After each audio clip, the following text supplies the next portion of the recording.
From a map of the United States, the city appeared insignificant, a mere speck nestled beside a thin red highway line traversing a vast blank expanse of paper.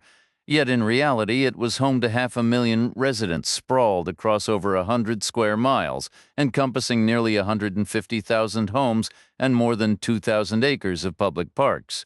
Its annual budget ran into the hundreds of millions funded by taxes and municipal fees, and its police force numbered 1,200 officers. It was a city large enough to support two distinct criminal organizations, each ruling their own territory. The western sectors were controlled by a Ukrainian syndicate, while the eastern neighborhoods answered to an Albanian crew. The border between them was as meticulously and absurdly drawn as a political district, nominally following Center Street but zigzagging wildly to include or exclude specific blocks based on some long-forgotten disputes and shaky agreements. Tense negotiations and minor skirmishes had finally yielded a fragile peace for years. This arrangement held with each side meticulously avoiding the other's domain. That changed one crisp May morning. The Ukrainian leader, a man who went by Gregory, the closest American approximation of his given name, parked his car in a garage on Center Street and walked east, alone and unarmed, into Albanian territory. At 50, he had the imposing, weathered physique of a monument, tall and solid. His tight jeans and fitted T-shirt, devoid of any hidden weapons or devices, were a deliberate statement. He carried nothing in his pockets. He moved with purpose, turning down side streets toward a back street block where the Albanians operated from offices behind a lumber yard. His progress was monitored from the moment he crossed the invisible line.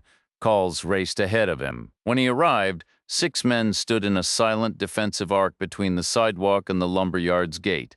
Gregory stopped, spread his arms wide, and turned a slow, complete circle, offering them a clear view. No gun, no knife, no hidden wire. Just a man in a tight shirt and jeans, standing before 6 undoubtedly armed individuals. He felt no fear. An unprovoked attack would violate the precarious etiquette they all lived by. One of the men stepped forward, a blend of barrier and listener. "I need to speak with Dino," Gregory stated. Dino was the Albanian boss. "Why?" the man asked. "I have information about what? Something he needs to hear. I could give you a phone number. This requires a face-to-face conversation. Does it need to happen right now?" "Yes, it does." The man fell silent for a moment, then turned and slipped through a small personnel door set into a large metal roll-up gate. The remaining 5 shifted subtly to close the gap, their eyes fixed on Gregory with a mix of wariness and sheer curiosity. It was a surreal moment, like encountering a mythical beast, the rival boss on their doorstep. All previous dealings had occurred on neutral, distant ground, like a golf course far beyond the city limits. After 5 long minutes, the man returned, leaving the small door open. He gestured. Gregory ducked inside, immediately greeted by the scent of fresh-cut pine and the distant whine of a saw. "We need to check you for a wire," the man said. Gregory nodded, pulled off his T-shirt to reveal a thick, hairy torso, and handed it over. The man inspected the seams thoroughly before returning it.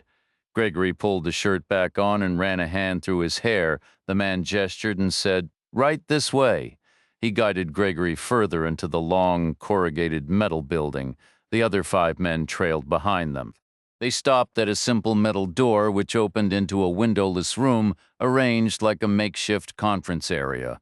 4 laminate tables were shoved together, forming a single imposing barrier. Seated in a chair directly across from them was Dino. He was a year or 2 younger than Gregory and maybe an inch shorter, but he was built broader.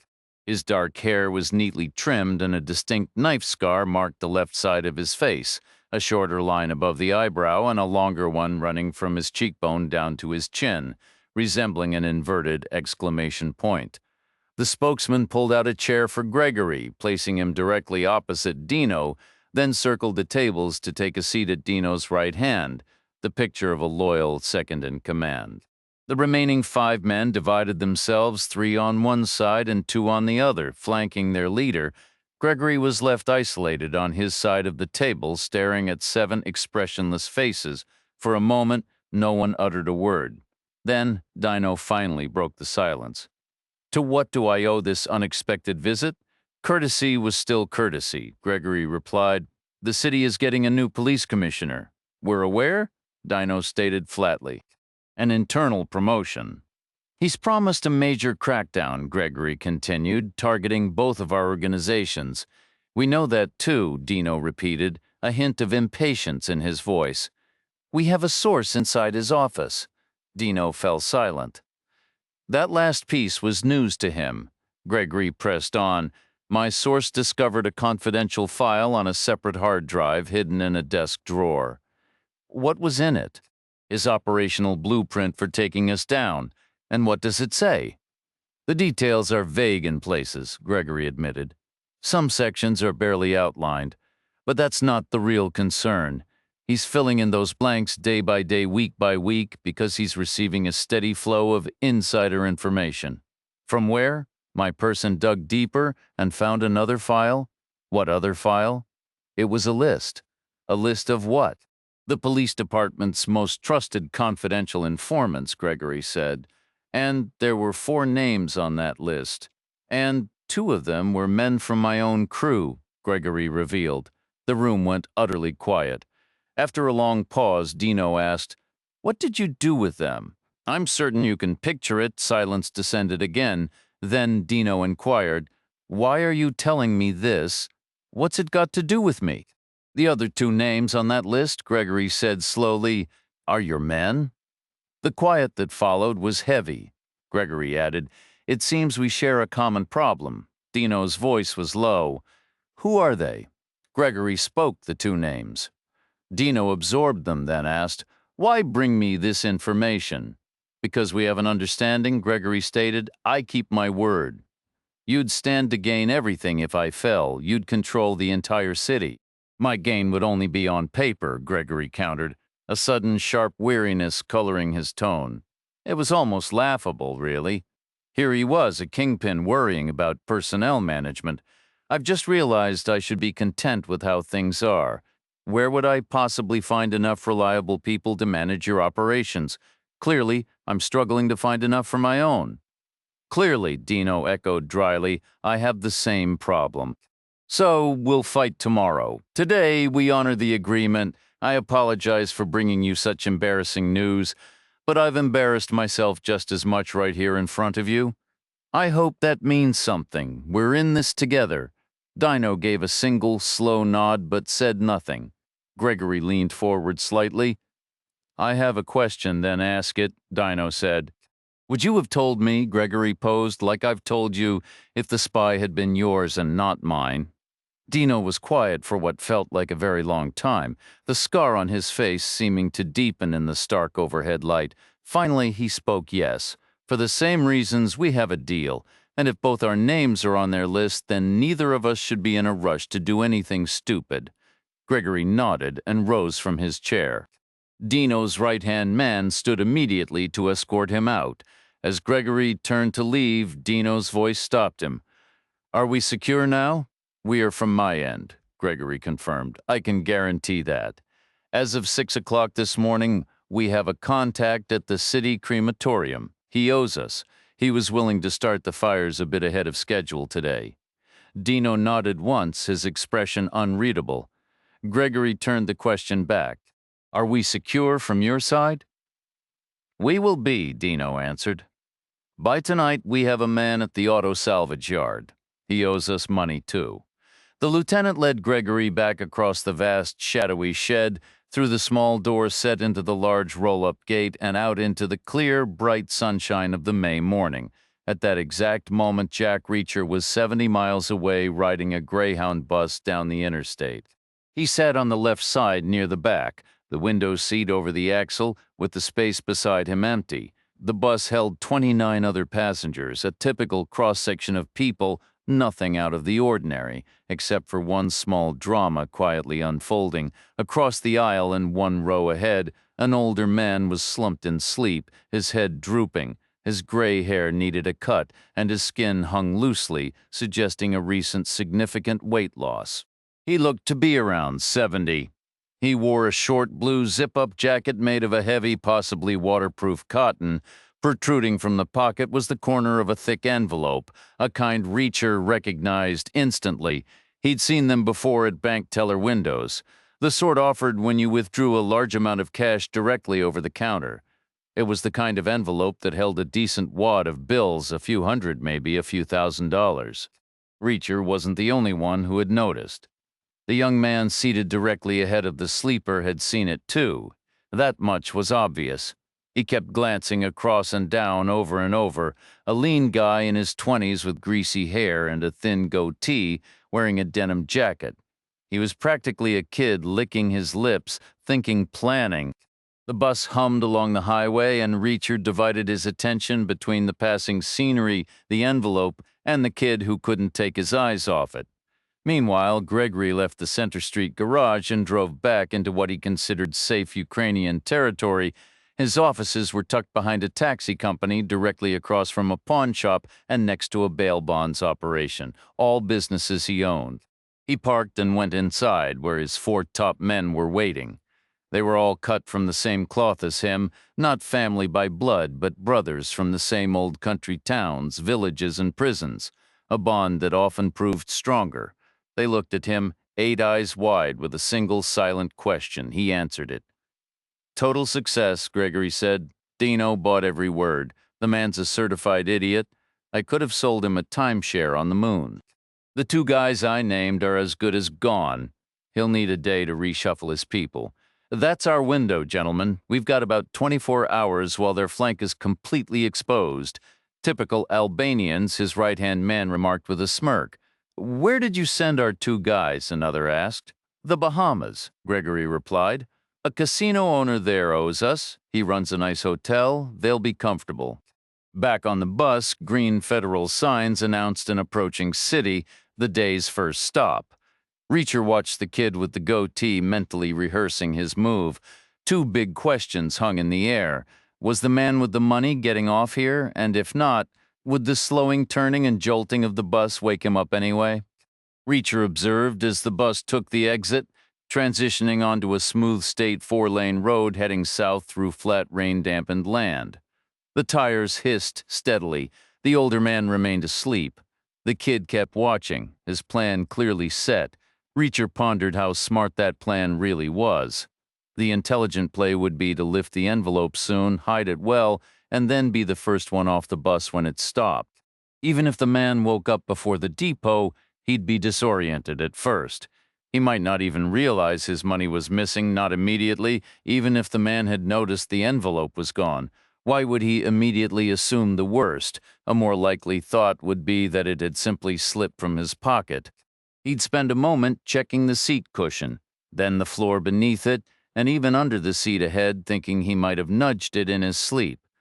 Only after that fruitless search would a flicker of suspicion cross his mind. By then, the bus would be at a full stop, with passengers rising, shuffling, and crowding the aisle. In that chaos, slipping away would be effortless. That was the intelligent move. Did the other man realize it?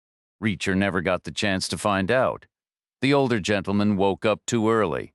As the bus slowed and hissed to a halt at a red light, his head jerked upright. He blinked, patted his jacket pocket, and then firmly shoved the envelope deeper inside, out of sight. Reacher settled back into his seat. The bearded man did the same. The bus rolled onward, passing fields tinged with the pale green of early spring. Soon the landscape shifted to sprawling commercial lots, dealerships for farm equipment and domestic cars, their inventories gleaming under fluttering flags. Office parks and a massive suburban supermarket appeared next before the city proper began to take shape. The 4-lane highway narrowed to 2, and taller buildings loomed ahead, but the bus turned left, skirting the edge of the more affluent districts until it reached the depot half a mile later. This was the first scheduled stop. Reacher remained seated. His ticket was for the final destination. The man with the money stood, gave a quiet, self-assuring nod, hitched up his pants, and straightened his jacket, all the familiar motions of an older man preparing to disembark. He stepped into the aisle, bagless, and shuffled forward, gray hair, blue jacket, one pocket conspicuously full, the other empty.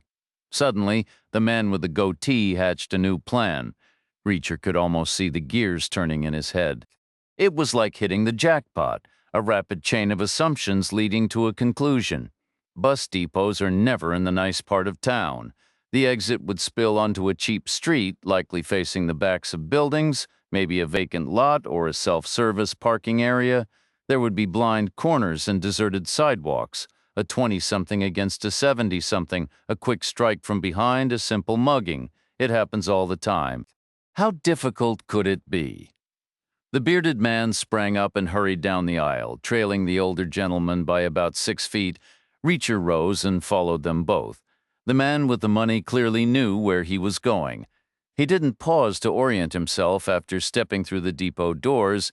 He simply turned east and began walking. There was no hesitation, but also no urgency. He moved with a slow, unsteady trudge, shoulders slumped, embodying a weariness that seemed bone-deep.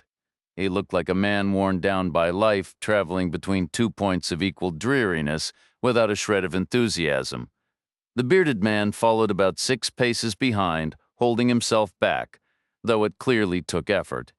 He was a lanky, long-legged figure, practically vibrating with pent-up excitement. He wanted to get on with it, but the setting was all wrong, too open, with wide sidewalks. Up ahead, a 4-way intersection had 3 cars idling at a red light. 3 bored drivers and possibly their passengers, all potential witnesses. Better to wait? The older man stopped at the curb, waiting to cross, his gaze fixed straight ahead toward a cluster of older buildings where the streets narrowed. Those corridors, wider than alleys but shaded and hemmed in by grim 3- and 4-story walls, offered far better terrain. The light changed. The man with the money trudged obediently across as if resigned to his fate. The bearded man followed 6 paces behind. Reacher closed the distance slightly. He could feel the moment approaching. The kid wasn't going to wait forever. He refused to allow the pursuit of perfection to sabotage what was merely good. 2 blocks would be sufficient. They moved forward, one behind the other, maintaining a gap, unaware. The initial stretch felt secure ahead and to the sides, but from behind it still seemed exposed, so the bearded man held his position until the man carrying the money had crossed the intersection and entered the second block. That section appeared suitably concealed. It was shadowy at both ends, featuring a couple of shuttered storefronts, a defunct diner, and a tax preparer's office with grimy windows. Ideal, the moment for action had arrived. Reacher anticipated the younger man would make his move right there, and he assumed the attempt would be preceded by a quick, anxious survey of the surroundings, including a look backward. So Reacher remained hidden just around the corner of the cross street, counting 1 second, 2, 3. What he judged was ample time for any necessary glances. Then he stepped into view. He saw the bearded kid was already closing the distance, hurrying, covering the 6 paces with long, eager strides. Running wasn't Reacher's preference, but this situation demanded it. He arrived a fraction too late. The bearded man shoved his target, who went down hard with a ragged thump, hands, knees, and head hitting the pavement. The assailant swooped down in one fluid, dexterous motion, diving into the still-settling pocket and emerging with the envelope. That was the precise moment. Reacher reached them, a 6'5", 250-pound mass of bone and muscle, arriving in a somewhat clumsy run, colliding with the lean kid who was just rising from his crouch. Reacher hit him with a twisting dip of his shoulder, sending the guy flailing through the air like a discarded mannequin.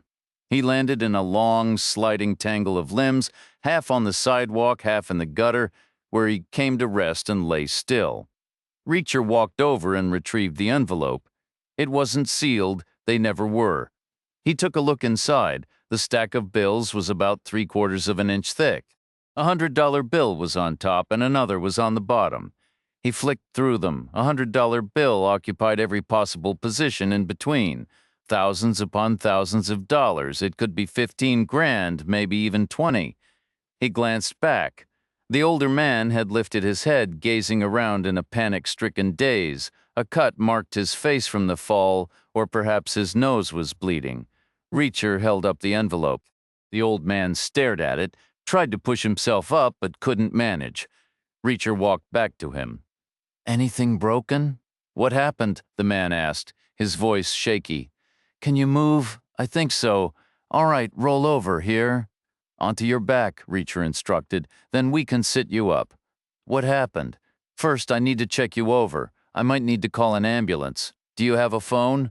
No ambulance, the man insisted, a sudden firmness in his voice. No doctors? Absolutely not. He took a sharp breath, clenched his teeth, and with a pained thrash managed to roll onto his back like a man trapped in a bad dream. He exhaled heavily. Reacher asked, where does it hurt? Everywhere. The usual kind of ache, or something worse. I guess it's the usual? All right, then. Reacher slid the flat of his hand high up under the man's back, between his shoulder blades, and carefully folded him forward into a sitting position. He swiveled him around and scooted him along until he was seated on the curb with his feet in the road, a more comfortable posture, Reacher figured. The man managed a weak, almost ironic smile. My mom always told me don't play in the gutter. Mine too, Reacher said, sitting down beside him. But right now, we ain't playing. He handed over the envelope. The man took it and squeezed it all over with his fingers and thumb, as if confirming its reality. He then peered inside. What happened? He asked again, pointing a trembling finger. Did that guy try to rob me? 20 feet to their right, the kid with the goatee lay face down and motionless. He followed you off the bus, Reacher said. He saw the envelope in your pocket. Were you on the bus too? Reacher gave a single nod. I came out of the station right behind you. The man carefully placed the envelope back into his pocket. He looked at Reacher, his eyes wide with a mix of shock and dawning gratitude. Thank you, he said, his voice low and earnest. Thank you from the bottom of my heart. You have no idea how much this means to me, the man said, his voice thick with emotion. More than I could ever put into words. Don't mention it, Reacher replied. You're the one who saved my life back there. My pleasure? I feel like I should give you something for your trouble. That's not necessary. Truth is, I can't, the man admitted, patting his jacket pocket. Every dollar I have is already spoken for. It's for a payment, a very important one. I need it all. I'm sorry, I feel terrible about it. Don't, Reacher said. Nearby, the bearded kid struggled to his hands and knees. The man with the cash muttered, No police. The kid glanced over his shoulder, dazed and unsteady, but he was already putting distance between them. Was he going to make a run for it? Reacher asked. Why no police? They ask a lot of questions when they see someone carrying this much money. Questions you'd rather not answer? I just can't, the man repeated. The bearded kid took off, stumbling to his feet and fleeing down the street, battered and clumsy but moving fast enough. Reacher let him go. He'd done enough running for one day. The man with the money said, I should get moving. He had scrapes on his cheek and forehead and a trickle of blood from his nose, which had taken a solid hit. You sure you're all right? Reacher asked. I have to be, the man said. Time isn't on my side. Let's see you stand up. The man couldn't manage it on his own. Whether it was exhaustion or bad knees, it was hard to tell. Reacher helped him to his feet. The man stood hunched in the gutter facing the other side of the street. He turned slowly, shuffling in place. He couldn't step up onto the curb. He got his foot positioned, but lifting his weight those 6 inches was too much for his injured knee.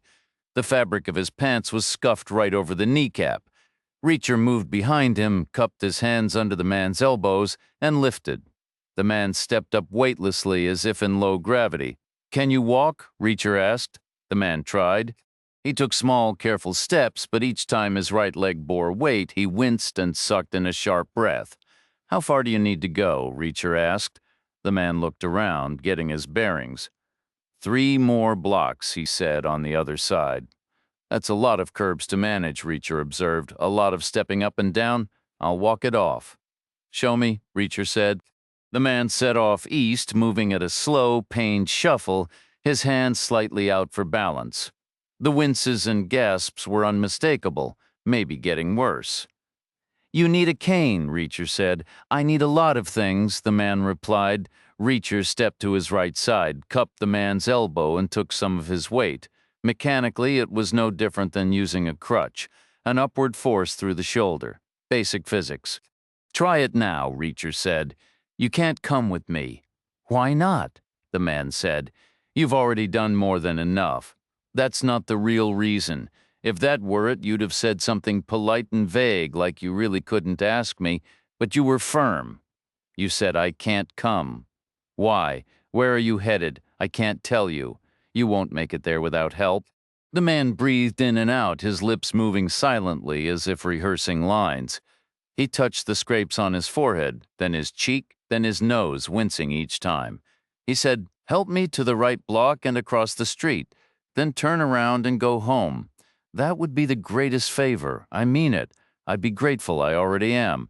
I hope you can understand I don't," Reacher said. "I'm not allowed to bring anyone. Says who?" "I can't tell you that either. What if I was headed that way anyway? You could head inside that door and I could keep walking," the man said. "You'd know exactly where I went." "I already do. How could you possibly?" Reacher had seen every kind of city America had to offer from coast to coast in every state of age and disrepair. He understood their hidden rhythms and the unspoken rules written into their streets. He could read the history etched into the very brickwork.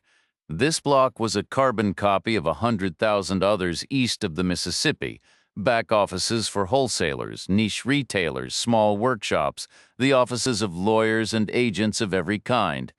Maybe a few cramped apartments tucked away in the rear courtyards. Its peak of activity was a century gone, leaving behind a shell of crumbling brick and faded ambition evident in the boarded-up storefronts and the shuttered diner. Yet some pockets of life stubbornly refused to die.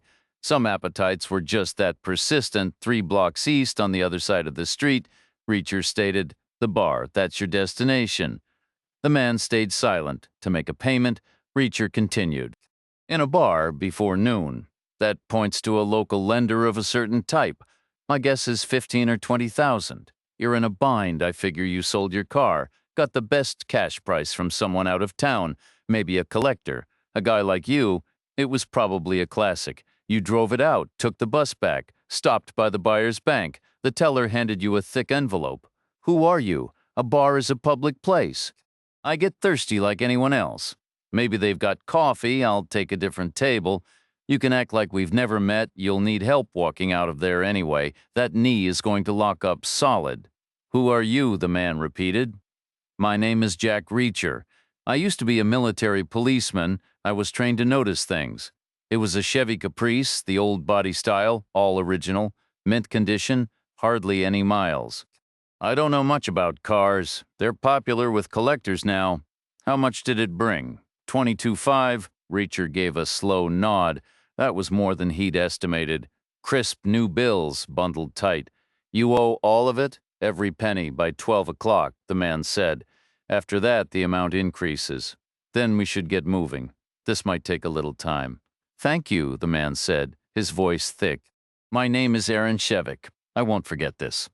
"The kindness of strangers," Reacher said, a dry, almost sarcastic edge entering his tone. "It's what makes the world spin. Some playwright made a whole thing about it." "Tennessee Williams," Shevik said, "a streetcar named Desire, one of which we could use right now. 3 blocks for a nickel would be a steal."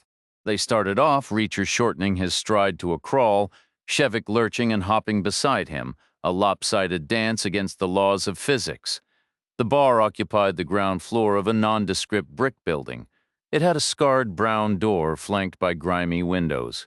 Above the door, an Irish name flickered in sickly green neon with faded neon harps and shamrocks and other dusty beer logos plastered in the windows. Some brands Reacher knew, some he didn't. He helped Shevik down one curb across the asphalt and up the other side to the door. The clock in his head read 20 minutes to noon. "I'll go in first," he said. "You follow in a couple of minutes. It works better if we don't arrive together. Just play it cool." "How long?" Shevik asked, his breathing shallow. "Just a couple minutes. Catch your breath. Okay." Reacher pulled the door open and stepped inside. The light was dim, the air stale with the sour tang of old beer and industrial cleaner. The space was a decent size, not huge, but more than a narrow storefront. Rows of small tables flanked a worn path down the middle, leading to a square-shaped bar tucked in the back left corner. Behind it stood a heavy-set man with several days' growth of beard and a towel draped over his shoulder like a uniform. The bar held only 4 patrons, each isolated at their own table, each slumped and hollow-eyed, looking as aged, weary, and defeated as Shevik felt. 2 clutched long neck bottles while the others gripped half-empty glasses with a defensive posture as if anticipating a sudden theft. None resembled a loan shark. Perhaps the bartender handled such arrangements an agent or a middleman. Reacher approached and requested coffee. The man politely declined, which was disappointing, but not unexpected. Reacher sensed the courtesy was extended only because of his own imposing size and unyielding presence. An ordinary guy might have earned a sarcastic retort. Instead of coffee, he received a domestic beer, cold and slick with condensation, its foam bubbling over the rim. He left $1 from his change on the bar and moved toward the nearest empty foretop, conveniently located in the back right corner. This allowed him to sit with his back to the wall, offering a full view of the room. "Not there," the bartender called out. "Why not?" Reacher responded, reserved. The other customers glanced up briefly, then away. Reacher retrieved his $1 from the bar. "No, please. No, thank you. No tip." He crossed diagonally to a front table beneath a grimy window. The geometry was similar but reversed. A corner was behind him, and he could still see the entire space. He took a swallow of beer, mostly foam, just as Shevik entered. Limping, Shevik's eyes went immediately to the empty corner table, and he halted in surprise. He scanned the room, the bartender, the 4 solitary drinkers, Reacher, then back to the vacant spot. It remained empty. Shevik started toward it, but paused midway, altering his course to approach the bar instead. He spoke to the bartender. Though too distant to hear the words, Reacher guessed it was a question, likely about someone's whereabouts, accompanied by a glance toward the rear corner. The reply seemed sarcastic, perhaps a dismissive remark about not being a mind reader. Shevik flinched and retreated a step into open floor, uncertain what to do next. Reacher's internal clock read 11:45. Shevik limped to the empty table and stood momentarily indecisive. Then he sat, positioning himself opposite the corner as if in a visitor's chair rather than claiming the seat of authority. He perched on the edge, back straight, half turned to watch the door, poised to rise politely the moment his contact arrived. No one entered. The bar stayed quiet, save for the sounds of swallowing, labored breathing, and the squeak of the bartender's towel on a glass. Shevik stared at the door as time crawled by. Reacher stood and walked to the section of the bar nearest Shevik's table. He leaned on his elbows, looking expectant, like a customer ready to order. The bartender turned his back and busied himself with a sudden urgent task at the far end. A clear message. No tip, no service, which Reacher had anticipated and in fact wanted for a measure of privacy. He whispered, "What?" "He isn't here," Shevik whispered back. "Is he usually always?" Shevik said. "He occupies this table all day long. How many times have you done this?" 3. The bartender remained occupied, distant. Shevik whispered, "In 5 minutes I'll owe them $23,500, not $22,500. The late fee is $1,000 a day."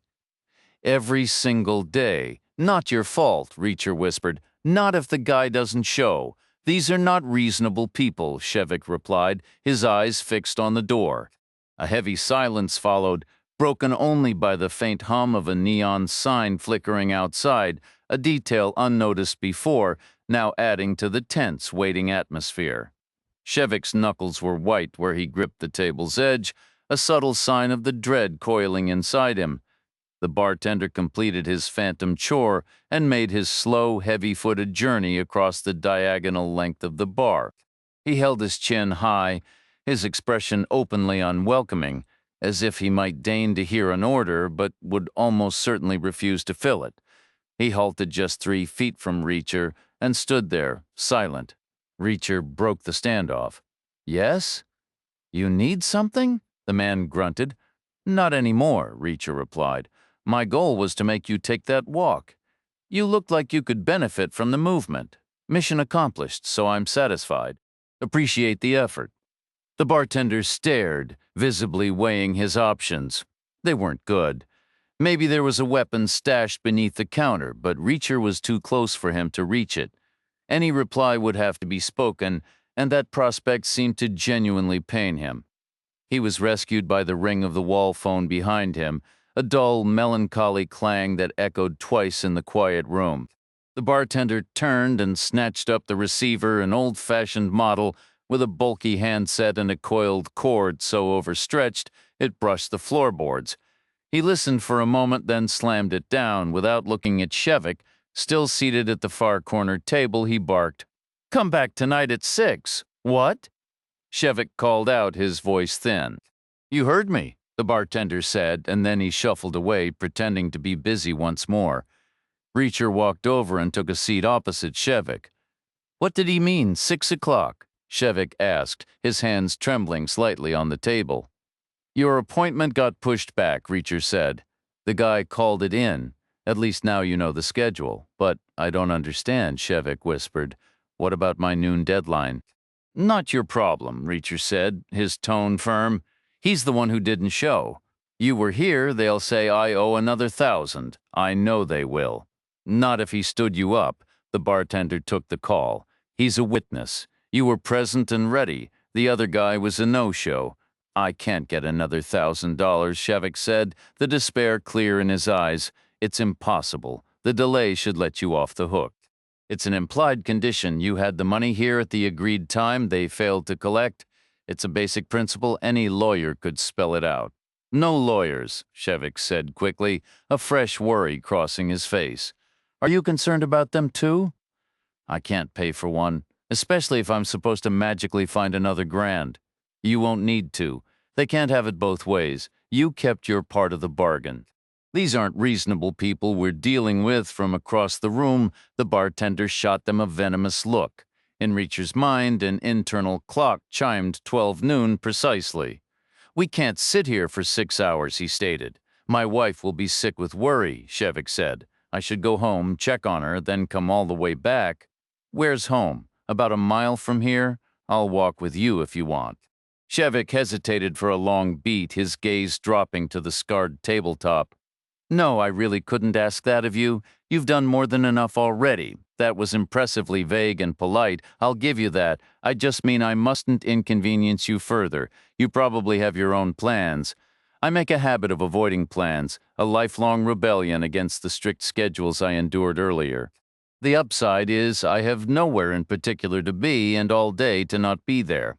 A 1-mile detour suits me fine." "No, I couldn't possibly. That regimentation I mentioned was in the military police. We were trained to observe everything, not just physical evidence, but how people act, what they fear, human nature, all that. Most of it was nonsense, but every now and then something clicked. At this moment, you're looking at a mile-long trek through a rundown part of town, carrying over $20,000 in cash that you shouldn't even have on you. Losing it would be a catastrophe. And considering you were already robbed once today, the whole idea of that walk fills you with dread. You know, I could ease that fear. You're also hurting from the earlier assault, moving stiffly, and you're aware I can help with that too. By all logic, you should be pleading with me to escort you home." Shevik remained silent. "But you're a decent man," Reacher continued. "You wanted to offer me a reward. Now, if I walk you home and meet your wife, you feel the polite thing would be to at least offer me a meal. But there isn't any lunch to offer. You're ashamed. Don't be, I understand. You're in deep with a loan shark. You probably haven't had a proper lunch in months. You look like you've dropped 20 pounds. Your clothes are hanging off you, so we'll grab some sandwiches on the way on Uncle Sam's tab. That's where my money comes from. Your tax dollars doing some good. We'll have a chat, then I'll walk you back here. You can settle your debt, and I'll be on my way." "Thank you," Shevik said, his voice earnest. "I really mean it." "You're welcome," Reacher replied. "I mean it, too." "Where are you headed next?" "Somewhere else. Usually depends on the forecast." I prefer staying warm, saves me from having to buy a coat. The bartender shot another disapproving look from across the room. Let's get moving, Reacher said. A person could die of thirst waiting around in this place. Chapter 4. The man who was supposed to meet Aaron Shevik at the back corner table was a 40-year-old Albanian named Fisnik. He was one of the two individuals mentioned earlier by Gregory, the Ukrainian boss, that morning. He received a call at home from Dino instructing him to stop by the lumber yard before starting his shift at the bar. Dino's tone gave nothing away.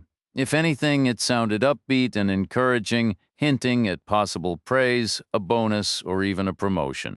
Fisnik walked through the personnel door in the large roll-up gate, breathing in the scent of fresh pine and hearing the whine of a saw in the distance. He made his way toward the back offices, feeling optimistic about what might come.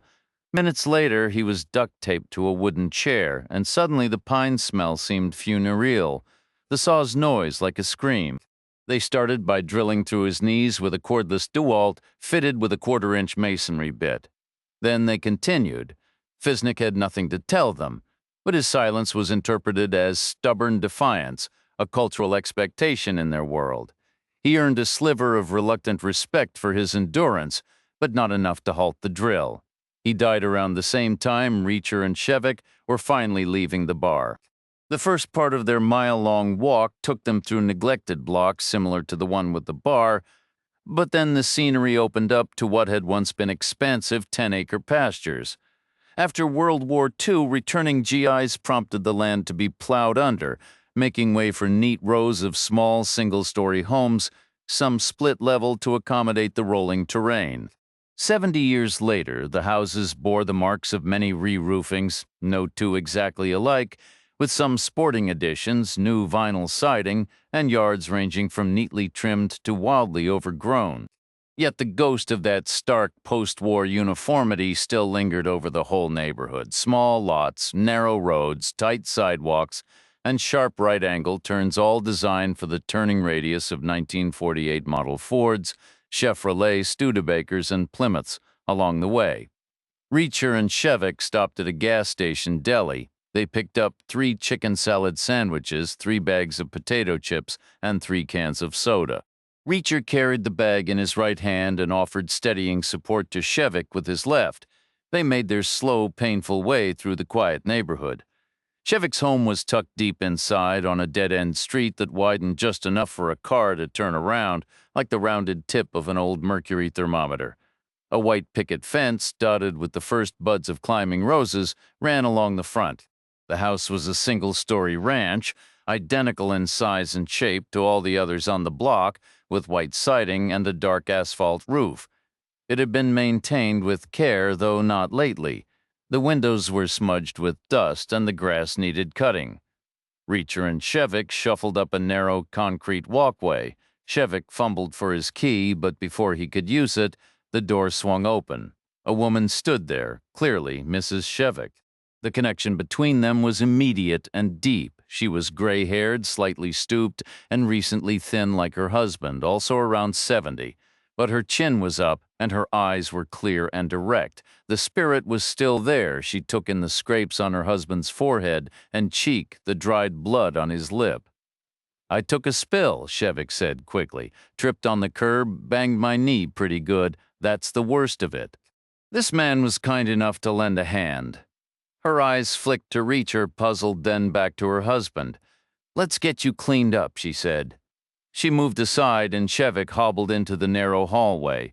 His wife began to ask, "Did you?" then cut herself off, perhaps conscious of the stranger present.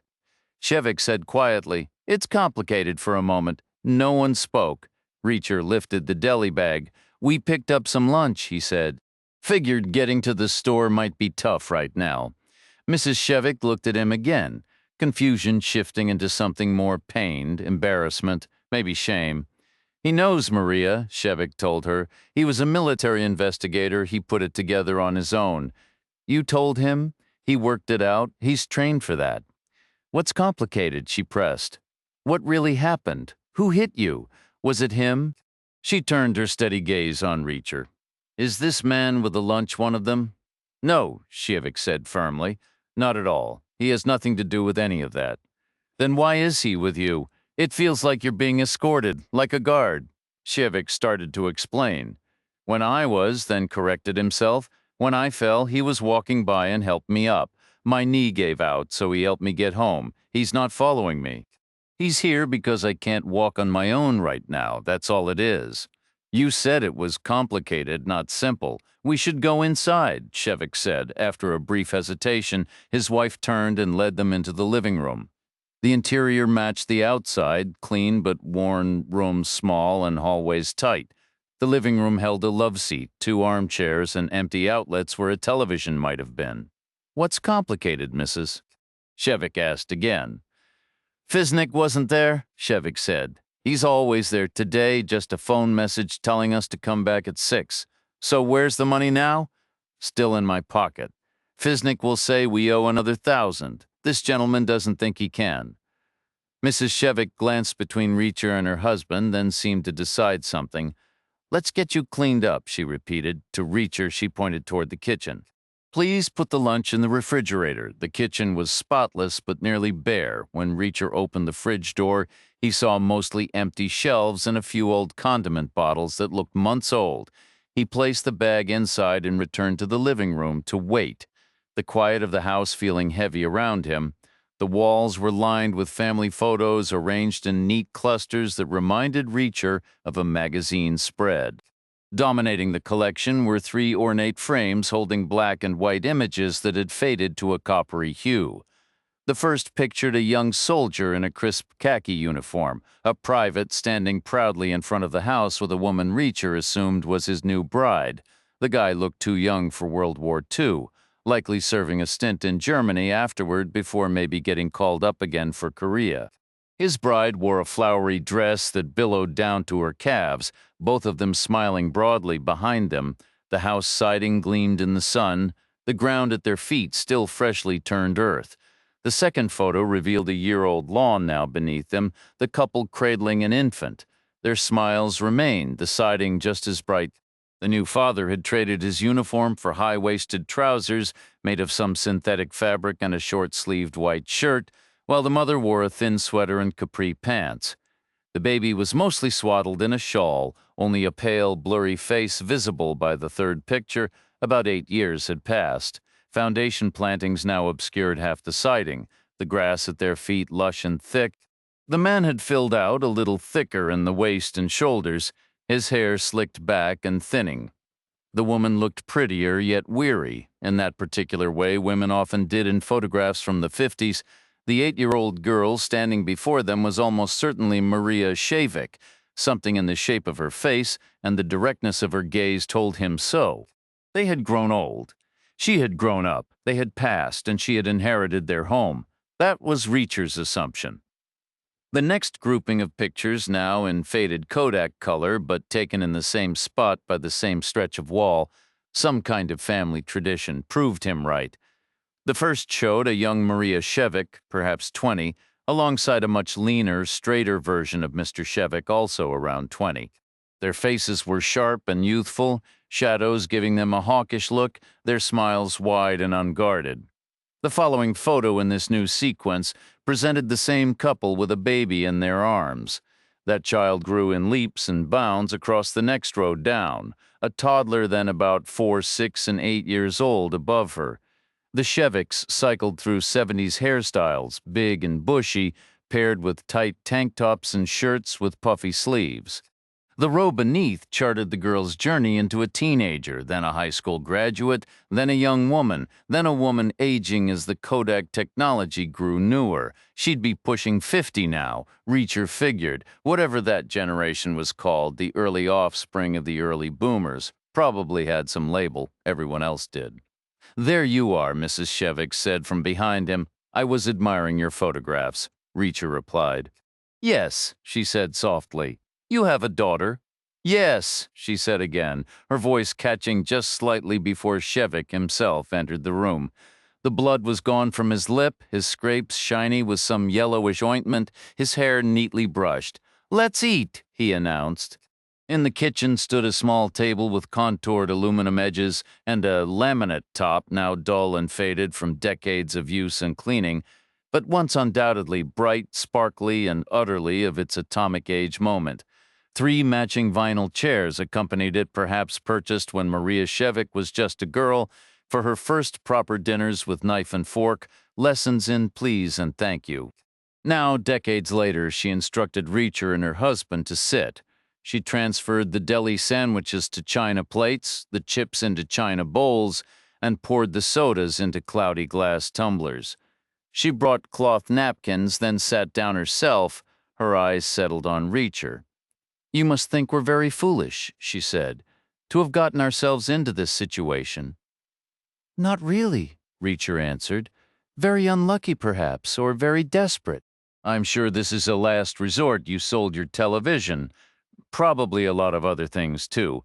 I figure you got a mortgage on the place, but that didn't cover it. You needed other options." "That's right," she replied.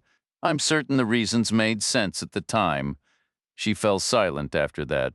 She and her husband ate with deliberate care, taking tiny bites of their sandwiches, a single chip, a slow sip of their drinks. It was as if they were tasting something rare and precious, or perhaps they were just afraid of upsetting their stomachs. The kitchen was utterly still. No cars went by outside, no city noise filtered in, no disturbance of any kind. The walls were partly covered in vintage subway tile, the rest with faded floral wallpaper that reminded Reacher of the pattern on Mrs. Shevik's mother's dress in that very first photo. Though the colors here were washed out and the lines less distinct, the linoleum floor was scarred with old divots from high heels, worn nearly smooth again over time. The appliances looked like they'd been swapped out decades ago, maybe during the Nixon administration. But Reacher guessed the countertops were the originals, a pale yellow laminate with faint rhythmic waves in the surface, like the blips on a heart monitor. Mrs. Shevik finished her meal. She took the last swallow of her soda, collected the final crumbs of her chips with a damp finger, and patted her lips with her napkin. Then she looked across at Reacher. "Thank you," she said. "You're welcome. You believe Fisnik won't demand another 1,000? More that he shouldn't, which isn't quite the same as he won't? I think we'll have to give it to him. I'd be glad to have a word with the man on your behalf if you want. I could present several points of view, and I don't doubt you'd be persuasive, but my husband mentioned you're just passing through. You won't be here tomorrow. We will. It's likely safer just to pay." Aaron Shevik spoke up quietly. "We don't have it." His wife didn't respond. She twisted the rings on her finger, maybe without thinking. There was a thin gold wedding band and a modest diamond beside it. Reacher guessed she was thinking about the pawn shop, probably down near the bus station on a shabby street, but a wedding set like that wouldn't fetch $1,000. Maybe she still had her mother's jewelry tucked away in an upstairs drawer, or maybe there were odd pieces passed down from relatives, brooches, pendants, retirement watches. "We'll face that when we get to it," she said finally. "Maybe he'll be understanding. Maybe he won't ask." Her husband shook his head. "These aren't reasonable people." Reacher looked at him. "You have direct proof of that." "Only indirect," Shevik said. "Fisnik laid out all the penalties for me right at the start. He had pictures on his phone and a video clip. He made me watch it. Because of that, we've never missed a payment, until now." "Did you consider going to the police?" "Of course we did, but we entered the agreement willingly. We took their money, we accepted their terms. One of those terms was no police, and I'd already seen the consequences on Fisnik's phone. All things considered, it seemed too risky. Probably smart," Reacher said, though he didn't really believe it. In his view, what Fisnik needed wasn't contractual obedience, but a fist to the throat, maybe followed by having his face planted into a tabletop in some dark corner. But then Reacher wasn't 70 years old, bent with worry, or running on empty. "Probably smart," Mrs. Shevik said. "We'll know where we stand by 6 o'clock." They steered clear of the topic for the rest of the afternoon, a silent mutual understanding. Instead, they traded life stories, the way people do in ordinary polite conversation. Mrs. Shevik confirmed she'd inherited the house from her parents, who had bought it through the GI Bill without ever seeing it first, swept up in that frantic post-war scramble into the middle class. She was born a year later, just as the lawn in the photograph began to grow in, and she'd lived there her whole life. Her parents passed away, and she met her husband all in the same 12-month span. He was a skilled machine tool operator raised in the neighborhood. It was considered an essential job, so he was never drafted for Vietnam. Within a year, they welcomed a daughter mirroring the timeline of her own parents. That daughter grew up in the same home, becoming the second generation to do so. She excelled in her studies, secured a good job, but never married. No grandchildren came along, but such is life. Reacher sensed their narrative shifting as it approached the present day, the tone growing darker, more constrained, as if choked by things left unspoken. The internal clock in his mind chimed 5. For him, a mile was a 15-minute affair, for most maybe 20, but at Shevik's pained pace, it was looking like a solid hour. "We should head out," Reacher said. "It's time." Chapter 5. Once more, Reacher assisted Shevik down the opposite curb across the asphalt and up the near side to the sidewalk leading to the door. He entered first again, for the same tactical reason. A stranger walking in just before a mark sparked far less subconscious connection than one appearing right after. Human psychology, often nonsense, but occasionally it held a grain of truth. The same portly bartender was stationed behind the counter. The crowd had grown to 9 other patrons, 2 couples and 5 individuals seated separately. One solitary figure hadn't moved from his spot in 6 hours. Another was a woman around 80, nursing a glass of clear liquid that was almost certainly not water. In the shadowy rear corner, a man occupied a 4-top table. He was a substantial figure, perhaps 40, with skin so pale it seemed to glow in the dim light. His eyes, lashes, and eyebrows were all a washed-out hue. His hair, the shade of corn silk, was cropped short enough to catch the light. Thick, pale wrists rested on the table's edge, his large hands positioned over a substantial black ledger. He wore a black suit, a white shirt, and a black silk tie. Peeking from his collar was a tattoo inscribed in an unfamiliar script, not Russian, but something else entirely. Reacher took a seat without ordering a drink. A minute later, Shevik hobbled in, his eyes immediately darted to the back corner, and he halted, surprised. He sidled over and sank into an empty 4-top beside Reacher. "That's not Fisnik," he whispered. "You're certain?" "Fisnik has olive skin and dark hair. I've never seen this man before. It was always Fisnik. Maybe he's unavailable," Reacher mused. Could be what that phone call was about, needing a last-minute replacement he couldn't secure before 6. Perhaps. Reacher fell silent, his gaze steady. "What?" Shevik whispered, anxiety creeping into his voice. "You're sure you've never seen this guy? Why does that matter? Because if you haven't, then he's never seen you either. All he has is a book entry with a name and a number. What are you getting at? I could be you. I could walk over, settle your debt, and get everything straightened out. And if he demands more, I might be able to encourage him to see reason. Most folks choose the right path when it comes down to it. In my experience, Shevik didn't respond, his expression strained. I'd need one thing clear first," Reacher said, "or I'll end up looking like a fool." "What's that? Is this truly the end? 22,500 and you're square? That's the full amount we owe. Hand me the envelope," Reacher said. "This whole situation is getting ridiculous. You've had a long day. Let someone else carry the weight for a minute. Remember what Maria said. You might not be around tomorrow to handle the fallout. I won't leave you with a bigger mess. He'll either agree to the terms or he won't. If he refuses, you're no worse off, but it's your decision. I'm easy either way. I'm not hunting for drama. I prefer a peaceful life. That said, you'd save yourself that painful walk back. That knee of yours still looks pretty rough." Shevik sat motionless, locked in silent deliberation for what felt like an age. Then, with a furtive motion, he pulled the envelope from his pocket and slid it across the table. Reacher took it. It was about 3/4 of an inch thick, satisfyingly heavy.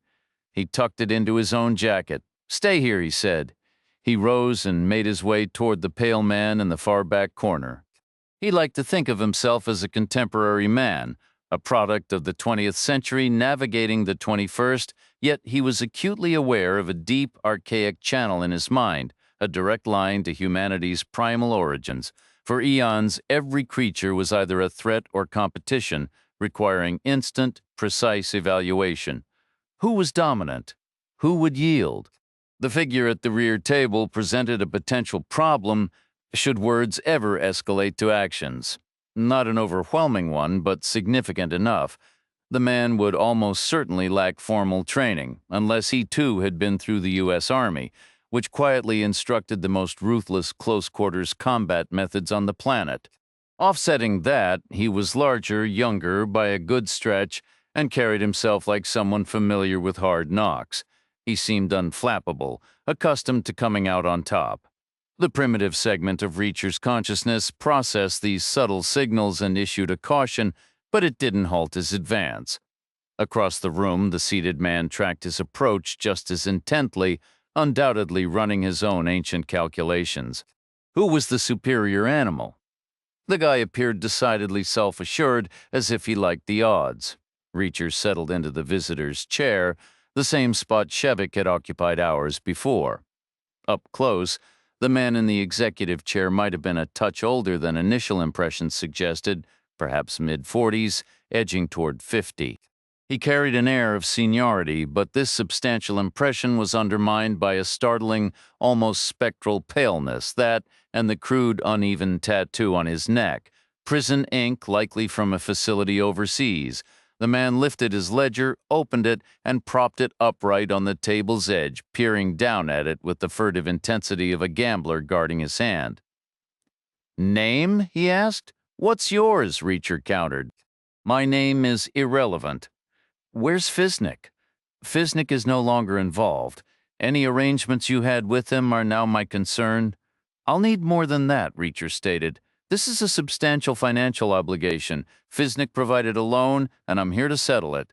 I just explained Fisnick's clients are now my clients. If you owed him, you owe me. It's straightforward."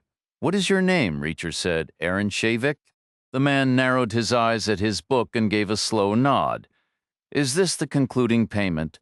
"Do I receive a receipt?" Reacher asked. "Did Fisnick provide them?" "You're not dealing with Fisnick. I don't even know who you are. It matters to me. I need to know who I'm paying." The man tapped a finger, pale as ivory, against his temple. "Your receipt is right here. That's all you need to know. For all I know, Fisnick could come looking for me tomorrow." "I've said it twice. Yesterday you were Fisnick's concern. Today you're mine. Tomorrow will be no different." "Fisnick is finished. Circumstances evolve. What's the amount owed?" "I'm not certain," Reacher replied. "I relied on Fisnick to calculate it. He had a system." "What system? For the fees, the penalties, the additional charges?" "Rounded to the nearest 100 plus a $500 administrative fee. That was his method. I could never quite decipher it. I didn't want him thinking I was trying to cheat him. It was safer just to pay what he stated. What do you believe you owe for this final payment?" "Give me both figures," the man said. "What you estimate and then what you think Fisnick's formula would demand. Perhaps I'll offer you a concession. Maybe we can meet somewhere in the middle. Think of it as a first-time customer courtesy." "I was thinking 800, Reacher said, "but Fisnick would likely say 14. Like I mentioned, round up to the nearest 100 and tack on a 500 fee." The man narrowed his eyes at his ledger, then gave a slow, knowing nod as if the logic was flawless. "But no discount," he stated. "I changed my mind. I'll take the full 1400. He shut the book and placed it flat on the table. Reacher reached into his pocket, thumbed into the envelope, and counted out 14 bills from the back of Shevik's stack. He passed them over. The pale man's fingers, quick and practiced, flicked through the cash before he folded it once and tucked it away. "Are we square now?" Reacher asked. "Paid in full," the man replied. "Need a receipt?" The man tapped his temple again. "Now beat it," he said. "Until next time?" "Next time for what?" Reacher said. "When you need another loan. I'm hoping I won't." "Guys like you always do. You know where I am." Reacher let a heavy silence hang in the air. Yeah, he finally said. I do. You can bet on that. He remained seated for another long moment, then rose from the visitor's chair and walked out, his eyes fixed straight ahead, all the way to the sidewalk. A minute later, Shevik hobbled out to join him. We need to talk, Reacher said. Shevik still had a cell phone. He explained he hadn't sold the old flip model because it was practically worthless and keeping his plan was cheaper than canceling it. Besides, there were moments he genuinely needed it. Reacher told him this was one of those moments and instructed him to call a cab. Shevik protested that he couldn't afford it. Reacher insisted, just this once. The cab that arrived was a battered old Crown Victoria coated in lumpy orange peel paint, with a police-style spotlight on the driver's pillar and a taxi light bolted clumsily to the roof. It wasn't much to look at, but it ran. The car groaned and swayed for the mile-long trip to Shevik's house and came to a stop out front. Reacher helped Shevik navigate the narrow concrete walk to his door. Once again, it swung open before he could find his key. Mrs. Shevik stared out, her face a silent storm of questions. A taxi? For your knee, then? Why is that large man back with you? And most pressing of all, do we owe another $1,000? It's complicated again. Shevik sighed. They returned to the kitchen. The stove was cold, no dinner in sight. They'd already eaten their one meal for the day. They all sat at the table. Shevik recounted his part. No Fisnik, but a replacement, a creepy, pale stranger with a big black book. Then Reacher's offered to step in as the intermediary. Mrs. Shevik's worried gaze shifted to Reacher. I'm fairly certain he was Ukrainian, Reacher said. He had a prison tattoo on his neck. The letters were Cyrillic for sure. I don't believe Fisnik was Ukrainian, Mrs. Shevik replied. Fisnik is an Albanian name. I looked it up at the library. He said Fisnik had been replaced. He said any business anyone had with Fisnik was now his business. He said Fisnik's clients were now his clients. He made that same point over and over, like it was the simplest thing in the world, honestly. He acted like he was explaining basic arithmetic to a child. Did he demand another 1,000? He held that book so close to his chest, it was awkward. At first, I figured he didn't want me seeing what was written in it. He asked for my name, and I told him Aaron Shevik. He glanced down at the book and nodded, which struck me as odd. Why? What were the chances that book just happened to be open to the S section, 1 in 26? Possible, but not likely. So then I started wondering if he was hiding the book not because of what was in it, but because of what wasn't. Because it was empty. That was my theory, and then he basically confirmed it. He asked me how much I owed. He had no idea he didn't have Fisnik's old records. That wasn't Fisnik's ledger. It was a brand new ledger, completely empty. What are you getting at? This wasn't just some internal shakeup, Reacher explained. They didn't simply pull Fisnik and put in a substitute. This was an outside force taking over by force. An entirely new crew is running the show now. I listened carefully to how that man spoke. His choice of words made it perfectly clear. A different group is pushing its way in. Hold on, Mrs. Shevik interrupted, a flicker of recognition in her eyes. I heard something on the news last week. They're appointing a new police commissioner. He was talking about rival gangs, Ukrainians and Albanians operating right here in the city. Reacher gave a single slow nod. That fits. The Ukrainians are encroaching on a piece of the Albanians' operation. You're negotiating with a completely new set of players now. Did they still demand that extra 1,000? They're focused on the future, not the past. They're willing to consider Fisnik's old debts settled in whole or in part. They have to be. They don't have a choice in the matter. They don't have the records. And honestly, why would they care? It wasn't their capital on the line. What they want are his clients. That's the entire play. They want to handle their financial needs for years to come. Did you pay him? I gambled. When he asked what I owed, I told him $1,400. He looked down at that blank page, gave a grave nod, and accepted it. So I paid him the $1,400. Then he stated I was clear and confirmed my debt was paid in full. Where's the remaining cash? Right here, Reacher said. He pulled the envelope from his pocket. It was only slightly less bulky than before. It still held 211 bills. $21,100. He placed it on the table, centered perfectly between them. The Shevik stared at it, utterly silent. Reacher continued, "The universe operates on chance once in a great while. The pieces fall exactly into place like right now. A gang war starts and you've ended up on the fortunate side of the fallout."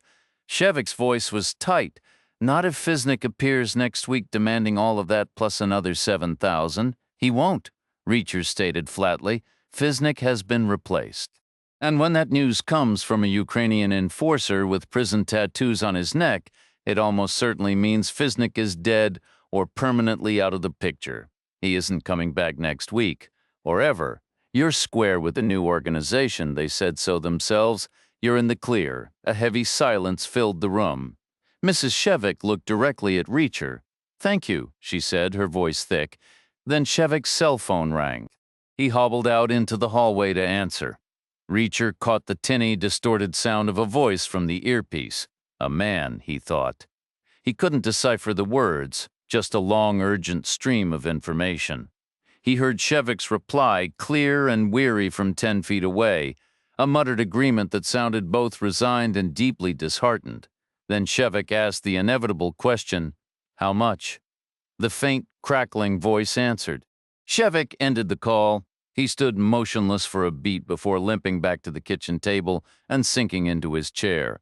He folded his hands, his eyes drifting to the envelope. His look wasn't a stare, but a distant, rueful glance. The money sat there tauntingly within reach, yet impossibly far. He said, "We need another $40,000. His wife shut her eyes and pressed her hands over her face. Reacher asked, "Who needs it?" "Not Fisnik," Shevik said. "Not the Ukrainians. This is the other side of the whole mess. This is the original reason we had to borrow the money. Are they blackmailing you?" "No, it's nothing that straightforward. I almost wish it were. All I can say is there are certain obligations we must meet. One has just come due. Now we have to come up with another 40,000. His eyes flicked back to the envelope. "Some of which we already have, thanks to you." He calculated silently. "Technically, we need another 18,900. By when? Tomorrow morning. Can you do it? We couldn't scrape together another 18 cents. Why the rush? Some deadlines can't be negotiated. What are you going to do?" Shevik had no answer. His wife lowered her hands from her face. "We'll have to borrow it," she told him. "There's no other way." "Who from?" "The man with the prison tattoo," she replied.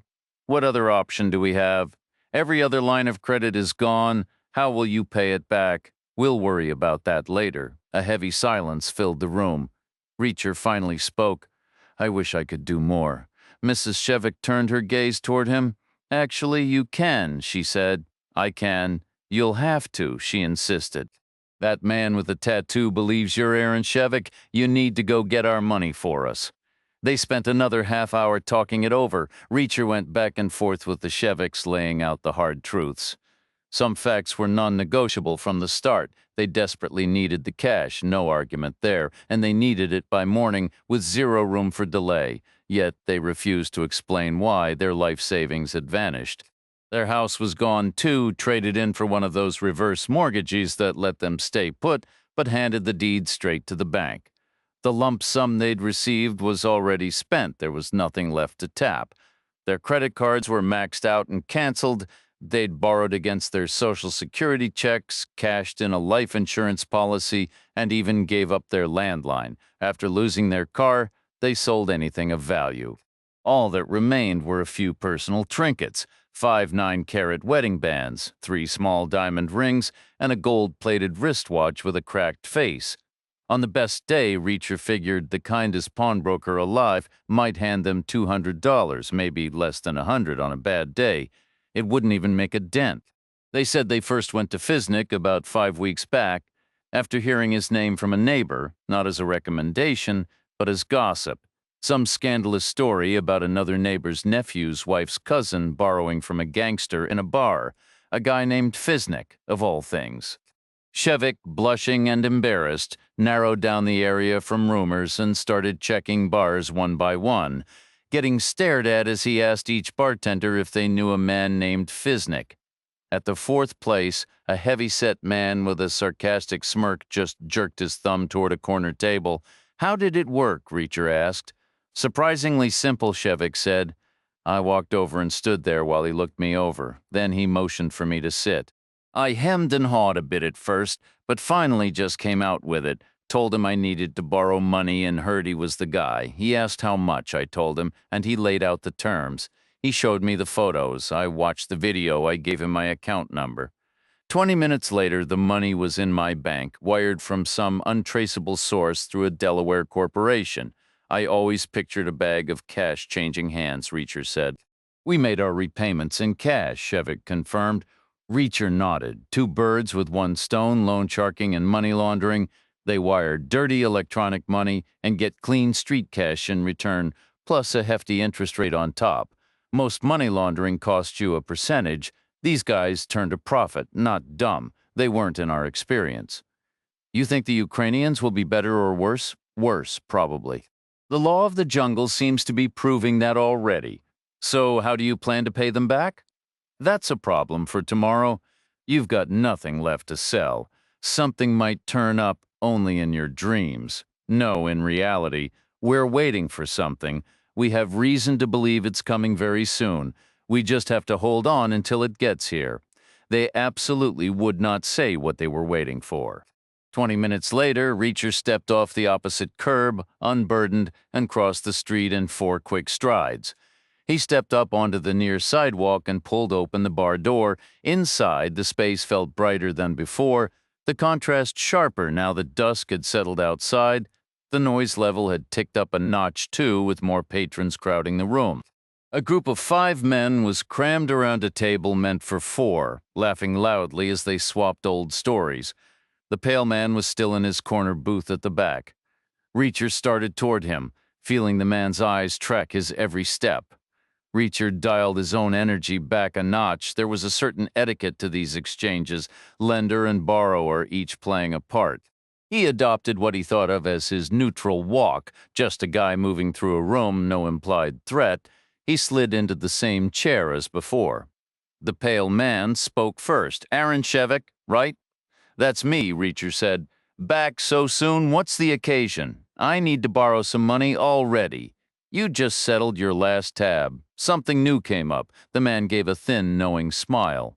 "I told you guys, like you always come back."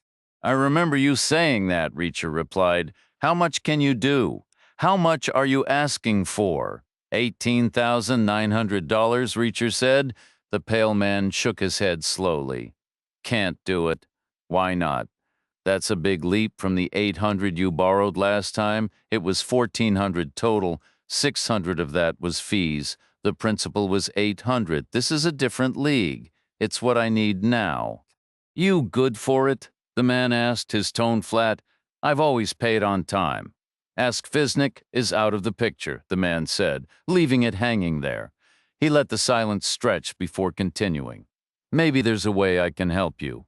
But you need to understand, I'd be taking a real risk. That risk gets reflected in the price." "You okay with that arrangement, I suppose?" Reacher said. "And I should tell you, I'm a round numbers kind of guy. I can't do 18.9. We'd call it an even 20. Then I'd take 1,100 off the top as an administrative fee. You'd walk out with the exact amount you asked for. You want to hear the interest terms?" "Go ahead," Reacher said. "Things have evolved since Fisnick's day. We're in an innovative era now. We use dynamic pricing. Rates adjust based on supply-demand and our assessment of the borrower. Will he be reliable? Can he be trusted? That kind of thing." "So, where do I land?" Reacher asked. "High or low? I'm starting you at the very top, the highest risk tier. Honestly, I don't like you much, Aaron Shevik. I'm not getting a good vibe. You take 20 tonight, you bring me 25 1 week from today. After that, interest accrues at 25% per week or any part of a week, plus a late fee of $1,000 per day or part of a day. Miss the first deadline and the full balance becomes due immediately upon demand. Refusal or inability to pay well, that could expose you to certain unpleasantries. You need to acknowledge you understand that in your own words. This isn't the kind of agreement you sign on paper." The man paused, then added, almost cheerfully, "I've got some photos to show you." He tapped his phone, swiped through menus, and pulled up an album. He handed the phone over sideways, landscape orientation, which fit the subjects. Every one of them was horizontal.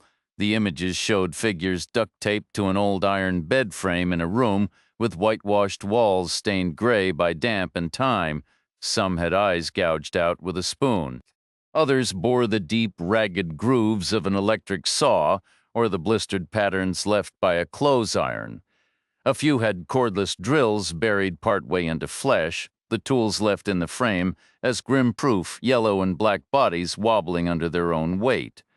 It was brutal, but not the worst Reacher had ever witnessed, though perhaps the worst collection he'd seen on a single device. He handed the phone back without a word. The man swiped again, navigating to another screen, ready to continue things. "Got serious?" the man asked. "You clear on all the contract terms, yes?" Reacher replied. "Do you agree to them?"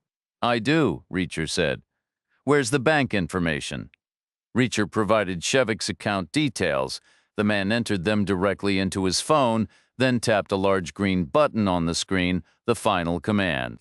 "The funds will hit your account within 20 minutes, he stated. He navigated through a few more screens, then abruptly lifted his phone, snapping Reacher's photograph. "Thank you, Mr. Shevik. A pleasure. I'll see you again in exactly 1 week." He tapped his close-shaved head with a pale finger, that same odd gesture implying a need to remember, a vague threat, Reacher figured. Whatever. He stood and walked out into the night. A black Lincoln idled at the curb, its driver reclined behind the wheel, arms and legs spread in that universal chauffeur's slump. A second man leaned against the rear fender, dressed identically to the driver and the guy inside, black suit, white shirt, black silk tie, a uniform. He waited with crossed arms and ankles. He looked like a weathered version of the man at the corner table, suntanned instead of ghostly pale, with buzzed blonde hair, a broken nose, and scarred eyebrows. Not a skilled fighter, Reacher assessed. The evidence suggested he got hit often. "You, Shevik?" the man asked. "Who wants to know? The people who just loaned you money? Sounds like you've already answered your own question. We're driving you home. What if I'd rather not?" Reacher said. "It's part of the arrangement," the man replied. "What arrangement? We need to know where you live." "Why? For our peace of mind. Look me up." "We did, and you're not listed. You don't own any property." Reacher nodded.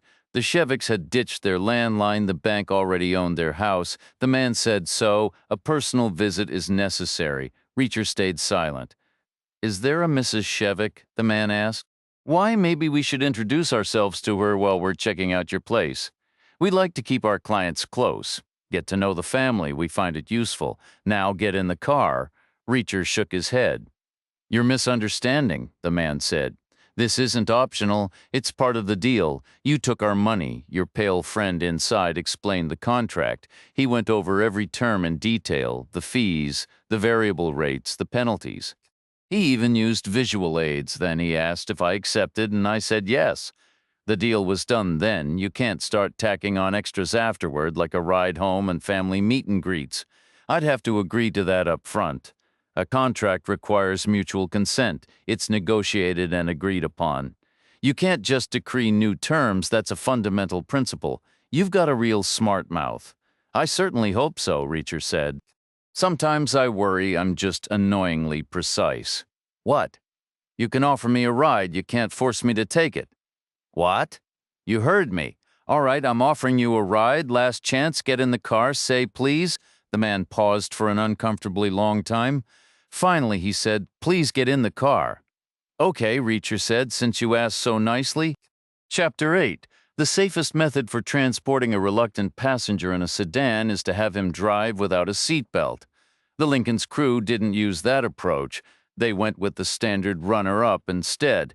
They placed Reacher in the back seat behind the empty front passenger spot, removing any immediate target ahead of him.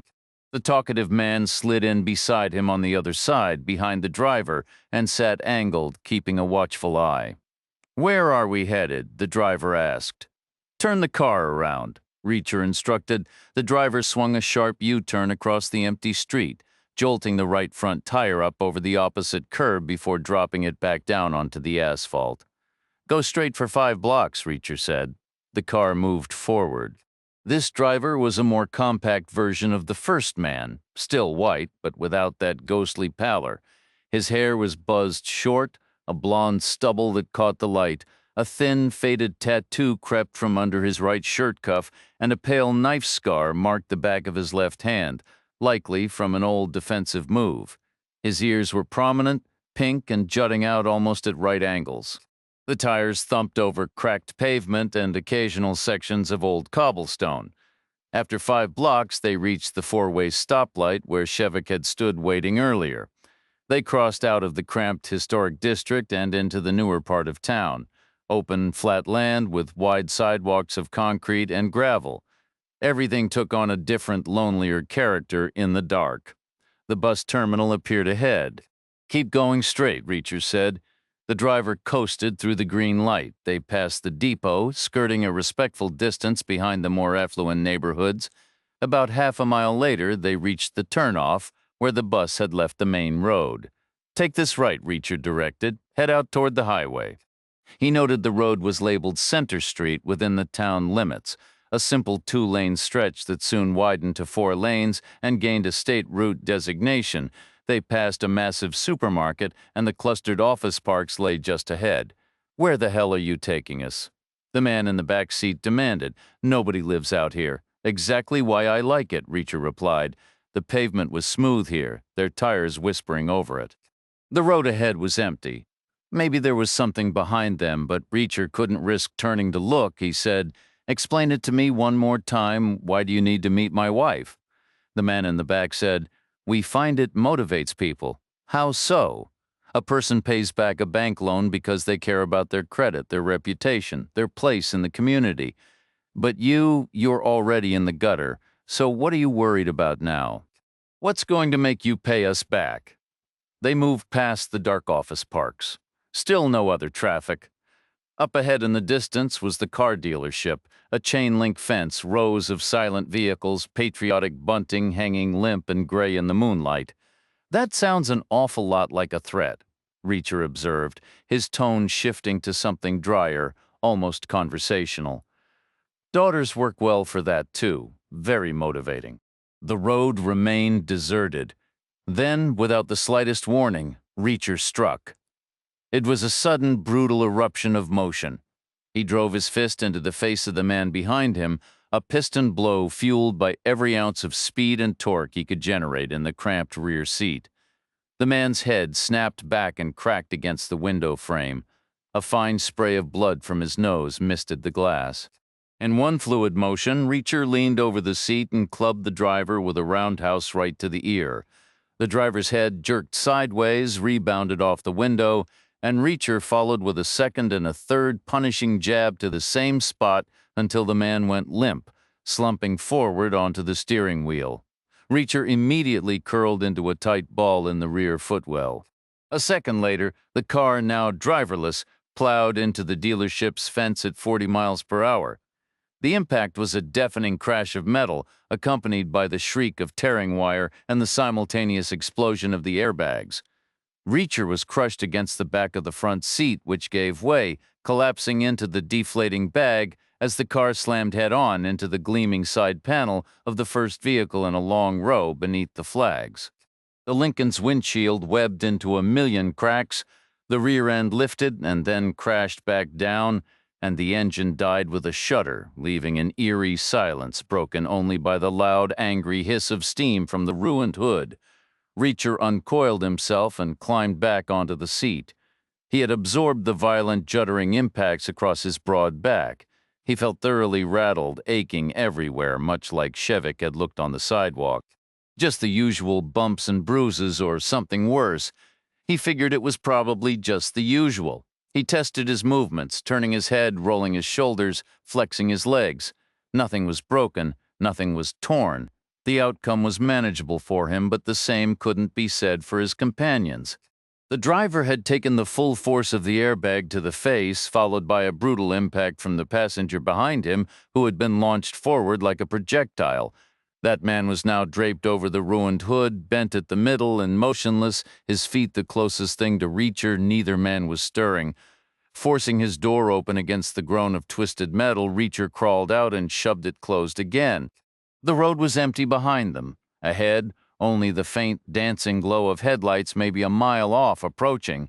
At highway speed, they'd be here in about a minute. The Lincoln had plowed into a Ford minivan. Its side caved in and bowed like a soft banana. Ironically, a decal on its windshield read, "Accident-free." The Lincoln itself was a compressed wreck, folded like an accordion all the way to the windshield, a perfect visual for a safety pamphlet if not for the human shape sprawled across it. The lights ahead grew brighter. Now more appeared in the rear view coming from town. The auto dealership's fence was blown open in an almost comical way. Wires curled back neatly as if parted by a giant hand. The gap was a good 8 feet wide, an entire section simply gone. Reacher's mind ticked over. Motion sensors. A silent alarm wired to the police. Probably an insurance mandate, given the valuable inventory inside. Time to move. He stepped through the breach, every muscle protesting, bruised and aching but operational. He kept his distance from the road, moving parallel through scrubby fields and empty lots, staying 50 feet back in the dirt where passing headlights wouldn't catch him. Cars streamed by in the distance, some cautious, some speeding, maybe cops, maybe not. He skirted the dark sides of one office park, then another, before angling toward the vast supermarket parking lot. His plan was to cut through it and merge back onto the main road where it exited. Gregory received the update almost instantly, courtesy of a janitor on the emergency room cleaning crew, part of the Ukrainian network. The man stepped out for a smoke and made the call. 2 of Gregory's men had just rolled in on gurneys, lights and sirens blaring. One was critical, the other even worse. Both were likely to die. Talk in the ER was of a major wreck near the Ford dealership. Gregory gathered his inner circle, and within 10 minutes they were assembled around a table in the back room of the taxi company. His right-hand man laid out the facts. "What we know is this. Earlier tonight, 2 of our guys were sent to that bar to verify an address for a former client from the Albanian loan operation. How long does an address confirmation take?" Gregory snapped, his tone shifting from concern to sharp sarcasm. "They should have been done ages ago. This is clearly something else entirely. It can't be related to the address check. Who the hell lives way out by the Ford dealer? Nobody. That's who. So they dropped the guy at his house, maybe snapped a photo for the record, and then headed to the dealership. Why? There had to be a reason, and why did they wreck? Could be they were forced in that direction, the right-hand man suggested, lured or chased, then rammed off the road.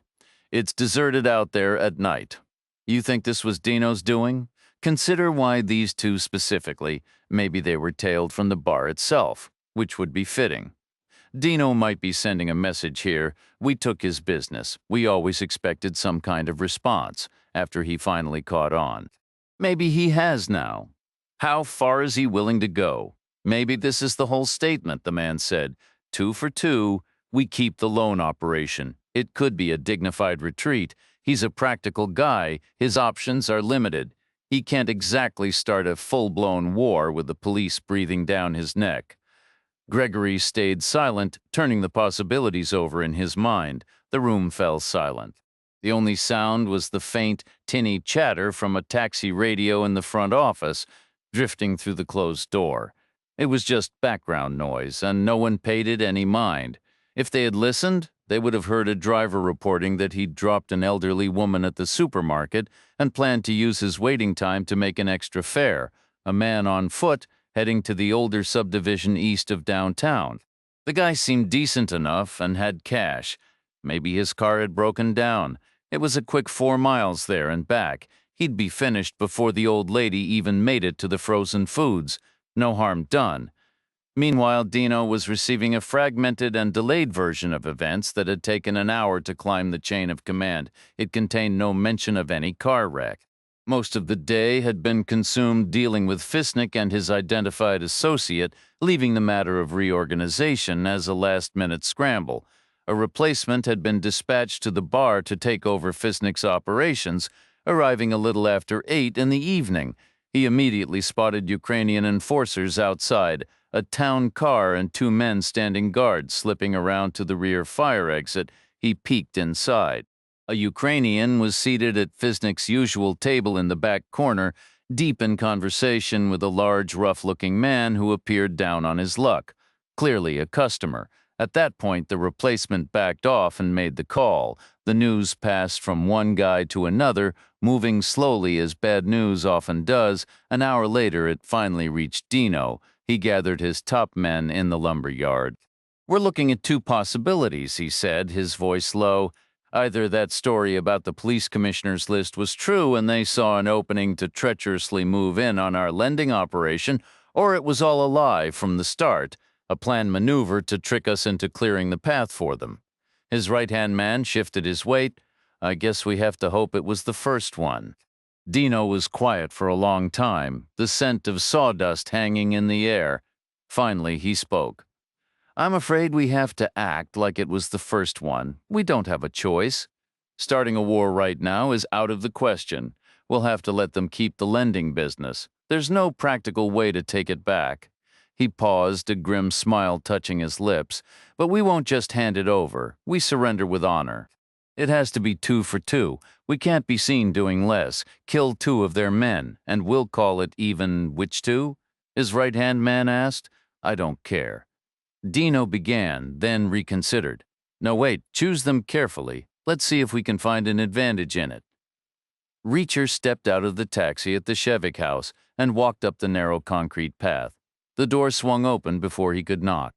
Shevik stood framed in the doorway, the light behind him, his phone clutched in his hand. "The money came through an hour ago," he said. "Thank you." "You're welcome," Reacher said. "You're late. We started to think you weren't coming back." "I took a little detour. Where to?" "Let's go inside," Reacher said. "We need to talk." They moved into the living room this time, the same photographs on the wall, the same television sitting silent and disconnected. The Sheviks took the armchairs and Reacher settled on the love seat. "It played out a lot like it did with you and Fisnick," he began, "except this guy took my picture, which might work out for the best in the long run. Your name, my face, a little confusion never hurts. But if I were a real client, I wouldn't have liked it. Not one bit. It would have felt like a cold finger tapping my shoulder. Makes you feel exposed." He leaned forward slightly. "Then when I got outside, there was more. 2 guys offering me a ride home. Wanted to see where I lived, who I lived with, my wife if I had one. That's not just a finger, that's a whole bony hand reaching out." "What happened?" Shevik asked. "The 3 of us came to a different understanding. An arrangement that isn't connected to your name or address. In fact, it's all a bit murky about what exactly went down. I wanted to leave them guessing. Their superiors will know it's a statement, but the source will be a mystery. They'll probably blame the Albanians. You'll be the last person they suspect. What about the men who were here? They were the message. This is America. Don't insult us by sending some low-rent thug whose biggest claim to fame was losing a prelim fight in a Kiev basement. Take it seriously. Show a little respect. They saw you, not for long. They had a sudden change of plans and a rather severe accident. They'll be missing a few hours. Doctors call it retrograde amnesia, happens all the time after a serious head injury, assuming they wake up at all, that is. So we're in the clear?" "Not exactly," Reacher replied. "What's next?" "These are not forgiving people. We're aware. How do you plan on getting their money?" "Silence. You need $25,000, 1 week from today. Not a day late, they showed me photographs. What they did to Fisnick would look tame in comparison. You need a strategy," Shevik murmured. "A week can feel like a lifetime, or the blink of an eye," Reacher said again, Mrs. Shevik added quietly, "Something could change. Our luck might turn." Reacher leaned forward, his voice dropping to a steady, insistent tone. "You need to tell me what you're hoping for right now." It was, of course, about their daughter. Mrs. Shevik's eyes drifted to the photographs lining the wall as she began to speak. Their daughter was named Margaret, though she'd been Meg since she was a toddler. She had been a joyful, spirited child, brimming with charisma. She adored other kids, loved kindergarten, and thrived in every grade. Reading, writing, drawing, she was passionate about it all. She talked and smiled constantly. Possessing a persuasive charm, her mother joked could sell snow to a ski resort. Middle school, high school, she was beloved, involved in theater, choir, track, and swimming. She graduated but bypassed college. While books were fine, her real talent was with people. She needed to be out in the world, smiling, talking, winning folks over. Honestly, she enjoyed steering people her way. She craved a goal. She started in public relations, hopping between firms, handling whatever local businesses could afford. She worked tirelessly, built a reputation, climbed the ladder, and by 30 was earning more than her father ever had as a machinist. A decade later, at 40, she was successful, but felt her momentum stalling. She could see the limit of her current path. She'd sit at her desk and wonder, is this all there is? No, she decided. She wanted one final, monumental success. She knew she was in the wrong city for that. She needed to move likely to San Francisco with its tech wealth and constant need for someone to explain complicated things. Or maybe New York, but she hesitated. Time slipped by. Then, almost miraculously, an opportunity from San Francisco seemed to find her. She later understood there was a constant whispered competition among investors and real estate types to pinpoint the next major tech hub to get in on the ground floor. For reasons never fully clear, her own hometown suddenly ticked all the hidden boxes: revitalization, the right demographic, infrastructure, and bandwidth. Early scouts were already circling. Meg got a convoluted introduction through a friend of a friend, leading to an interview with the founder of a new startup. They met at a downtown cafe. He was a 25-year-old freshly arrived from California, a foreign-born coding prodigy with a new idea involving medical software and smartphone apps. Mrs. Shevik confessed she never fully grasped what the product did, only that it was the kind of thing that made people millionaires. Meg was offered the position on the spot. Meg took a position as senior vice president for communications and local affairs at a brand new startup, where the ink on the contracts was barely dry. The salary itself wasn't a huge jump from what she was already earning, but the benefits package was enormous. It included stock options, a substantial pension plan, a top-tier health insurance policy, and even the use of a sleek European coupe. There were also those quirky San Francisco perks like free pizza, candy, and on-site massages. She appreciated all of it, but the stock options were the real prize. That was the potential golden ticket. In the world of tech startups, that's how people became billionaires overnight. Initially, things looked promising. Meg excelled at building buzz and momentum, and a couple of times in that first year, it genuinely seemed like they were on the verge of a major breakthrough. They just never quite reached the summit. The second year followed a similar pattern, all the glossy, cutting-edge talk of being the next big thing, but without the tangible results to back it up. By the third year, the situation deteriorated. Investor confidence wavered and the funding faucet was tightened to a drip. The team hunkered down, operating in a lean, determined mode. They downsized to just 2 floors of their building. The free pizza and candy vanished, and the massage tables were stored away, working in tighter quarters than ever. The team pushed forward with a shared, stubborn confidence. Then came the diagnosis. More accurately, Meg discovered she had been living with cancer for the past 6 months. She had been too consumed by work for regular doctor visits, attributing her unexplained weight loss to sheer exhaustion. The news was grim, a particularly aggressive form, already fairly advanced. The sole glimmer of hope was a set of new experimental treatments. They were unconventional and costly, but clinical trials showed promising, improving success rates. Her doctors were clear. This was her only viable path. They cleared her schedule and booked her first treatment session for the very next morning. That's when the bureaucratic nightmare began. As Mrs. Shevik recounted, there was a glitch with her insurance. Her account number kept getting rejected. She was already prepping for chemotherapy, and staff were running in and out, repeatedly asking for her full name, date of birth, and social security number.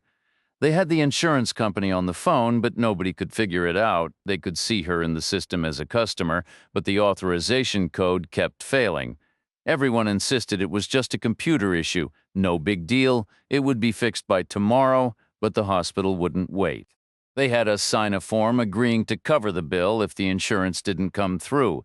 They assured us it was a mere technicality, that these computer hiccups happened all the time and everything would get sorted out.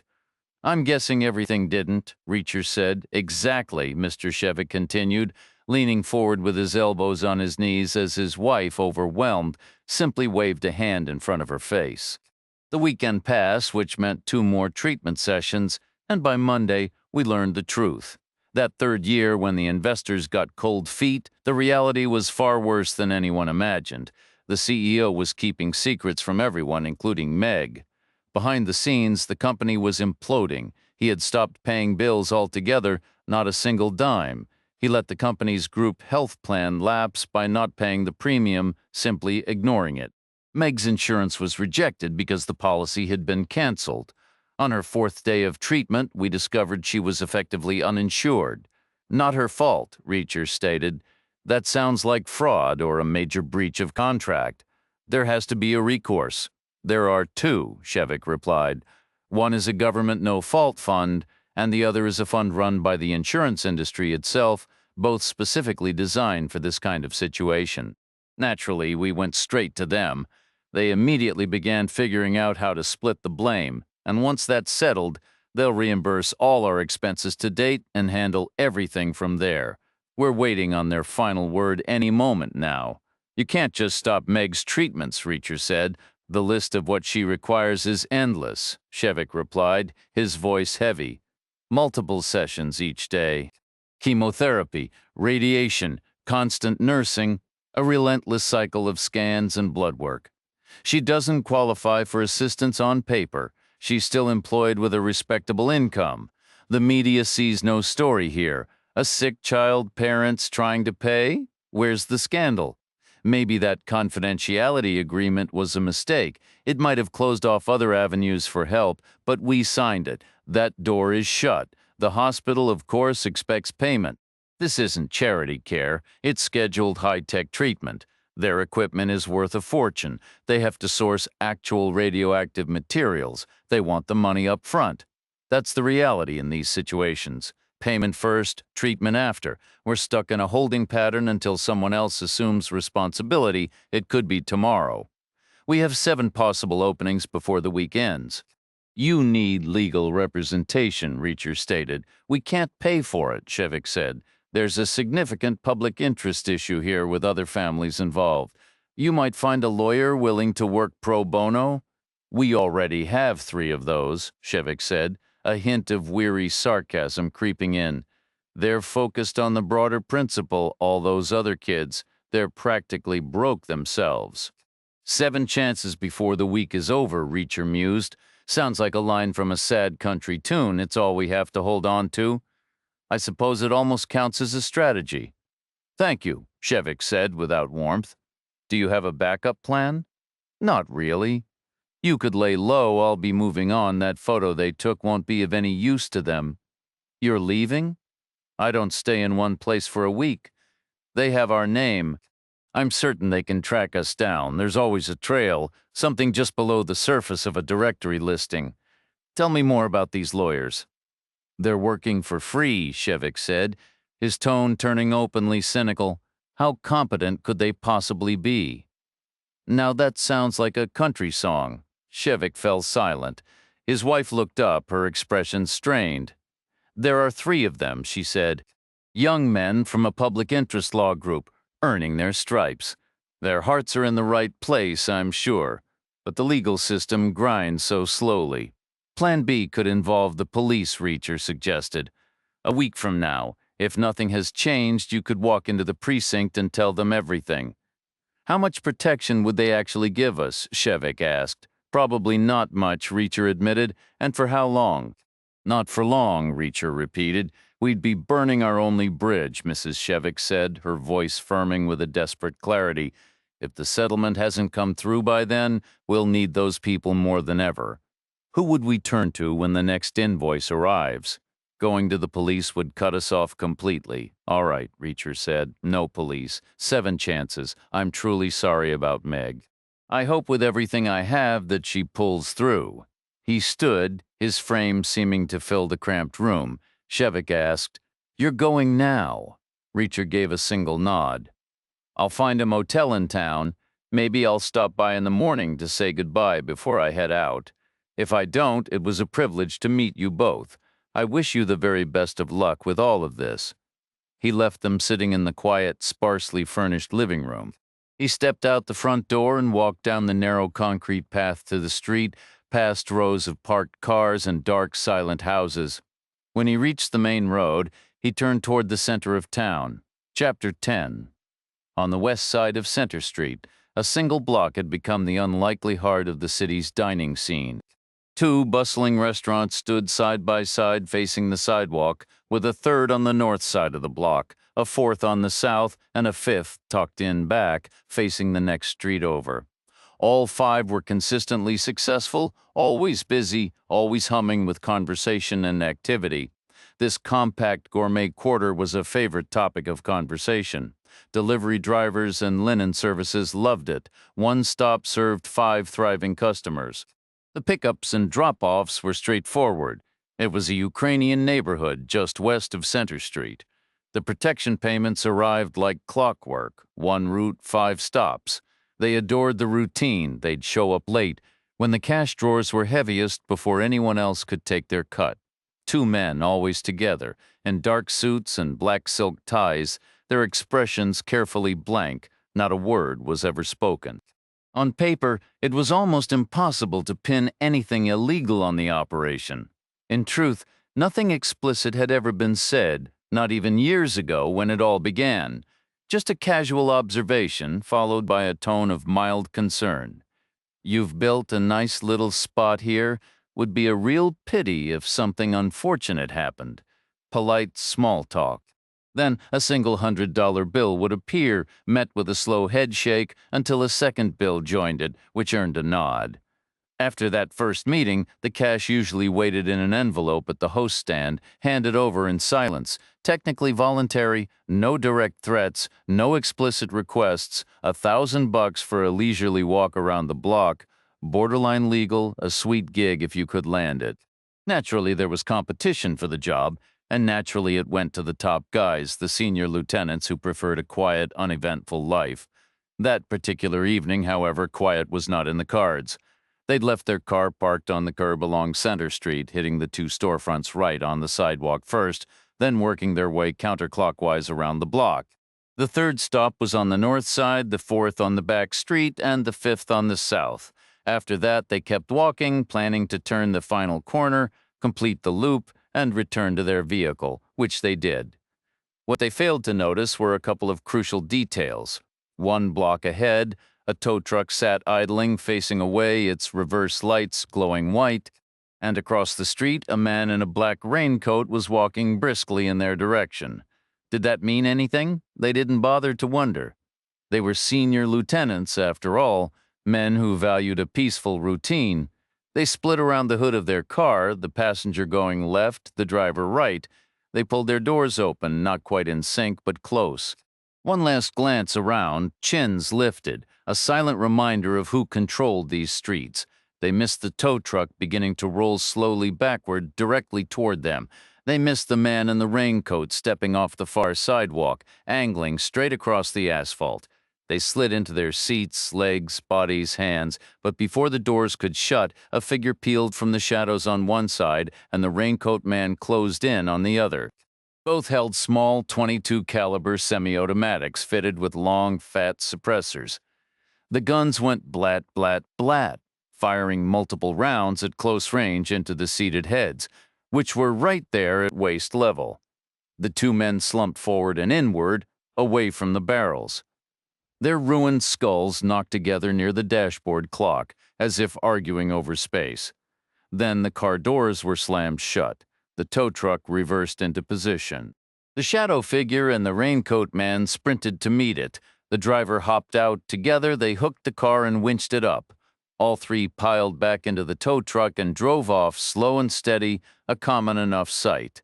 A disabled vehicle, undignified, dragged backward down the street with its front wheels on the pavement and its rear end lifted high.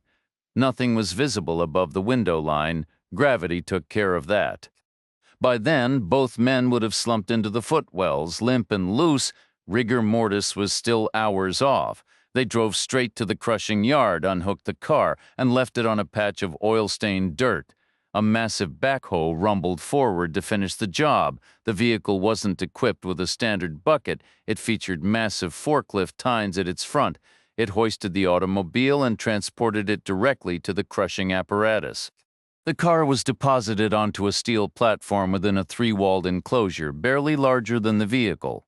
The machine then reversed. The missing fourth wall of the box pivoted upward into position, and its roof panel slammed down. With a deafening roar of engines and a metallic shriek of hydraulics, the walls began to press inward, a relentless, grinding, groaning convergence powered by immense force.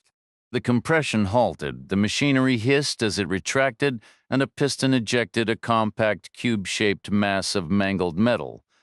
This cube settled briefly onto a heavy iron grate, allowing residual fluids, gasoline, oil, brake fluid, refrigerant, and in this particular instance, certain other substances to drip away. A second machine, similar to the first but fitted with a grasping claw instead of tines, arrived.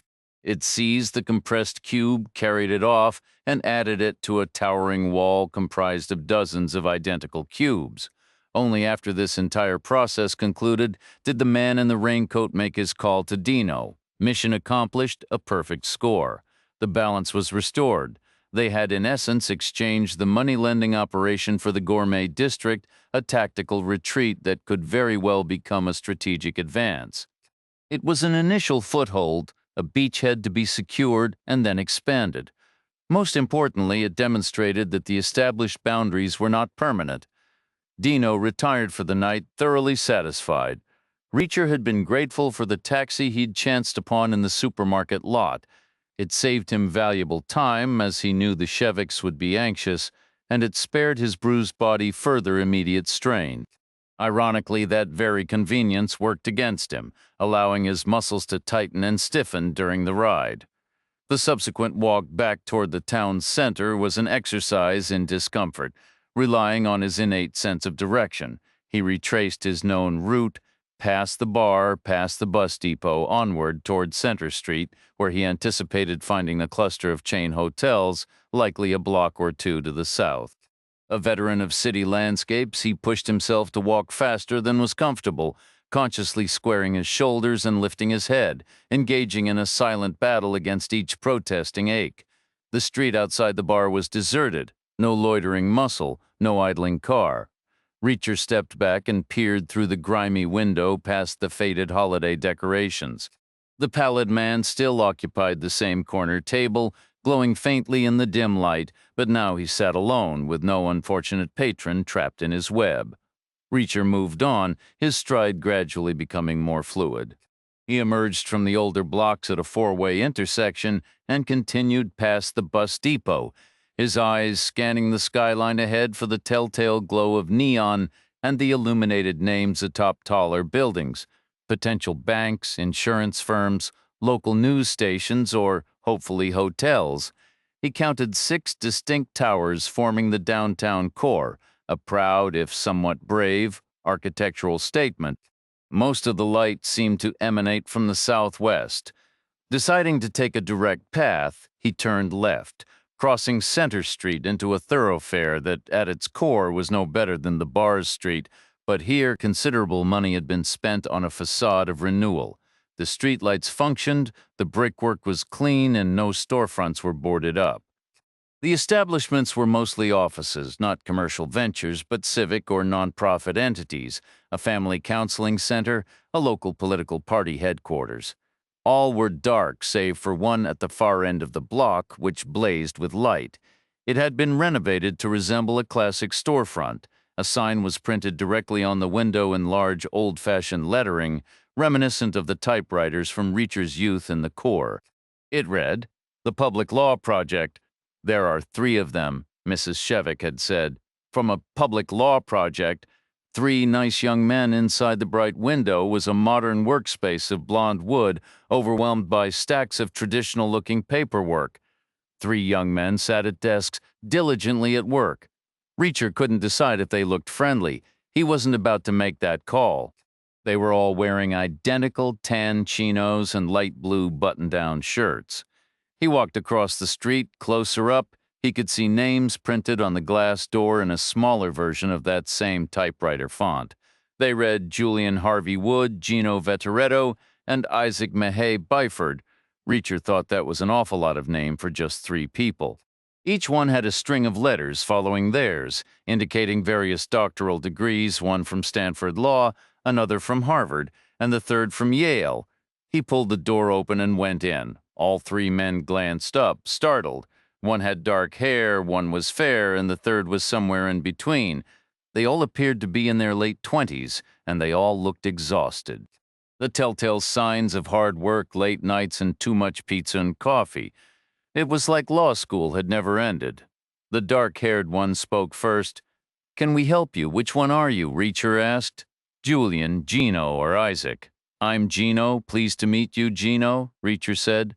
"Any possibility you know an elderly couple named Shevik? Why do you ask?" "I just paid them a visit. Got to know about their situation. They mentioned having 3 lawyers from a public law project. I'm wondering if that's you folks. In fact, I'm pretty sure it is. I'm asking myself how many public law projects a city this size could possibly have." The fair-haired one said, "If they are our clients, then we obviously can't discuss their case. Which one are you?" "I'm Julian," the one who was neither dark nor fair said, "and I'm Isaac. I'm Reacher. Nice to meet you all." "So, are the Sheviks your clients?" "Yes, they are," Gino replied. "Which means we can't talk about them." "Then treat it like a hypothetical. In a situation like theirs, is either of the no-fault funds likely to make a payment within the next week?" Isaac shook his head. "We really shouldn't get into this. Just theoretically," Reacher pressed, "as an abstract example." "It's complicated," Julian offered. "By what?" "Well, speaking purely theoretically, such a case might start out straightforward, but it would get tangled fast if family members stepped in to act as guarantors. That action would actually downgrade the urgency. I mean that literally, it would mark it down a priority level. These funds are processing tens of thousands of cases, maybe hundreds of thousands. If they know for certain a patient is receiving care regardless, they assign a different code, a lower grade. Not exactly the bottom of the pile, but definitely on the back burner while more pressing matters are handled. So the Sheviks messed up by signing that paper. "We can't discuss the Sheviks," Gino interjected. "Confidentiality." "Theoretically," Reacher said again. "Hypothetically." "Would it be a mistake for hypothetical parents to sign?" "Of course it would," Isaac said, a hint of frustration in his voice. "Think like a bureaucrat for a second. The patient is getting treatment. The bureaucrat doesn't care how all he knows is there's no immediate public relations disaster on his desk, so he can take his sweet, sweet time. The hypothetical parents should have stood their ground and refused. They should have said no. I suppose they couldn't bring themselves to do it. Agreed, it would have been brutally hard in the moment, but it would have worked. That bureaucrat would have been forced to get his checkbook out right then and there, no other option." "It's about education," Gino added, his tone shifting to something almost sarcastic. "People need a preloaded script of their rights before the crisis hits. You can't workshop it while your kid is on a gurney and you're vibrating with panic. The system banks on that emotion, frankly. It's not a bug, it's a feature." Reacher asked, "Is anything at all going to happen in the next 7 days?" Silence hung in the air, which Reacher took as answer enough. Finally, Julian spoke, his voice weary. "The problem now is they have time to argue. The government fund uses taxpayer money. The whole legislation is politically unpopular. So, of course, the government will push for the insurance fund to pay. The insurance fund is shareholder money. Executive bonuses depend on it. They'll fight like cats in a bag over who opens their wallet, and my hypothetical clients are stuck in the middle. So the insurance fund will keep sending it back to the government on an endless loop until one thing happens. Until what? Until the patient passes away, Isaac explained. That's the jackpot for the fund. Once that occurs, we're in entirely different legal territory. The surrogate agreement existed between the no-fault fund and the deceased individual. What's left to repay? The deceased didn't spend a dime. Her medical costs were covered by family generosity, something so routine the IRS has a special classification for it. But this isn't an investment. You don't get a return later. The term says it all. It's a donation, a gift freely offered. Gifts aren't reimbursed, certainly not by parties who weren't part of the original, now void contract. It becomes a question of legal doctrine. Case law is murky. This could easily land before the Supreme Court. So nothing will move in the next week? We'd celebrate if something moved in the next 7 years. They're tangled up with loan sharks. The bureaucrat isn't concerned with the how. Are you? Julian cut in. Our clients won't allow us near their financial dealings. Reacher gave a slow nod. They don't want you torching their bridges.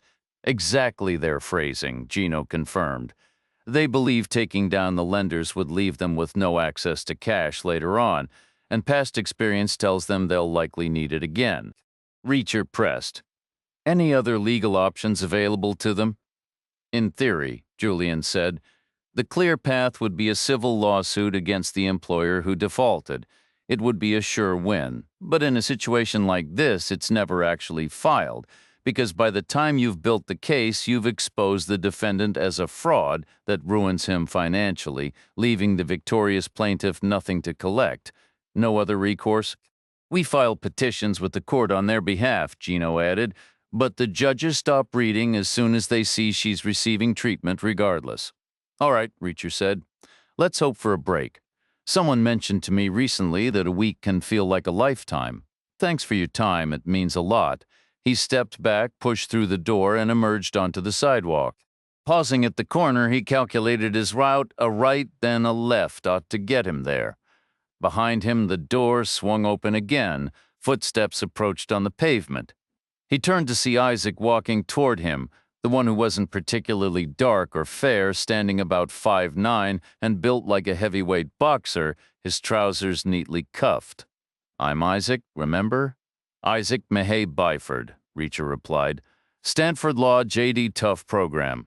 Impressive, but I'd guess you're originally from the opposite coast. Boston, Isaac said. My father was a cop there. You remind me of him a little? He noticed details, too. Now you're making me feel ancient. Are you a cop? I was, Reacher said. A long time ago, military police. Does that qualify? It might, Isaac said. Maybe you could offer some advice? About what? How did you get involved with the Sheviks? I helped him out of a bind this morning. He'd hurt his knee, so I walked him home. They told me the whole story. His wife calls me sometimes. They don't have many people to turn to.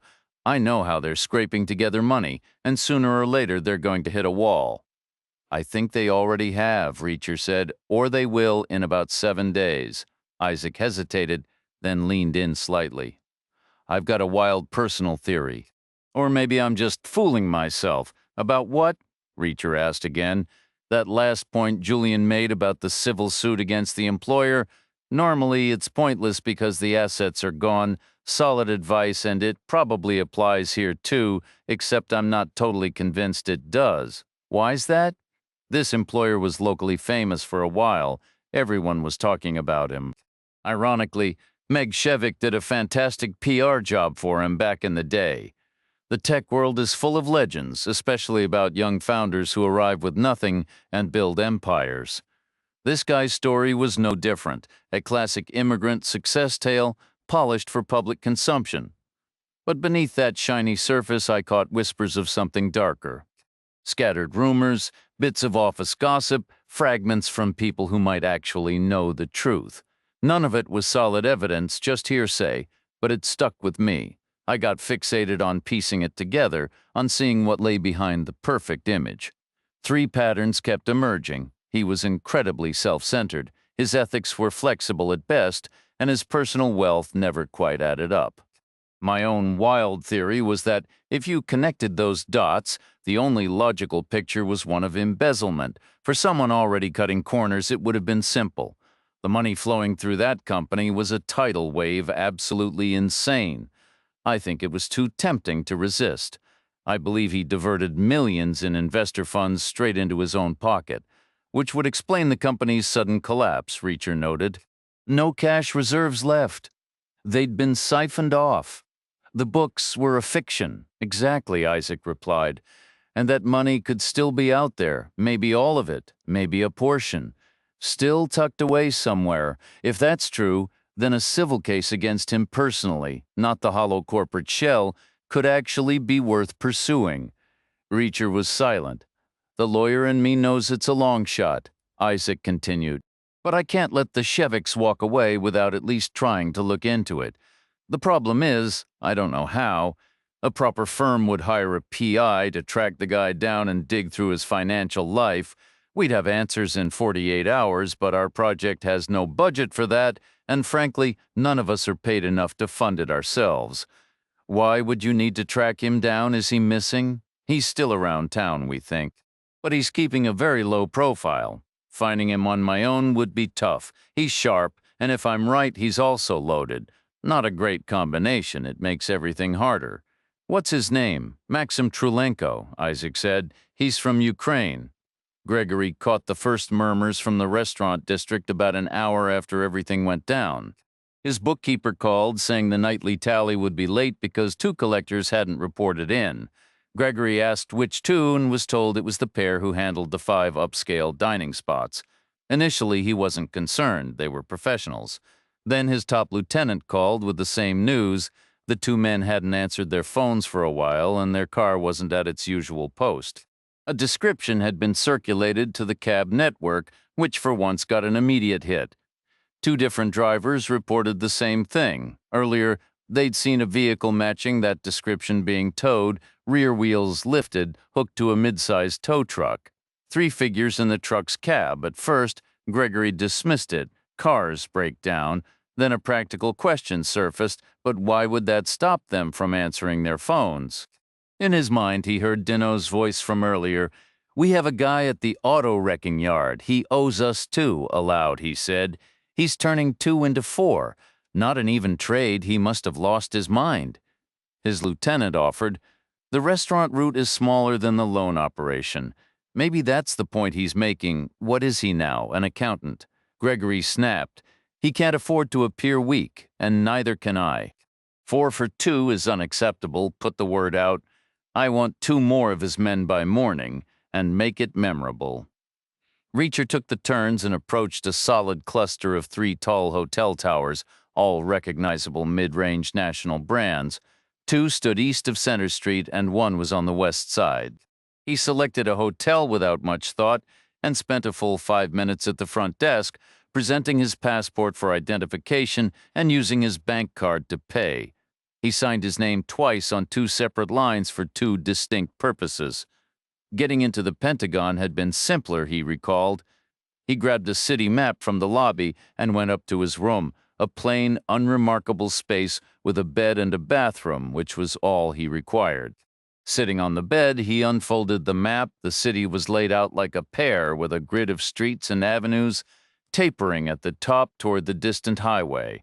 The Ford dealership and the farm equipment lot would be right at the stem. The hotels clustered in the center of the wider section, the business district. There was an art gallery and a museum noted. The neighborhood with the Shevik house was about halfway to the eastern edge, appearing on the map as a small squared-off imprint. Where would a clever, wealthy man choose to disappear? Nowhere, Reacher decided. The city was sizable, but not large enough.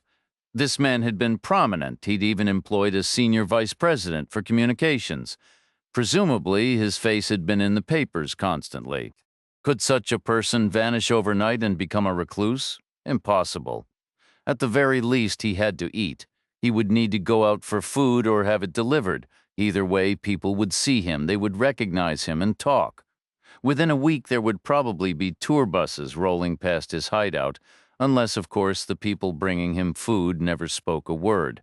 The population of Ukraine was around 45 million. Some had immigrated to America. There was no reason to think they all knew each other and no reason to automatically assume a connection. Yet a connection was the only way to truly hide in a city of this size. The only sure method was to be shielded, protected, and supplied by a loyal and watchful group, like a secret agent in a safe house, staring wistfully out a window while discreet messengers came and went. He had 7 chances before the week was out, he thought. Folding the map, he tucked it into his back pocket. He rode the elevator down to the lobby and stepped outside.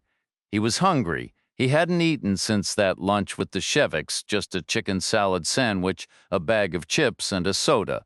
Not much, and it felt like a long time ago. He turned onto Center Street and within a block realized most eateries were already closed for the night.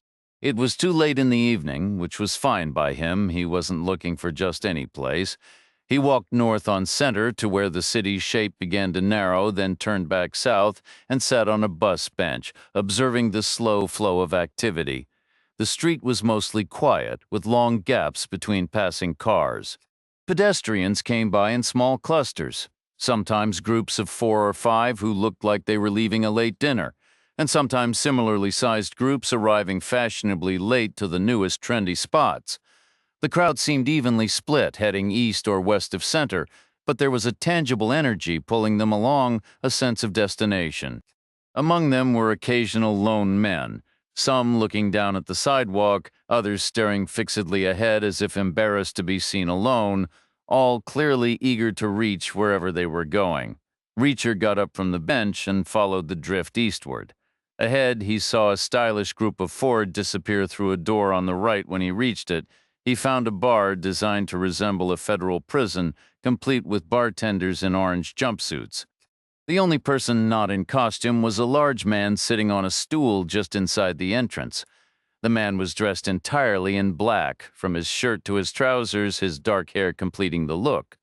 He had the distinct appearance of someone from Albania, a region Reacher was familiar with from his past travels. This individual seemed new to the area, carrying himself with a smug, self-satisfied air that spoke of someone who relished the authority he held. Reacher moved past him, his attention shifting to a nervous-looking man who ducked around a corner and slipped through an unmarked door. Just then, another man emerged, his face flushed with excitement and relief.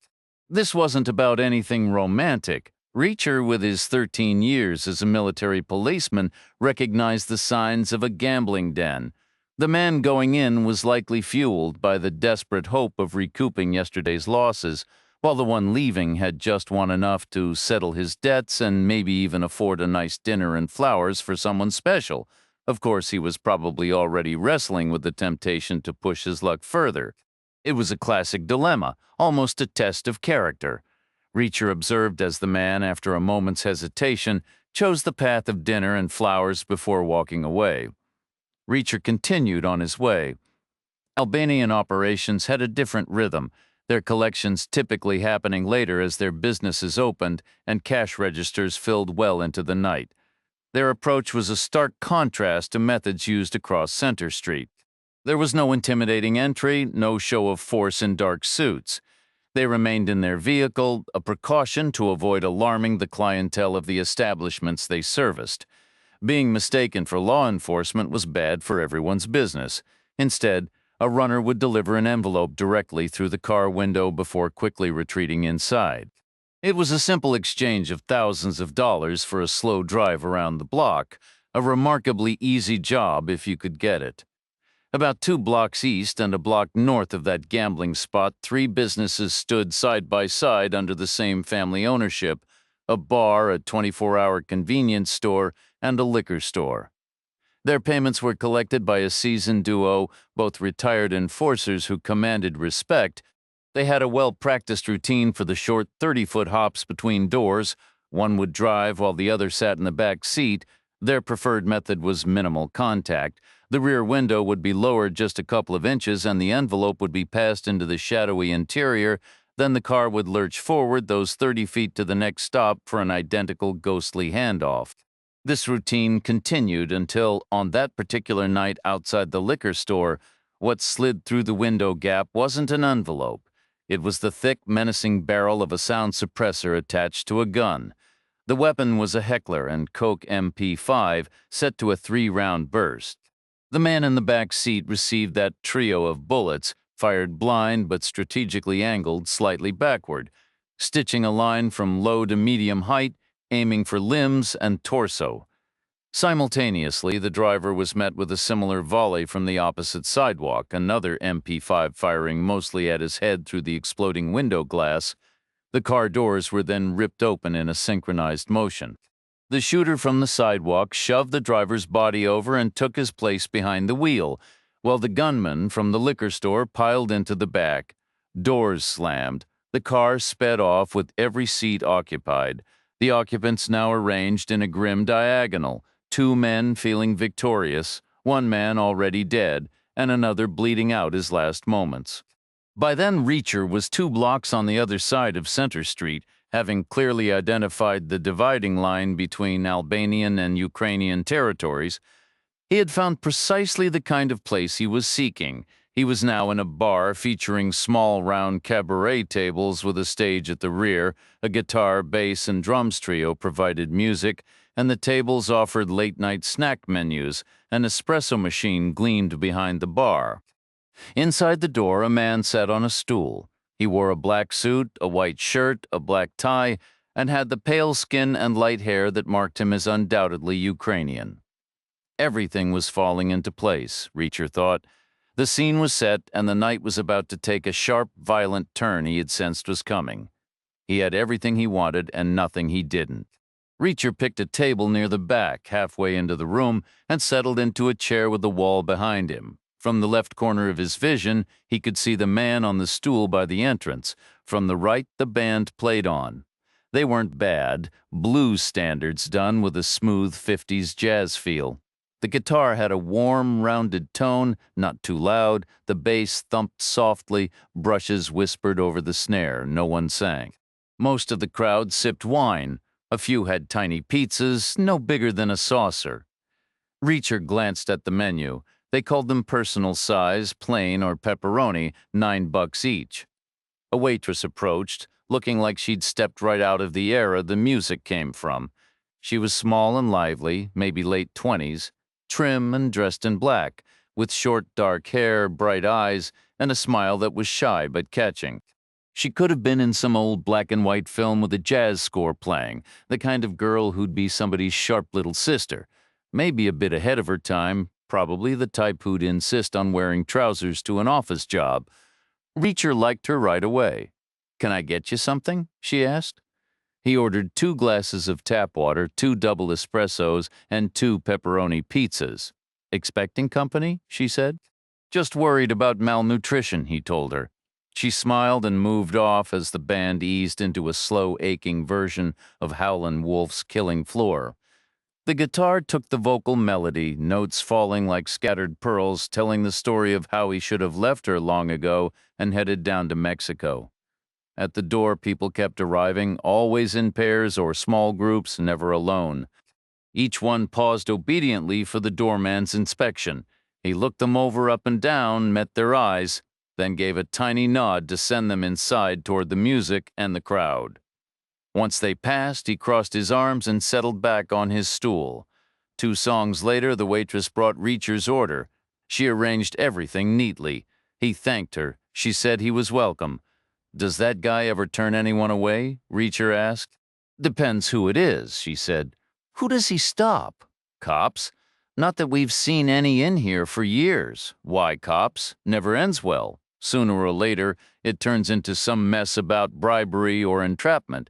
That's why cops have their own places. So he hasn't actually barred anyone in years. Makes you wonder what he's really there for. Why do you ask?" "Curious," Reacher said. "Are you a cop? Next, you'll tell me I look like your father?"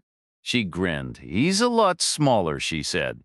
She turned to leave, throwing him a last glance that wasn't quite a wink but came close. Then she was gone. The band kept playing.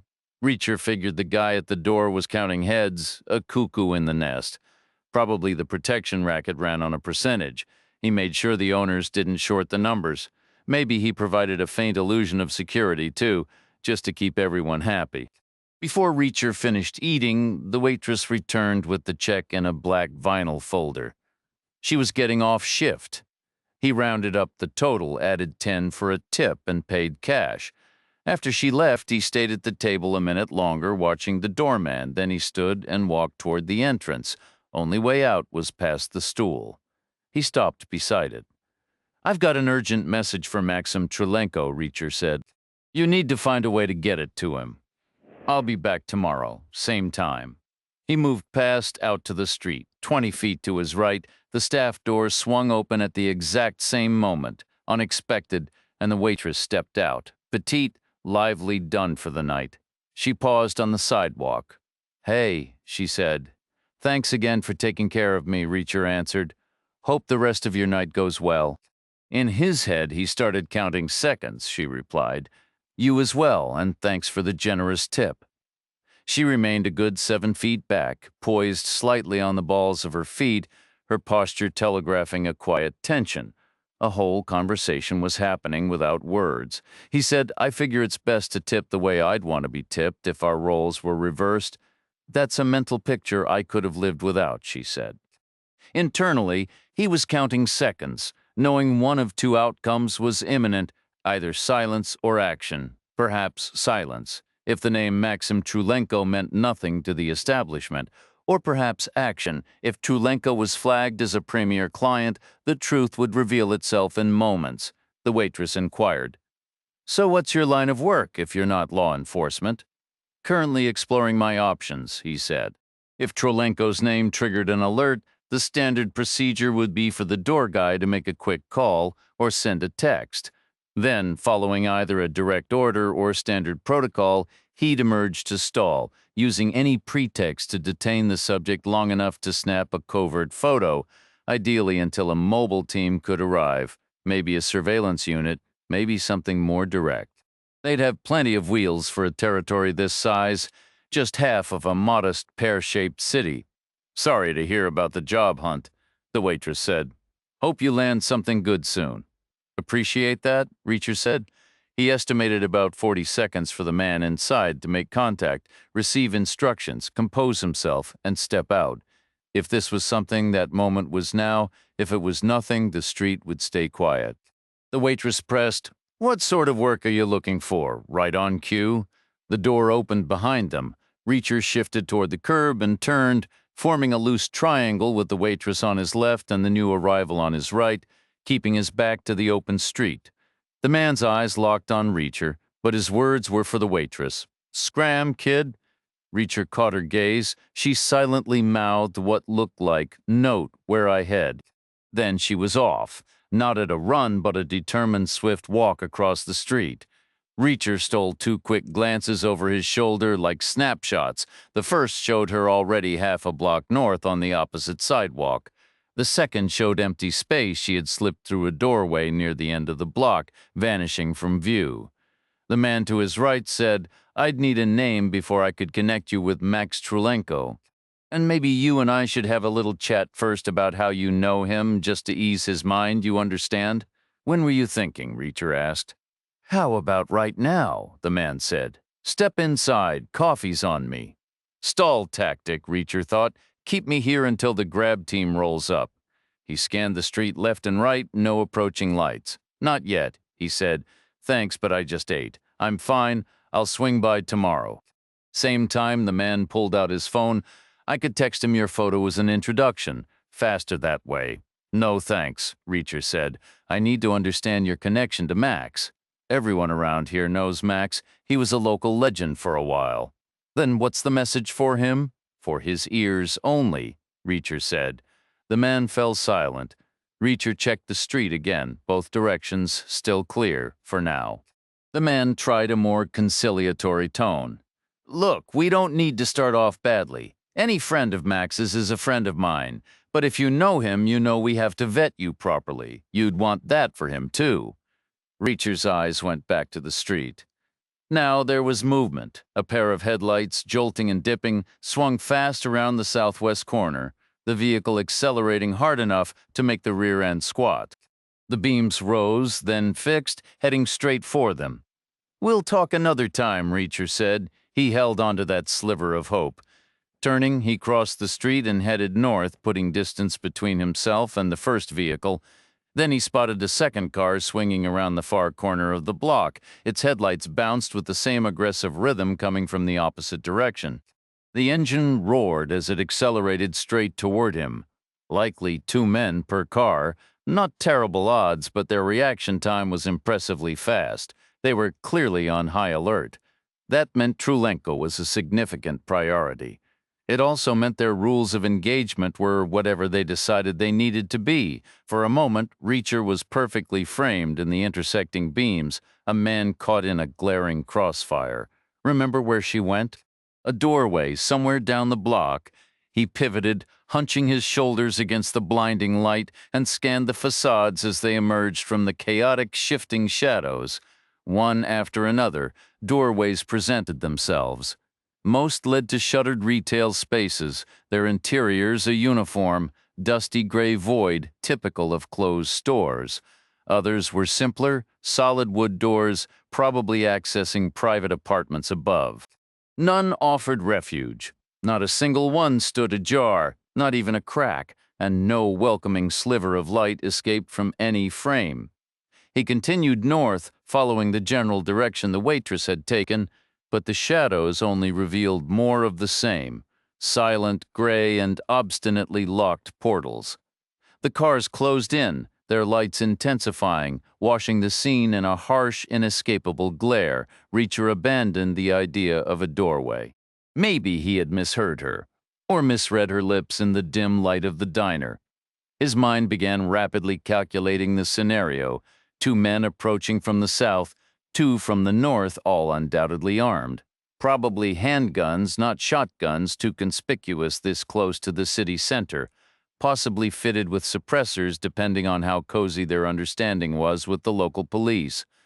The unofficial motto: "Don't alarm the taxpayers." But any professional hesitation would be crushed by a powerful desire not to fail their superiors. The vehicles slowed to a synchronized halt, pinning him directly between them. A foundational rule, etched in his psyche since childhood when he first understood he could choose to be scared or to be scary, was to move toward a threat, not away from it. That principle now gave him a simple choice: charge forward or charge back. He chose forward. North maintaining his original momentum. No hesitation, no change in direction, just a surge of increased speed and force. Glare ahead, glare behind, he kept moving. It was instinctual, but also tactically sound, or as sound as anything could be given the profoundly lousy situation. He was at the very least changing the dynamic. The strategists would call it reshaping the battlefield. The men ahead would feel the pressure mount with every step he took toward them. The men behind would be forced to take longer, trickier shots. Both factors would degrade their efficiency, hopefully pushing their success rate below 50%. The rear team would also have to worry about hitting their own men, who were now directly in their line of fire. They might even opt out of the engagement entirely. You play the hand you're dealt. Reacher pushed on. He heard car doors chunk open to his left. As he ran, the doorways of empty shops leapt in and out of the headlight shadows, each one grim and sealed until one wasn't a doorway at all. It was an alley. On his right, the curb ran uninterrupted, but on his left, a gloomy 8-foot gap opened between 2 buildings, its surface paved like the public sidewalk. A pedestrian cut-through. Where did it lead? It didn't matter. It was dark. It promised an exit to somewhere infinitely preferable to this brightly lit empty street bracketed by 2 idling cars. He ducked into the alley. The sound of pursuing footsteps immediately started up behind him. He hurried forward. After passing the depth of one building, the alley widened into a narrow, shadow-cloaked service street. The footsteps continued their pursuit. He pressed himself close to the building walls, melting into the deepest shadows. Then, from the darkness ahead, a door swung open. A hand shot out, grasped his arm, and yanked him inside. The door clicked shut with a soft finality. A few heartbeats later, the heavy tread of boots passed by outside, moving at a cautious, searching pace before fading into the night. The grip on Reacher's arm tightened, pulling him further into the shadows.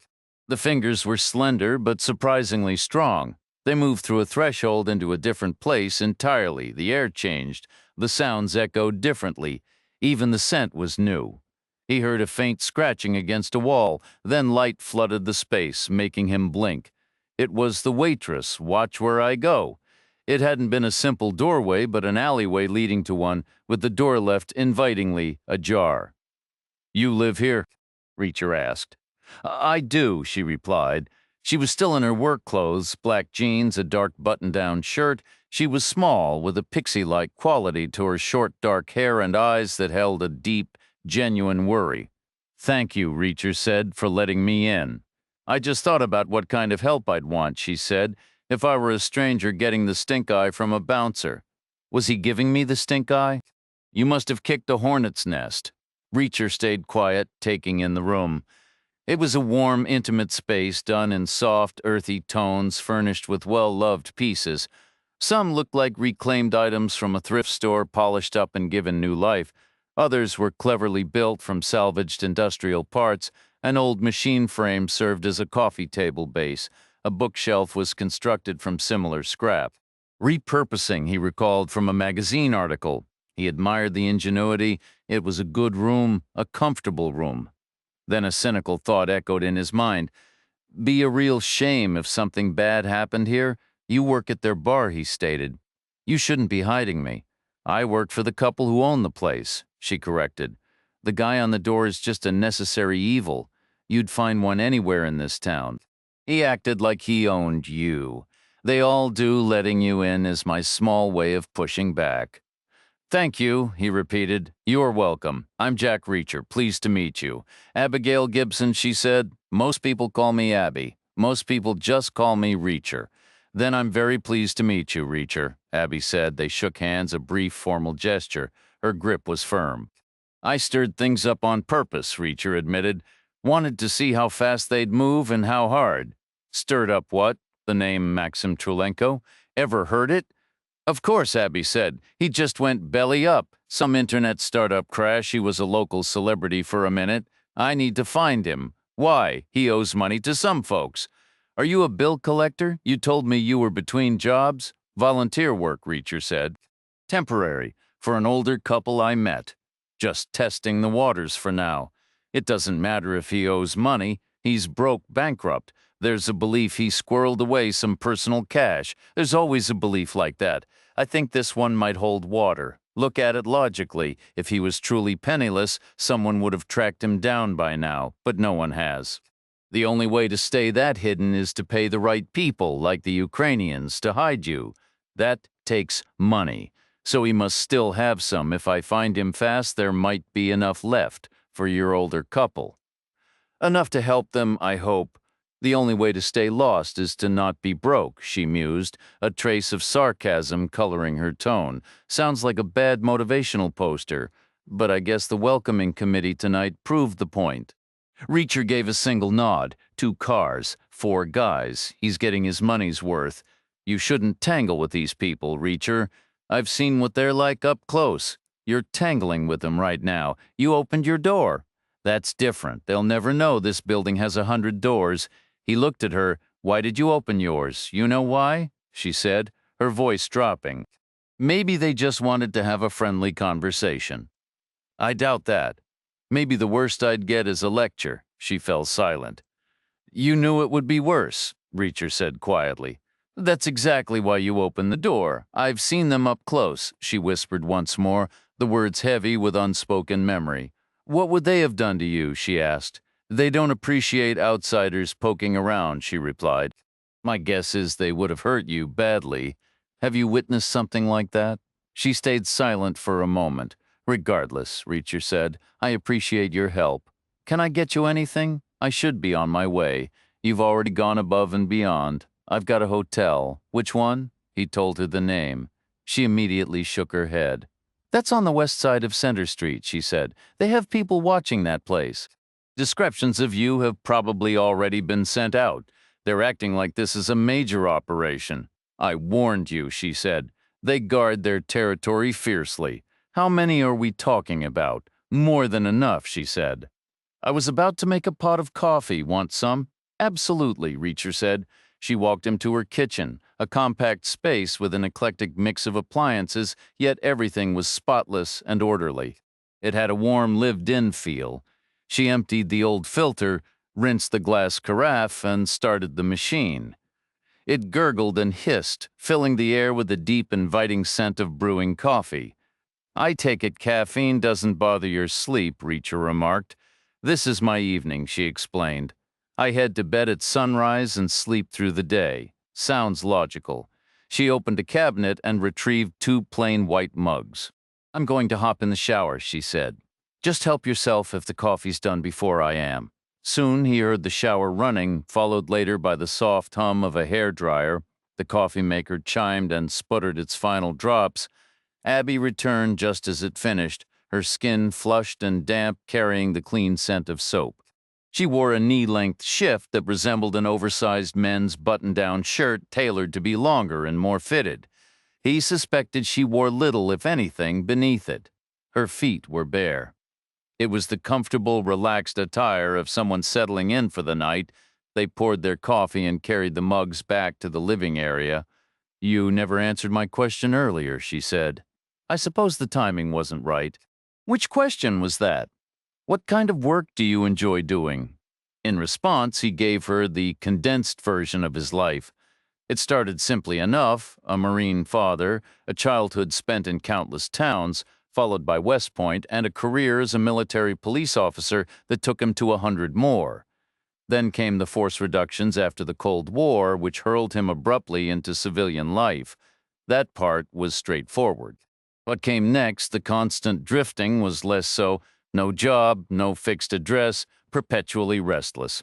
Always moving with just the clothes on his back, no destination in mind, yet all the time in the world to wander. Most people struggled to grasp it, but Abby didn't press him with the usual puzzled inquiries. Her own story was briefer, owing to her youth. Born in a Michigan suburb, raised in one in California, she developed passions for literature, philosophy, theater, music, dance, and avant-garde performance art.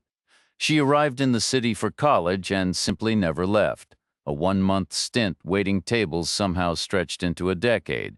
She was 32, older than she appeared. She claimed she was content. They made a couple of trips back to the kitchen for coffee refills and eventually settled at opposite ends of the sofa. Reacher stretched out comfortably while Abby sat cross-legged, the hem of her shirt dress tucked modestly between her knees. Reacher wasn't deeply versed in philosophy, theater, or experimental art, but he read when he could and listened to music when possible, so he managed to follow the conversation. They discovered a couple of books they'd both read. Same with a few musicians. She referred to it as her retro phase. He told her it felt like just yesterday to him. They shared a laugh over it. Before they knew it, the clock read 2 in the morning. He figured he could get a room at a hotel run by an Albanian family he knew of 1 block farther east. It would be just as good. He could afford to write off the money he'd already paid for the other room. What truly irritated him was the 5 minutes he'd wasted at the front desk earlier. That was time he was never getting back. Abby offered, "You're welcome to stay if you want." He was fairly sure there was now an extra button undone on her shirtwaist dress. He trusted his own eyes on this. He was a detail-oriented man who had appreciated the original opening on several prior occasions. It had been attractive, but this new view was superior. He replied, "I didn't notice a spare bedroom." "I don't have one," she said. Is this some kind of social test, compared to what? More conventional motivations? I suppose it's a bit of both. That works for me, Reacher said. Chapter 15. Dino's 2 men had vanished completely overnight. From the moment they left the liquor store, there was no sign of them. Their phones went straight to voicemail. No one had spotted their vehicle. It was as if they'd been erased from existence, an impossibility, yet the search parties came up empty. They remained missing until 7 the next morning, right on their own turf, when a worker maneuvering a forklift in a side lot reversed and found them tucked behind a stack of cedar planks. Only then did they wake Dino. The side yard was cut off from contractor access by an 8-foot wire fence. The two men had been strung up upside down from the top of it. Their abdomens were slit open, and gravity had done the rest, spilling their insides over their chests, faces, and the dirt below. Thankfully, it was after they were already dead. Both showed dried gunshot wounds, and one was missing most of his head. Their car was gone, no tracks, no clues. Dino called an immediate meeting in the back office boardroom, just a short walk from the grisly scene, like a commander surveying a fresh battlefield. Gregory must have lost his mind, he fumed. We were the ones who got screwed from the start, and now he wants to rub it in by making it 4 of ours for 2 of his. That's insane. How uneven does he need it to be? What is he playing at? But why the theatrics? His right-hand man asked. Why the display with the guts? That's the real message here, you think? Has to be. Killing them was enough. This was excessive, personal. Like they're furious with us, as if we came out on top in some way, except we didn't. Maybe there's something we're missing. Maybe we did get an advantage somehow and just haven't realized it yet. An advantage in what? We don't know, that's the point. All we got was the restaurant district. So maybe it's more valuable than it looks. Maybe it's a gold mine for connections. All the important people probably eat there with their families. Where else would they go? Dino was silent, his man pressed. Why else would they be this angry? Dino stayed quiet a moment longer. Then he said, maybe you're onto something. Maybe that restaurant block is worth more than the loan business. I sure hope so. We got lucky and they're bitter about it. But whatever the reason, 4 for 2 is unacceptable. We can't let that stand. Put the word out. We level this by sundown. Reacher woke at 8, feeling warm, loose, and utterly calm, partly wrapped around Abby, who slept soundly beside him. She seemed miniature next to him, more than a foot shorter and less than half his weight. Asleep, she was all soft curves and stillness.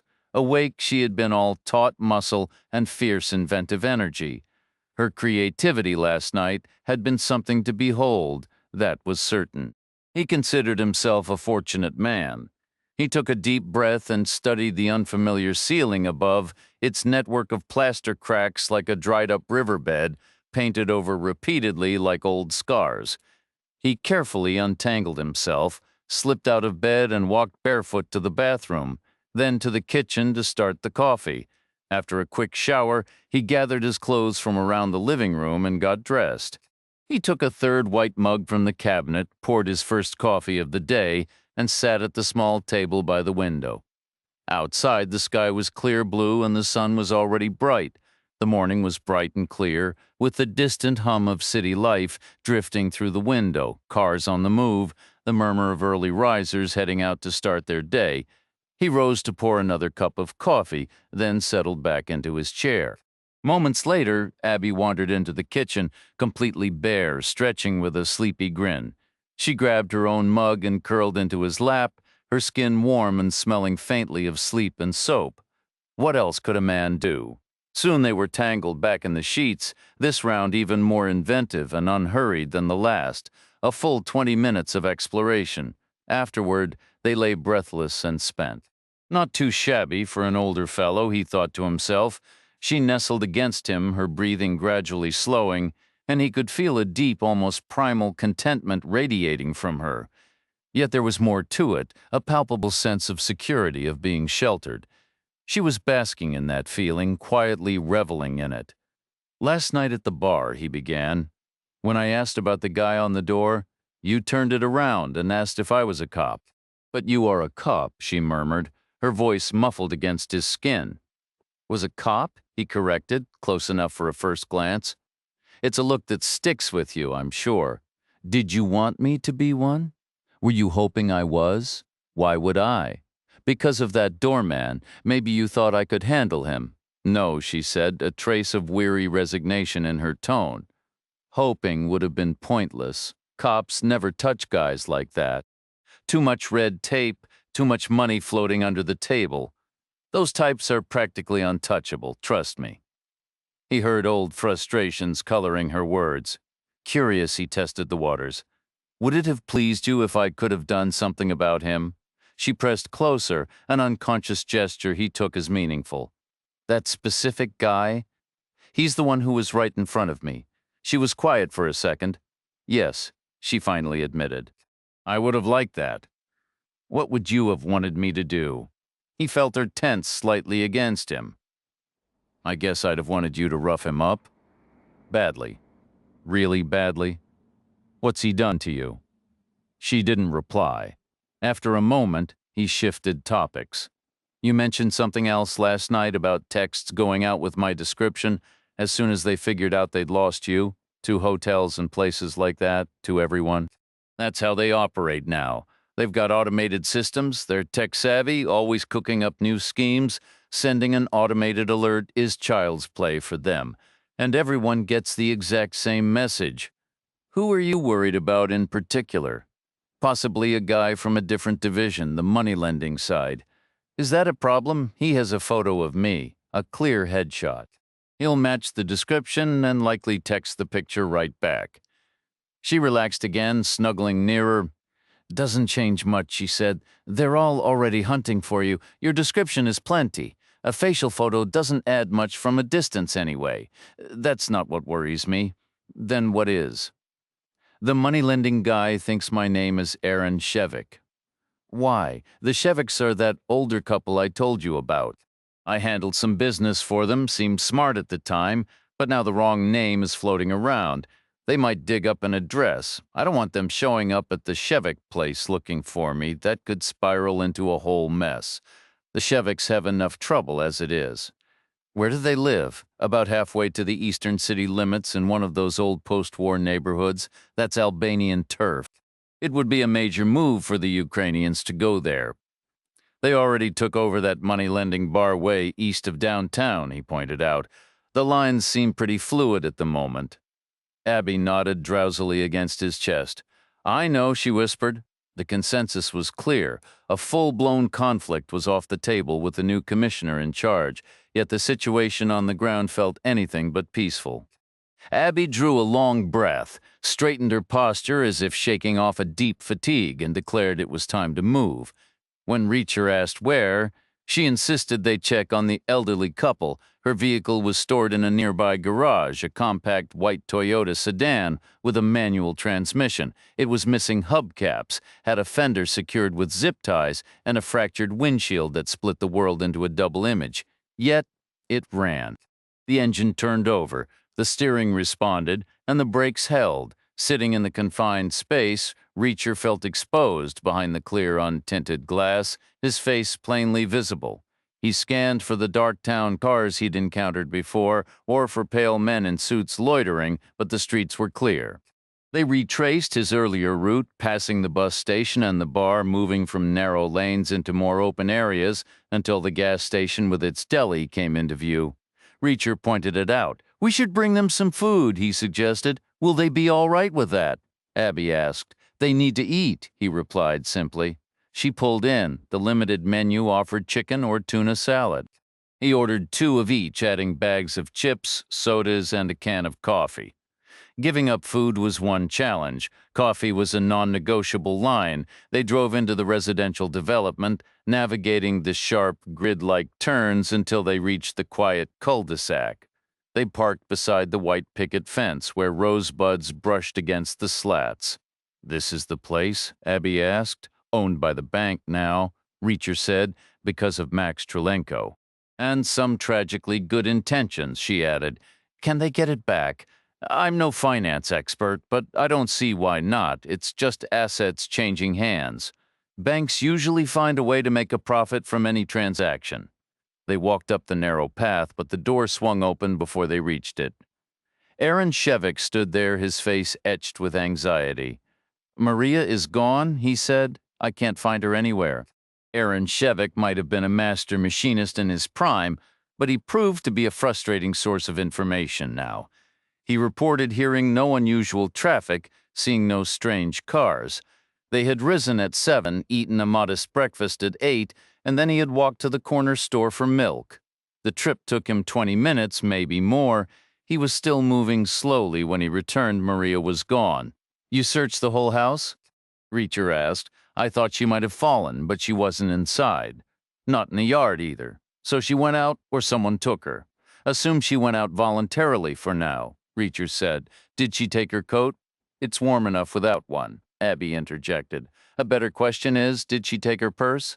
Shevik checked the usual spots: the kitchen counter, the hallway bench, a peg in the coat closet, and the floor by her living room chair.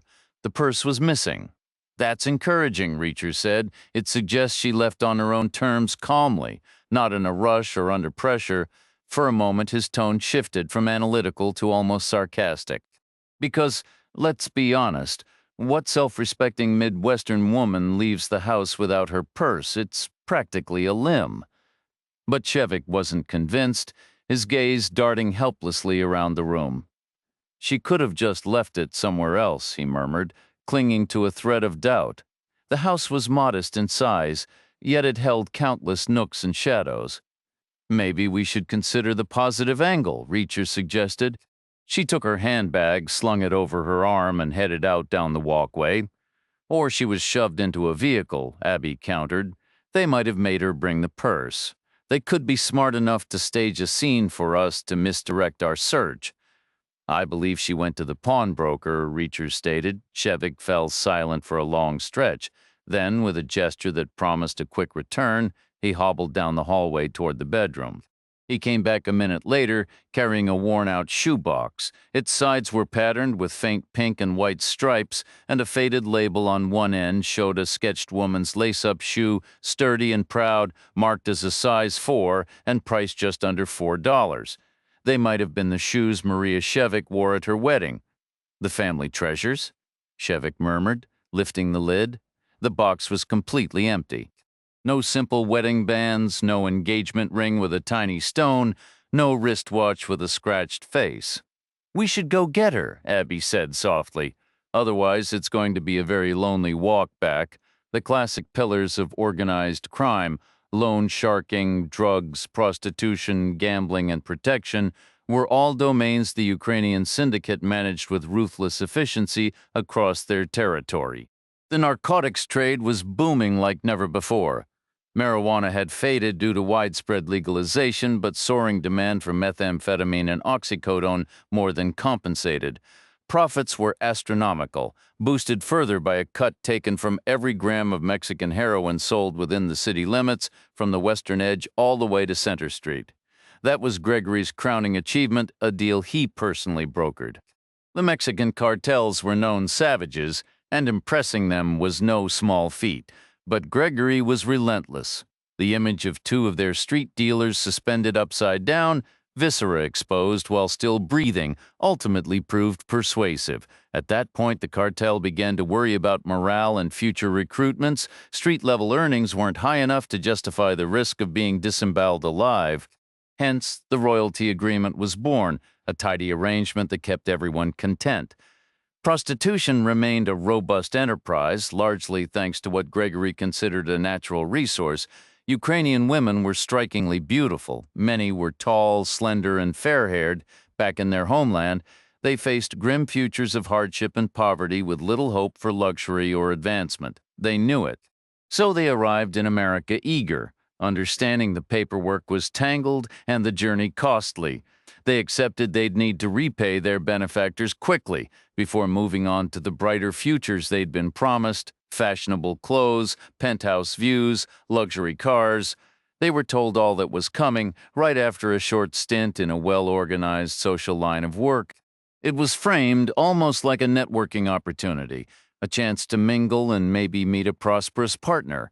Upon arrival, each was assessed. Not that any were unattractive. Gregory had a vast pool to choose from, with thousands fresh and eager to board a plane. Ironically, at the premium end of the market, the most valued weren't always the youngest. Experience, it seemed, had its own allure. The market for certain services had its own peculiar logic. Sure, you could find men willing to pay for the company of girls young enough to be their grandchildren, but the truly wealthy clients often found that edge a little too sharp, a little too unsettling. The real money preferred a woman with a few more years on her, perhaps 27 or 28, who carried herself with a touch of sophistication, a whisper of world weariness that suggested she was nearing a crossroads. A faint smile line or two was a plus. It let a client feel less like a predator and more like a mentor, perhaps entertaining a promising junior colleague who was there to discuss her career trajectory over a drink. If she was clever, she might even get that promotion, or at least a generous bonus. A woman in this role typically had a shelf life of about 5 years. Somehow, the promised rewards, the designer wardrobe, the luxury condo, the sleek car, always remained just out of reach. The initial debt, never mind the compounding interest no one had bothered to explain, was a ghost that followed her from one expensive hotel room to the next. If she aged gracefully, she might secure a second 5-year contract, her profile migrating to the mature section of the site. If not, her rate would be slashed by a couple $100 an hour, and she would continue as long as her stamina and dignity allowed. After that final descent, she'd be removed from the website entirely and reassigned to one of the many discreet massage parlors tucked away on back streets. There, the shortest session was 20 minutes. The uniform was a scandalously short nurse's costume paired with clinical rubber gloves, and the shifts stretched to 16 grueling hours. Each parlor was run by a manager and his assistant, roles that, like the women they supervised, rarely attracted the best and brightest. The job description, however, was brutally simple. Extract a fixed weekly sum, keep the staff motivated through fear or favor, and ensure the customers didn't cause trouble. This trifecta naturally drew a specific breed, cruel enough to meet the quota, brutal enough to control the clientele, and twisted enough to take pleasure in managing the talent. In a particular establishment 2 blocks west of the town center, these roles were filled by Bodan and Artem. Bodan was in charge, Artem was his right hand. Their day had been proceeding smoothly. A text alert had come in about a man to watch for, described mostly by his imposing size. They'd kept an eye on the stream of patrons, but no one matching that description had appeared. The customers were all behaving, the staff was compliant, save for one minor incident that morning. An older worker had arrived late and lacked the proper contrition. She was given a menu of penalties and selected the leather paddle, to be administered by Botan after her shift while Artem recorded it. The video would be on their specialty sites within the hour, potentially turning a small profit by morning, a tidy, efficient system. Then 2 new customers entered, and they stood out. Both had dark hair and complexions, wore sunglasses and short, dark raincoats over black jeans, an almost coordinated look. It wasn't unheard of. The nearby university brought all sorts to town. People who often dressed according to their own cultural norms. Perhaps these 2 were visiting academics, engaging in some hands-on cultural research to foster international understanding. Or perhaps not. In one fluid motion, they drew identical weapons from under their coats, 2 HK MP5 submachine guns fitted with suppressors. Ironically, they were the same make and model used by a different group just the night before outside a liquor store. What a small, violent world. The men gestured with their barrels, herding Bodan and Artem to stand side by side. To demonstrate the effectiveness of their silencers, each visitor fired a single round into the floorboards. 2 sharp, spitting cracks echoed in the room, loud but not loud enough to draw help from the street outside. The 2 men spoke in broken Ukrainian, their accents thick and unmistakably Albanian. They laid out the options without ceremony. A car was waiting outside. Bodan and Artem could walk to it of their own accord, or they could be shot in the stomach right there on the spot. The pistols they carried had been demonstrated to be quiet enough not to draw attention. The choice was theirs: a quick, if forced exit, or 20 agonizing minutes bleeding out on the floor before being dragged by their ankles to the vehicle anyway. For a long moment, neither Bodan nor Artem responded. The stories they'd heard about Albanian methods gave them genuine pause. Was a bullet to the gut actually the preferable option? The silence in the building was absolute.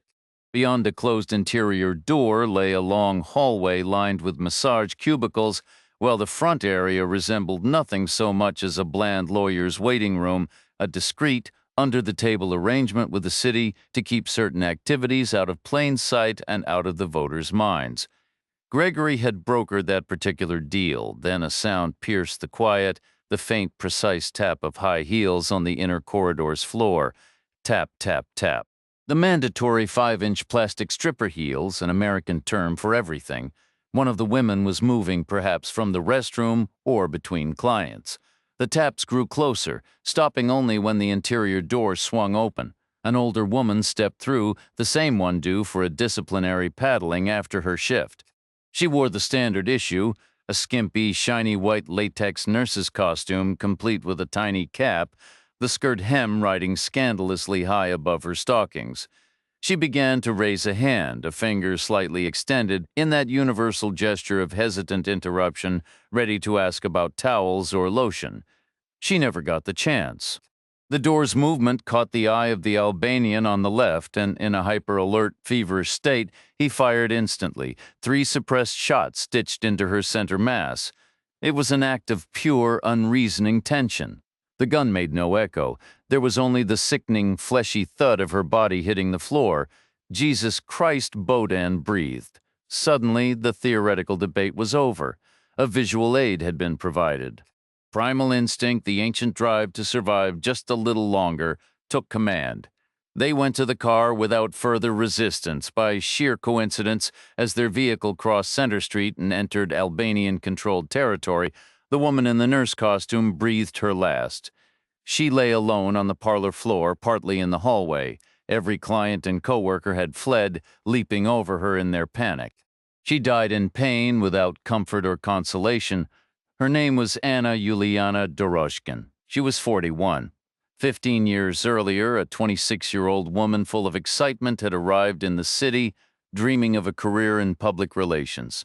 Aaron Shevik wasn't sure of the exact locations of the city's pawn shops. Reacher, relying on his understanding of urban patterns, suspected they'd be clustered on the same general radius as the bus depot, keeping a respectful distance from the nicer neighborhoods. In these outlying blocks, he expected to find the city's low-rent enterprises packed together, window tinting operations, laundromats, dusty family-run hardware stores, and shops selling off-brand auto parts and pawn shops. The real challenge was plotting a route. They needed to be able to intercept Mrs. Shevik if she had already completed her transaction and was walking home. Not knowing her specific destination made that a tricky proposition. They circled the block in wide, deliberate arcs, spotting a pawn shop and slowing to peer through its smudged window. Not seeing her, they would turn for home, only to double back once certain she couldn't have outpaced them. Then begin the search anew at the next likely location. They finally spotted her far to the west of the city's center, emerging from a dingy pawn shop that faced a narrow street lined with a taxi dispatch office and a bail bondsman. There was Mrs. Shevik, unmistakable, her chin held high, her purse dangling from the crook of her elbow. Abby eased the car to the curb, and Aaron rolled down his window, calling her name. Her initial shock at seeing him melted into a swift, practical acceptance, she slid into the back seat in under 10 seconds.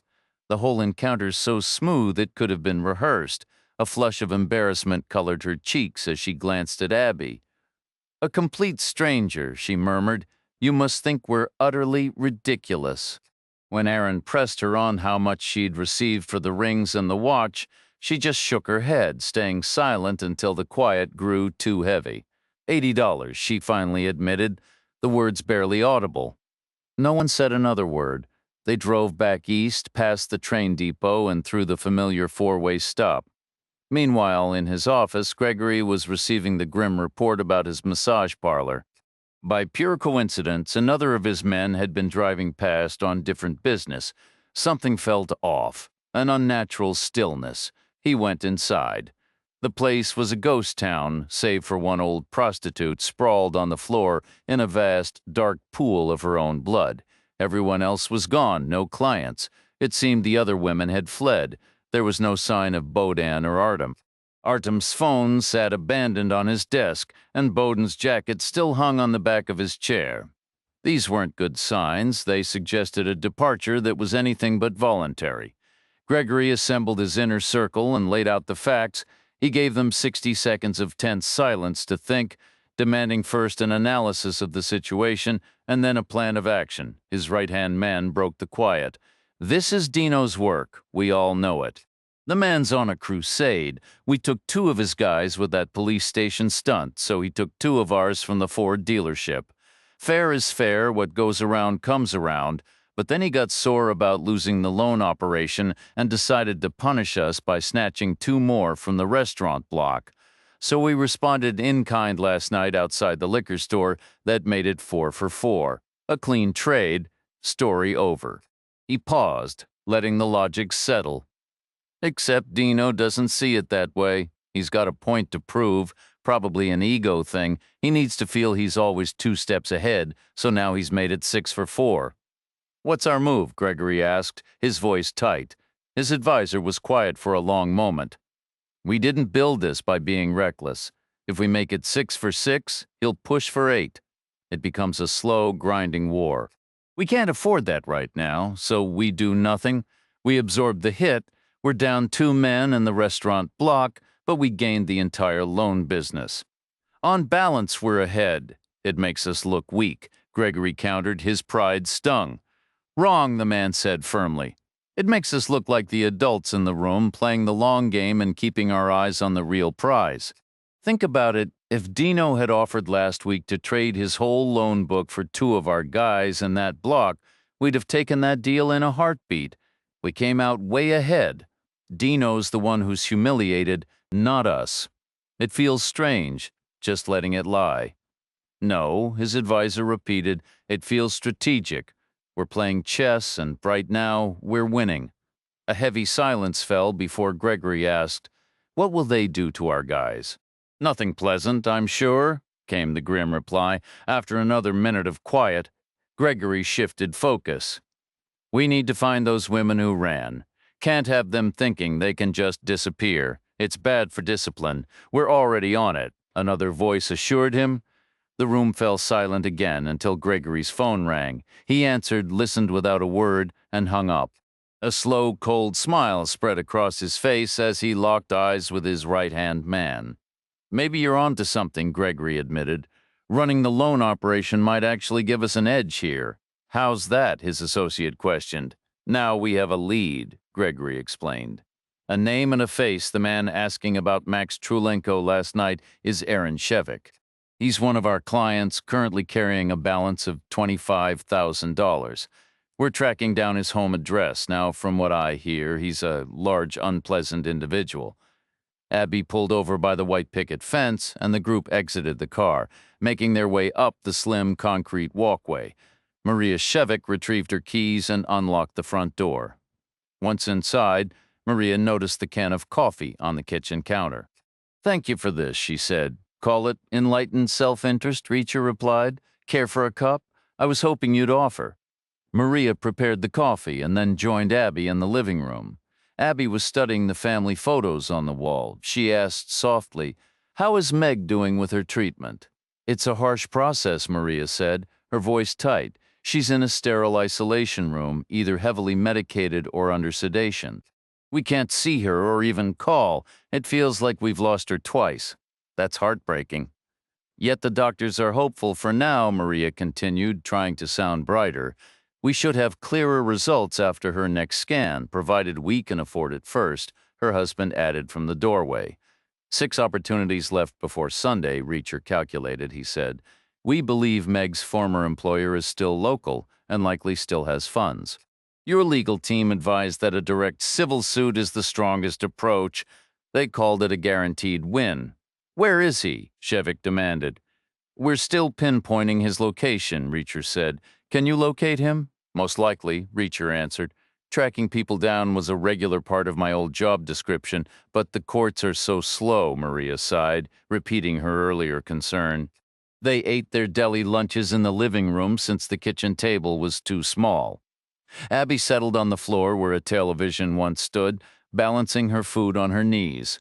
Maria asked Abby about her profession, and Abby shared her story. Aaron reminisced about the era before computerized machining, when skilled workers crafted parts by hand with incredible precision.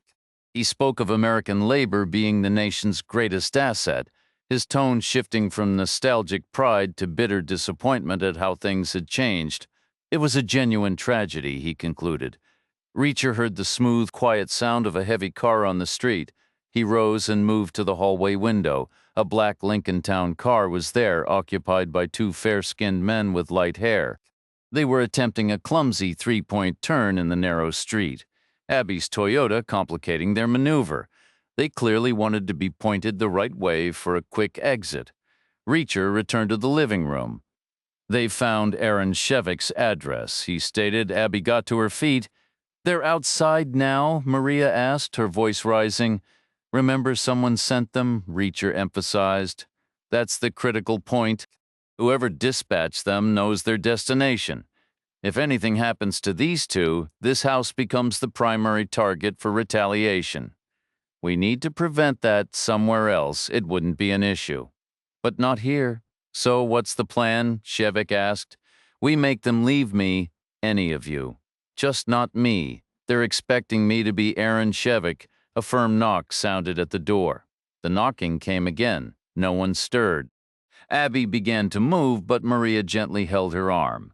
Aaron walked to the door instead. Reacher slipped into the kitchen, listening intently. He heard the door open, followed by a palpable pause, a silent moment of surprise as the visitors registered that the man before them wasn't the one they sought. One of the men finally spoke. "We need to talk with Mr. Aaron Shevik." Mr. Aaron Shevik replied. "Who? Aaron Shevik? I believe he was the previous tenant. Are you with the property management?" "No, we're not. You live here now?" "I'm retired," Aaron said. "The price was more than I could afford. Who owns the property? A bank? What's your name?" "I'm not comfortable sharing that until I know why you're here. Our business is private and concerns only Mr. Shevik. It's a delicate situation." Shevik hesitated. "Are you with the government?" Silence. "Or the insurance company?" One of the men spoke, his tone turning sharp. "What's your name, old-timer?" Shevik replied. "Jack Reacher." "How do we know you're not Aaron Shevik's father? We'd share a last name. A father-in-law, then. How do we know he isn't holed up in here right now? Maybe you took over the lease and he's crashing in a back room. We know his finances aren't exactly solid." Shevik stayed quiet. The same voice said, "We're coming inside to look around." There was a scuffle as Shevik was pushed aside, followed by heavy footsteps in the hall. Reacher rose and positioned himself behind the kitchen door. He quietly opened one drawer, then another, until his hand closed around the handle of a chef's knife. It would have to do. He heard Abby and Maria leave the living room and enter the hallway. The footsteps kept coming. "Who are you?" Abby demanded. "We're looking for Aaron Shevik," one man said. "Who? What's your name?" "Abigail," Abby said. "Abigail what?" "Reacher," she answered. "These are my grandparents, Jack and Joanna." "Where's Shevik?" "He was the previous tenant. He moved out." "Where did he go?" "He didn't leave a forwarding address. He seemed to be in serious financial trouble. Honestly, I think he just vanished overnight. He ran off." "You certain about that?" "I know exactly who lives here. It's a two-bedroom house. One room for my grandparents, one for me when I'm visiting, or for guests when I'm not. There are no squatters. I'm pretty sure I'd notice." "Did you ever meet him?" "Who?" "Aaron Shevik." "No. I met him," Maria Shevik said, "when we first looked at the house." "What did he look like?" "I remember him as a tall man, quite powerfully built." "That's the guy," the voice confirmed. "How long has he been gone? About a year now?" No reply. The footsteps moved to the living room doorway. The voice held a mocking edge. "You've lived here a year and you don't own a TV yet?" "We're retired," Maria said calmly. "Those things are expensive." The voice just grunted. "Huh?" Reacher heard a faint digital click. Then the footsteps retreated back down the hall, out the front door, and down the concrete walk. A moment later, a car engine turned over the smooth, quiet sound of a large sedan, and then it drove away. Silence settled back over the house. Reacher returned the knife to its drawer and stepped out of the kitchen. "Well done, everyone," he said.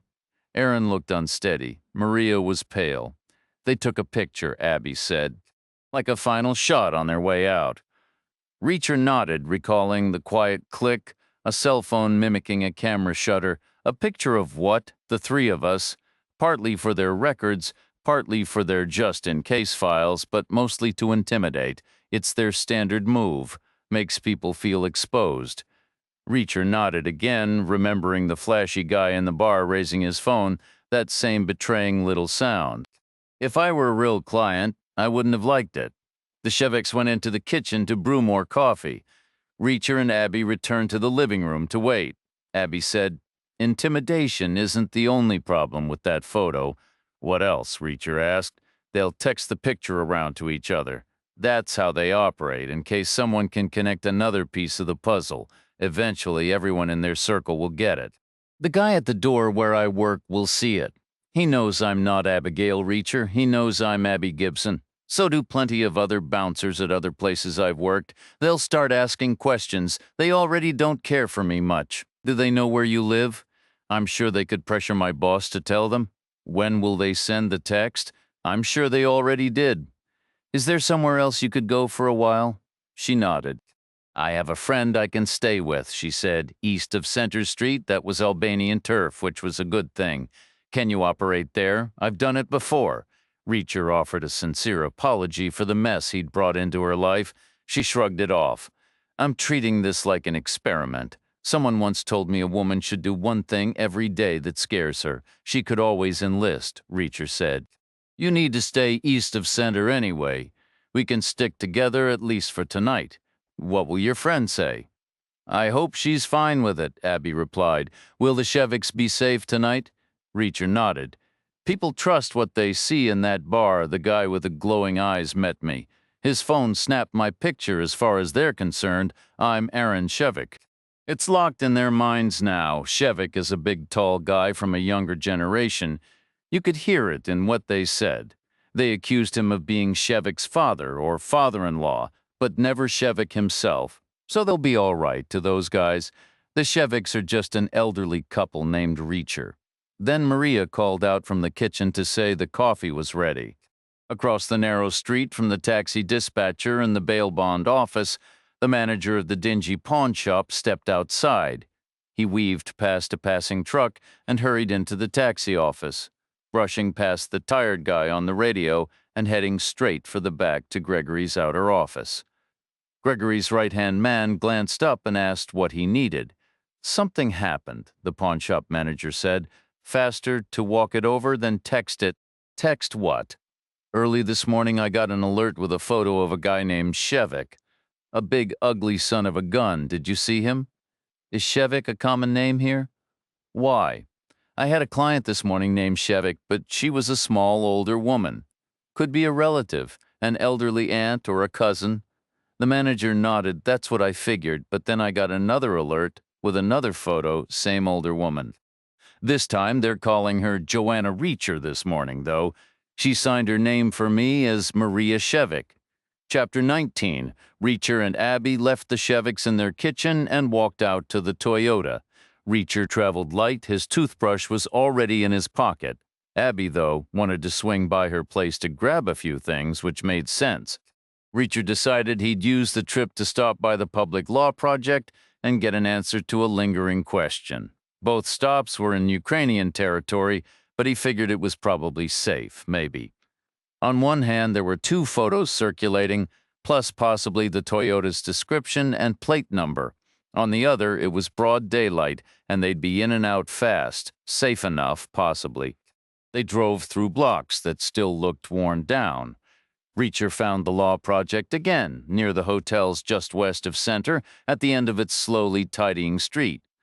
Daylight changed the feel of the place. Other offices were open, people coming and going, cars lined along the curb, no black Lincolns in sight, no unexplained pale men in suits. Safe enough, possibly. Abby reversed into a parking spot. They got out and walked to the door. Only two guys were at their desks. No sign of Isaac Mahay Byford, just Julian Harvey Wood and Gino Vetteretto, Harvard and Yale. That would do. They greeted Reacher and shook Abby's hand, polite and professional. Reacher cut to the chase. "What if Max Trulenko has money hidden somewhere?" "That's Isaac's theory," Gino said. Julian added, "There's always a rumor like that floating around." "I think this time it's real," Reacher said. Last night, I mentioned Trulenko's name to the doorman where Abby works. 3 minutes later, 4 guys showed up in 2 cars. That's a serious response. Platinum-level protection. Guys like that only move for cash, so Trulenko is paying them top dollar to get 4 guys in 2 cars rolling in under 3 minutes. So he still has his own money then. Gino asked, "What about the 4 men?" Reacher replied, "They lost track of me. But in the process, I think they might have proven Isaac right." Julian pressed, "Do you know where Trulenko is?" Reacher shook his head. "Not exactly. We'd need an address to serve the papers and freeze his accounts. How much do you think he's got?" "No clue," Reacher said. "More than me, that's for sure. A lot more than the Sheviks, I'd bet. I imagine we'd sue for 100 million and settle for whatever's left. With any luck, it'll be enough." Reacher gave a slow nod. Then he asked the question he'd come to ask. How long would all that take? Gino answered, "They'd never let it go to court. They can't afford to. They know they'd lose. They'd settle before a trial, begging us to take a deal. It would be lawyer to lawyer, back and forth, mostly by email. The only real debate would be letting Trulenko keep a few cents on the dollar so he doesn't end up living under a bridge." "How long?" Reacher repeated. 6 months, Julian said. "Definitely no more than that." Maria Shevik had said it many times. The law moves slow, no way to speed it up. "That is speeding it up." "All right," Reacher said. "Tell Isaac I said hello." They hurried back to the Toyota. It was still there, unnoticed, unwatched, and unticketed. Inside, Abby said, it's like one movie is playing in slow motion and the other one is on fast forward. Reacher stayed quiet. Abby's place wasn't far in distance, but thanks to one-way streets, it took 3 sides of a square to get there. Approaching from the north, they spotted a car parked at the curb outside her door, a black Lincoln facing away, its rear windows tinted dark. From a distance, it was impossible to see who was inside. "Pull over," Reacher said. Abby stopped about 30 yards north of the Lincoln. Reacher said, "Worst case, there are 2 guys in there and I bet their doors are locked. What would the Army tell you to do? Fire enough armor-piercing rounds to subdue resistance, then hit the gas tank with tracers to clean up the evidence. We can't do that, sadly."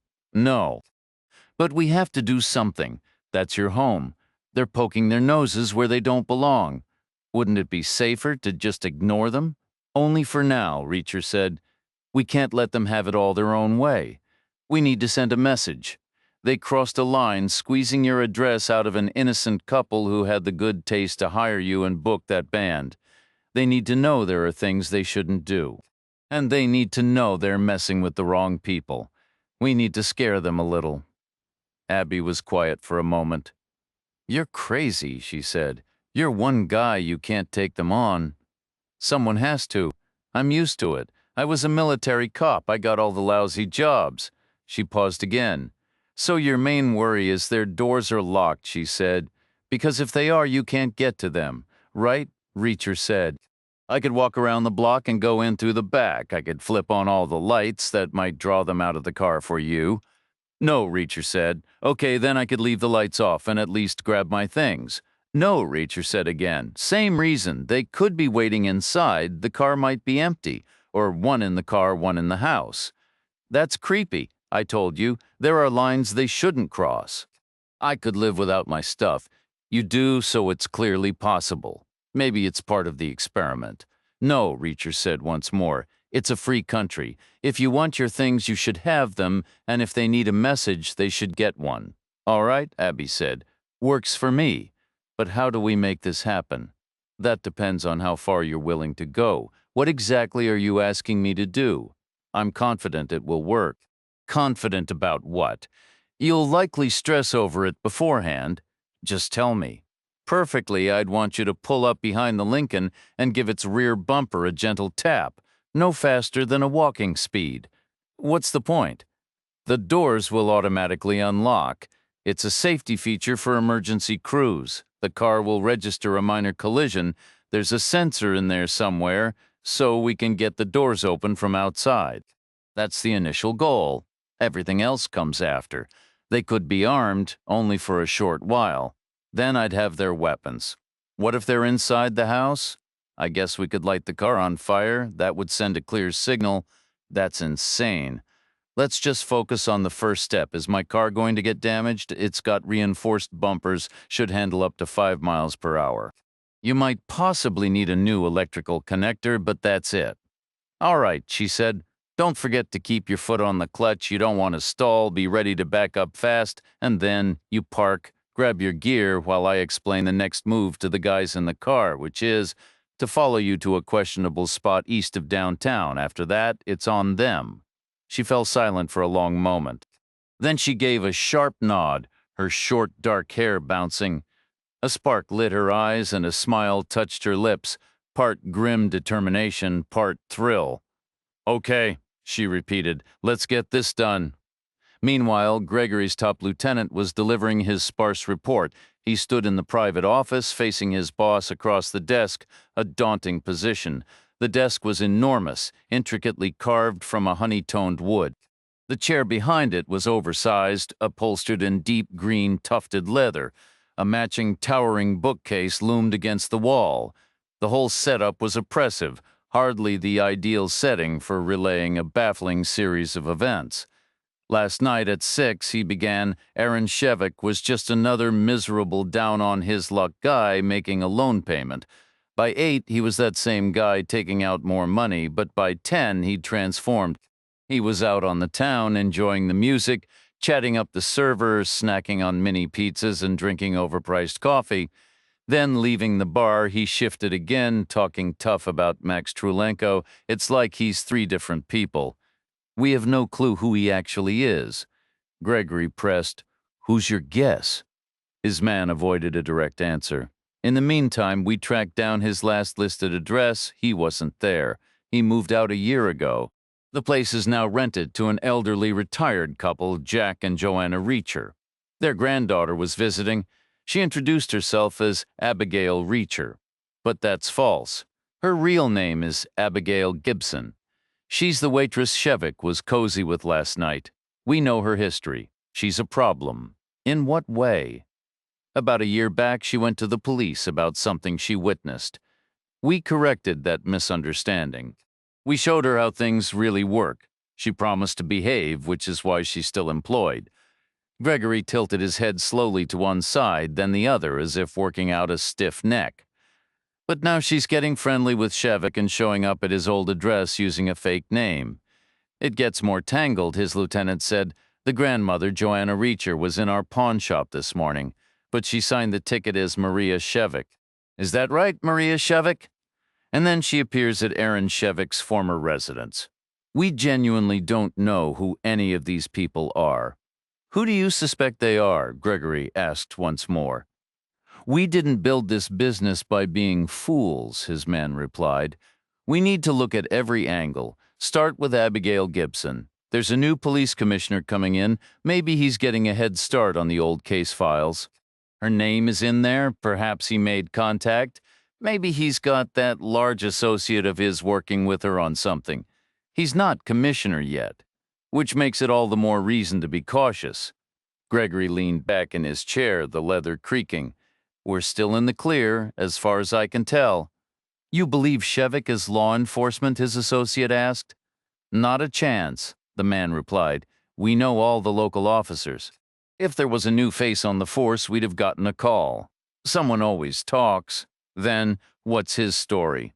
Could be federal, maybe the department brought in outside assistance. Gregory shook his head. A new commissioner would never do that. He'd want his own team handling it, keeping all the credit for the department. It's about ego, an ex-cop then, or former FBI. Maybe Dino hired him to cause trouble for us. No, Gregory repeated, a note of finality in his voice. It's the same principle. Dino doesn't trust outsiders any more than we do. He operates alone. Then, who is this guy? He's a man who took out a loan and then started asking questions about Max. I'll admit, it's a strange mix. What's the plan? Keep watching that address you found, Gregory said. If he lives there, he'll turn up eventually. Patience. Abby kept her seatbelt fastened. Reacher released his, planting one hand firmly against the dashboard. She shifted the car into first gear. "All set?" she asked, her voice tight. "Just a slow crawl," he instructed. "It's going to feel incredibly fast when you get close, but don't brake. You might even want to shut your eyes for the final few feet."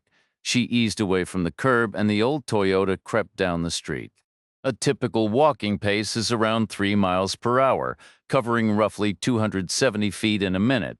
For 20 painfully long seconds, the dented white car closed the distance to the parked Lincoln. Abby aligned the bumpers, took a sharp, nervous breath, held it, and squeezed her eyes shut. The Toyota rolled forward without slowing and connected solidly with the Lincoln's rear bumper. It was only walking speed, but the collision was loud and jarring. Abby jerked against her restraint. Reacher braced with both hands. The Lincoln lurched forward a foot. The Toyota rocked back. Reacher was out in an instant, taking 3 quick strides straight to the Lincoln's right rear passenger door. He yanked the handle. The safety mechanism had done its job, and the door swung open. 2 men were inside side by side in the front seats. Their seat belts were off, their seats reclined, a picture of recent comfort now shattered by the impact. Their heads were resting against the headrests, putting them at perfect waist level for Reacher as he slid into the back. He seized a head in each hand and smashed them together like cymbals in an orchestra. He did it again for good measure as they reeled, then drove them forward, the driver's face into the steering wheel rim, the passengers into the dashboard above the glove compartment. Then his hands were inside their suit jackets, reaching over their shoulders from the back seat, searching. He found the leather straps of shoulder holsters and the pistols within, which he confiscated. A quick check of their waistbands and, leaning far forward, their ankles revealed nothing else. He settled back. The handguns were H&K P7s, once standard for German police. They were beautifully made, almost elegant, yet carried a cold, steely seriousness. Reacher said, "Time to wake up, gentlemen." He waited. Through the window, he saw Abby get out of her car and hurry into her house. "Rise and shine," he said again. Soon they began to stir, groggy and disoriented, blinking as they tried to make sense of the situation. Reacher laid it out. "Here's the deal, and there's a reward for good behavior. You're going to drive me east. I'll ask questions along the way. Lie to me. And when we arrive, I'll hand you over to the Albanians as a gift. Tell me the truth, and I'll get out and let you turn around and drive home completely unharmed. That's the incentive. Take it or leave it." "Understood."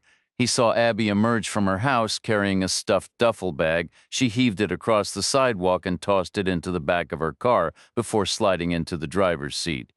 Inside the Lincoln, the man behind the wheel clutched his throbbing head. "Are you insane? I'm seeing double. I can't drive anywhere like this." "That's not an option," Reacher said.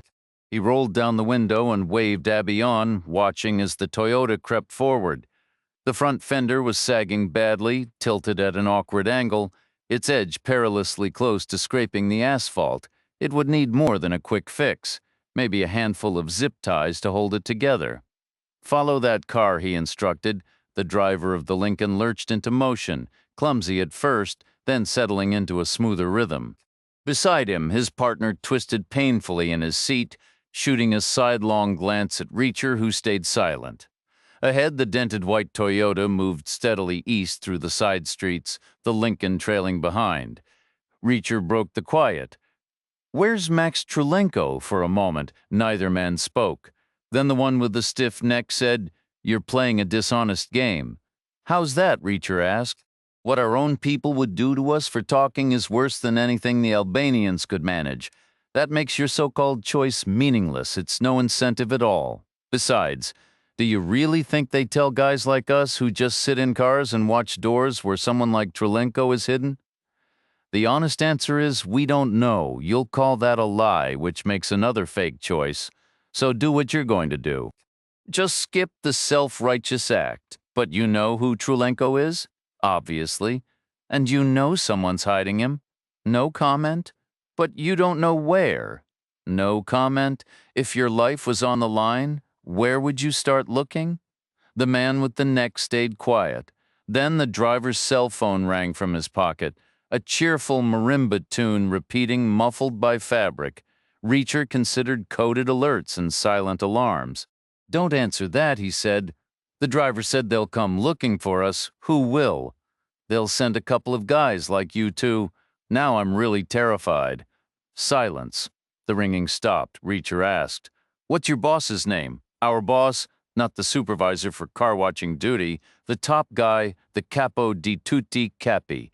"What does that mean? Italian?" Reacher said. "The boss of all bosses." They exchanged a look weighing an unspoken decision. How far could they bend? On one hand, there was omerta, that strict code of silence, something to live by and even die for. On the other hand, they were in serious, immediate trouble. Dying for a principle sounded noble in theory. But right now, their main goal was simply to survive the night and drive home in one piece. The man with the neck finally said, "Gregory." "That's his name?" In English, they shared another glance, this time with a new tension. Reacher pushed forward, wanting to keep them talking. Answering questions could become a habit. Start easy, work toward the hard stuff, a basic interrogation method. Again, they seemed to seek each other's permission, weighing risks. "How long have you been in the country?" Reacher asked. "8 years, the driver said. "Your English is pretty good." "Thank you." Then the other man's phone rang, also muffled with the old-fashioned sound of a rotary telephone bell, a long, low peal, then another. "Don't answer it," Reacher said. "They can track us with these." The man replied, "Doesn't matter. They won't react fast enough. My guess is this will all be over in 2 minutes. You'll be on your way home anyway." A third ring, then a fourth. "Or maybe not," Reacher said. The Toyota slowed and pulled to the curb up ahead, the Lincoln stopping right behind it.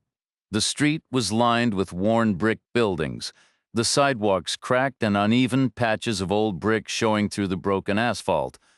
Most of the storefronts were shuttered, plywood covering their windows, while the few that remained open didn't seem to be running any legitimate business. It was a grim part of town east of the city center. Abby had picked a good spot.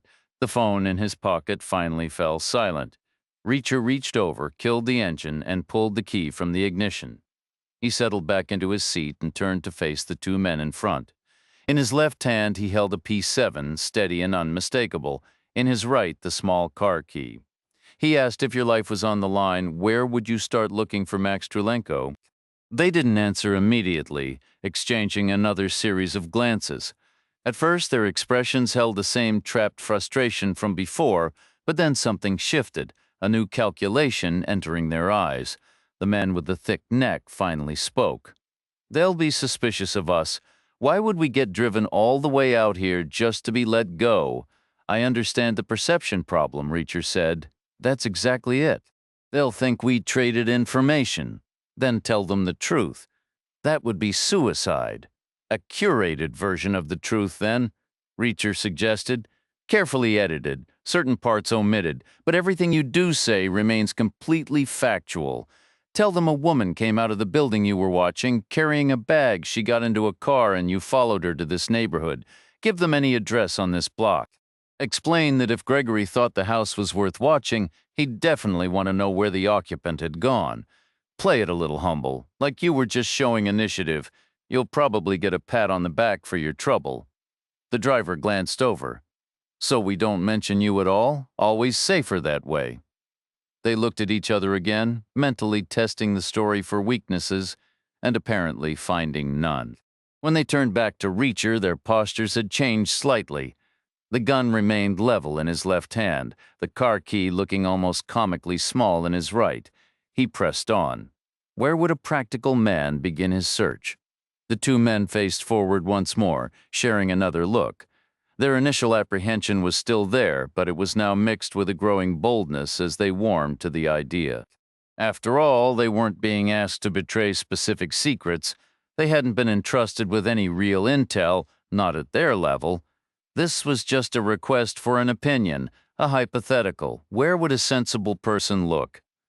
It was mere speculation, harmless third-party commentary, really just polite conversation, and, of course, it was flattering to be asked their thoughts at all. Reacher watched the transformation unfold. He saw their jaws tighten, their chests fill with air, physically and mentally preparing to speak. But he also sensed something else brewing, something dangerous. A reckless idea was taking shape. He could feel it radiating from them. This was his own fault entirely. First, because of the false choice he'd presented earlier. The guy had a point. Second, because of the question about their boss, undoubtedly a frightening figure capable of severe punishment. And third, because of that bit about the pat on the back and the gold star, that was the wrong thing to say to a pair of frustrated, ambitious men. Pats on the head were fine, but what they really wanted was a promotion, some status, an escape from the mind-numbing routine of sitting in cars and watching doors after 8 long years. To move up, they'd need a bigger win than just following a woman to an address. Capturing Aaron Shevik would certainly qualify, and that's who they thought he was, obviously. They'd gotten the same texts as everyone else. The description, the photograph, they hadn't even asked his name. Most people would have demanded, "Who the hell are you? What do you want?" But these two showed no curiosity at all because they already believed they knew. He was the guy from the texts that made him important, that made him a prize, and that made crazy ideas seem worth the risk, his own mistake. Don't even try it, he thought. He spoke the words aloud. Don't do it. The driver glanced back. Do what? Anything foolish? There was a brief pause. He figured they'd begin with a truthful statement. Lying on the fly with just a look was too complicated. It would be a setup. Something that would demand a moment of his focus, then the careful crafting of a response, all to distract him, to create an opening.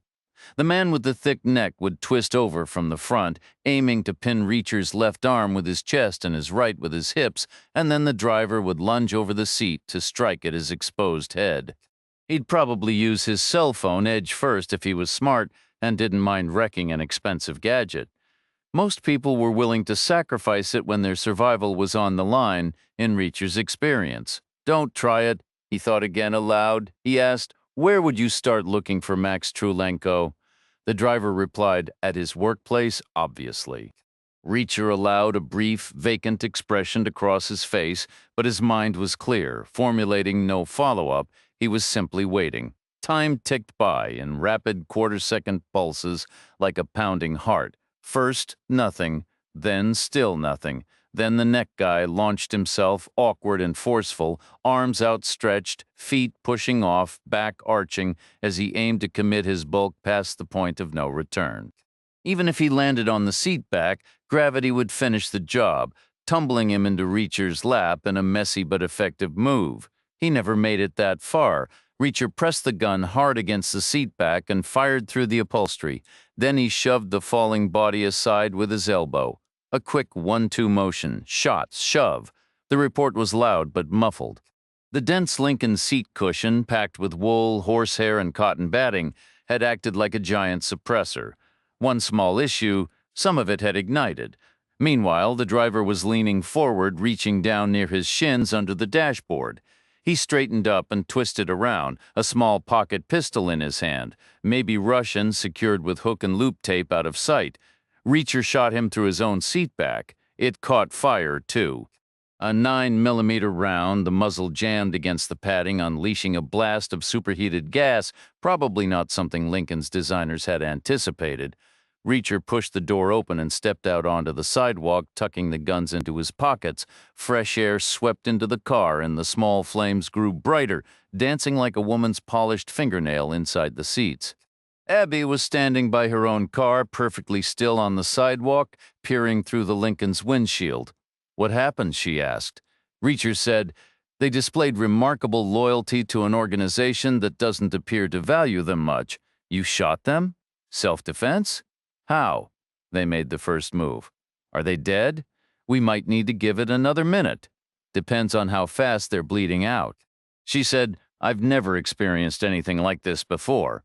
He replied, "I'm sorry you had to." "You killed 2 people?" "I warned them. I told them not to. I showed my hand. It was practically assisted suicide." "Try to see it that way." "Did you do it for me?" she asked. "I said I wanted them roughed up." "I didn't want to do it at all," he said. "I wanted to send them home unharmed, but they chose otherwise. They gave it their best shot. I suppose they did what I would have done, though I'd like to think I'd have executed it better."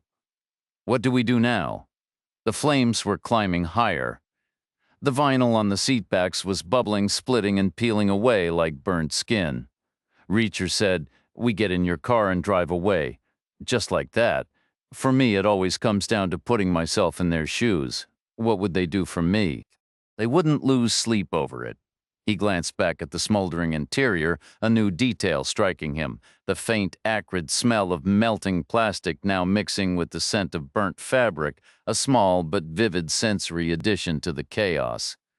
They'd drive off without a second thought, he finished, his tone shifting from grim resignation to a dry, almost sarcastic edge. Loyalty's a funny thing.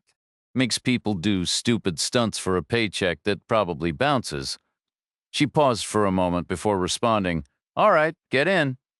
He settled into the passenger seat, his added weight causing that side of the suspension to sag just enough that the Toyota's loose fender began scraping against the asphalt. It created a sporadic thumping rhythm all along their drive, like a distant, erratic drumbeat. On a largely deserted block in the city's east end, a burning car drew attention, but not the kind that involved the police. That sort of incident was understood to be personal business best left alone. Yet, for many, it presented an opportunity.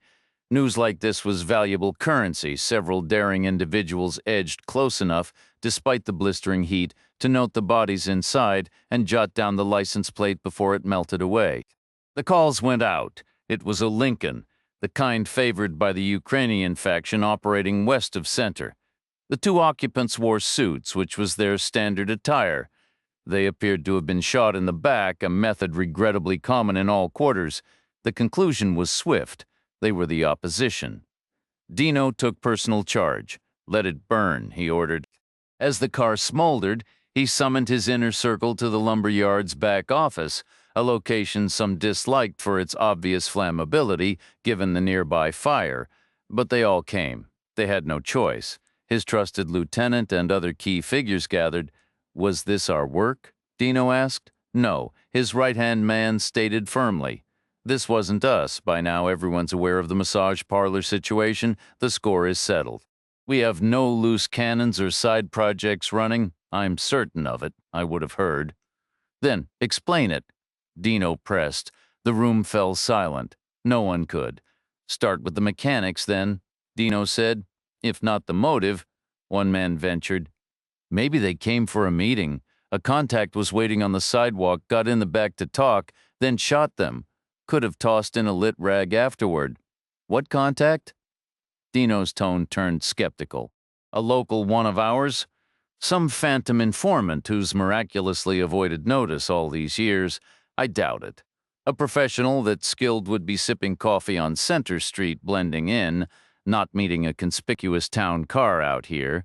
He might as well take out a newspaper ad, so no, it wasn't a meeting." "Okay, then why shoot them?" another voice offered. "The shooter must have been in the back seat from the start. They drove out here as three." Making the shooter one of their own, Dino concluded, "You don't let an armed stranger sit behind you." "So where is he now?" "He got out, likely picked up by a second car, something inconspicuous. Not another Lincoln, that would have been noticed. Probably a two-person team, they usually work in pairs. This wasn't some small, messy operation." Dino mused, a hint of grim admiration cutting through the tension.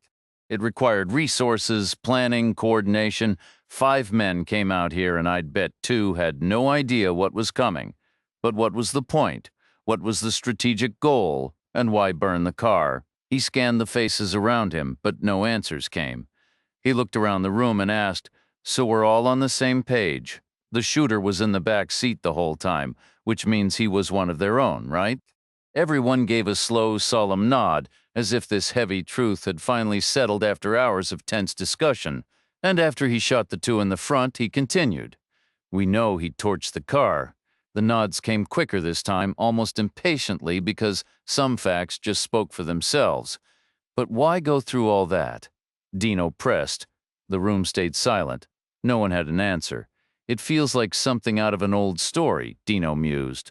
"It's loaded with symbolism. like Viking chieftains sent off in burning longships, like a ceremonial pyre, a ritual sacrifice. It's as if Gregory is sending us an offering of two of his own men, his second-in-command questioned. The number matters. How so? We're about to get a new police commissioner. Gregory can't risk a full-blown war right now. He knows he crossed a line. This is his way of apologizing, making peace. He's admitting he was wrong and trying to balance the scales. He's giving us 6 for 4, putting us ahead. It's a gesture so we don't have to even the score ourselves. He's showing he agrees with our position. No one replied. There was nothing to say. Dino stood and walked out. They listened to his footsteps echo through the outer office, then across the broad, corrugated metal shed. They heard his car start and pull away. The yard fell into a heavy quiet. For a while, no one spoke. Then someone broke the silence. An offering? A pause hung in the air. You see it another way? The right-hand man challenged. We would never do something like that, so why would Gregory? What's in it for him? You think Dino's off track? It was a dangerous question. The man glanced around nervously. I think Dino's losing his edge, he said. A Viking funeral? That's just crazy. Strong words. Do you disagree? Another stretch of quiet. Finally, the right-hand man shook his head. No, he admitted. I don't buy the sacrifice theory. Then what was it? I think we're looking at outside interference. Someone took those guys out right here, so Gregory would blame us. He attacks, we retaliate, we wipe each other out. Someone else cleans up the pieces and moves in on our territory. That's the play. Who? The man pressed. I don't know yet, but we'll find out. And when we do, we'll wipe them out. They've overstepped. Dino won't go for it. He's convinced it's a peace offering. Thinks everything's fine now. We can't afford to wait. So we don't tell him, the man asked. The right-hand man hesitated, then said, Not yet. He'd just slow us down. This is too urgent. Are you taking charge now? Maybe. If Dino has truly lost it, which let's remember you said first. Everyone heard you. I meant no disrespect, but this is a major move. We need to be certain, get it wrong, and it's betrayal, the worst kind. He'll kill us all. Time to pick a side, the right-hand man stated flatly. Time to place your bets. It's either Viking fairy tales or an outsider moving in to bury us.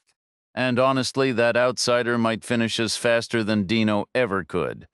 The man stayed quiet for a long 10 seconds. Then he asked, What's first? Put out the fire, haul the wreck to the crusher, then start asking questions. 2 cars came in here. One was a shiny Lincoln. Someone will remember the other. We'll find it. Track down the driver and make him tell us who he's working for. Meanwhile, 4 blocks away, Reacher was sitting in the front room of a worn-down row house belonging to a bassist named Frank Barton, Abby's contact on the east side. Also in the house was Barton's lodger, Joe Hogan, a former Marine turned drummer. His kit dominated half the parlor. Barton's bass guitars, amplifiers, and oversized speaker cabinets took up the rest. The air carried the faint, stale scent of old cigarette smoke and rosin, a quiet contrast to the tension simmering just streets away. Scattered among the clutter were a few narrow armchairs, their thin upholstery stained and worn. Reacher settled into one, Abby took another, and Barton claimed the last. Hogan perched on his drum stool through the window. The white Toyota sat parked at the curb. Barton shook his head, his voice tight. This is insane. I know those people. I play their clubs. They don't forgive. Abby can't ever go back there, unless I find Trulenko, Reacher said. How does that fix anything? A defeat that big would shift the landscape? Barton looked skeptical. How? Reacher stayed silent, but Hogan leaned forward. He's saying the only path to a target like Trulenko goes straight through the top tier. After that, whoever's left will be low-level operators scrambling in chaos. The Albanians would swallow them whole. They'd own the city. Whatever the Ukrainians used to fear won't matter anymore because there won't be any Ukrainians left to care. Once a Marine, always a strategist. It's still crazy, Barton muttered, almost to himself. 6 chances before the week ends, Reacher thought. In Gregory's inner office, his right-hand man knocked and entered, taking a seat before the massive desk. He laid out the facts. Two men had been stationed outside Abigail Gibson's house. They were now missing, not answering phones, their car gone. Gregory's eyes narrowed. Dino? Maybe not. We jumped to conclusions. Let's look at the facts fresh. Think about the first two, the wreck up at the Ford dealership. What were they doing last? An address check on Aaron Shevik, and who was seen cozying up to the waitress outside whose house two more guys just vanished. Aaron Shevik. Coincidences aren't real. Someone's paying him to pit you and Dino against each other, so you wipe each other out, so someone else can step in. Who? Shevik will tell us when we find him. Meanwhile, the Albanians had the smoking wreck hauled to the crusher, and then the inner council, the top brass unaccustomed to street-level work, started asking around. Their question was simple.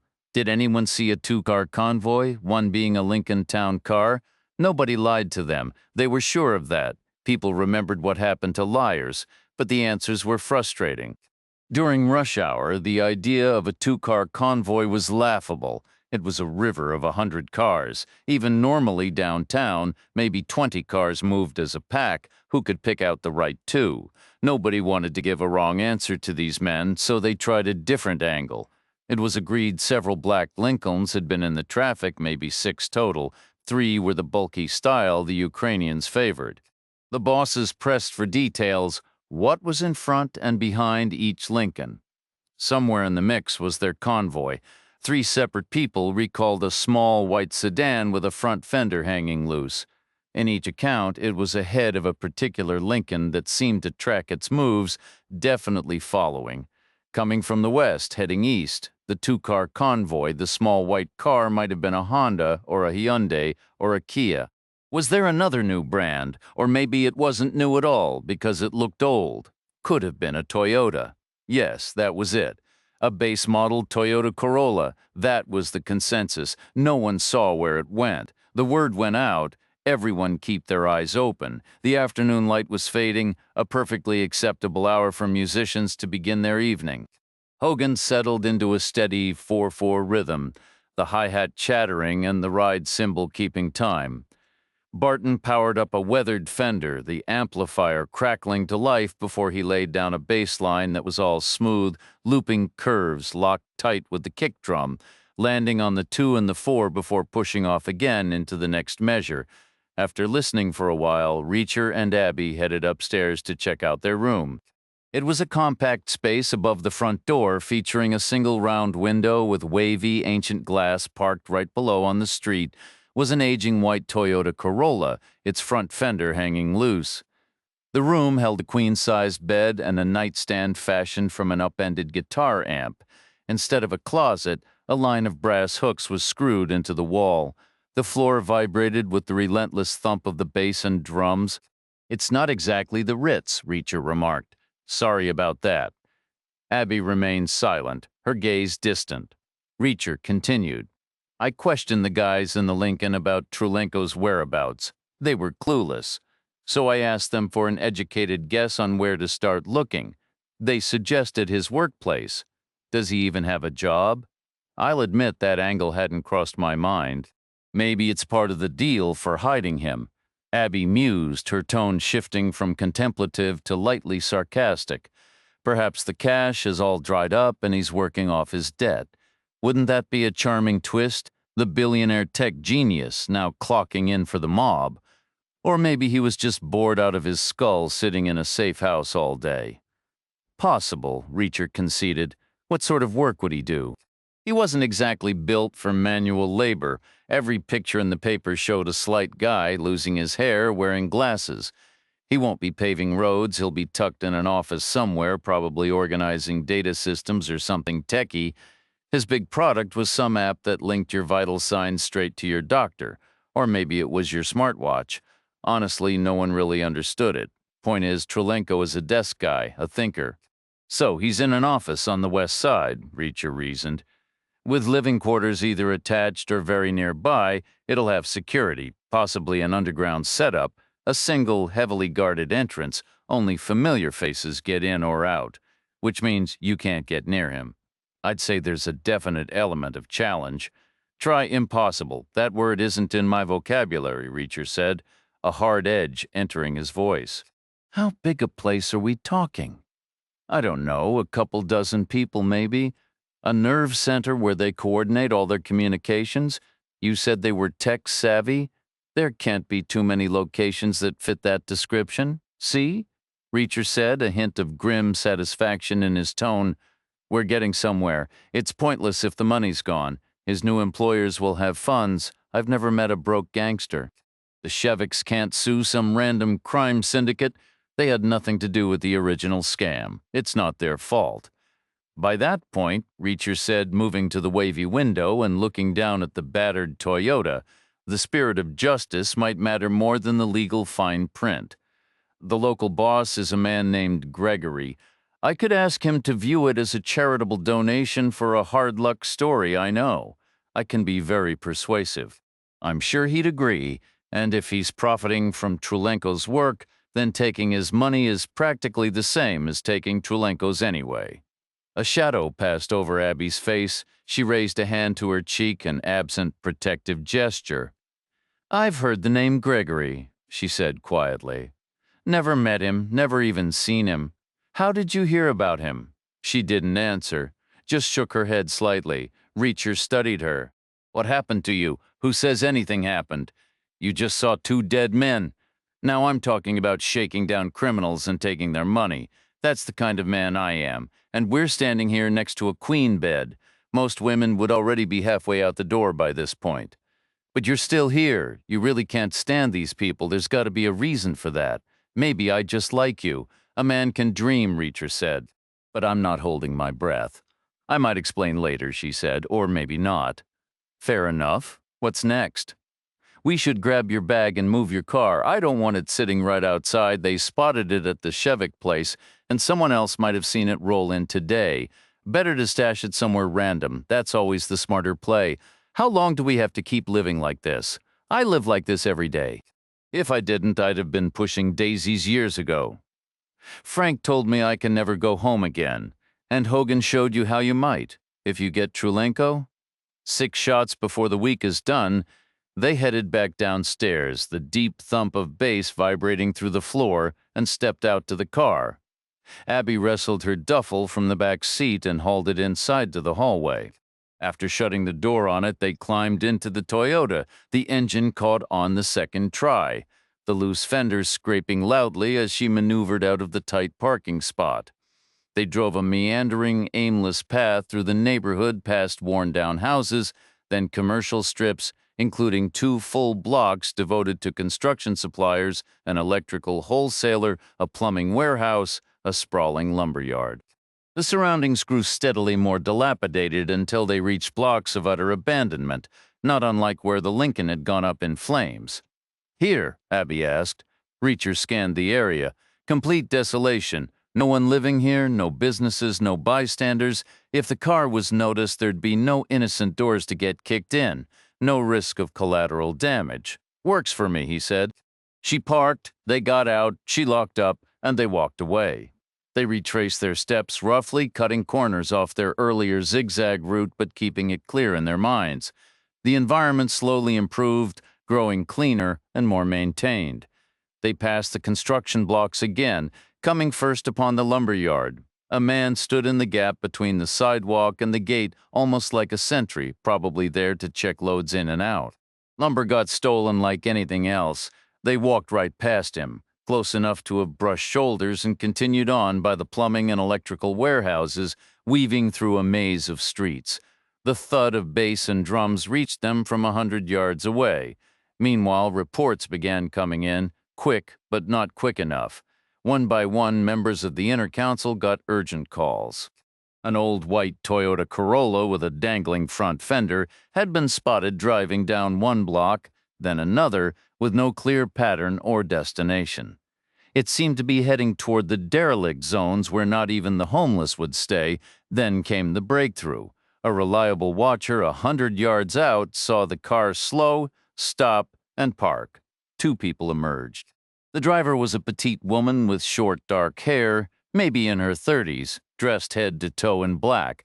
Her passenger was a giant of a man, easily twice her size, older, around 6'5" and 250, built solid as a fortress, dressed like he'd been through a war.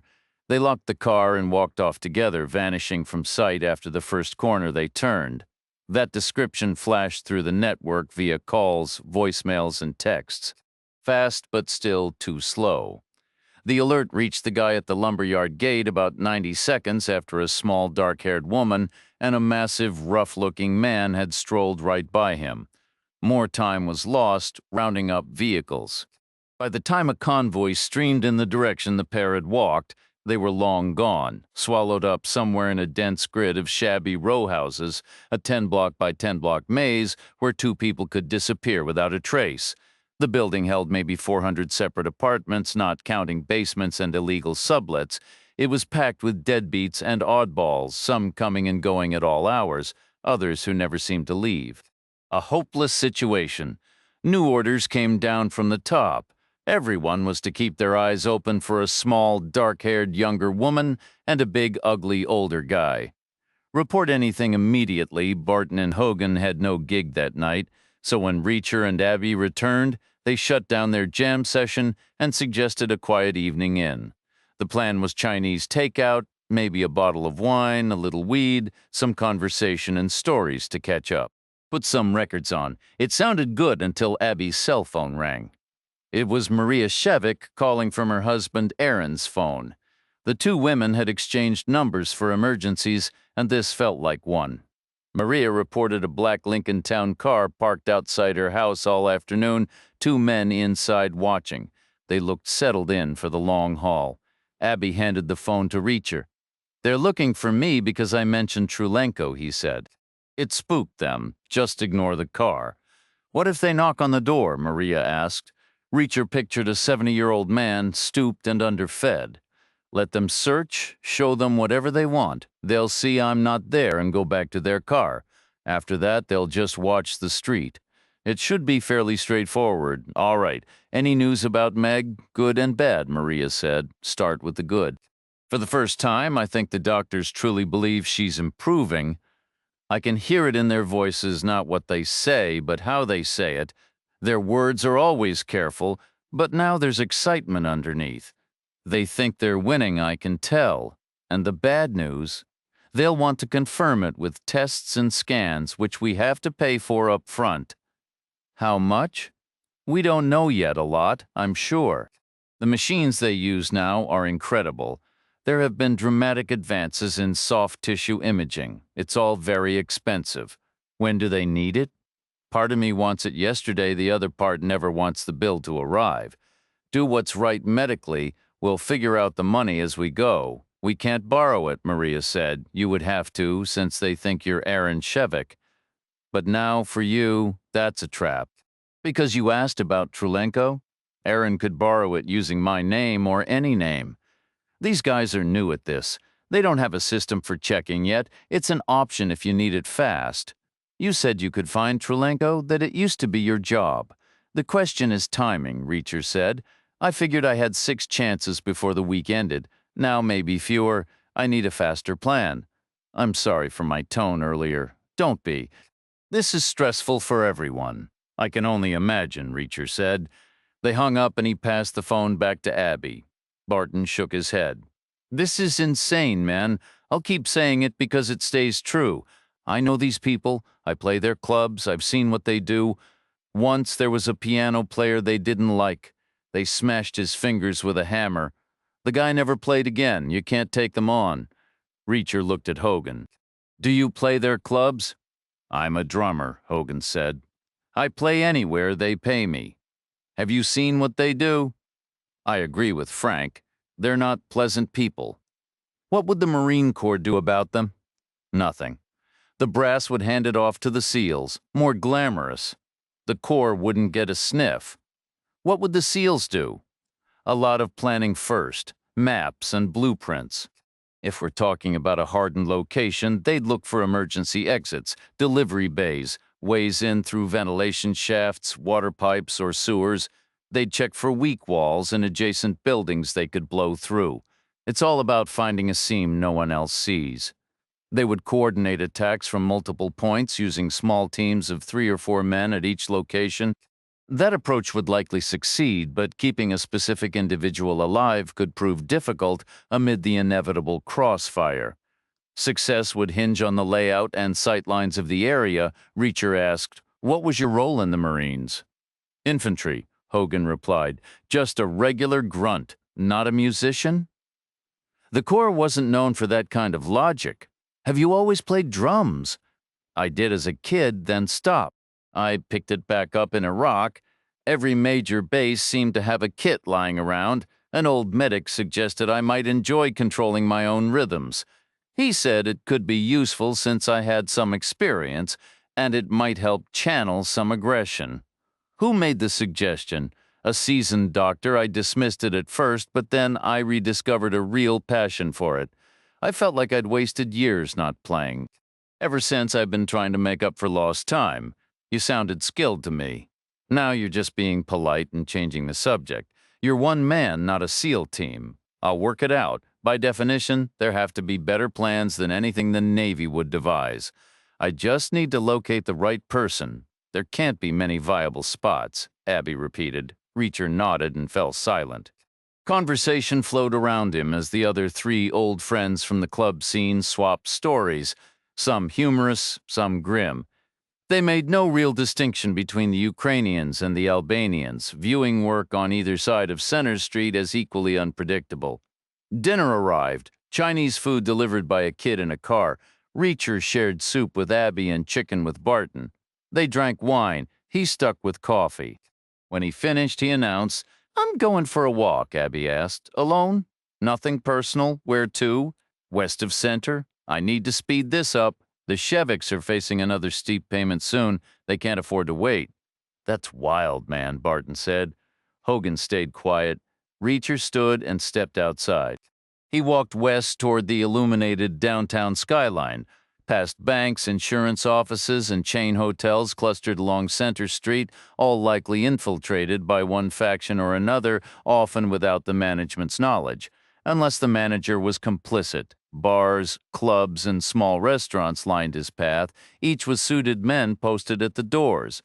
He paid them no mind. He was still east of Center.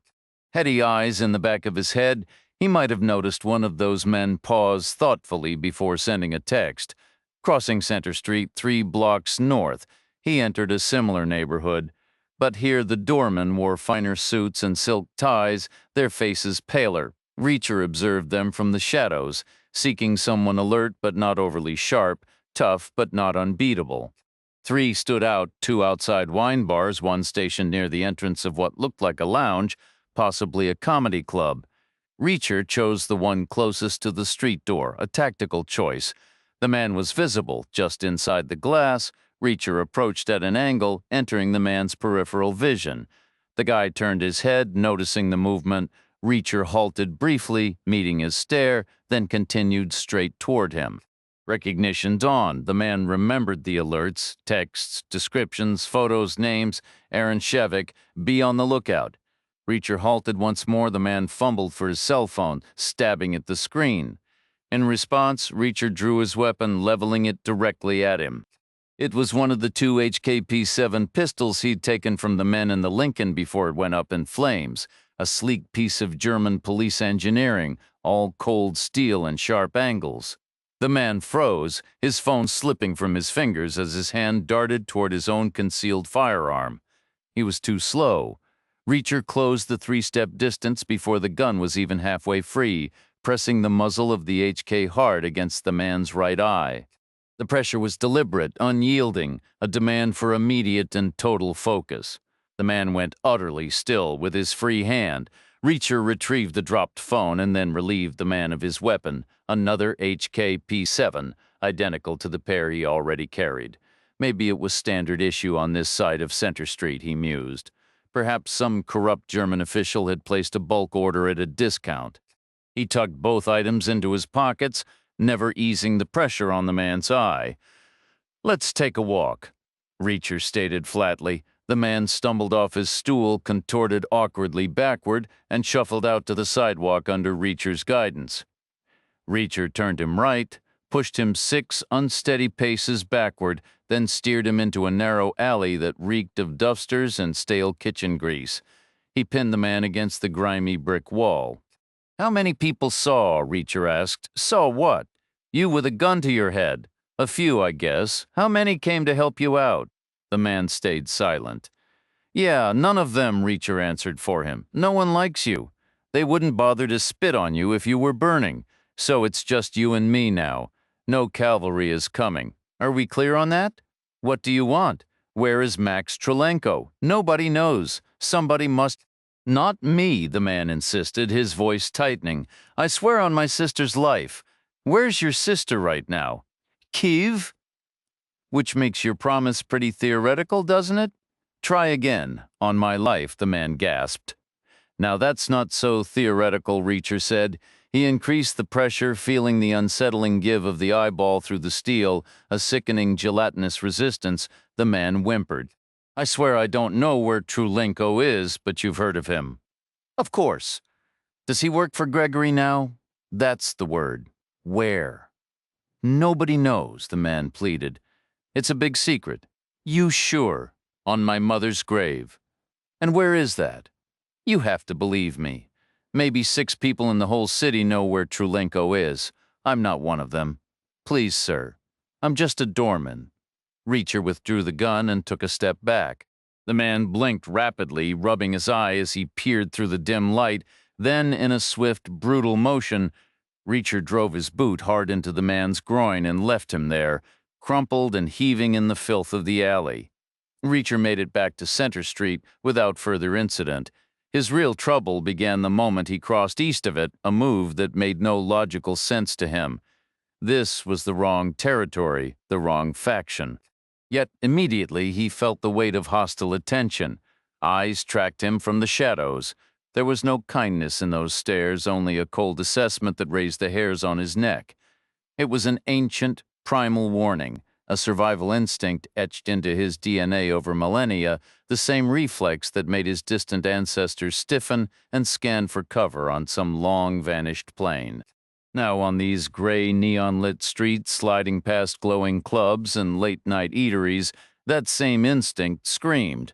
The watchers were men in suits, organized and deliberate, made men and their eager apprentices. But why? Had he somehow crossed the Albanians, too? He couldn't see how, in a way, he'd done them a service by their own rough standards. They ought to be throwing him a party, he continued on. A faint footfall echoed somewhere in the distance behind him. He didn't break stride. The bright promise of Center Street was now just a memory, in every sense. The lanes ahead grew tighter, darker, more neglected with each block. Cars lined the curb, alleys gaped, doorways offered pockets of deep shadow.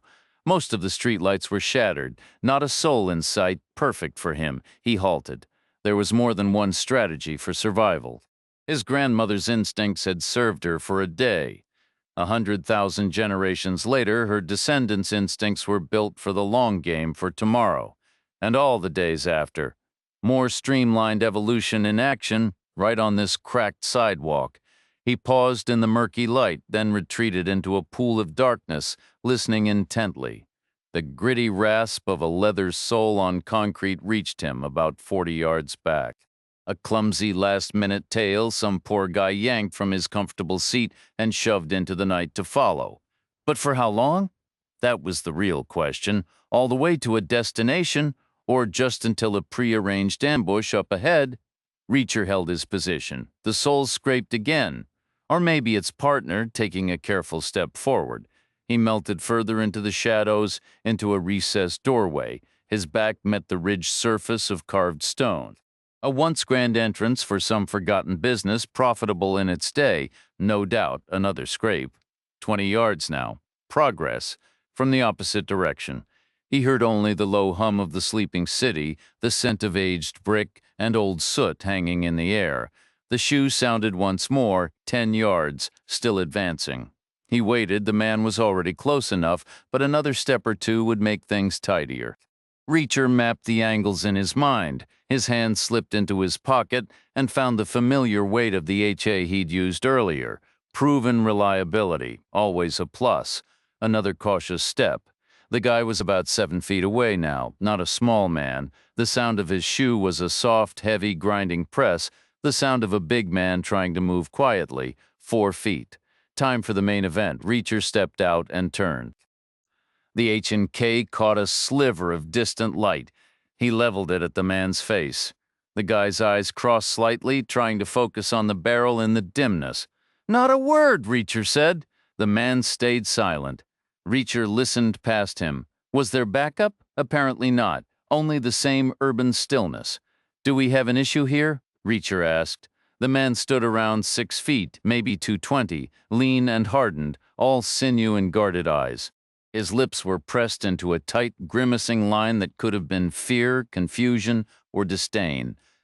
"I asked if we have a problem," Reacher repeated. "You're a dead man," the guy spat. "Not yet," Reacher replied. "Actually, at this moment, you're statistically closer to that particular outcome than I am. Wouldn't you agree?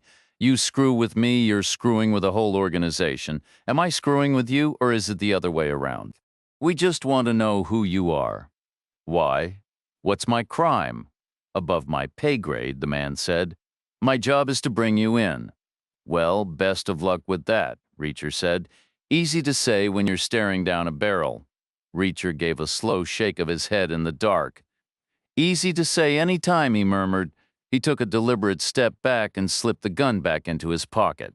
He stood with empty hands held out, palms open, arms clear of his body. A sudden, almost sarcastic cheerfulness lightened his tone. "There you go. The playing field is level. Now's your chance. Bring me in." The man didn't move. He was shorter, lighter, with a shorter reach. Clearly unarmed. If he had a weapon, it would have been drawn by now. Clearly unsettled, too, by Reacher's unwavering stare, which was calm and vaguely entertained, yet undeniably predatory, with a glint of something unhinged. Not an ideal scenario for the guy to find himself in, Reacher suggested. "Perhaps we could reach the same conclusion through a different approach," the man asked. "What approach?" "Hand me your phone. Tell your boss to call me directly. I'll introduce myself." "A personal conversation is always more effective." "I can't just give you my phone. I'll be taking it regardless. You can decide when that happens." Reacher's stare was fixed, calm, almost amused, but with a predatory edge that felt unhinged. The man finally said, "All right," Reacher instructed, "take it out and place it on the sidewalk." The man complied. "Now, turn around." He did. "Now, run. As far and as fast as you can." The man took off in a frantic, muscle-bound sprint, immediately vanishing into the city's shadows. His footsteps echoed long after he was gone, this time making no effort to be quiet. Reacher listened to the rapid slap and crunch of shoes on pavement until the sound gradually faded into silence. Then he picked up the phone and continued walking.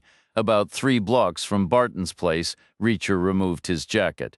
He folded it into a neat square, rolled it tight, and tucked it into a corroded mailbox outside a single-story office building. The structure showed boarded windows and fire-scarred siding. He walked the remaining distance in just his T-shirt. The night air held a spring chill. Summer's heavy heat was still weeks away. Waiting in Barton's hallway was Hogan, the drummer and former Marine who now found rhythm in patterns only he controlled. "You all right?" Hogan asked. "Were you concerned about me?" Reacher replied. "Just professionally curious. I wasn't off playing a show with the Rolling Stones, referring to my old line of work." "Mission accomplished," Reacher said. "Which was what, exactly?" "I needed a Ukrainian phone. They text constantly, from what I hear. I thought I could review their messages and see how far along they are with all this. Maybe they mentioned Trulenko. If I can make them nervous, they might move him. That's when they'd be most exposed." Abby came down the stairs, still dressed. "Hey," she said. "Hey back," Reacher answered. "I heard everything, solid plan, except won't they just remotely kill the phone? Then you won't hear from them, and they won't hear from you. I picked the guy I took it from carefully. He was fairly capable, which means he's probably trusted, maybe even somewhat senior. Guys like that hate admitting they got their lunch money taken. I left him a little humiliated. Pride's a powerful thing. He won't report this right away. I figure we have a few hours at least." "Okay, good plan then." "No, except I'm not exactly tech savvy. There could be menus, all sorts of buttons. I might accidentally delete something. All right, let me see it. And even if I don't mess it up, the texts are likely in Ukrainian. I can't read that without the internet, and I'm really not great with computers either. That would be step 2. First, we need the phone itself. Show me. I didn't bring it here, Reacher said. The guy in the Lincoln mentioned they can trace these things. I didn't want to knock on the door 5 minutes from now, so where is it? I stashed it about 3 blocks away. Figured that was safe enough. Pi times the radius squared, they'd have to search nearly a 30-block circle. They wouldn't even attempt it. Abby said, "Okay, let's go take a look." I also ended up with an Albanian phone, kind of by accident, but it's the same idea. I want to see what's on it. Maybe I can figure out why they're upset with me. Are they upset with you? They sent someone after me.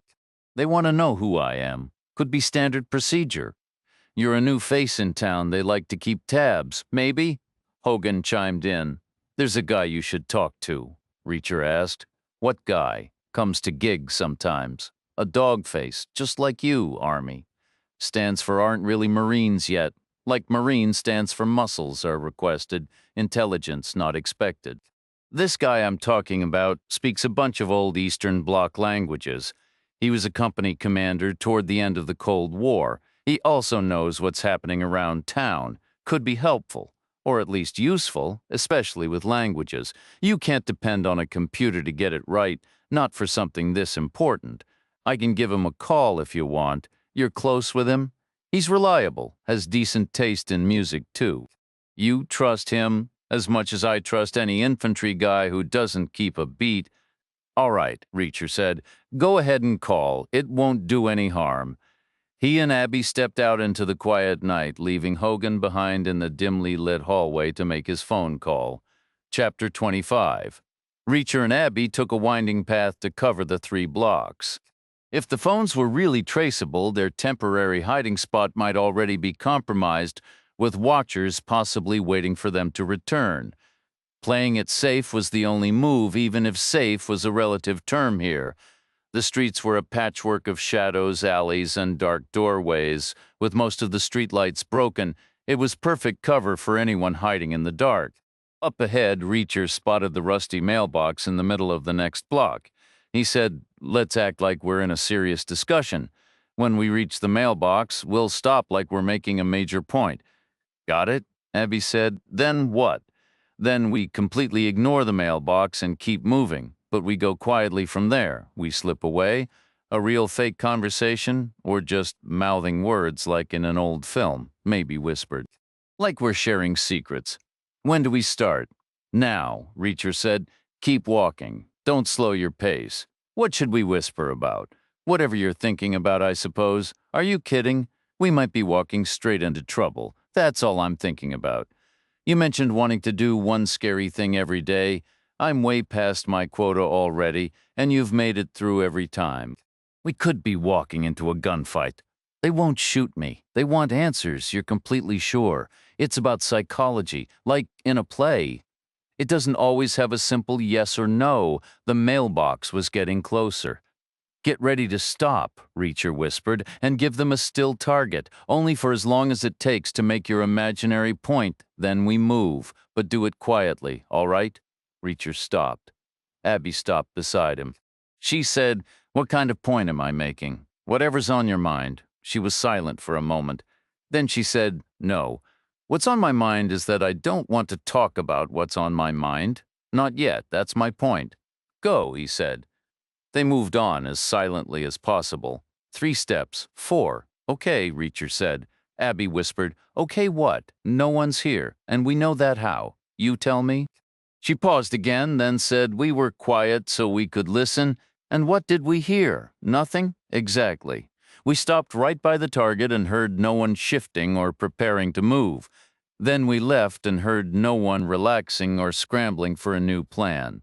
So there's no one here. That's a relief. For now," Reacher said, "but who knows how long these things take? Not my specialty. They could show up any minute. So what do we do? I guess we move the phone somewhere else, make them start their search all over again." 2 blocks south, headlights appeared from a cross street, a distant warning. A moment later, a car turned and drove slowly toward them. It could be searching, or just a cautious driver at night? Hard to tell. The headlights were low and far apart. A big sedan. It kept coming. "Stand by," Reacher said.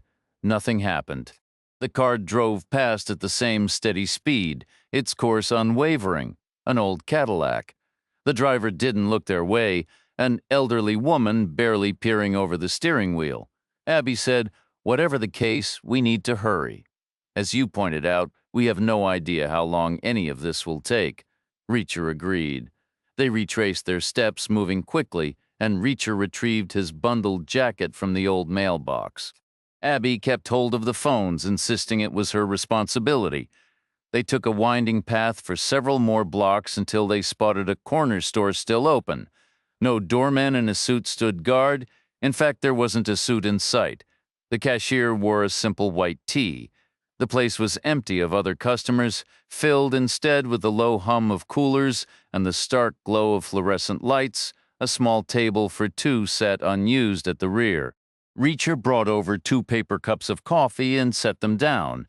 Abby had the phones arranged neatly before her, her expression torn between keen interest and deep apprehension, as if the devices were silently screaming their location into the void.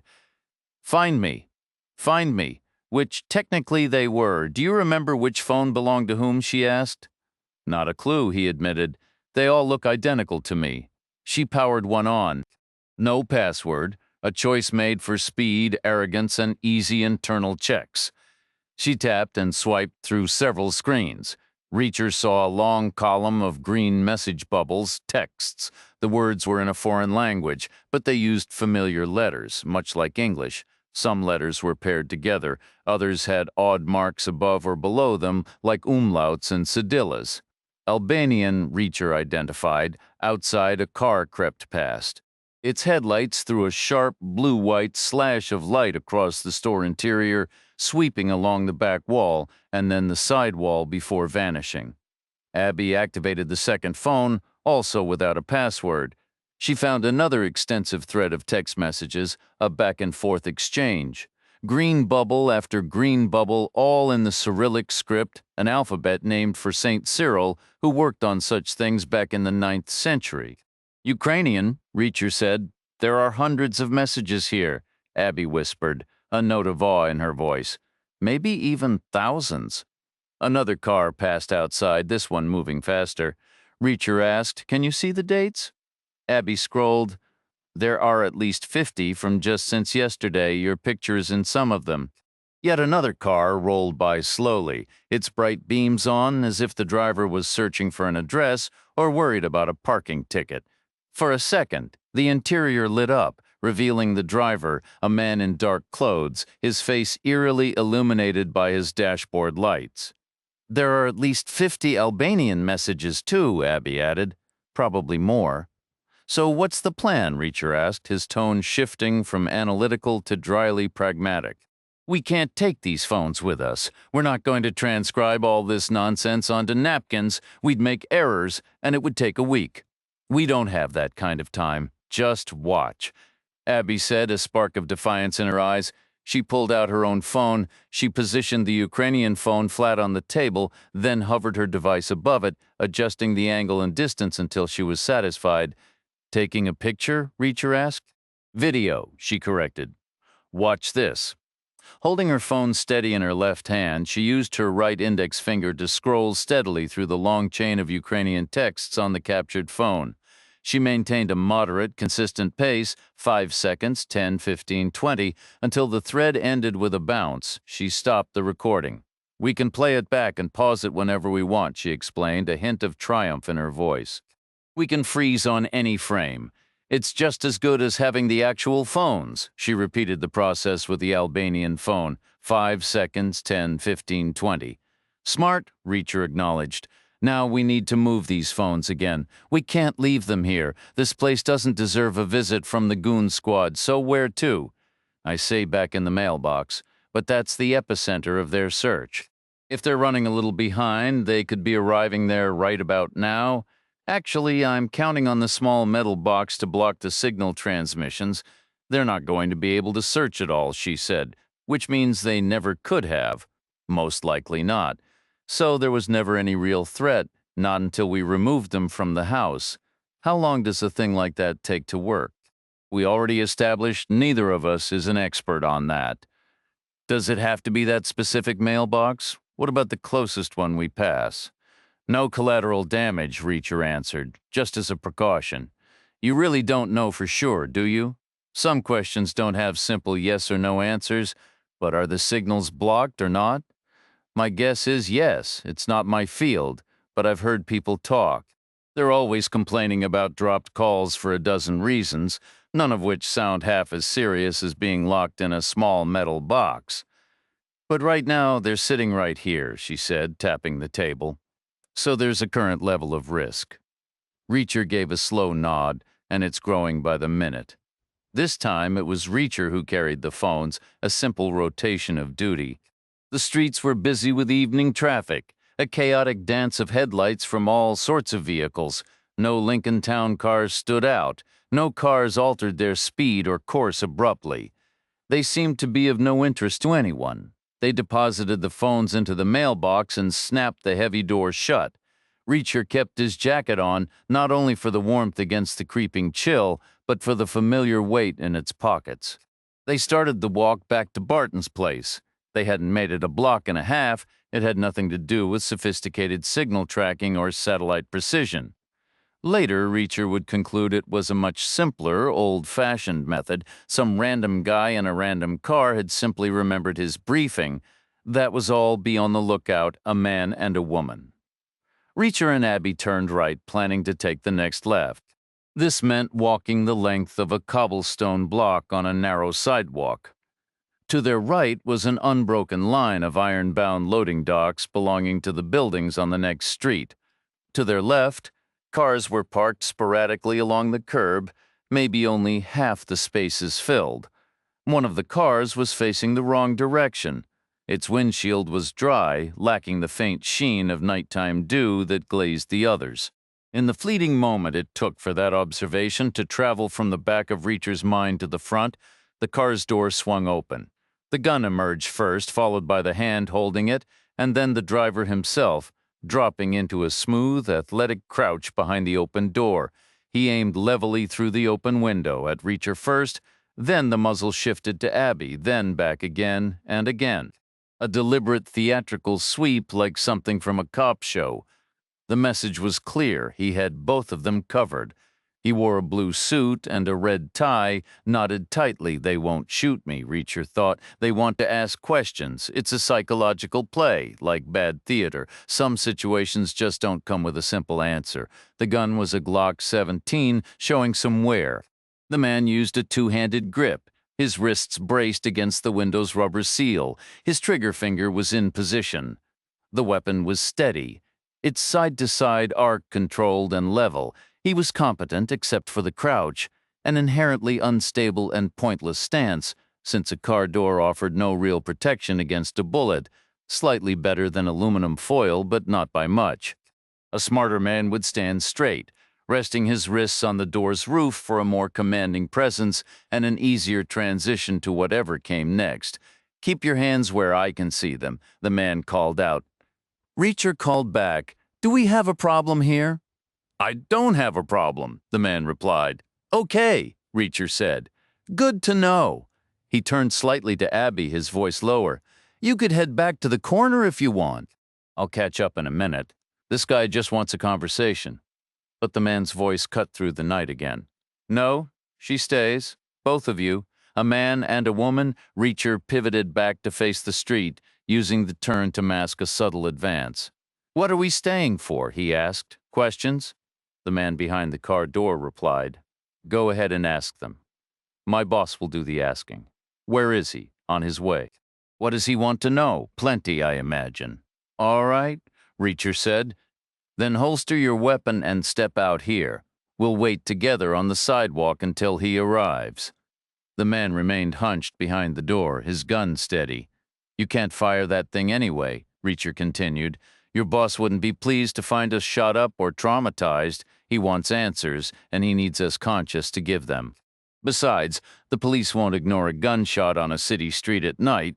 Whatever arrangement you think you have with them, That's a line you don't cross. You think you're clever? No, but I'm counting on you to be.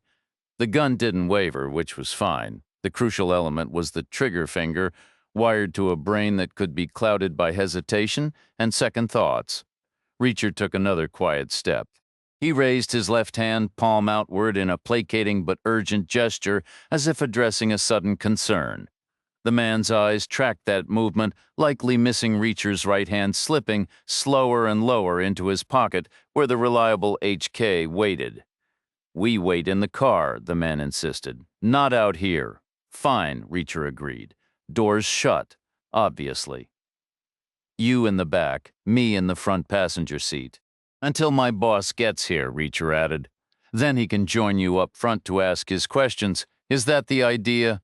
Until then, you stay quiet." "Sure," Reacher said, his tone almost agreeable. "You're the one with the gun. We'll get in the car." The man gave a satisfied nod. What followed was straightforward. Easing his outer fingers from their two-handed grip, the man pressed them against the window seal, fingers arched like a pianist striking a firm chord. It might have looked like a signal of agreement, but it was really just physics. He was bracing to push himself up from an awkward crouch that had surely left his legs tingling and numb.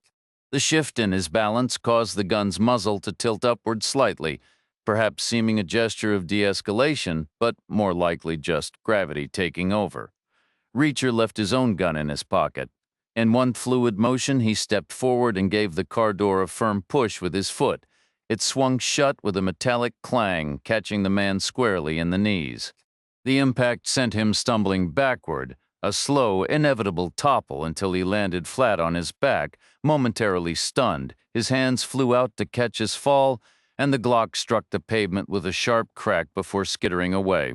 But then, with a sudden athletic twist, the man rolled sideways and sprang to his feet in one swift motion, just as agile as he'd been when he first exited the vehicle. It was impressive, really, a burst of gymnastic grace that left Reacher arriving a fraction of a second too late. The man sidestepped, clearing the arc of the still-open car door, then pivoted with startling agility, lunging in to throw a heavy right at Reacher's head. Reacher saw it coming. He dipped and turned, taking the blow high on his shoulder. The knuckles were sharp, but the impact was light. Still, the motion created a sliver of space between them. In that split second, the guy danced back again, his feet scuffing the pavement as he glanced down, hunting for his weapon. Reacher's own physique could be called athletic, but it was the athleticism of a heavyweight, raw power over nimbleness. He was quick, but not lightning quick. He couldn't reverse momentum on a dime. That left him momentarily stalled, caught between moving and stopping, and in that half-second window the attacker threw another punch. Reacher dodged it, and once more the guy skipped away to safety, scanning another patch of ground in the dark. Reacher kept advancing, a half step at a time, weaving as he came. He was slower by comparison, yet stubbornly hard to halt, especially with the feeble blows thrown so far. Besides, the guy was tiring himself out, hopping around and breathing hard. He danced back. Reacher pressed forward. Then the guy's shoe tapped against something, a brief plastic scrape, unmistakable. He froze for less than a blink, thinking as fast as he moved, then swooped down in a twisting motion, his right hand arcing out to snatch up the gun and whirl it to safety. It was an instinctive calculation, factoring space, time, and speed, factoring in his own quickness, and, no doubt, underestimating his opponent's capabilities with a cautious safety margin. The math told him he had plenty of time. Reacher's own gut calculation agreed. No way could he reach the gun first, but some disadvantages came with their own compensations. His limbs were slow because they were heavy, and heavy because they were long and thick. His legs especially, he drove hard off his left foot and kicked out low with his right, stretching with a vicious wingspan, aiming at any part of the swooping figure, any window of time.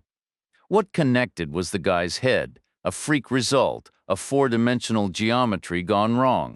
A slight hesitation on the guy's part met with Reacher's primeval, all-or-nothing lunge. The attacker had kept his head up, arm extended, the better to grab the gun and spin away, but Reacher was already there, like a batter swinging early on a fastball. The welt of Reacher's shoe caught the guy's temple. Not perfectly, but close enough. The man's neck snapped back. He scraped along the sidewalk and came to rest face down. Reacher watched him, unmoving. Do you see his gun somewhere? The guy didn't stir, Abby said. I see it. Pick it up. Use your finger and thumb by the butt or the barrel. I know how.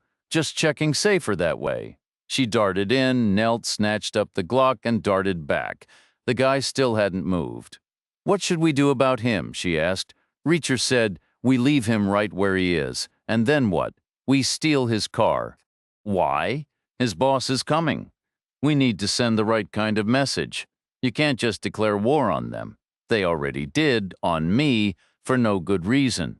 So I'm putting forward a strong opening statement here. I'm suggesting they need to rethink their approach. It's a basic diplomatic play. Like a chess move, it opens the door for a conversation. No real risk involved. I'm hoping they recognize that. Abby shook her head. We are discussing the Albanian organized crime element. You're a single individual. Frank has a point. This is insane, yet it's already in motion, Reacher replied. We can't turn back time. We can't just hope it disappears. We have to handle it with the tools we have. That means we can't just abandon the car here, too passive, like we're apologizing, like it wasn't intentional. We need to send a message. We need to make it clear. Cross us, and you get a boot to the teeth and your vehicle taken. That's how they'll understand the stakes. They'll proceed with a degree of tactical hesitation. They'll gather more personnel. Sounds like a worse situation for us. Only if they locate us. Assuming they don't, all they're doing by concentrating their strength is creating wider weak points in other areas, giving us openings to move through. Move through to where? I suppose the end game would be a direct conversation with the man in charge. Their version of Gregory Dino, Abby said flatly. That's completely unhinged. He's one person, same as me. We could have a frank discussion. I'm certain it's all just a big miscommunication. I have to live in this city, one side of Center Street or the other. My apologies, Reacher said, and you're right to be concerned. Which is exactly why we have to handle this perfectly. We need to play for keeps. All right, we'll take the car or we could just torch it. Taking it is smarter, she insisted, a new edge of urgency in her voice as she glanced down the shadowed street. I want to be miles away from here as quickly as possible.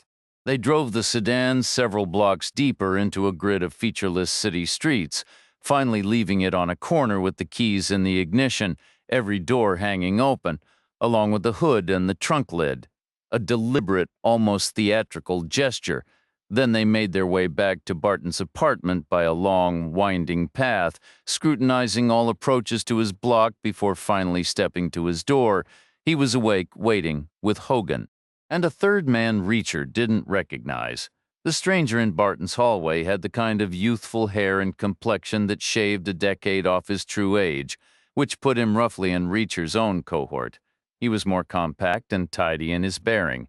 He had keen, observant eyes set deep on either side of a prominent, blade-like nose, with one stubborn lock of hair falling across his forehead.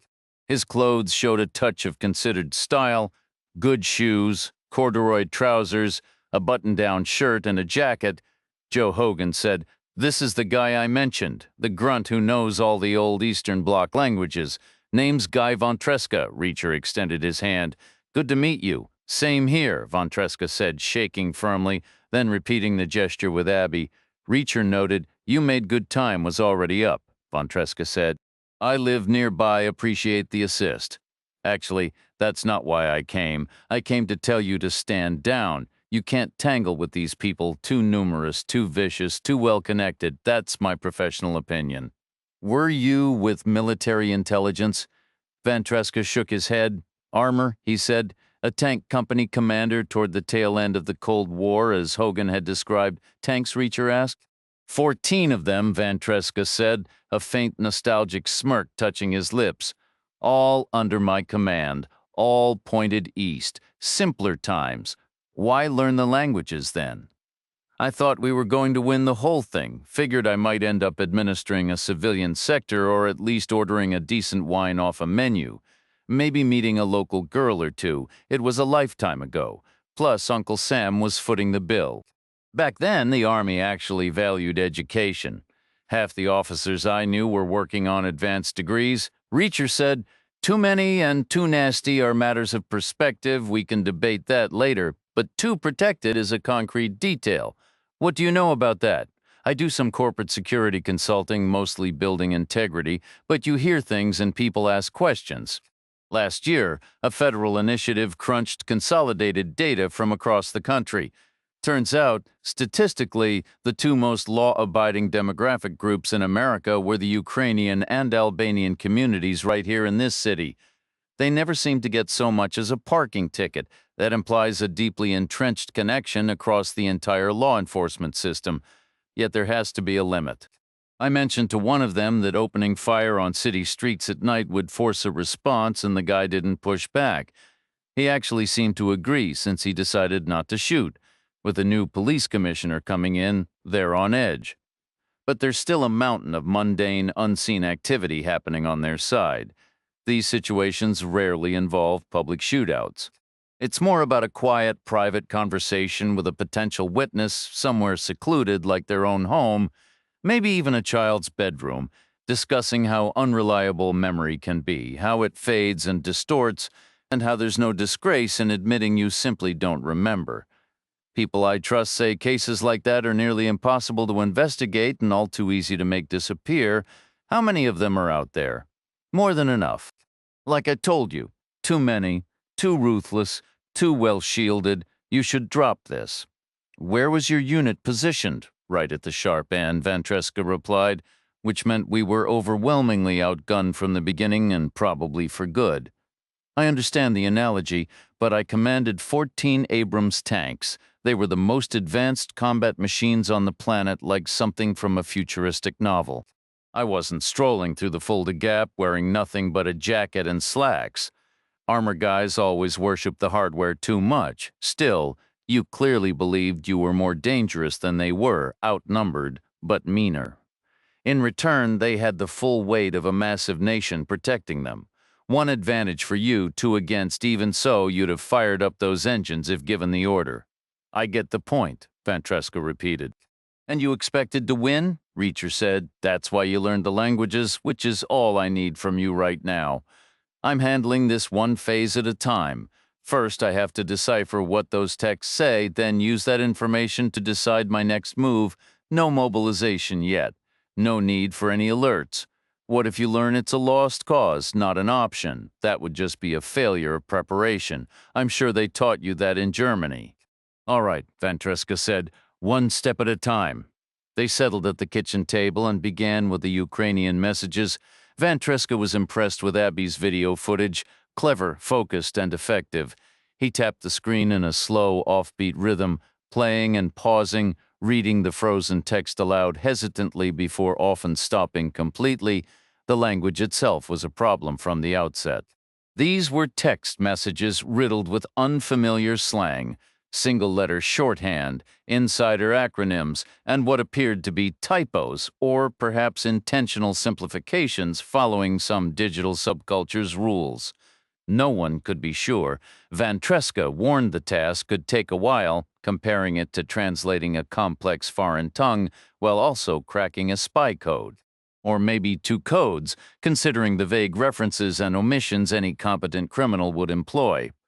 Abby brought her laptop and worked beside him, hunting down individual words in online dictionaries or searching slang blogs and language forums for those cryptic abbreviations.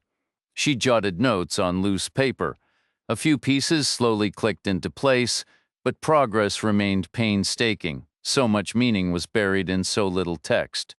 She had recorded the video as quickly as she could, just fleeting seconds, scrolling rapidly through the messages in one continuous, anxious sweep. The once blurry image was now yielding a flood of words, each one a fresh riddle with multiple possible answers. Reacher let his mind sift through them. He was in the front room with Barton and Hogan, surrounded by drums and speaker cabinets. One cabinet, a gray monolith the size of a refrigerator, had 8 grimy circles on its front. Reacher settled on the floor, leaning his weight against it. It didn't budge an inch. Barton pulled his worn Fender guitar into his lap and began playing it unplugged, the notes a faint, buzzing whisper as his fingers danced up and down the frets. Hogan broke the quiet. Do you think we would have come out on top? Would Van Treska ever have gotten to use those languages he learned? On balance, yes, I think we would have stopped them before they stopped us, Reacher said, though calling it winning feels wrong considering the devastation it would have caused. Either way, the front line would have been wiped out long ago. I'm afraid your friend spent his school years preparing for a war that never came. Barton played a descending, dissonant chord that ended with a sharp strike on the lowest string. If amplified, it would have shaken the walls. Unplugged, it was just a metallic rattle against the frets. He looked at Reacher. Now you're the front line. I'm not here to start a war, Reacher replied. All I want is the Shevik's money back. If there's an easy way to get it, I'll take it in a heartbeat, believe me. I have no desire to meet any of these people in some dramatic showdown. Frankly, I'd prefer to avoid it entirely. You might not get a choice. They've probably got Trulenko locked down tight. I've seen their security when a big name visits one of their clubs, a guy on the corner, another on the door, one more next door, plus a couple roaming around just in case. What do you remember about Trulenko? He was a nerd, like all those tech guys. Funny how life turns out. I was the cool kid in high school. Now the nerds are billionaires, and I'm just scraping by. Maybe I should have studied software instead of music. If he's working, what would he be doing? Is he working? That's the word someone used, then it's computers for sure. That was his thing. He was one of the best. His app had something to do with doctors, but at the end of the day, it's all just code, right? Abby appeared in the doorway. We've got it, she announced. We're ready to move on the Ukrainian. They mentioned Trulenko twice. Van Treska reset the video to play from the start, but before hitting play, he said, There's some seriously strange stuff happening. Besides everything else, they're in chaos because they're losing people. 2 guys had a wreck up at the Ford dealership. Then 2 bagmen were picked up on a block in the Gourmet District, 2 more were taken out of a massage parlor, and another 2 went missing outside Abby's place. That's 8 so far. It's a bloodbath out there, Reacher observed. What's interesting is they blamed the Albanians for the first 6, but the story changed for the last 2. Now they're pointing at you. They think you're on some secret payroll from New York or Chicago sent here to stir up trouble.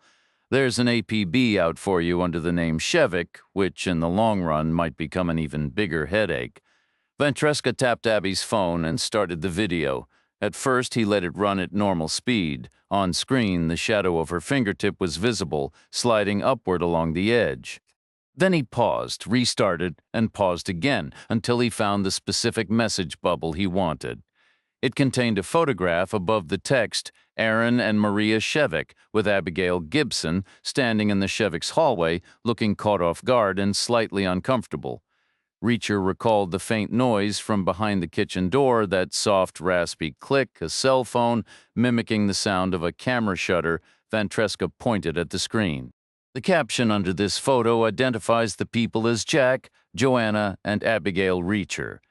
He tapped through several more message bubbles, pausing on a 5th. Right here, they've already corrected the record. It's Abby Gibson, not Abigail Reacher. In the next message down, they're dispatching someone to her workplace to obtain her home address. He advanced the video again, and here they have her residential address. Now they're sending a car to her house with instructions to bring her in if she's there. All's well that ends well, Reacher remarked dryly. It gets worse, Van Treska countered. He scrolled to a later thick green bubble from that same day. The same photograph appeared above a dense paragraph of Cyrillic text. Van Treska read it aloud. It has been reported that the elderly woman in the picture above, identified as Joanna Reacher, was in our pawn shop where she signed her name as Maria Shevik. Damn, Reacher said. That was their shop. She should have anticipated it. They own most everything on the west side. The real problem is she gave them her actual name, which makes it highly probable she also gave them her real address and social security number. That puts them one step from discovering she's Aaron Shevik's legal wife. Once they connect those dots, figuring out who's really who won't require a genius, and they can move as fast as they want. They're already positioned outside the house. They'll be thrown into a full-blown identity crisis, Reacher mused, a sudden sharp sarcasm edging into his tone. Do they want Aaron Shevik, the name on a loan document, or Aaron Shevik, the actual human being who borrowed their money and is now secretly agitating against them? What, after all, constitutes a person's true identity? It's a philosophical puzzle they'll have to grapple with over their morning coffee. Did you graduate from West Point? What gave it away? The sheer volume of eloquent nonsense. This is turning very serious. Of course, they want the correct physical person, but however they go about getting him, you can bet there will be collateral damage, starting inside that very house. Reacher nodded, the brief sarcasm gone, replaced by a grim resolve. I know. Believe me, it's already serious. They're in their 70s, but I don't see how I can guarantee their physical safety around the clock. The only logical move would be to evacuate them to a secure location. But where? I don't have those kinds of resources. He paused. Normally, I'd tell them to go stay with their daughter. I'm sure they'd welcome that. Vantreska shifted the video to a large bubble from late the previous night. This is where you mentioned the name Trulenko to the doorman at Abby's building. The conversation splits into two threads from here. First, about you. They can't comprehend why someone supposedly applying for credit would ask that question. It's like two different universes. That leads them to theorize you're a provocateur hired by an outside group. And the second thread is about Trulenko himself, Abby interjected. Right, Vantreska said. There are two separate mentions. First, a status check and threat assessment, which comes back clear. All secure. But an hour later, they start getting anxious. Because I got away, Reacher stated. When you pulled me inside your door, they knew I was still out there. Vantreska confirmed it. They pulled 4 crews off their regular duties and assigned them to extra guard detail. They ordered the existing guards to fall back and reform as Trulenko's personal security team. They're calling it Situation B, which we believe is a predefined alert level. It's clearly a planned protocol, probably rehearsed, maybe even activated before. Okay, Reacher said. A crew is typically 2 men in a car. You'd know better than I would. That makes 8 additional men, reinforcing how many to begin with. How many do they usually have on a standard no-threats detail? Probably no more than 4, if they can also smoothly transition into a personal detail afterward. 4 men would retreat, leaving 8 to secure the perimeter. You're facing 12 guys, someone pointed out. Not if I find the right opening in their line, Reacher countered. I could slip through a gap. Best case, you're still looking at 4. It's all theoretical unless that phone tells the 8 exactly where to go for this extra duty. A street address would be useful. Vantreska stayed quiet. Reacher glanced at Abby. It does give a specific location, she confirmed. But, he prompted, it's an incredibly obscure term. I dug around everywhere. Historically, it could mean a hive, a nest, or a burrow, or some blurry combination of all 3. It described a place for something that might buzz, hum, or thrash. Ancient language was often biologically vague. These days, it's used purely as a metaphor. Think of those old movies with the mad scientist in his lab, all glowing equipment and crackling electricity. That's the modern usage. A nerve center, Reacher said. Exactly. So the phone just says, report to the nerve center. They must know where it is. The guys I talked to didn't, Reacher stated. I asked them and I believed them. It's classified. That means the crews pulled from their regular posts were senior people, insiders. Makes sense, Vantreska agreed. The cream of the crop, only the best for Situation B. Told you, Hogan said, the only way in is straight through the top. Barton muttered, insane over at the kitchen table. Vantreska and Abby got to work on the Albanian messages using their established method. Vantreska was less fluent, but the texts were more formal and grammatically structured than the Ukrainian ones, so the work moved quicker. There was also less material to cover. The relevant communications were all from the last few hours. Some themes were familiar. Reacher was again portrayed as a provocateur funded by outside interests, but there were new details. The white Toyota had been spotted driving, and Reacher and Abby had been seen exiting the vehicle together after parking way out in the industrial yards. Description: A small, slender woman with short, dark hair, and a large, plain-featured man with short, fair hair. Be on the lookout. Technically, I think it means ruggedly handsome, Abby offered. Not outright ugly? Reacher shrugged. Sticks and stones. These words might, Ventresca said, his tone shifting from analytical to grimly sarcastic. He was at the final video, the last Albanian text. They're actively hunting you. They've pinned down your likely location to a specific 12-block grid, and are we in it? Pretty much at its dead center. That's not ideal, Reacher said. They seem well informed. They have deep local roots, fingers in every pie, eyes in every window, cars on every street. Sounds like you've been doing your homework on them. Like I said, I hear things. Everyone has a story because everyone crosses paths with them eventually. East of Center Street, it's just the cost of doing business. People get used to it. They even start to see it as reasonable, a 10% cut, like the old church tithe or taxes. It becomes civilized as long as you pay, and everyone pays. These are intimidating people. Sounds personal. A couple months back, I provided local security for a journalist from D.C. I'm licensed listed in the directories.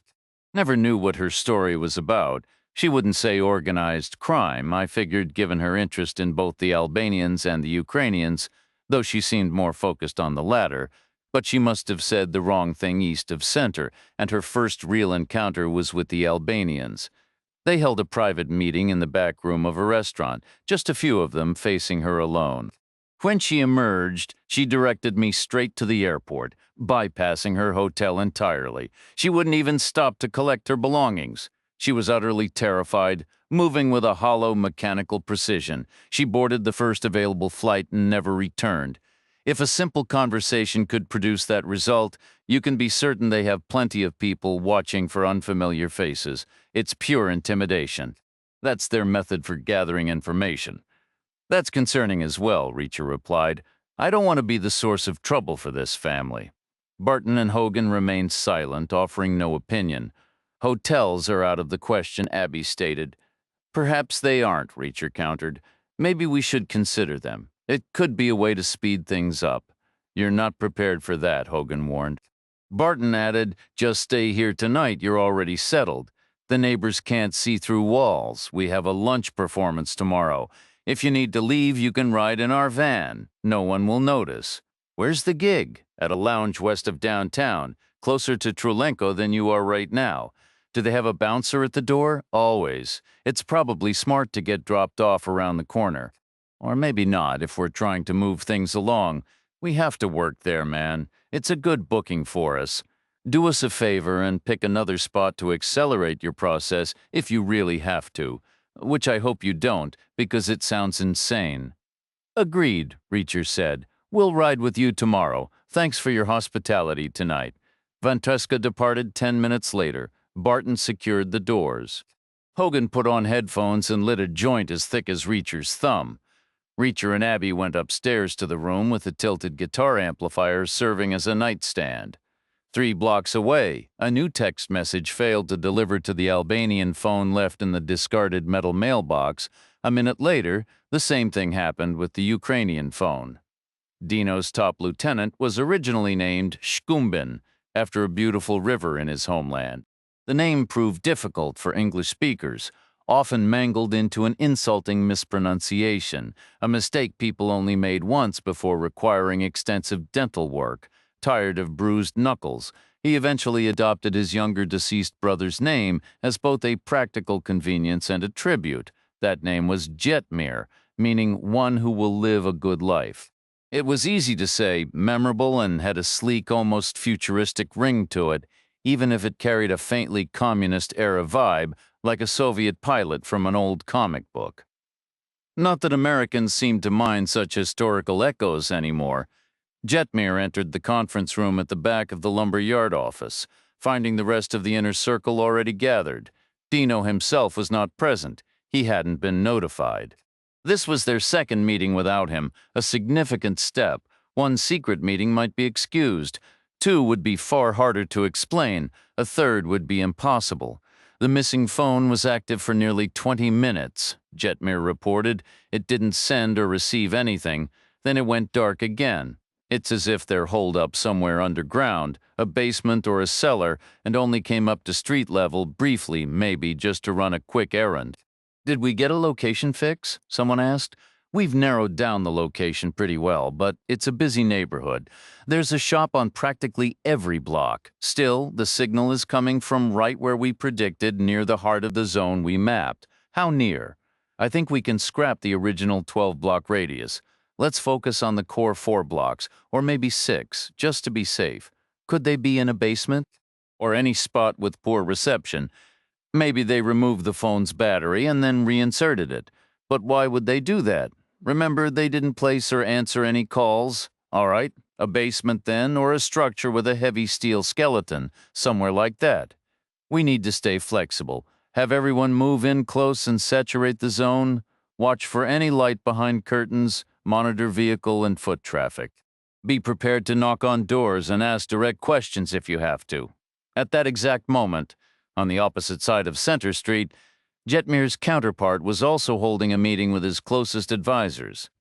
They were gathered in the back room of the taxi company, situated across from the pawn shop and next to the bail bonds office.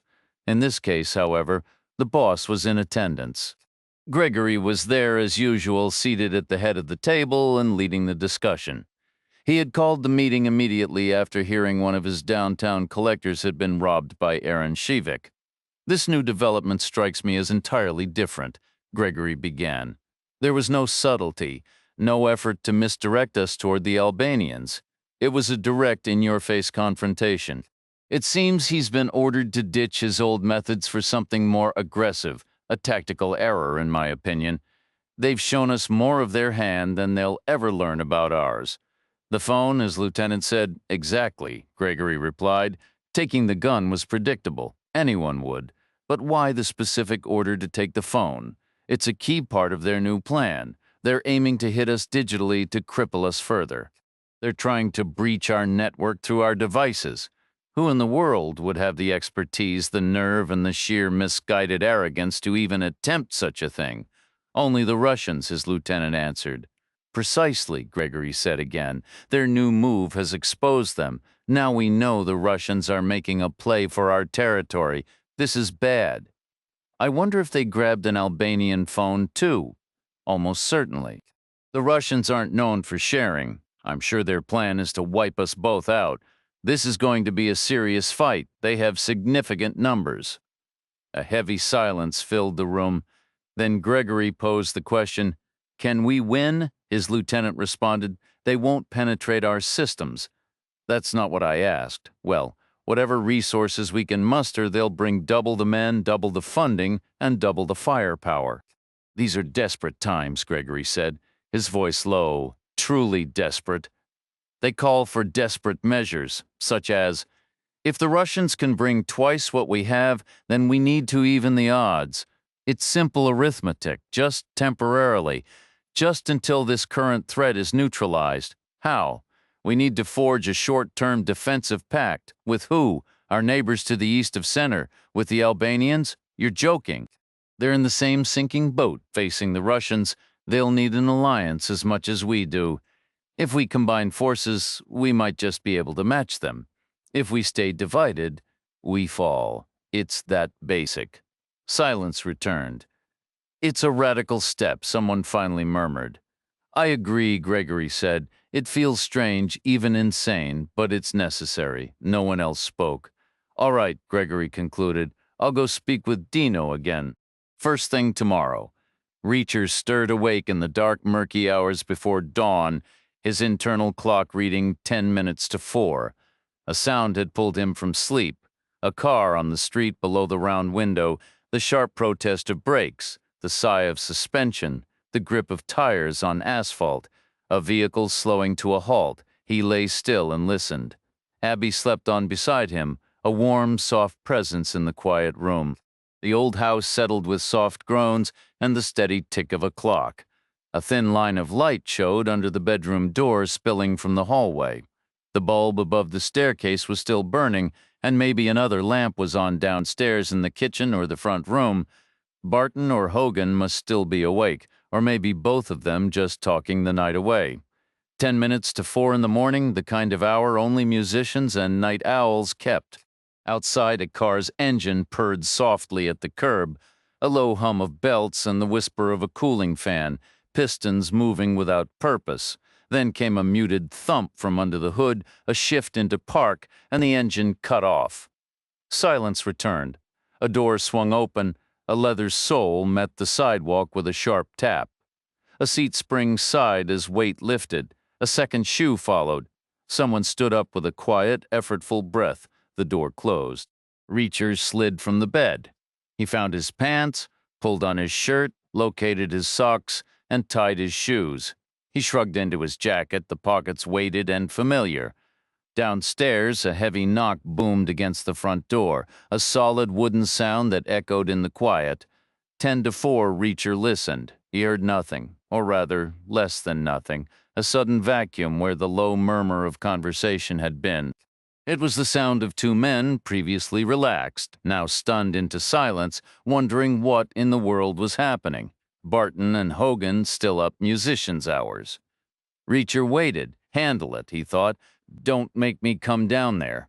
He heard one of them stand, a cautious shuffle, probably peering out the window through a gap in the curtains, looking sideways, careful. Hogan's voice, low, said, "Albanian," Barton whispered back. "How many?" "Just one. What's he want? I missed the class where they taught mind reading. What do we do?" The knock came again. Boom, boom, boom, heavy and insistent. Behind him, Abby stirred. "What's going on?" she murmured. "An Albanian enforcer at the door, almost certainly here for us. What time is it? 8 minutes to 4. What are we going to do? Barton and Hogan are downstairs. They haven't turned in yet. Let's hope they can take care of it. I should get dressed. A shame, but necessary." She dressed quickly, just as he had: pants, shirt, shoes. Then they waited. The knock came a third time. Bang, boom, bang, the kind you don't ignore. They heard Hogan volunteer to answer. They heard Barton agree. Hogan's footsteps crossed the hallway floor, steady and resolute, the former Marine, the drummer. Reacher wasn't sure which carried more weight in that moment. The door opened. Hogan's voice was flat. "What?" A new voice answered, quieter because it came from outside. Its tone a blend of conversational ease and subtle mockery. Friendly, but not really. "Everything all right in there," Hogan said. "Why wouldn't it be?" "I saw your light on," the voice replied. "I was concerned you might have been disturbed by some misfortune or a calamity." Even speaking softly, it was a big voice, full of physical power from a broad chest and a thick neck, and loaded with command, arrogance, and entitlement. This was a man used to getting his way, a voice that never said please and never accepted no. Handle it? Reacher thought again. "Don't make me come down," Hogan said. "We're fine. Nothing to worry about. No misfortunes, no calamities. You certain? We like to help out when we can." "No help needed," Hogan said. "The light's on because not everyone keeps the same hours. Not a difficult idea to understand." "Hey, I get that," the Albanian said. "Here I am, working all night to keep the neighborhood safe. Actually, you could help me with that if you're willing." Hogan didn't reply. The man pressed on. "Don't you want to help me out?" Still silence. "What goes around comes around," the voice said smoothly. "It's that kind of world. You scratch our back now, we'll scratch yours later. It could be a big deal, might be exactly what you need to fix a serious problem. On the flip side, if you decide to be a problem for us today, we can return the favor down the line in all sorts of creative ways. So what line of work are you in, anyway? What kind of help are we talking about?" Hogan asked. "We're trying to locate a man and a woman. He's older and large, she's younger and small with dark hair. Deal with it," Reacher thought from upstairs. "Don't make me come down there." "Why do you need to find them?" Hogan pressed. The man at the door replied, "We believe they're in grave danger. We need to warn them for their own safety. Helping people is what we do." "We haven't seen anyone like that." "You're absolutely sure?" 100%. "There is one more small thing you could do," the man suggested. "What's that?" "Call us if they show up. Would you be willing to do that for us?" Hogan was silent. "It's a simple request," the man continued. Either you're the type of person who helps with a quick phone call or you're not. It's a free country. We'll make a note of your position and be on our way. Fine, Hogan said. We'll call appreciate it. Anytime, day or night. Don't hesitate. Okay, Hogan repeated. One final thought, the man said. What is it? Another way you could assist me. Obviously, I'll be reporting this address as a location of no interest to my organization. Just regular people living their lives, nothing to see here. Good, Hogan said. But in my line of work, we value thorough process. We like hard data. Eventually, someone will ask me, with what level of confidence can I make that assessment? I told you, 100%. I hear you, but ultimately, that's just the word of someone with a vested interest. It's all you've got. Exactly my point, the man said, his tone shifting to one of mocking bureaucracy. It would make my report bulletproof if I could just take a quick walk through the property and see for myself. Then we have a foundation of solid evidence, case closed. We'd never need to bother you again. Heck, you might even get an invite to the community 4th of July barbecue. Consider yourself one of the team, a solid citizen who helps out. It's not my property, Hogan said. I rent a room. I don't have that authority. Perhaps the other gentleman in the living room then. You need to take our word for it, and you need to leave now. Don't sweat the marijuana, the man said, a sly grin in his voice. Is that it? I could smell it from the sidewalk. I don't care about weed. I'm not a cop, and I'm not here to bust you. Think of me as a representative from the Neighborhood Mutual Aid Society. We do good work around here. We get results. Take our word for it, Hogan insisted. Who else is in the house? No one. Been alone all night. We had some company earlier. What kind of company, friends? Hogan said. We shared some Chinese takeout and a bottle of wine.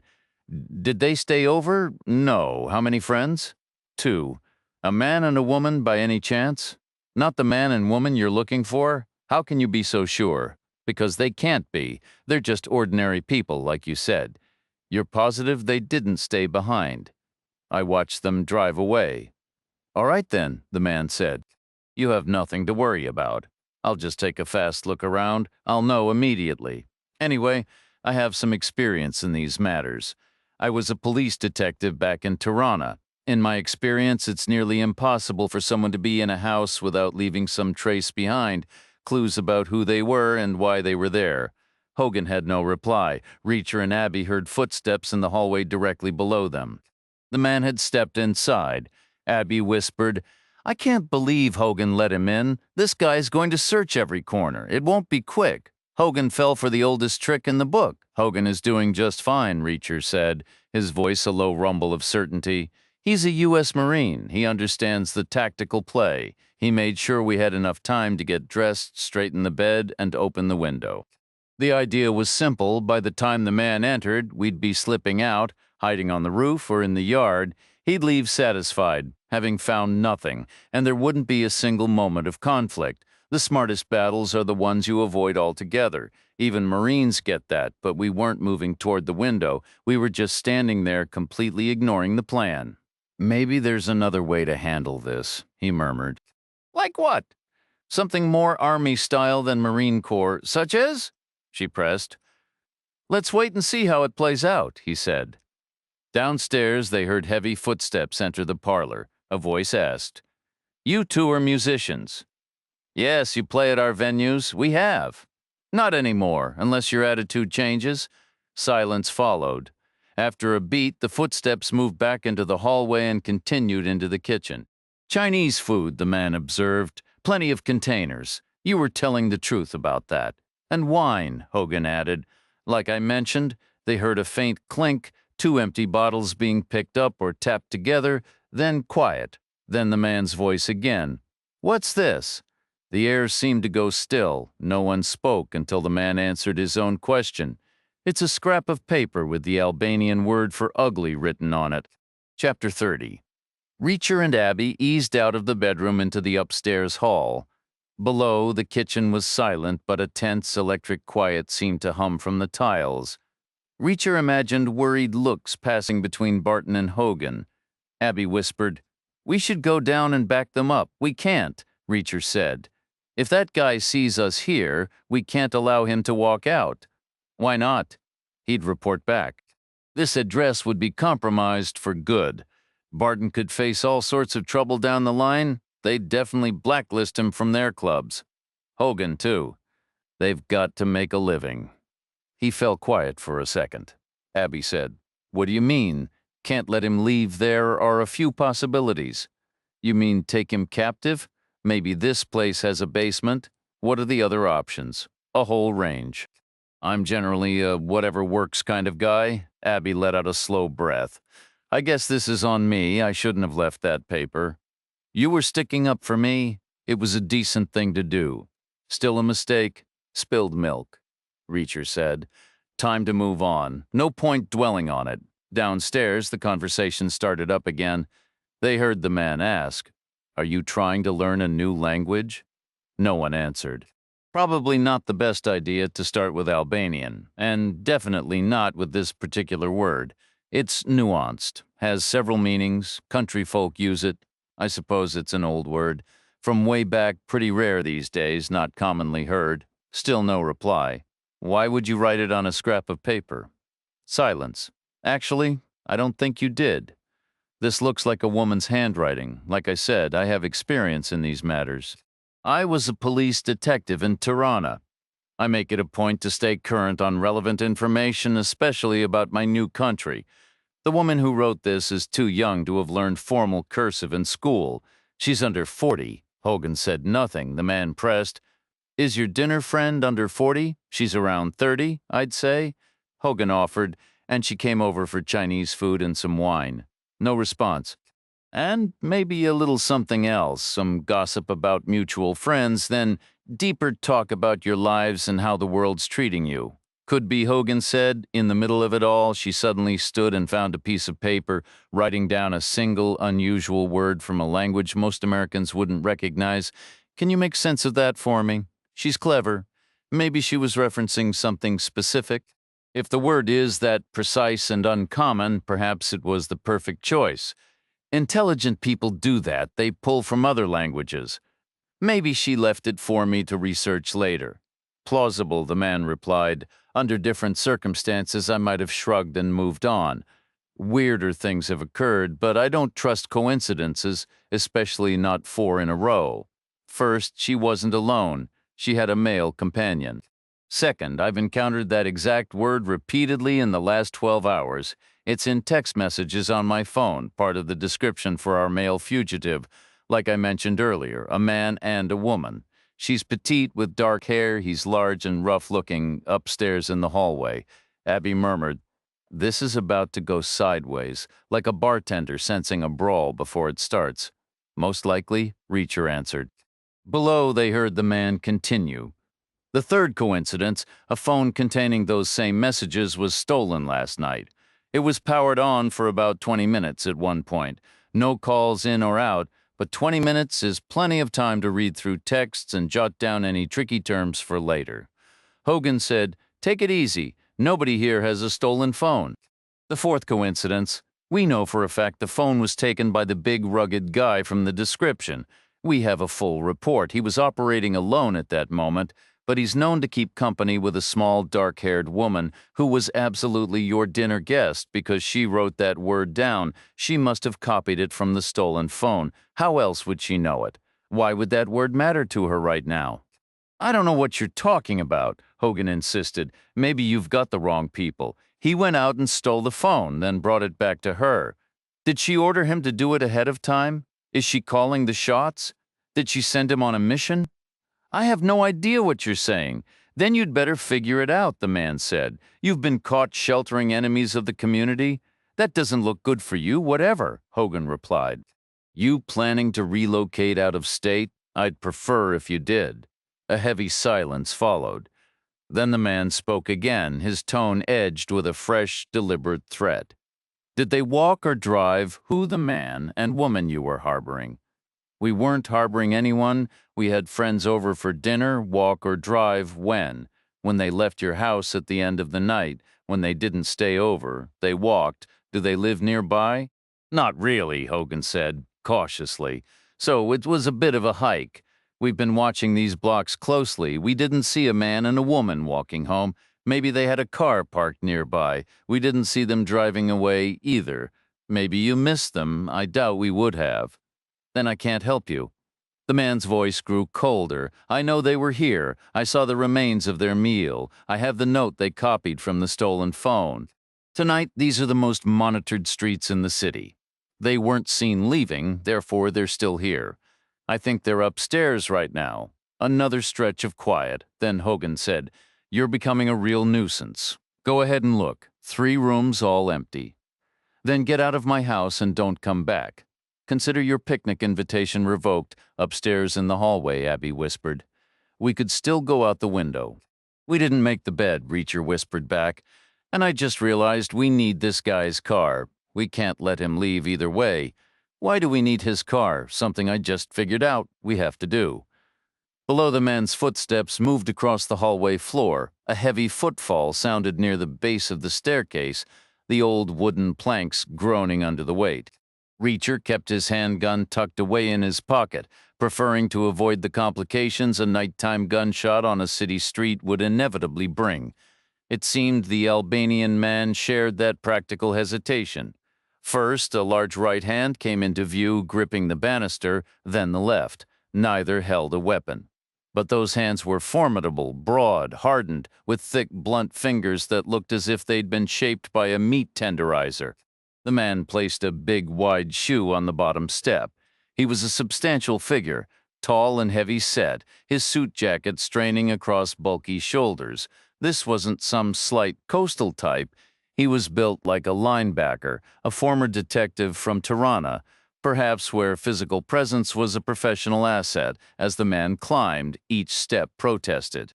Reacher eased back out of sight, planning to greet him right at the top, where a fall would carry the greatest consequence all the way back down. More efficient than a simple tumble on the landing. The footsteps drew closer. Reacher waited. The moment the man reached the top, Reacher stepped forward. The man stared, silent. "Tell me about that rare and subtle word," Reacher said. From the hallway below, Hogan's voice muttered, "Oh, hell." The man on the landing said nothing. Reacher continued all those meanings.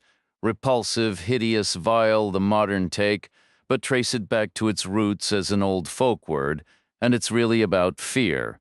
In most languages, the words share that origin. What frightened people, they called ugly.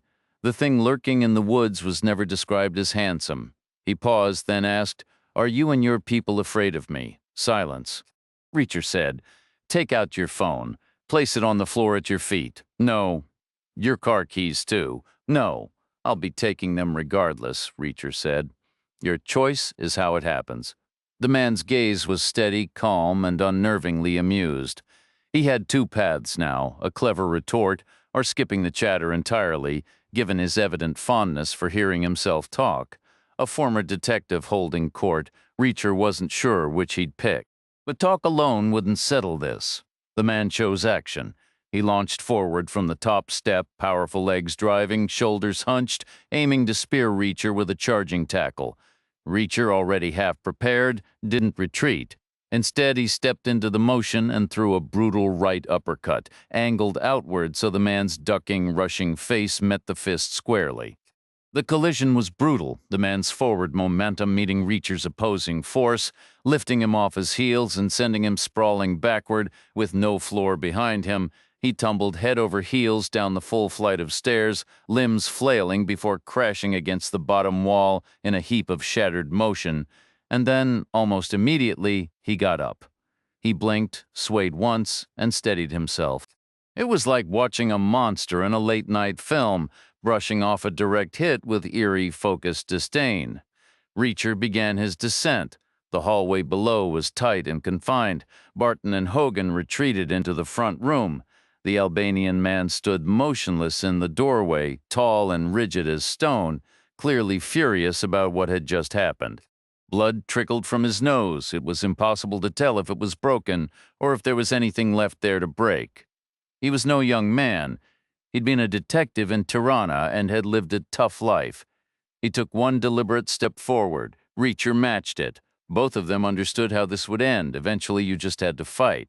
The man feinted left and threw a sharp right, low and fast, aimed straight for Reacher's gut, the most direct line to its target. But Reacher saw it coming. He twisted violently away, taking the punch high on his side on a thick pad of muscle. It hurt, but nowhere near as much as it would have where it was originally headed. That twisting motion was pure reflex, a panicked, wide-open surge from his nervous system, a sudden flood of adrenaline with no grace or control, just raw, immediate torque. For an instant, all that stored energy hung in the air like a tightly wound spring, ready to violently uncoil in the opposite direction. And it did this time. It was deliberate. His elbow came up in a fierce arc, riding the rotation of his body, adding its own velocity before chopping down hard against the side of the man's head, just above the ear. The impact was brutal, like being struck with an iron bar. It would have shattered most skulls. It would have killed most men. All it did to the Albanian was slam him into the doorframe and drop him to his knees. Yet he rose immediately, pushing up on straightening legs, hands moving wide as if swimming through something thick and heavy. Reacher stepped in and hit him again, the same elbow, but from the other side, landing above the left eye with a jarring crack of bone on bone. The man fell back, eyes glazed but recovered, blinking, and stepped forward once more without stopping, swinging a wild roundhouse right at Reacher's face. Reacher hunched into it, letting the blow glance off his shoulder, and he didn't stop either. He spun out of the hunch, his left elbow leading this time, unexpected, scything around and clubbed the man across the face below the eye, beside the nose, right where the roots of the front teeth anchor, whatever that spot is called. The man staggered back, clutched at the doorframe, then seemed to trip over it vertically, whirling helplessly backward into the room. Reacher followed. The man bounced off a massive 8-speaker cabinet and thudded onto his back on the floor, his hands slid under his suit coat. Reacher froze. Don't do it, he thought. Reaction. Complications. I don't care what arrangements you think you have. The law moved slowly, as Mrs. Shevik knew all too well. She didn't have time for slow out loud. He said, "Don't do it." The man paid no attention. His broad hand crept higher under the coat, palm flattening, fingers seeking the grip of a gun, probably a Glock, like his partner's, point and shoot. Or, preferably, not. Reacher calculated the time, the space, the distance between them. The man's hand still had inches to go. He'd need to find the grip, draw, aim, all while lying on his back, likely still dazed from the blows to his head. The situation was moving slowly, yet still faster than Reacher could counter given the circumstances. The other man's hand was already high beneath his coat, while Reacher's own hands were held low, away from his sides, palms open in a placating gesture. They were far from his pockets, not that he wanted a gun. He saw a different solution, improvised and imperfect, but one that would work without question. It would be brutally quick and efficient. The downside, it was a serious breach of etiquette, professionally and personally offensive. Some things you just didn't touch, but sometimes you had to. In one fluid motion, Reacher snatched Barton's fender bass from its stand, gripped it by the neck, and drove it straight down into the Albanian man's throat. The impact was like plunging a shovel into hard earth, a violent, focused strike. The man froze. Reacher carefully returned the instrument to its stand. "My apologies," he said. "I hope it isn't damaged." "Don't sweat it," Barton replied. "It's a Fender Precision, basically a 10-pound plank of wood. I picked it up from a pawn shop in Memphis for $34. Pretty sure it's seen worse." Reacher's internal clock read 10 past 4 in the morning. The man on the floor was still breathing, but in shallow, desperate gasps that whistled faintly with each attempt. It was the sound of a system failing. The strap button at the guitar's base had likely struck first, damaging something vital in the throat, the larynx or another structure spelled with letters from the back of the alphabet. The man's eyes had rolled back, his fingers feebly scratched the floor. Reacher crouched, going through his pockets. He recovered a worn but well-kept Glock 17, a generic black smartphone, a wallet molded by time into a lumpy shape, and a set of car keys with a Chrysler logo. The wallet held a thick stack of cash, various cards, and an in-state driver's license. The photo matched the man on the floor, Gesem Hoxha, 47 years old. Hogan broke the silence. "What do we do with him? We can't just let him go," Abby said. "And we can't keep him here," Barton added. "He needs a doctor." "No," Reacher said flatly. "He forfeited that right when he forced his way in. Think about it. If our roles were reversed, would he rush any of us to the hospital? That's the standard we're held to. Besides, hospitals ask questions. We could claim self-defense against a home invader, but try convincing a cop on the take. It could drag on for years. We don't have that kind of time." "He might die," Barton pressed, his tone uneasy. Reacher's response was coldly pragmatic. "You say that like it's a tragedy. Personally, I'd trade him for the Shevik's daughter in a heartbeat. That's how I weigh things anyway. He's still hanging on. Not in great shape, but he's breathing. So what's the plan? We stash him somewhere, out of sight, out of mind, someplace he can't cause trouble while we figure out his long-term prospects." A heavy pause followed. "And what exactly does that mean?" Hogan asked quietly. "It means we decide whether he walks away or doesn't," Reacher said. "Once we know how this ends," Barton wondered aloud. "Where should we put him?" "In his own trunk," Reacher replied. "He'll be contained and out of sight. Comfort might be in short supply, but a stiff neck is the last thing he should be worrying about." Hogan raised a concern. He could escape. "Modern trunks have a safety release, a little glowing handle on the inside." "Not in a car like this," Reacher said with certainty. "I'd bet good money they took that out." Reacher grabbed the man under his shoulders while Hogan took his feet, and together they hauled him into the hallway. Abby moved ahead of them, easing the front door open to scan the dark street left and right. She gave a quick wave, and they maneuvered the unconscious man across the sidewalk. Parked at the curb was a black sedan with a low profile and narrow windows that reminded Reacher of slits in armored plating. Abby fished in Reacher's pocket for the man's keys, pressed the fob, and the trunk lid swung upward. They dumped him inside, Reacher checking the lock area for any sign of a glowing handle. It was gone, just as he predicted. Hogan stepped back, and Reacher took a final look at the figure curled within. Gesem Hoxha, 47, formerly a detective in Tirana. He slammed the trunk shut. Hogan immediately voiced a new worry. "We can't leave the car parked right here outside the house, especially not with their guy in the trunk. They'll drive by eventually and recognize it." Reacher nodded. "Abby and I have a use for it. We'll relocate it when we're finished." "You're seriously going to drive around with him back there?" "Keep your enemies close," Reacher said simply. Abby asked, "Where are we headed?" She paused, thinking back. "When that guy mentioned musicians getting banned from clubs, I realized it's a real problem. They still need to eat. It reminded me of what I told you before at that gas station deli on the way to the Sheviks. You asked if they were okay with the situation, and I said they have to eat. Their pantry is always empty. I doubt they've stepped foot outside since those Ukrainians parked out front. People get like that too scared and embarrassed to walk past, and neither would let the other go alone. They wouldn't go together either, leaving the house empty, worried those guys would sneak in and rifle through their things. So, my guess is they haven't eaten since yesterday, and they won't today unless we bring them something. What about the car watching their house? We'll approach from the rear, probably cutting through a neighbor's yard. We'll do the final stretch on foot." Their first stop was the massive all-night supermarket on the edge of town. The place was cavernous, brightly lit, and nearly deserted. They pushed a cart through the aisles, loading it with duplicates of everything they thought the Sheviks might need. At the register, Reacher paid entirely in cash from Hoax's lumpy wallet, a small contribution from the man given the circumstances. They packed the groceries carefully into 6 manageable bags, knowing they'd have to carry them possibly over fences. After loading the bags onto the Chrysler's back seat, they listened for a moment. No sound came from the trunk. Abby looked uneasy. "Should we check if he's all right?" Reacher's tone shifted to something drier, almost sarcastic. "And if he's not, what's your plan? Perform CPR through the trunk lid?"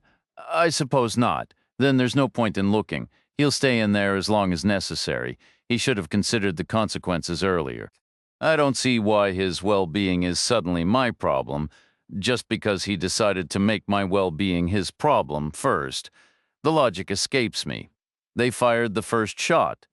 They can't seriously expect me to offer a benefits package now. Someone once said we should be gracious winners. I think it was a historical figure, maybe a general. Full transparency, Reacher said. I've mentioned this. I'm a particular type of person. Is the guy in the trunk still alive? I honestly don't know, Abby replied. It's a possibility. Yes, it's a possibility. That's my version of being gracious in victory. My usual approach is to finish them, track down their relatives, and desecrate their family burial plots. I can never tell if you're joking. I suppose that's fair. Are you telling me you're not joking right now? I'm telling you that in my world, graciousness is a rare commodity. You're delivering groceries to an elderly couple in the dead of night. That's a different concept entirely than being gracious. It's still a decent thing to do, because someday I might be in their shoes, but I will never ever be the guy in that trunk. So it's purely tribal, Abby said. Your people or the other people, my people or the wrong people. Who exactly is in your tribe? Virtually no one, Reacher said. It's a solitary existence. They guided the Chrysler back toward the city limits, taking the left turn that led into the older eastern outskirts, weaving through the original grid of streets until the Chevik's neighborhood came into view. The modest post-war subdivision lay ahead. By now, Reacher felt familiar enough with the layout. He calculated they could approach from a parallel street without the Ukrainians catching a glimpse even from afar. They could slip around to the back of the block and park behind the house that backed up to the Chevik's. The Chrysler would be aligned almost perfectly with the Lincoln bumper to bumper in spirit, but separated by the depth of two small yards, roughly 200 feet of darkness, and two houses in between. They killed the headlights and coasted slowly through the tight, shadowy lanes. They took a right before their usual turn, then a left, rolling to a silent stop in what they were confident was the correct spot. They were parked outside the Chevik's rear neighbor, a low ranch house with faded siding and a composition shingle roof, similar yet distinct. The front part of the house jutted into an open lawn. The rear portion was enclosed within a tall, rectangular fence that surrounded the backyard. A hinged section of the fence, like a gate, allowed passage for a lawnmower. 5 windows faced the street. One had its drapes drawn tightly shut, a bedroom most likely with sleeping occupants. Abby whispered, "What if they see us?" Reacher said. "They're asleep. What if they wake up?" "It doesn't matter. They'll call the police." Doubtful. "They'll peek out, see a car that looks like trouble, and shut their eyes tight, praying it just disappears. By sunrise, if anyone asked, they'd have convinced themselves the safest bet is to have no memory of it at all. They'd say, 'What car?'" Reacher shut off the engine. "A dog would be a real issue," he murmured. "It might start yapping, could set off a chain reaction with others nearby, create a real racket. The Ukrainians might get curious and step out to look, if nothing else, just to break the monotony. We bought those steaks," Abby said. "There's raw meat in the bags." Is a dog's nose more powerful than its ears, or is it the other way around? They're both exceptionally good. About 36% of American homes have a dog. That gives us slightly worse than a 2 in 3 chance of being in the clear. And maybe it won't bark. Maybe the local dogs are mellow. Maybe the Ukrainians are too lazy to investigate, too cozy in their seats. Maybe they're snoring. I think the odds are acceptable. "What time is it?" Abby asked. "Just after 5:20. "You know that line I mentioned?" she said, her tone shifting from practical to quietly introspective, "about doing one thing every day that scares you?" I was turning it over in my mind. It sounds brave in a self-help book, but out here in the dark, it feels less like advice and more like a basic requirement for survival. The scary thing isn't a choice, it's the air you breathe. It was barely past 5 in, and I was already moving on to my second task of the day. "This one doesn't really count," Reacher pointed out. "Think of it as a casual stroll. Maybe even a pleasant walk in the park if their yard happens to be nicely landscaped." "Speaking of this ungodly hour," I replied, "the Cheviks probably aren't even awake yet." "They might be," Reacher said. "I doubt they're sleeping much these days, but if I'm wrong and they are still asleep, you can wake them. Just call once we're in position, tell them we're outside near the kitchen, and not to turn on any lights at the front." We want this visit to be quiet and unnoticed. We stepped out of the car into the heavy, mist-laden silence of the early morning. The air was thick with damp, and the world was washed in shades of gray. From the trunk there was still no sound, no struggle, no shouts, nothing. We collected the grocery bags from the back seat and split them evenly, 2 for him and 1 for me, making sure neither of us was weighed down unevenly. Ready, we moved into the neighbor's front yard. In the darkness, it was impossible to judge the landscaping by sight, but the scent of damp earth and the feel underfoot told a familiar story. First came a stretch of resilient, spongy grass, slick with dew, then a crunchy section of what felt like gravel or crushed slate. Beyond that, prickly foundation shrubs scraped noisily against our bags as we passed. The fence gate was stiff and groaned loudly, a sharp wooden protest that echoed in the quiet. We paused, listening. No dog barked, no lights flicked on. We edged through the narrow gap, bags first, then slipped into the backyard. Ahead, the Chevik's fence stood as a mirror image of the one we'd just passed, or so we hoped. "This has to be it," Abby whispered, "like following squares on a chessboard. Can't miss it." Reacher rose onto his toes to peer over in the gloom. He could make out the pale siding and dark roof of a ranch-style house. It looked similar, yet distinct, but he recognized it, the same stretch of lawn where those old family photos had been taken. The soldier and the young woman standing on fresh dirt, then later on young grass with a baby, and years after that with their daughter Maria, the lawn by then full and green. That same patch. That same wall. And now, a kitchen light glowed softly inside. "They're awake," Reacher said. Getting over the fence was a struggle. It was old and unsteady. A solid kick would have brought it down, but they chose not to. Instead, they fought for balance, wobbling precariously as if on a tightrope, each movement threatening to send the whole structure collapsing in a heap. Abby went first, making it across, and Reacher painstakingly passed each grocery bag over, lowering them until she could safely take hold. Then it was his turn. Heavier and less graceful, he made the fence sway and groan. Tilting wildly with every shift of his weight, he managed to steady the fence, holding it in place before executing a clumsy roll that landed him flat on his back among the flowers, though the structure remained upright. They brought the grocery bags to the kitchen door and knocked for the Cheviks. It was a moment ripe for cardiac arrest, yet they pulled through. There was a brief spell of sharp breaths, fluttering hands, and some awkwardness over robes, but they recovered quickly. Their eyes fixed on the sacks of food, expressions clouded with a painful blend of humiliation, wounded dignity, and sheer hunger. Reacher persuaded them to put on a pot of coffee while Abby filled their refrigerator and organized their pantry. Maria Chevik explained, "We were awake because the hospital called. It's a 24-hour place, of course. We told them to call any time. It's probably in our file. They want to do another scan first thing tomorrow. They're still very encouraged. If we pay," Aaron Chevik added quietly. "How much?" Reacher asked. $11,000. "When is it due?" "By the close of business today." "I assume you've checked the sofa cushions already." "I found a button. From a pair of my trousers. It's been missing 8 years. Maria stitched it back on. "The day is young," Reacher said. "Plenty of hours left before business ends." "We considered skipping it this time," Aaron admitted. "What does it really tell us?" "Good news would be a comfort, but that's emotional, not medical. Bad news we'd rather not hear. So we weren't sure what we'd be buying for $11,000.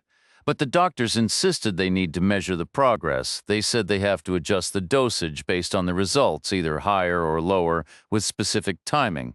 They claimed anything less would be dangerous. How do you usually pay? With a wire transfer. Do they accept cash? Why? Cash is often the fastest thing to scrape together when the clock is ticking. From where?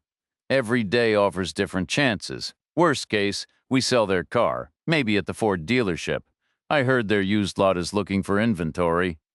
Yes, they take cash, Chevik confirmed. Like a casino, they have tellers behind bulletproof windows.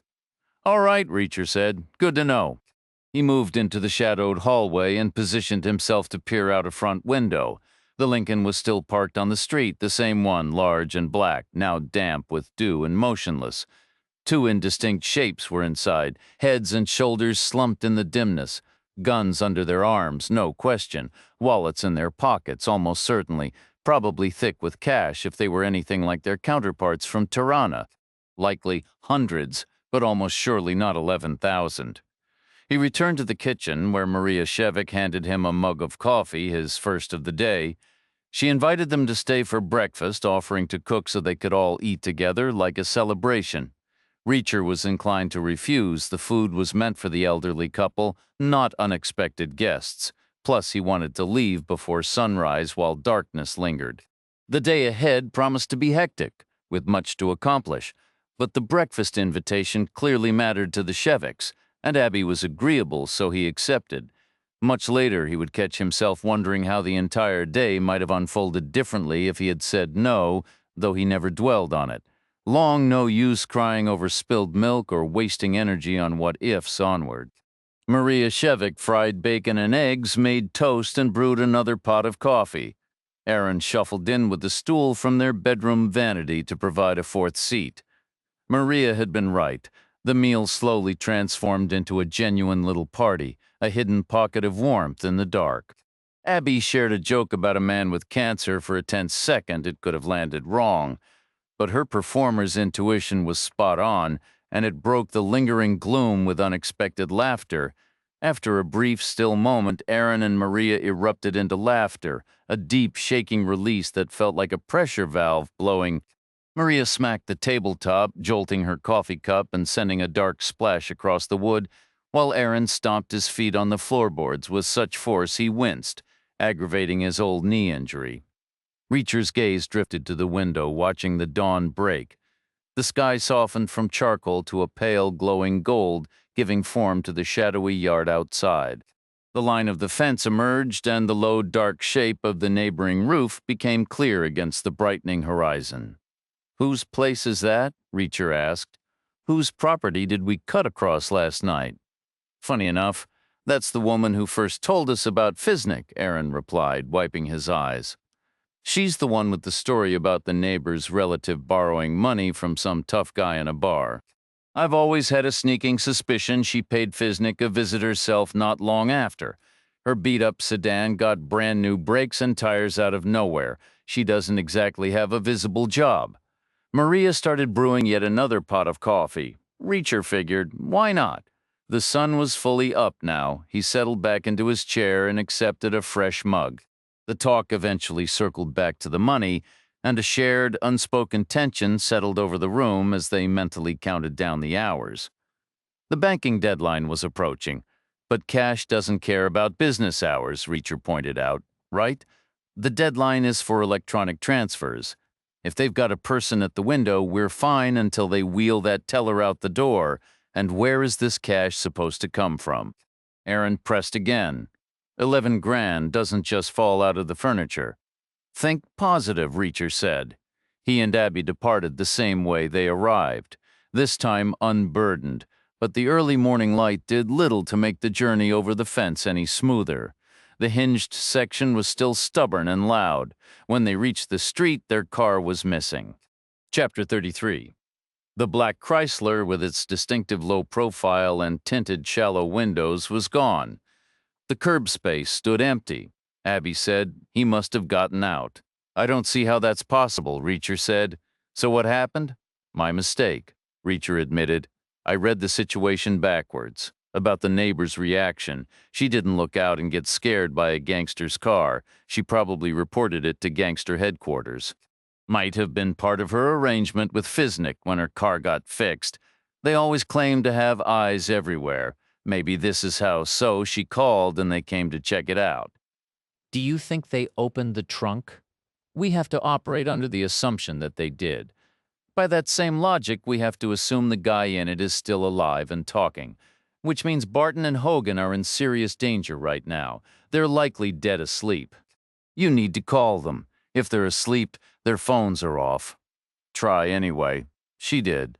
Both phones went straight to voicemail. "That translator," Reacher said, "the one from the tanker truck. Von Tresca? Did you get his number?" No, I didn't. All right, Reacher said. We're walking out of here. No alternative. A small woman and a large, conspicuous man. Broad daylight. Eyes everywhere. This probably won't be a casual stroll anymore. Probably your second challenge of the day, heading back to Frank Barton's house. We need to warn them somehow. I'll keep trying their phones, but they'll sleep until 10. Easy, you know how it is. Their shift starts at noon. Hold on, Reacher said. You can find Ventresca on your phone. He mentioned having a private security license, said his contact was in the national directories. Abby searched, her fingers flying across the screen. Found him, she said. Then she added, looks like it's just an office line. He won't be in yet. Try it anyway. She dialed, putting the phone on speaker. They heard a series of electronic clicks as the call routed. Maybe after hours it forwards to his home, she suggested. It did, Ventresca answered. He sounded polished, awake, and professionally upbeat. Ventresca Security, how can I assist you? Reacher said. It's Reacher, the MP. Abby and I found your listing about that thing everyone's always mentioning. You mean the internet? Exactly, but this stays off the record, understand? Nothing for any official report. Understood. And it's a situation where you act first. Just handle it immediately and we'll figure out the details afterward. Handle what exactly? Go make sure your friends Joe Hogan and Frank Barton are all right. Why wouldn't they be? I told you. Questions come later. I'm asking that one now. There's a chance the Albanians are close to pinpointing our location from last night. They might already know. Hogan and Barton aren't picking up their phones. We're hoping it's just because they're still asleep. All right? I'm heading over. Get them out of that place, even if they seem fine for now. Things could turn bad at any moment. Where should they go? They can stay at my place, Abby offered. Nobody's watching it now. How long do they need to lay low? Just a day, Reacher said. That's the way it's looking. No need for them to pack a whole lot. Ventresca ended the call. Abby tucked her phone away. Reacher adjusted the items in his pockets to even out the weight. Abby fastened her coat. They started walking, a petite woman and a large man, moving through the clear light of day, aware of countless watching eyes. Gregory had promised he would speak with Dino first thing in the morning, and Gregory always kept his word. He rose early and dressed exactly as he had for his last visit. Snug pants, a fitted shirt, nothing concealed, no weapon, no recorder, no explosives. It was a necessary precaution, though not a comfortable one. The morning air was buddingly cold for such thin clothing. He waited for a hint of warmth and for the shadows to properly form. He wanted the day to be visibly underway. It was all about presentation. He aimed to appear energetic and vigorous, as fresh as the morning itself, taking control and initiating action bright and early, not some ill-timed creature slinking out of the darkness. Once more, he drove to the garage on Center Street and continued on foot. Once more, he was trailed the entire way. Once more, calls were made ahead of his arrival.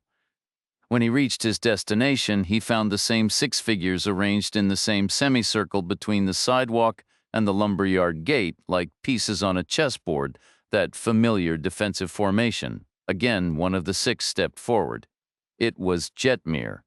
Again, the move was partly to block his path and partly to hear him out.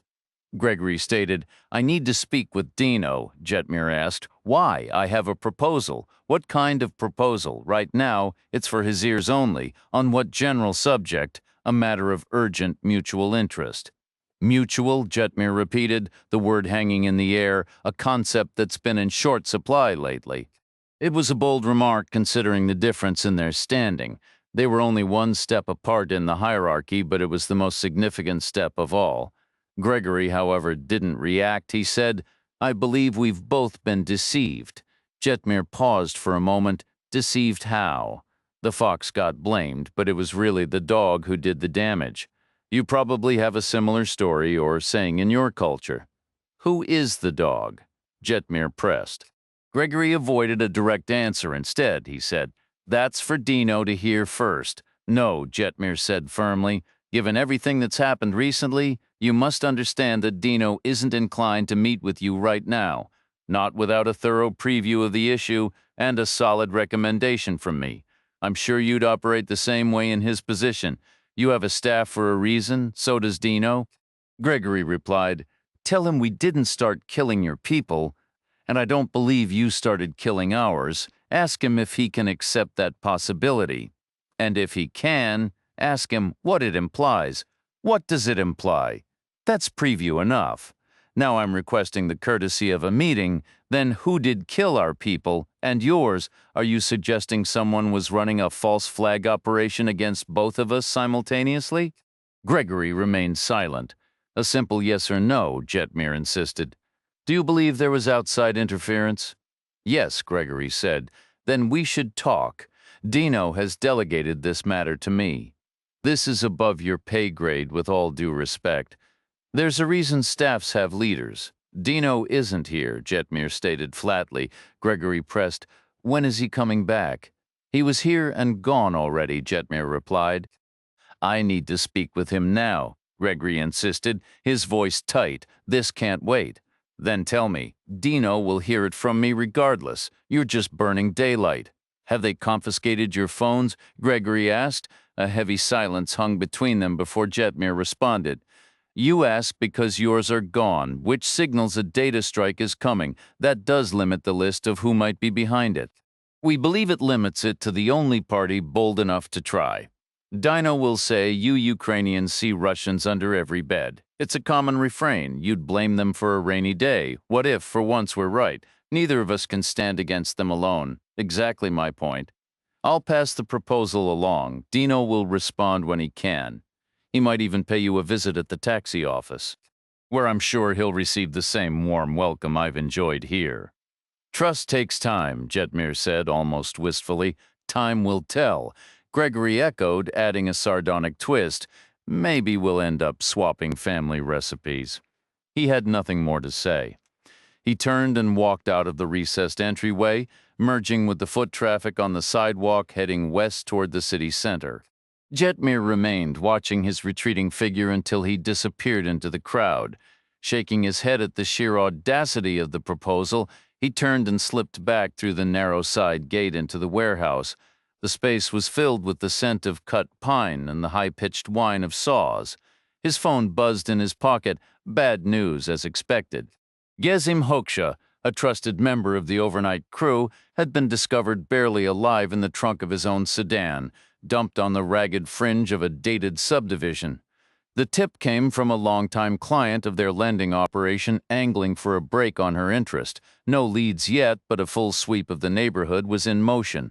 Extra vehicles were already prowling the streets, every pair of eyes alert and searching.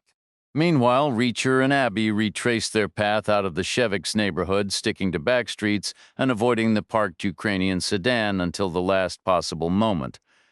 They felt cautiously optimistic until they had to turn onto the main thoroughfare, which ran past the gas station and its deli counter, leading straight into downtown. From there, they were completely exposed. The morning sun was harsh and unflinching, the sky a clear, pitiless blue. There was nowhere to hide. The scene was a classic American street on one side, a three-story brick building with grimy windows and unwelcoming doors, then a sidewalk, a curb, the asphalt road, another curb, and an identical brick facade on the opposite side. The only features breaking the monotony were a fire hydrant and a street lamp. It was only a question of when, not if, they'd be spotted. Abby's phone rang. It was Vantreska. She put him on speaker, holding the device flat on her palm as she walked, looking like a modern-day oracle holding a talisman. "I found Barton and Hogan," Vantreska said. "They're fine riding with me now. They filled me in on last night. Their place has been quiet since." "Where are you headed?" Reacher asked. "Making our way to Abby's, like she suggested. Barton knows the route." "Change of plans? Pick us up first." "I heard you had a car. We did. It was recently reclaimed, complete with the previous owner still in the trunk. Hence my concern about Barton's address.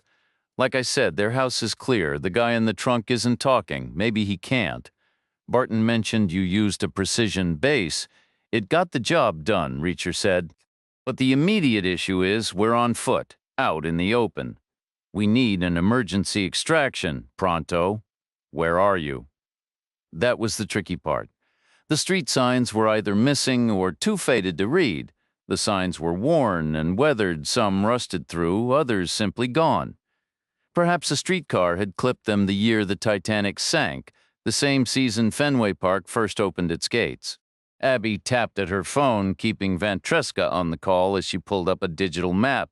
It glowed with pointers, arrows, and softly pulsing blue dots. She read out the street names. 5 minutes, Vantreska estimated, could be 10. Morning traffic is starting. Where exactly should I make the pickup? It was a valid point. They couldn't just wait on the curb like they were flagging a cab, not if staying out of sight was the priority. Reacher scanned the block. It wasn't encouraging. Small storefronts still closed, all carrying a slightly run-down air, the sort of places where pale, nervous men might slip inside around 10, casting one last wary look over his shoulder. He knew city blocks like this. On the next street, he could make out a low A-frame chalkboard on the sidewalk, hinting at a coffee shop that would already be open, but that came with its own risks. No bouncer at the door in a spot like this, but maybe a barista with debts, eager to earn a favor from the wrong people. Over there, Reacher said, pointing to a narrow building across the street set a little farther down. Its facade was braced with heavy timber beams set at a sharp angle, as if the whole structure might collapse. The supports were wrapped in a coarse black mesh, likely a city safety rule to catch any crumbling brick that might drop on unsuspecting pedestrians. Whatever the reason, it created a narrow, shadowed space behind the netting where someone could stand, partly hidden from view. Maybe 60% concealed. The mesh was dense, or maybe 40. The morning sun was bright. It was better than nothing. Abby relayed the spot. 5 minutes, Vantreska repeated. Maybe 10? What are we looking for? Reacher asked. We don't want to step out for the wrong car.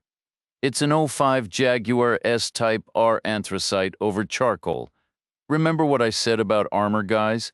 We romanticize the machinery. I didn't catch a single useful word in that description. It's a somewhat older Jaguar, Vantreska clarified with the patient tone of an enthusiast. The high-performance version from the first redesign of their retro model. It has upgraded cam followers, a bored-out engine, and a supercharger, naturally. Still not helping, Reacher said.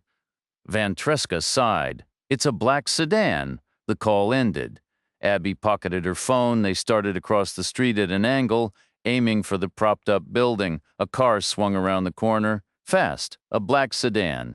Far too soon, 5 seconds, not 5 minutes, and it wasn't an old Jaguar. It was a late-model Chrysler with a low roofline, high belt line, and narrow side windows like slits, the kind you'd see on an armored vehicle. The black Chrysler surged toward them, then hesitated briefly before accelerating again, an almost human stumble, as if the car itself had done a double take. There they were, a slim woman and a large, rugged man suddenly filling the windshield, large as life. Be on the lookout. The vehicle jerked to a halt, and both front doors flew open. 20 feet away, 2 men, 2 handguns, Glock 17s. Both men were right-handed. They were smaller than Gezim Hoxha, but still bigger than average. These weren't wiry, scrappy types from the Adriatic coast. That much was clear. Each wore black pants and a black tee with sunglasses. Neither had shaved. No doubt they'd been roused from sleep and sent out to patrol as soon as Hawks's car was discovered. They took a step forward. Reacher glanced left, then right. No cover beyond a fire hydrant or a thin light pole. He slipped his hand into his pocket, finding the HNK pistol he knew worked perfectly, and which he also knew he really didn't want to use. A gunshot in the quiet of a sunny morning would cause absolute chaos. It was a far cry from the muffled disturbances of the night. The day shift would swarm the scene with double the personnel, a flood of squad cars with lights and sirens creating a spectacle. News choppers would buzz overhead while bystanders filmed everything on their phones. The aftermath would be a mountain of paperwork and endless interrogations in those bleak, windowless rooms. Abby's phone records alone would drag Barton, Hogan, and Vantreska into a mess that could take weeks to untangle, time the Sheviks didn't have, and frankly, time Reacher had no interest in wasting. The 2 men with the Glocks advanced another step. moving wide around their car doors with weapons raised in a textbook two-handed grip. Their eyes narrowed over the sights. They took another cautious shuffle forward. Then the driver, the one on Reacher's right, kept coming, but his passenger partner halted. It was a basic pincer move like herding cattle. They aimed to flank them, to push Reacher and Abby back toward the far sidewalk and the blank three-story wall where they'd finally be trapped with nowhere to run. A simple, instinctive plan. It relied entirely on Reacher and Abby staying put, turning obediently, and stumbling backward in fear. That wasn't going to happen. "Abby, take a step back," Reacher said, his voice low and steady. With me, he stepped back. She mirrored him. Instantly, the driver's geometry was thrown off. The distance he needed to cover had just increased. Again, Reacher said. Another synchronized step back. "Stand still," the driver barked, "or I'll shoot." "Will you, though?" Reacher wondered. It was one of those eternal questions. This guy faced the same massive consequences, the swarm of police, the media circus, the brutal interrogation that would follow. The outcome for him would be uncertain at best. There were no guarantees in that game. Plus, with a new police commissioner on the horizon, the political pressure to avoid scandal was intense. Then there were the professional considerations. They believed Reacher was an outside agitator. "We want to know who you are." There would be rewards for delivering him alive and able to talk, and severe penalties for handing over a corpse or a mortally wounded man who couldn't spill secrets before the unpleasantries began. The tools of that trade didn't bear thinking about so. Would he shoot? Unlikely, Reacher concluded. But it was always a possibility. Was he willing to bet his own life on that calculation? Absolutely. He'd done it before and walked away, his ancient instincts still proving reliable. He was fundamentally indifferent to his own mortality, but was he willing to bet Abby's life on it? That was a different equation entirely. "Show me your hands," the driver demanded. That would be the end game? The point of no return was rushing toward them anyway. Their positions had deteriorated. The two gunmen were now about 60 degrees apart, perfectly set for a lethal crossfire. The sequence wrote itself. Reacher would fire through his pocket and drop the driver one down. But then the awkward, slow pivot to address the passenger, his hand still tangled in his jacket, would give that jumpy man all the time he needed to empty his clip. Those wild shots could hit Abby or Reacher or both, or more likely, given the guy's obvious nerves and the general inaccuracy of panic fire, they'd hit nothing at all. Could he truly risk Abby's life on a hunch? "Let me see your hands," the driver repeated. Abby whispered. Reacher, a primal instinct honed over countless generations, screamed at him to survive and face whatever came next. Reacher slowly withdrew his hands from his pockets. "Take the jacket off," the driver ordered. "I can see the bulk from here." Reacher shrugged out of his jacket and let it fall to the asphalt. The weapons inside, the Ukrainian HKs, the Albanian Glocks, thudded heavily against the pavement, his entire arsenal, or nearly so. "Now get in the car," the driver said. The passenger moved to the Chrysler. For a second, Reacher thought he was playing valet, about to open a rear door. Instead, he popped the trunk. "Good enough for Gesem Hoxha," the driver remarked. Abby's voice was tight. "Reacher, we'll be fine," he said. "How?" He offered no explanation. He climbed in first, twisting onto his side in a C shape to make room. Abby then curled into the space before him, tucking into a fetal position. It was an absurd parody of intimacy, like two people spooning in bed. But there was no comfort here, only the cold metal of the trunk floor. The passenger slammed the lid shut with a tinny, final clang. Darkness swallowed them whole. No glow-in-the-dark safety release. It had been removed. Meanwhile, Dino was on the phone, his voice a low command summoning Jetmir to his office immediately. Something was clearly eating at him. Jetmir arrived in under 3 minutes and took the seat across the desk. Dino was staring at his phone, scrolling through a lengthy chain of texts about Gesem Hoxha being discovered barely alive in his car trunk near an old subdivision. "Hoxha and I have history," Dino began. "I knew him back when he was a cop in Tirana. He even arrested me once. He was the toughest, meanest son of a gun in all of Albania. I respected him. He was reliable." That's why I brought him here. He's a good man, Jetmir agreed. He can't speak, Dino said flatly. He may never speak again. His throat is crushed. We have to hope for his recovery. Who did this? We don't know. Where did it happen? We don't know when exactly. He was found at dawn, Jetmir said. The attack was likely a few hours before that. Here's what I don't get, Dino said, leaning forward. Gesem Hoxha has invaluable experience from his days as a Tirana policeman. That makes him a cornerstone of our operation. I personally hired him. He's been with us for years, and he's served flawlessly.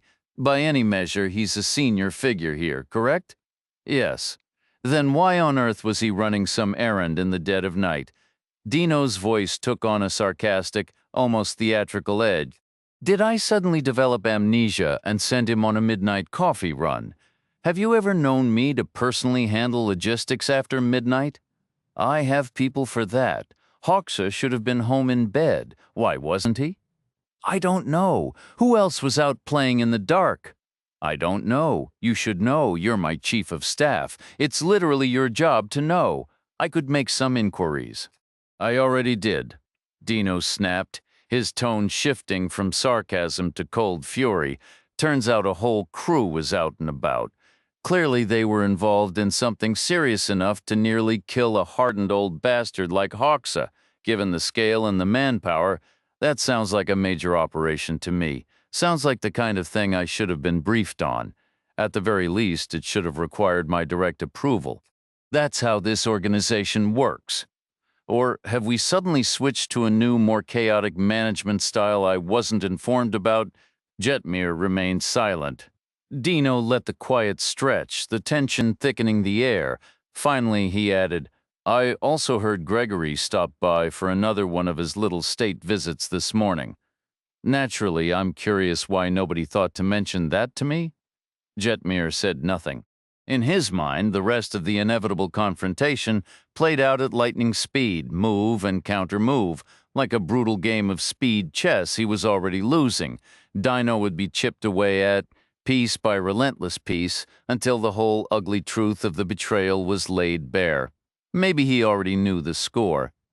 I could make some inquiries. Actually, I already had. He knew a portion of it, at least. A chill ran through Jetmir. A sudden, icy thought gripped him. Maybe he was already out of time. Then just as quickly, the fear receded, replaced by a sliver of hope. Maybe there was still a chance. The truth was, he had no way of knowing. In a situation like that, an age-old instinct took over. Better to be safe than sorry. It was a primal reflex honed over countless generations. His hand moved of its own accord, slipping under his jacket, one, and emerging with his pistol, two, and firing point-blank at Dino's face. Three, the shot, fired from just a yard away across the desk, snapped Dino's head back. A spray of blood, brain matter, and bone fragments painted the wall behind him. The report of the 9mm was deafening in the confined wooden office, an explosive boom that echoed like a detonation. For one long hissing second there was absolute silence. Then the door burst open and the room flooded with people, made men from adjacent offices, inner council members, sawdust-covered lumberyard workers, doormen, and enforcers, all shouting, scrambling, and drawing weapons in a scene of pure cinematic chaos, as if the commander-in-chief had just fallen. It was bedlam. At that precise moment, a black Chrysler eased to a stop at the lumberyard gate, Reacher and Abby concealed in its trunk.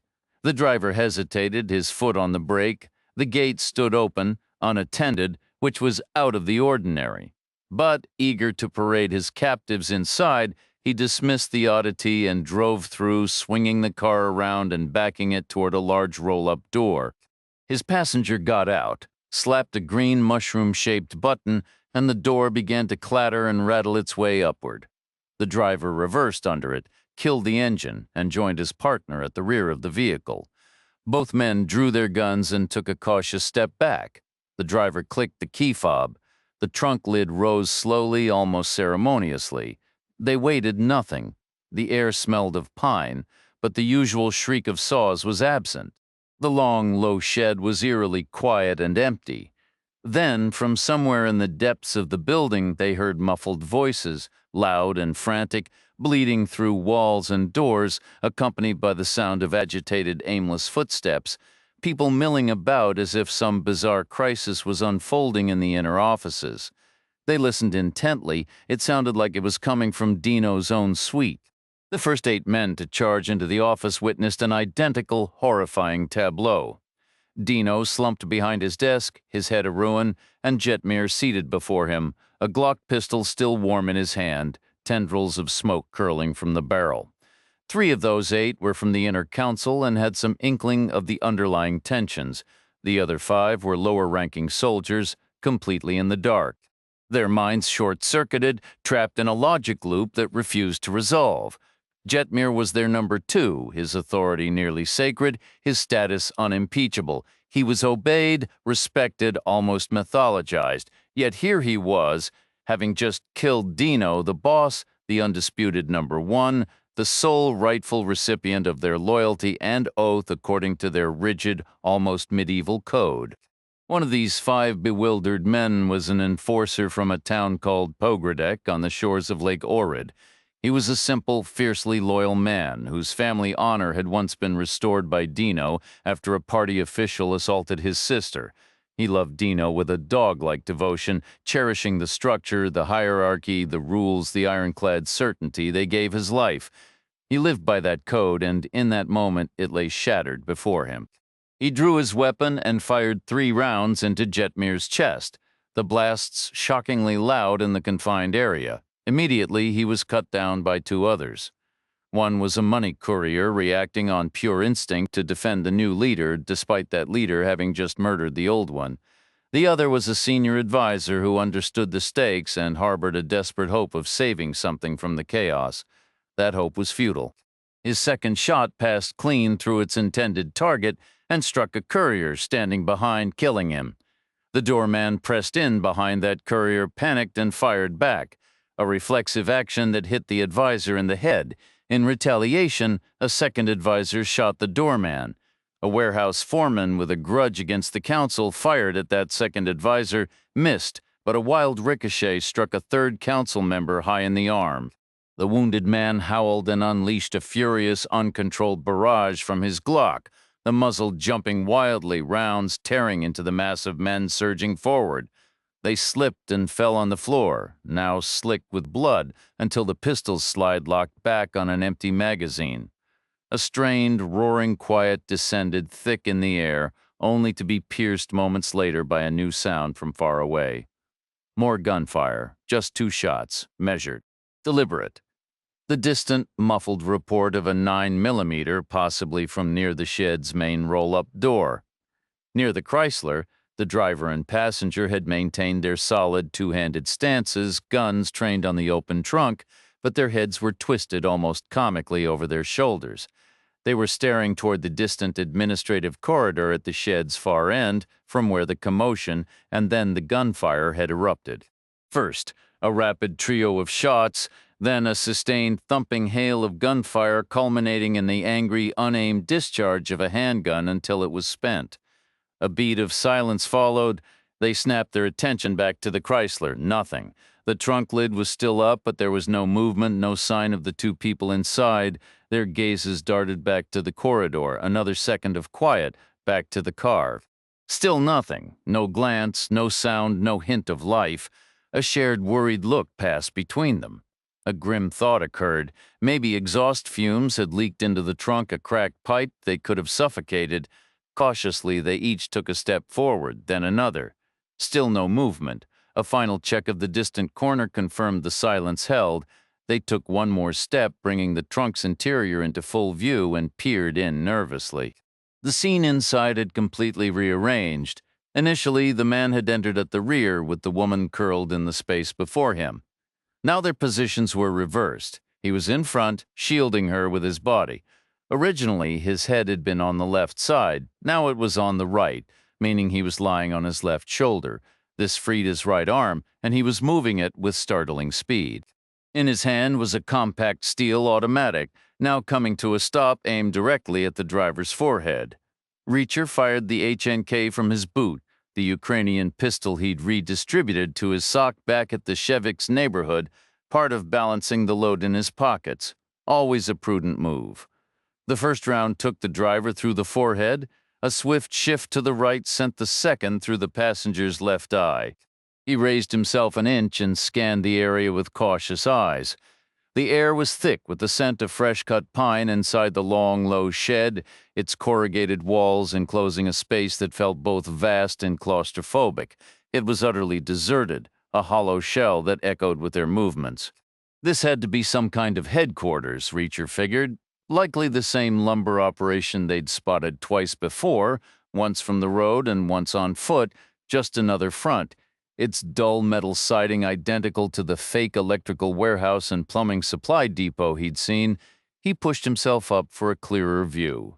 Still no one. He rolled out from their hiding spot and stood, then helped Abby to her feet. She glanced at the bodies on the floor, a grim sight, one man missing an eye, another with a grotesque extra, before her gaze swept the empty space. "Where are we?" she asked. He never got to answer. The scene erupted from one shadowed corner. A group of men poured into the shed, rushing toward a rough archway that led to deeper rooms. At the same moment, another frantic bunch burst out from those same back rooms, flooding onto the main floor. They were a wild-eyed, pale-faced crew, guns trembling in their hands, jacked up on pure panic and adrenaline.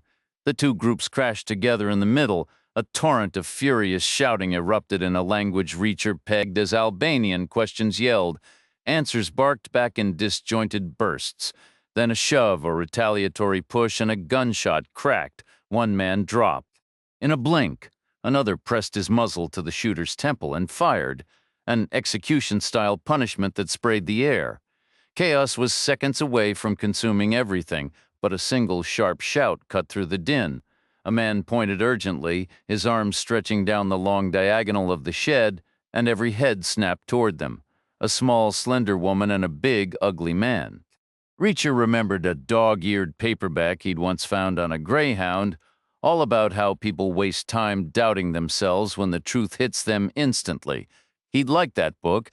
It confirmed what he already knew: trust the first flash, and that flash told him the rules had just evaporated. Any chance of a conversation, any hope of figuring out who they were, was gone, replaced by a raw, chaotic bloodlust. The window for talking had slammed shut, so before the echo of that pointing shout had even faded, Reacher fired 3 times into the distant crowd. 3 figures went down he couldn't have missed. The rest scattered like insects. He ducked back, grabbed Abby's elbow, and yanked her behind the car, putting the rear fender between them and the threat. A quick glance out the still-open roll-up door confirmed it. The gate, the chewed-up curb, the street. He knew exactly where they were. The gate stood open. "Get to the passenger door," he whispered, his voice low and urgent. "Slide in, then get behind the wheel and drive us straight out. Don't look, just floor it and stay low." Abby's question was almost absurd in its calm. "What time of day is it? Consider this entertainment? People pay good money for this kind of thrill. Usually it's paintball, not actual bullets. Then this is the premium experience. They'd pay extra." Crouching low, Abby moved along the car's flank, reached up from beneath to find the door handle, and slipped her fingers into the seam. She eased it open just enough to twist her body inside, slithering onto the seat with her stomach pressed flat. "The key's not in it," she whispered. A single shot rang out from the darkness. The bullet passed a foot above the trunk lid, whining as it went. The crack of the gunshot deepened into a booming reverberation as the metal roof shook like a massive drum. Abby's whisper was strained. "They must have taken the key. They opened the trunk with a remote." "Perfect," Reacher said, the word dripping with a sarcasm that felt entirely appropriate. Just another brilliant detail in a thoroughly messed up day. He figured he'd have to go retrieve it himself. Pressing his face to the cold concrete, he peered beneath the vehicle, scanning the length of the storage building.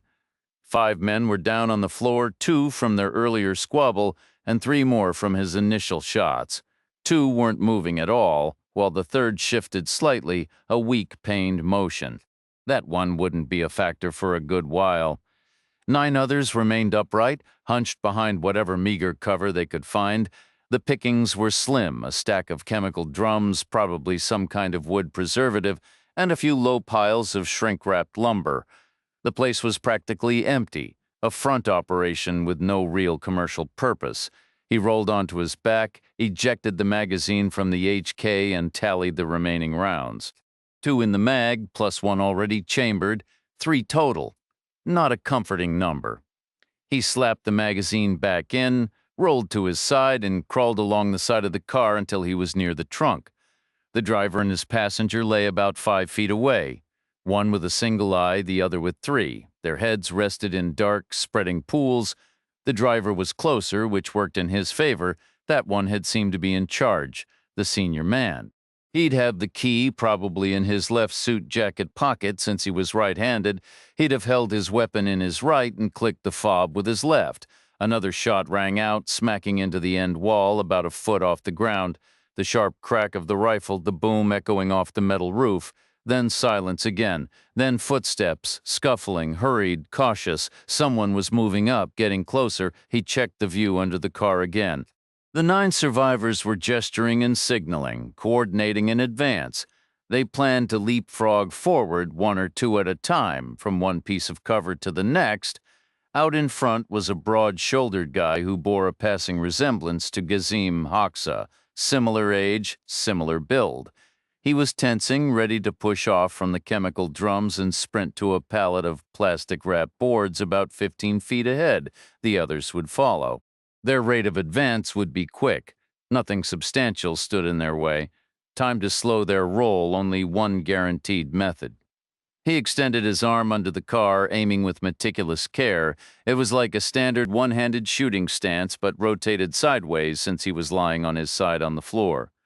He waited until the man's back leg coiled to push off, then he fired, leading the target by an inch. The guy stepped directly into the path of the bullet. It struck him high in the chest on the left side. Good enough. Plenty of vital things in that neighborhood. The man dropped, and the forward momentum stalled instantly. The remaining 8 ducked down like startled turtles, the only surefire way make an example of the point man right in front of them, 2 rounds left. Not encouraging. He twisted around, rolled onto his stomach, and used his elbows and toes to crawl until his head was even with the rear bumper. The closest part of the driver was his right foot. Lying flat, he stretched out his arm. He was still about 3 feet short, but his plan was set. Safer to drag the guy behind the car first, then search his pockets. He took a quick breath, slid out fast, grabbed the driver's ankle, and yanked hard. He was back behind cover in a second. The driver's head left a smeared trail of blood on the concrete. His brief exposure triggered a furious volley, 4 rapid shots from the hunkered-down positions, but they were all a beat too late and missed entirely. Staying low, he dragged the driver another yard, then rolled him over. 2 processes then unfolded at once. He began patting down the suit for the car key, and the 8 live Albanians started piecing together what he was doing and why. They weren't stupid. They figured it out pretty fast. At the moment, Reacher slipped his hand into the driver's left coat pocket. The Albanians opened fire on the car. It was a massive target, 16 feet long and 5 feet high, and they tore it apart. The driver's side windows exploded first, bullets punching through the metal with loud clangs. Then the entire vehicle sagged to the left as the tires were blown out, greenish fluid leaking underneath. Reacher scrambled back to where Abby was partly in and partly out of the passenger seat. He pulled her free, shut her door, and pushed her toward the front wheel behind the engine block. It was the safest place they had, relatively speaking, given the circumstances. The noise was overwhelming. Rounds came through the shattered windows on the far side and blew out the glass on the near side, showering them with pebbles. Bullets smacked and clanged against the bodywork, growing louder as their attackers advanced again. Reacher had 2 rounds left, not an encouraging count. He peeked out the roll-up door. Bright morning sun lit an open gate and an empty street, about 30 yards to the curb, then maybe 70 more to the first corner. An athlete could make it in 10 seconds. For him, at least 20, probably more, with 8 guys right on his heels. Not good, but Abby might be faster. She could be a small, quick target racing ahead while he lagged behind, larger and slower. She might actually make it if she'd agree to run ahead, which he knew she wouldn't. There'd be an argument. They'd lose what was likely their only chance. Inevitable human nature. Mostly nonsense, but sometimes it rang true. The gate stood open. Human nature again. The driver had pulled in during what was clearly chaos, yet he'd popped the trunk right away, eager for praise, wanting to be the hero of the hour. He'd let his ego override tactical caution, rushed and careless. Reacher remembered peeling off his own jacket, dropping it on the street, the guns in the pockets clanking on the asphalt, 2 Ukrainian HKs and 2 Albanian Glocks, all loaded, probably over 40 rounds between them. What would a rushed, careless guy do with a jacket dropped in the street? Reacher crawled to the rear passenger door and opened it the way Abby had opened the front, craning up to the handle, pulling the bottom edge, easing it wide. A cascade of glass fragments spilled out. Tufts of upholstery stuffing floated in the air. His jacket was dumped on the back seat. He dragged it toward him. It felt heavy, partly from glass shards, but mostly from the metal in the pockets. Everything was still there. 2 HKs, 2 Glocks. He leaned against the rear wheel and checked them. The HK he knew worked had 1 in the chamber and 6 in the magazine. The other HK was ready with a round chambered and a full magazine. Both Glocks were the same. 52 rounds total, all fat little 9mm parabellums gleaming in the smoky light against 8 opponents, who were surely low on ammo after shredding the Chrysler with such reckless enthusiasm. The odds felt better. He hooked a finger through all 4 trigger guards and crawled back to Abby. Abby sat with her back against the front tire, knees hugged to her chest, head tucked down as far as it would go. Directly behind her was the big V8 engine block, hundreds of pounds of iron nearly 3 feet long and a 1.5 feet high. A hardened tanker like Von Tresca might have mocked it as armor, but under the circumstances it was the best they had. Against handgun rounds it would hold. Reacher took a position 8 feet back, adopting what the Army called a modified sitting stance, his butt on the concrete. His left leg was bent at the knee, forming a sharp angle like an inverted V, while his right leg was folded flat against the concrete, the heel of his boot pressed tight against his backside. His left elbow rested on his left knee, his left hand cradling his right forearm, which extended straight out from his shoulder.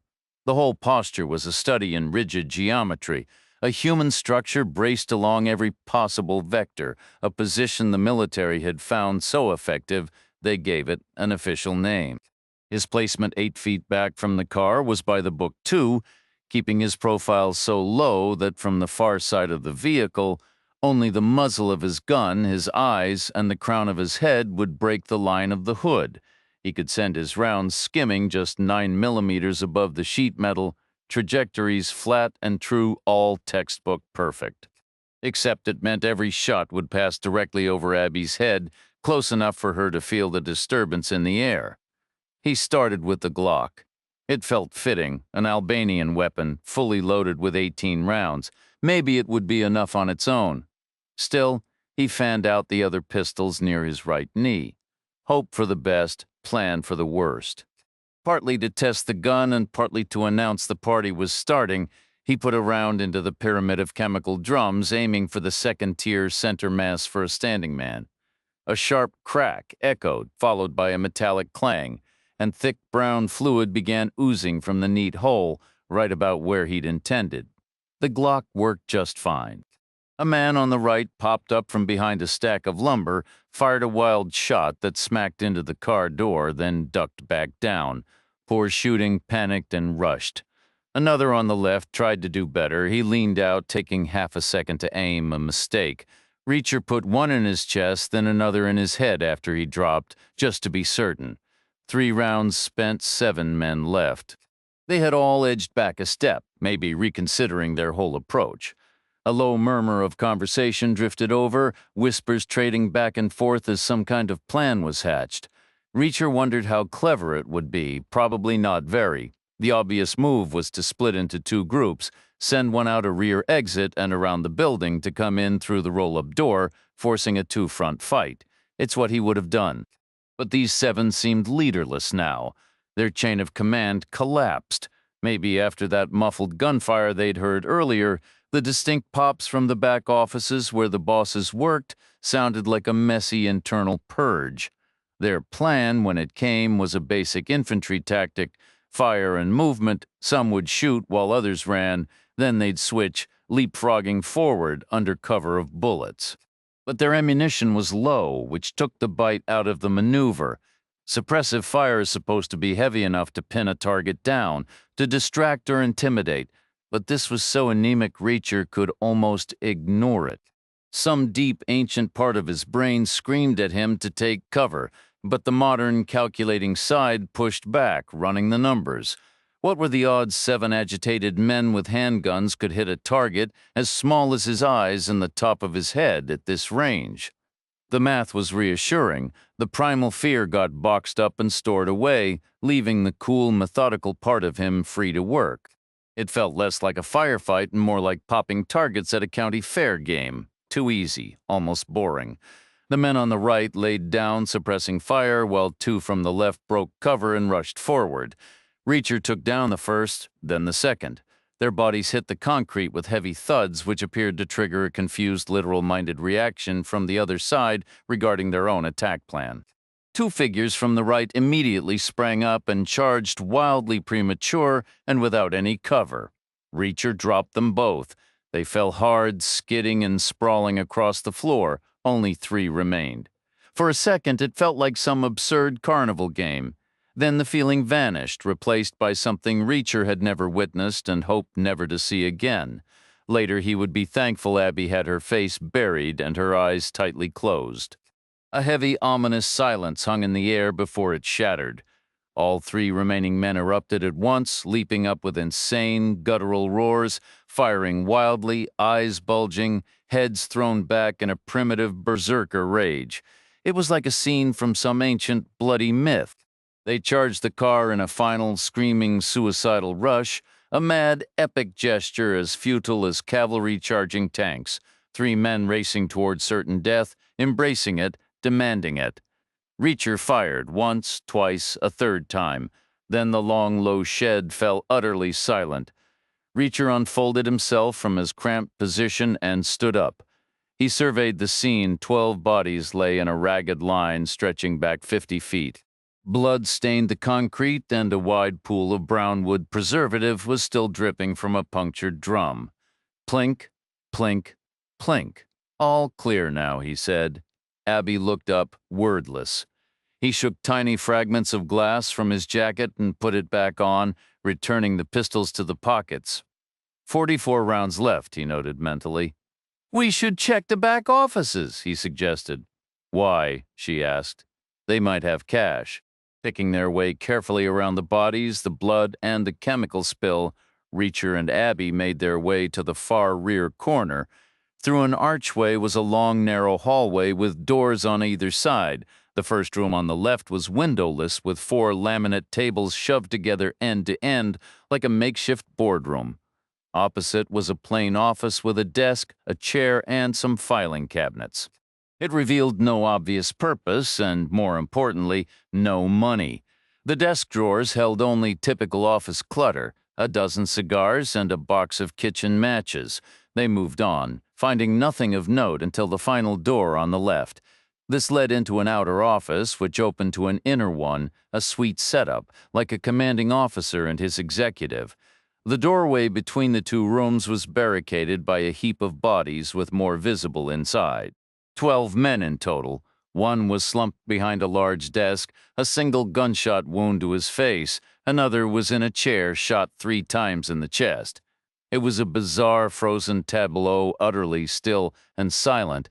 The sequence of events was impossible to piece together. It looked as if everyone had simply turned their guns on each other in some unexplained violent frenzy. Abby waited outside the inner office. Reacher went in, bracing his hands high on the door jambs to clamber over the piled corpses, his boots treading on backs, necks, and heads. Once inside, he navigated around to the back of the desk. The man shot in the face was slumped in a wheeled leather chair. Reacher rolled it aside. He checked the desk drawers and immediately, in the bottom left, found a metal cash box about the size of a family Bible, painted in stern, old-fashioned metallic colors like something from a vintage savings and loan. It was locked. He pulled the chair back and patted the dead man's pockets, feeling keys in the right pants pocket. He pulled them out. The third small key he tried fit the lock. Inside was a removable tray on top, holding a meager handful of grimy $1 and $5 bills, plus a scattering of nickels and dimes not promising. But then it got better. Beneath the tray lay a brick of $100 bills neatly banded. The bills were crisp and untouched, straight from the bank. 100 notes, $10,000. It was nearly the amount the Sheviks required, just 1,000 short, but far better than nothing. Reacher pocketed the cash and retraced his steps toward the door, stepping over the motionless forms once more. Abby's voice cut through the quiet. "I need to get out of here." "Same," Reacher replied, "but there's one last thing to handle." He guided her back to the first office they'd passed, the one across from the boardroom where the cigar smoke had lingered. Its occupant was now permanently still, though not from his habit. Reacher rummaged through the desk and found a box of kitchen matches. He gathered loose paper from every surface, struck a match, and held it to a sheet until the flame climbed. He dropped the burning page into a wastebasket. Abby watched, puzzled. "Why are we doing this?" "Winning isn't enough," Reacher said. "The other side has to know without a doubt that they lost. Besides, it's cleaner. We were here, we might have left traces. Better not to leave any room for misunderstanding later." They lit match after match, setting sheet after sheet ablaze, dropping them in every room until a haze of gray smoke drifted through the hallway. They ignited the shrink wrap bundling the stacks of lumber. Reacher tried dropping a match into the puddle of wood preservative, but it fizzled out, not flammable, which made sense for a lumber yard. Gasoline, however, was a different story. He removed the gas cap from the wrecked car and fed a final burning sheet down into the tank. Then they moved fast, 30 yards to the broken curb, another 70 to the first corner, and they vanished from sight.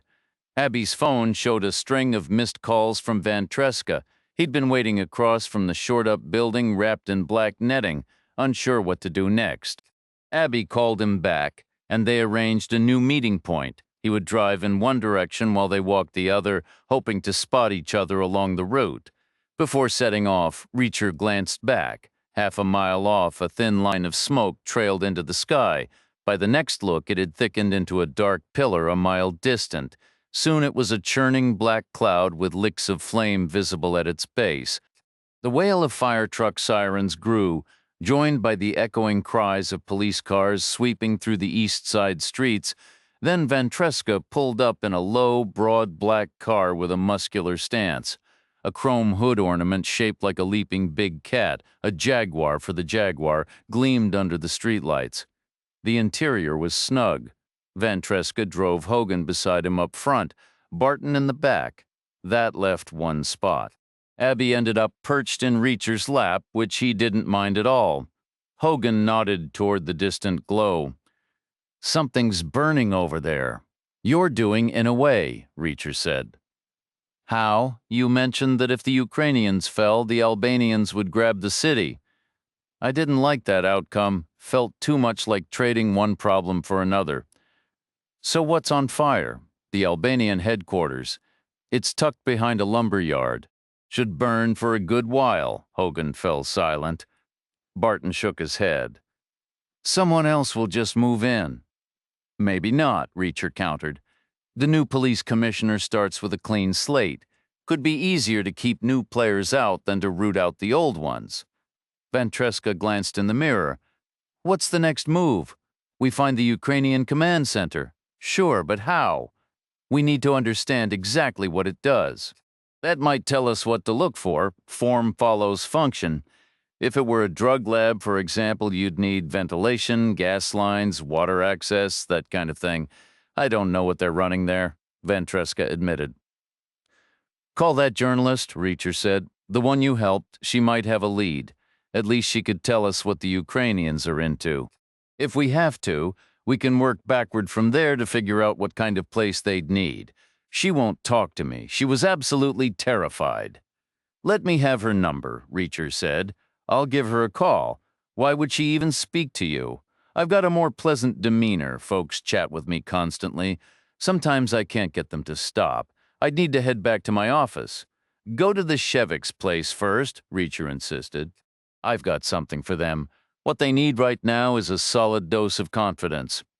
Gregory assembled the narrative from 3 separate early sources: a police officer on his payroll, a fire department contact who owed him, and a quiet informant stationed at a bar on the east side. He immediately summoned his inner circle. They convened in the office behind the taxi dispatcher's station. Dino is finished, Gregory announced. Jetmir is gone. Their entire leadership is wiped out. Their top 20 are erased, just like that. Possibly more. They are no longer a functional entity, nor will they ever be again. They have no one left to lead. The most senior survivor is an old enforcer named Hawkshaw, and he was only spared because he was in the hospital, unable to speak. What a fantastic leader he would make, someone inquired. How did it go down? The Russians clearly, Gregory stated.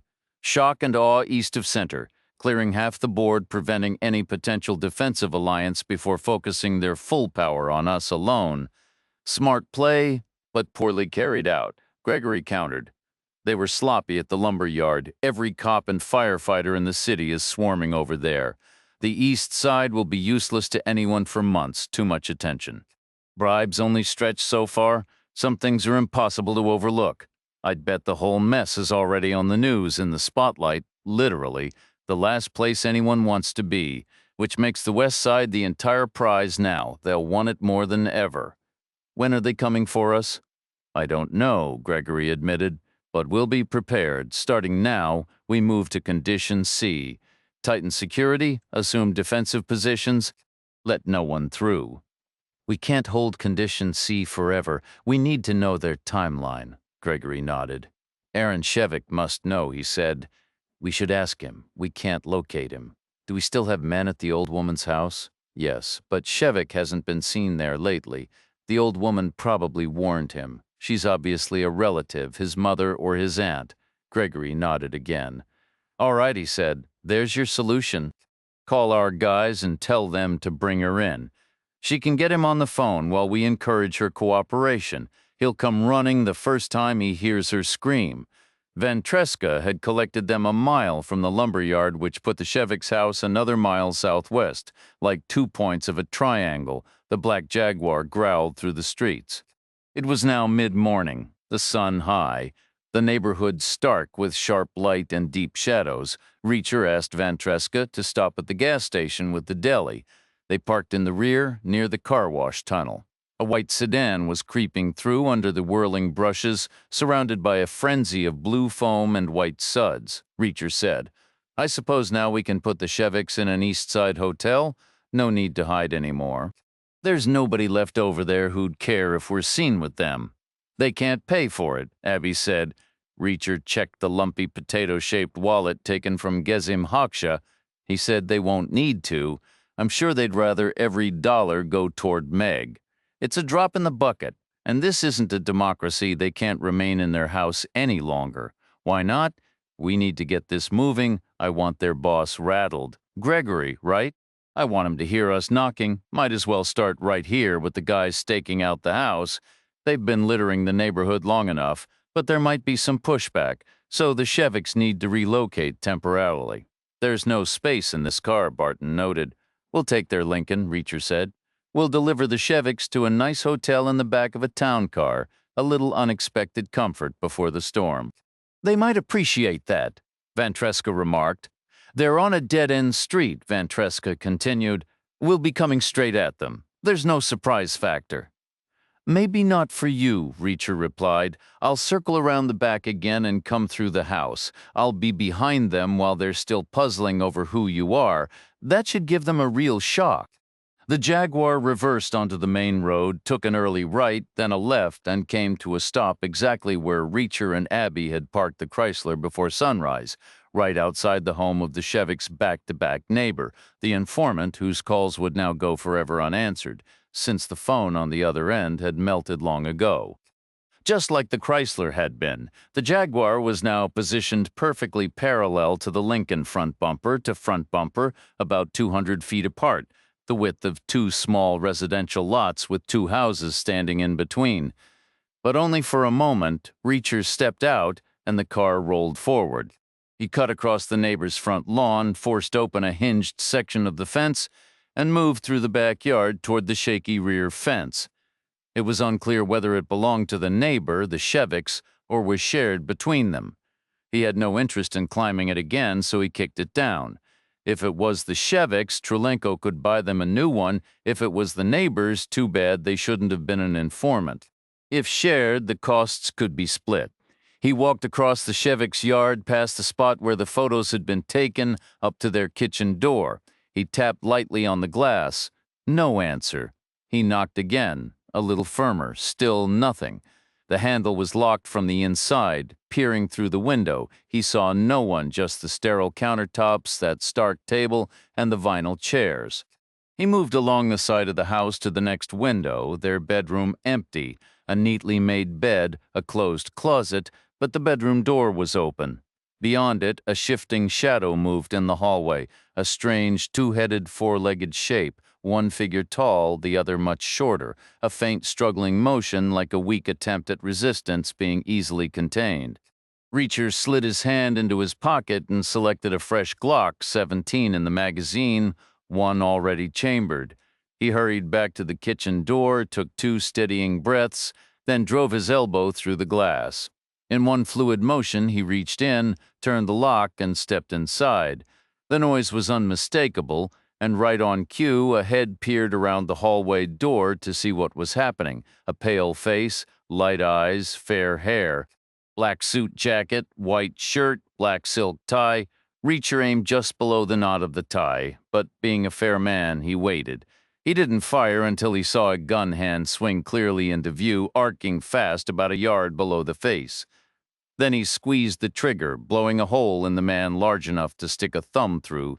The round passed clean through and buried itself in the far wall. The man dropped straight down like a puppet with its strings cut.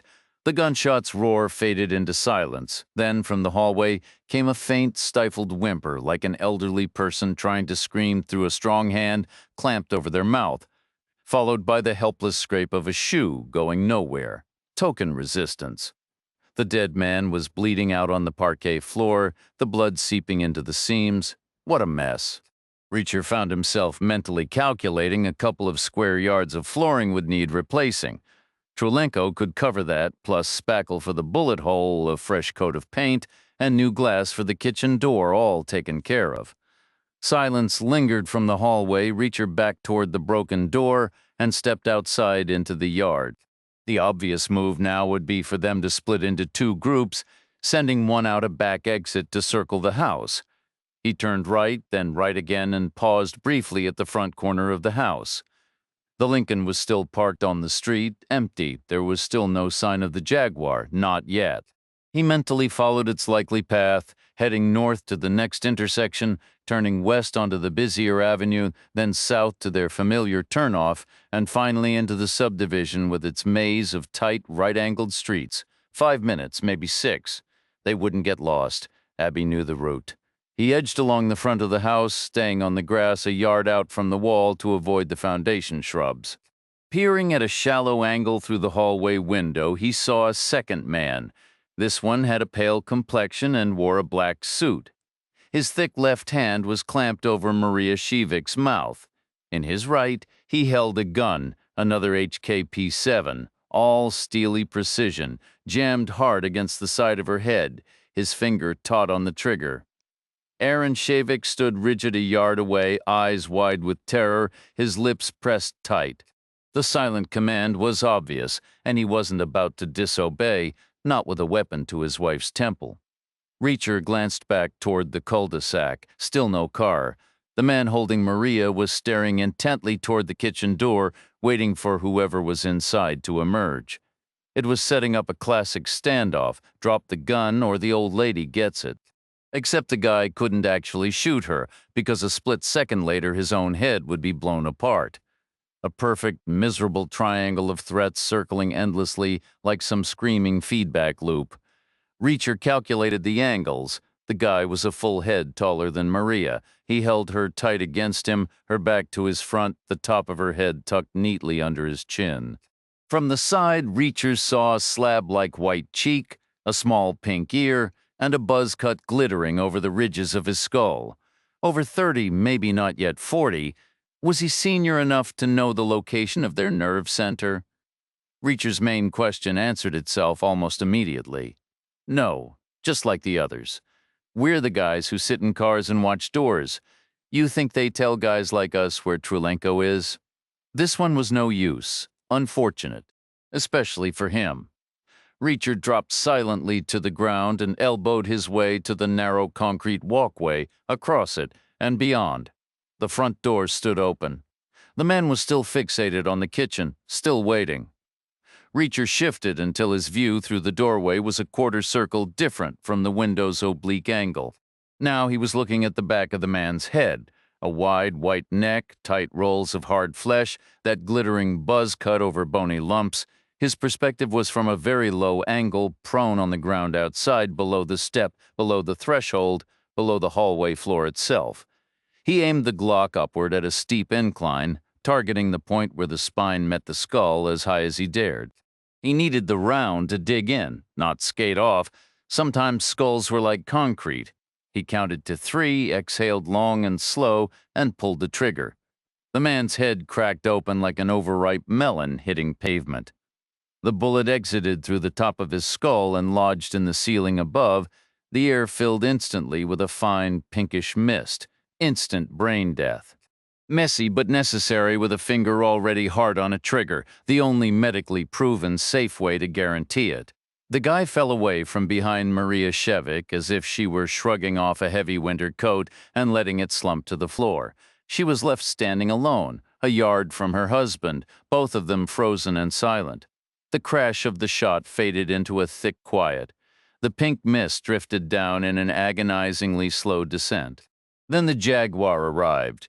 Reacher's plan had been to pitch the hotel stay as a bit of a fun adventure and then to really sell it by handing over the 10,000 in crisp new hundreds, all of them smelling faintly and sweetly of fresh ink. Things didn't go as planned.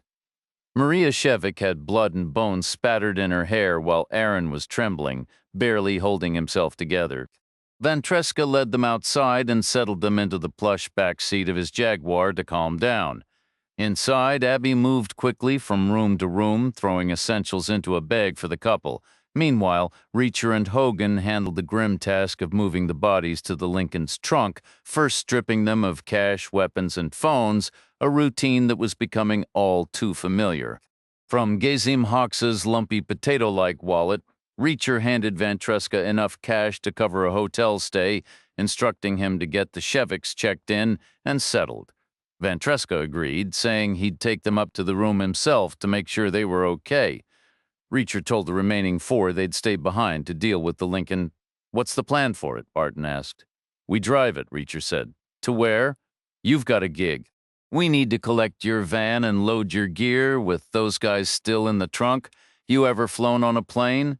"Sure. There's likely been a coffin in the cargo hold. Dead people get shipped home all the time," Barton pointed out. "The gig is west of Center City." Reacher nodded. At a lounge, he confirmed with a guy on the door, Barton's van was parked on a vacant lot enclosed by a razor wire fence secured with a heavy chain. He and Hogan retrieved it, and Reacher and Abby followed in the Lincoln. The van was a worn-out third-hand family vehicle, its rear seats removed and windows covered with thick black plastic. Reacher pitched in, loading the equipment. Over the years, he'd taken on plenty of odd jobs since his Army days, but being a rock-and-roll roadie was a first. He hauled Barton's deadly-looking precision bass in a hard case, a backup instrument, an amplifier head the size of a luxury suitcase, and finally the massive 8-speaker cabinet. He also loaded Hogan's disassembled drum kit, packing everything tightly into the van. Then, with Abby beside him, Reacher trailed the van in the Lincoln, heading west toward the Ukrainian district. It was nearing noon, the day almost half gone. As he drove, Abby counted the money taken from the men in the trunk, A meager $210 total. We're just guys who sit in cars, she thought, clearly on a much lower allowance than an old pro like Gezim Hoxha enjoyed. Their phones displayed the same flurry of texts as before, plus a new batch, all in Ukrainian. Abby recognized some word patterns from her crash course with Vantreska the previous night. They're changing the situation again, she said. To what? Reacher asked. I can't read it fully. I don't know which alert level, probably either up to C or back down to A. Given the circumstances, it's probably not back down, Reacher reasoned. She squinted at the screen. I think they're blaming the Russians. I think they're calling Aaron Shevik a Russian asset. Where are the texts originating? All from the same number. Probably an automated system, likely from a computer in their main nerve center. Probably check the phone's call log, Reacher said. What am I looking for? The call that ordered them to pick up Maria Shevik. Abby tapped and scrolled to the recent calls. The last incoming was about an hour ago, she reported. 57 minutes to be exact. Reacher mentally rewound the sequence of events in reverse, like clicking back a stopwatch, following the van west, loading the gear, fetching the van, leaving the house, the roughly 4.5 minutes spent inside, crossing the Shevik's yard, cutting through the neighbor's property, stepping out of the car, out of the Jaguar, which had been parked parallel to the Lincoln, nose to nose and tail to tail, but separated by about 200 feet. 57 minutes! The two guys could have been climbing out of their own car at that very same moment. Where did that call come from? He asked. She checked a strange cell number, she said, probably a disposable drugstore burner phone. Probably a senior person, Reacher mused, maybe even Gregory himself. It was a big strategic call. They want to know when the Russians are making a move. They believe I have the answers. They took Maria to gain an advantage. They must assume we're connected. What sort of advantage? The dangerous kind. Call that number back, are you sure? Some things need to be said. Abby switched the phone to speaker and selected a number from the recent calls. The dial tone echoed in the car before a voice answered with a foreign syllable that could have meant anything. Hello? Yes? What? Or something else entirely. Reacher said, "Speak English," the voice demanded. "Who is this? You first?" Reacher replied. "Give me your name." "Are you Shevik?" "No," Reacher said. "You're mistaken about that. You're mistaken about a lot of things." "Then who are you?" "You first," Reacher repeated. "What are you after? I have a message for Gregory. Who are you?" "You first," Reacher said a third time. "My name is Danilo," the man finally answered. Abby tensed in her seat. "I'm Gregory's chief of staff," he continued. "What is your message?" "It's for Gregory," Reacher stated. "Put him on." "Not until I know who you are. Where are you from?"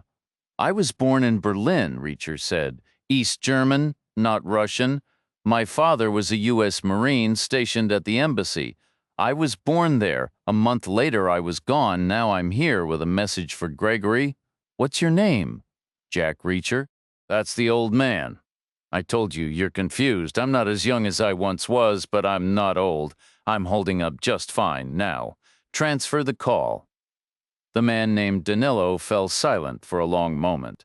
The chief of staff. It was a significant decision, much like an executive officer's dilemma. You didn't bother the commanding officer with trivial matters, but you had to be absolutely certain which trivial matters were actually critical in disguise, and then the ultimate bureaucratic rule, when in doubt, err on the side of caution. Danilo chose caution. There was a click, a stretch of empty air, another click, and then a new voice came on, uttering another foreign word that could have been a greeting or a challenge. Reacher said, "Speak English?" Gregory said, "What do you want?" "Do you have caller ID? Why?" "So you know who's calling you." "You told Danilo your name is Reacher, but whose phone am I using?" No response. "They're dead," Reacher said. "They were incompetent. Like all your men have been incompetent. They're dropping like flies. Soon you'll have nobody left. What do you want?" "I'm coming for you, Gregory. You plan to hurt Maria Shevik. I don't like your kind. I'm going to find you and I'm going to make you sob like a child. Then I'm going to tear your leg off at the hip and beat you to death with it." Gregory paused, then said, "You think you can do that?" "I'm fairly confident." Not if I see you first, you won't, Reacher said. You haven't yet. You never will. You can't find me. You're not skilled enough. You're an amateur, Gregory. I'm a professional. You won't see me coming. You could escalate to your worst-case scenario, and it wouldn't save you. My advice right now is to say your goodbyes and get your affairs in order. He ended the call and tossed the phone out the window. Abby said Danilo. Her voice was small and hesitant. Reacher said, "What about him? He was the one." She said, "Which one? The one who hurt me." Chapter 39. Abby began her story at a red light and continued through 3 more. She spoke in a hushed, unsteady voice filled with pain and shame. Reacher listened, mostly staying quiet, sensing it was the right approach. She said that 13 months earlier she had been working as a waitress in a trendy bar west of downtown. The place was new and popular, pulling in substantial money, a flagship operation. As such, it always had a man stationed at the door. Primarily, he was there to collect Gregory's cut, but occasionally he acted as security, like a bouncer. That was Gregory's style. He liked to offer the illusion of getting something in return. Abby said that, fundamentally, she had been okay with all of that. She had spent her entire adult life working in bars, so she understood that paying for protection was just part of the landscape. She also knew a bouncer could be useful, especially when dealing with drunk patrons who got handsy or crude. Most nights, she was willing to make her peace with that arrangement. She played along to keep the peace, sometimes turning a blind eye, and other times she was genuinely grateful for the intervention. But one evening, a young man came in celebrating his birthday. He was in his 20s, a bit of a geek, slender, full of nervous energy, constantly moving and laughing a little too loudly at things only he found funny. He was completely harmless, though, if she was being honest. She wondered if there wasn't something a little off about him, some wiring that made him overly excitable. Still, no one else seemed to mind, except for one couple. The man wore a suit that probably cost $1,000, and the woman was in an equally expensive dress. They had clearly expected a more refined atmosphere. They spent the evening broadcasting their displeasure with every sigh, every exaggerated shift in their seats, every disapproving glance, until even the doorman took notice. The doorman did what he was paid to do. He sized up the situation, weighing who was likely to bring more value to the bar in the long run. The choice was obvious. The fancy couple was sipping expensive cocktails, running up a tab that would easily hit a couple $100. The excitable kid was nursing a cheap domestic beer his bill wouldn't top $12, so the doorman asked the young man to leave. And I was still okay with that at first, Abby said. It was unfair, sure, but that's the real world. Everyone's just trying to stay afloat. But when they were face to face, I saw it. The doorman genuinely despised the kid. I think it was the mental difference. The kid was definitely different. The doorman reacted on this primal level, like the kid was some kind of contaminant that needed to be purged, or maybe he was just scared deep down. Some people are terrified by anything they don't understand, whatever the reason. He didn't just escort him out the front door, he dragged him out the back and beat him senseless. I mean, he nearly killed him. Broken skull, arm, ribs, pelvis, leg. That's where I drew the line. Reacher asked, "What did you do?" I went to the police. I knew Gregory had the whole department in his pocket, but I thought there had to be a limit, a line even they wouldn't let him cross. Don't alarm the taxpayers, exactly, but apparently this didn't cross it, because nothing happened. The cops acted like I didn't exist. Gregory must have smoothed it all over with one phone call. Meanwhile, I was left completely exposed and on my own. What happened next? Nothing at first. Then I was summoned to a disciplinary hearing. They adore that kind of theater. Organized crime is more bureaucratic than the DMV. There were 4 men at a table. Danilo ran the meeting but never said a word. He just watched. I refused to speak at first. The whole thing was a joke.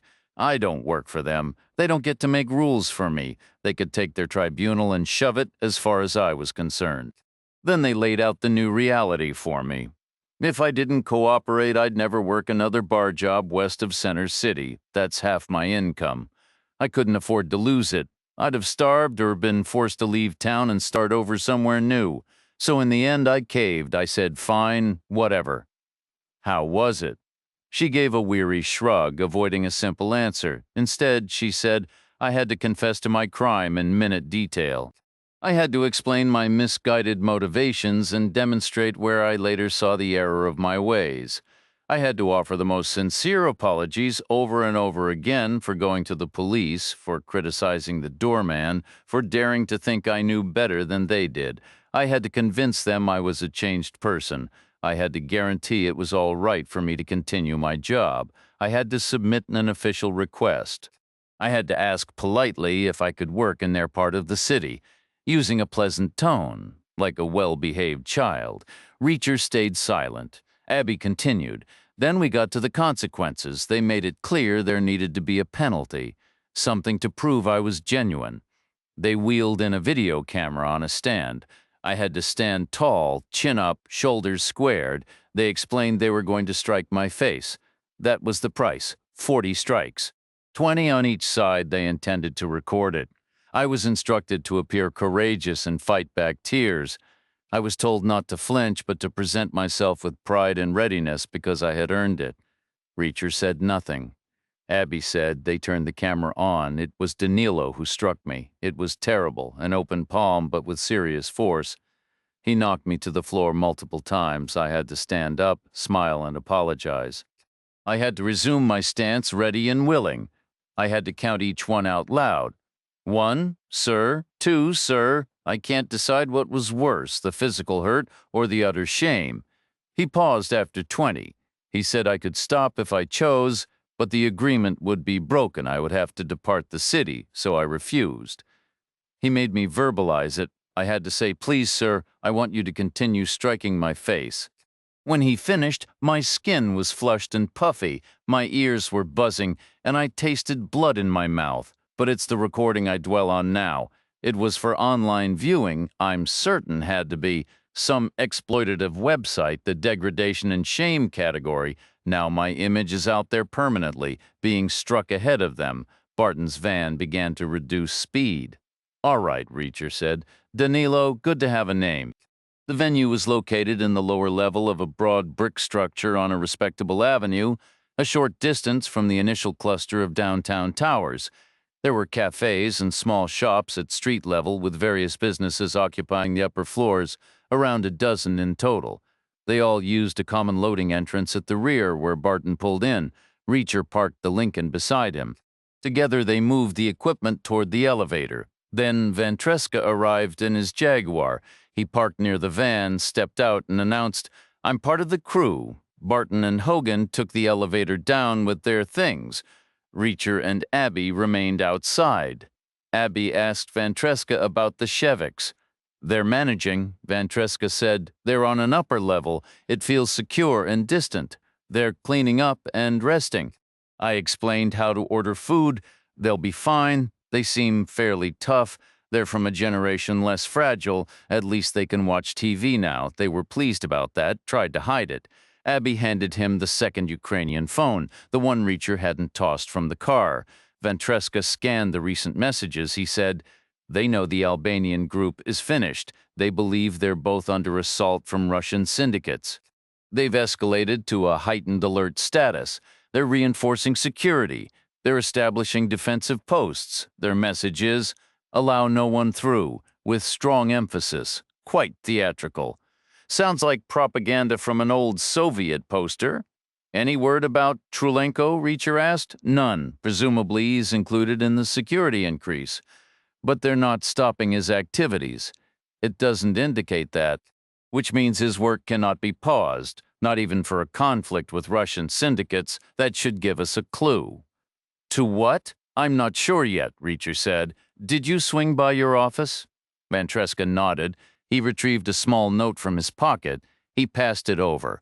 A name and a telephone number. Barbara Buckley, The Washington Post, a Washington, D.C. area code.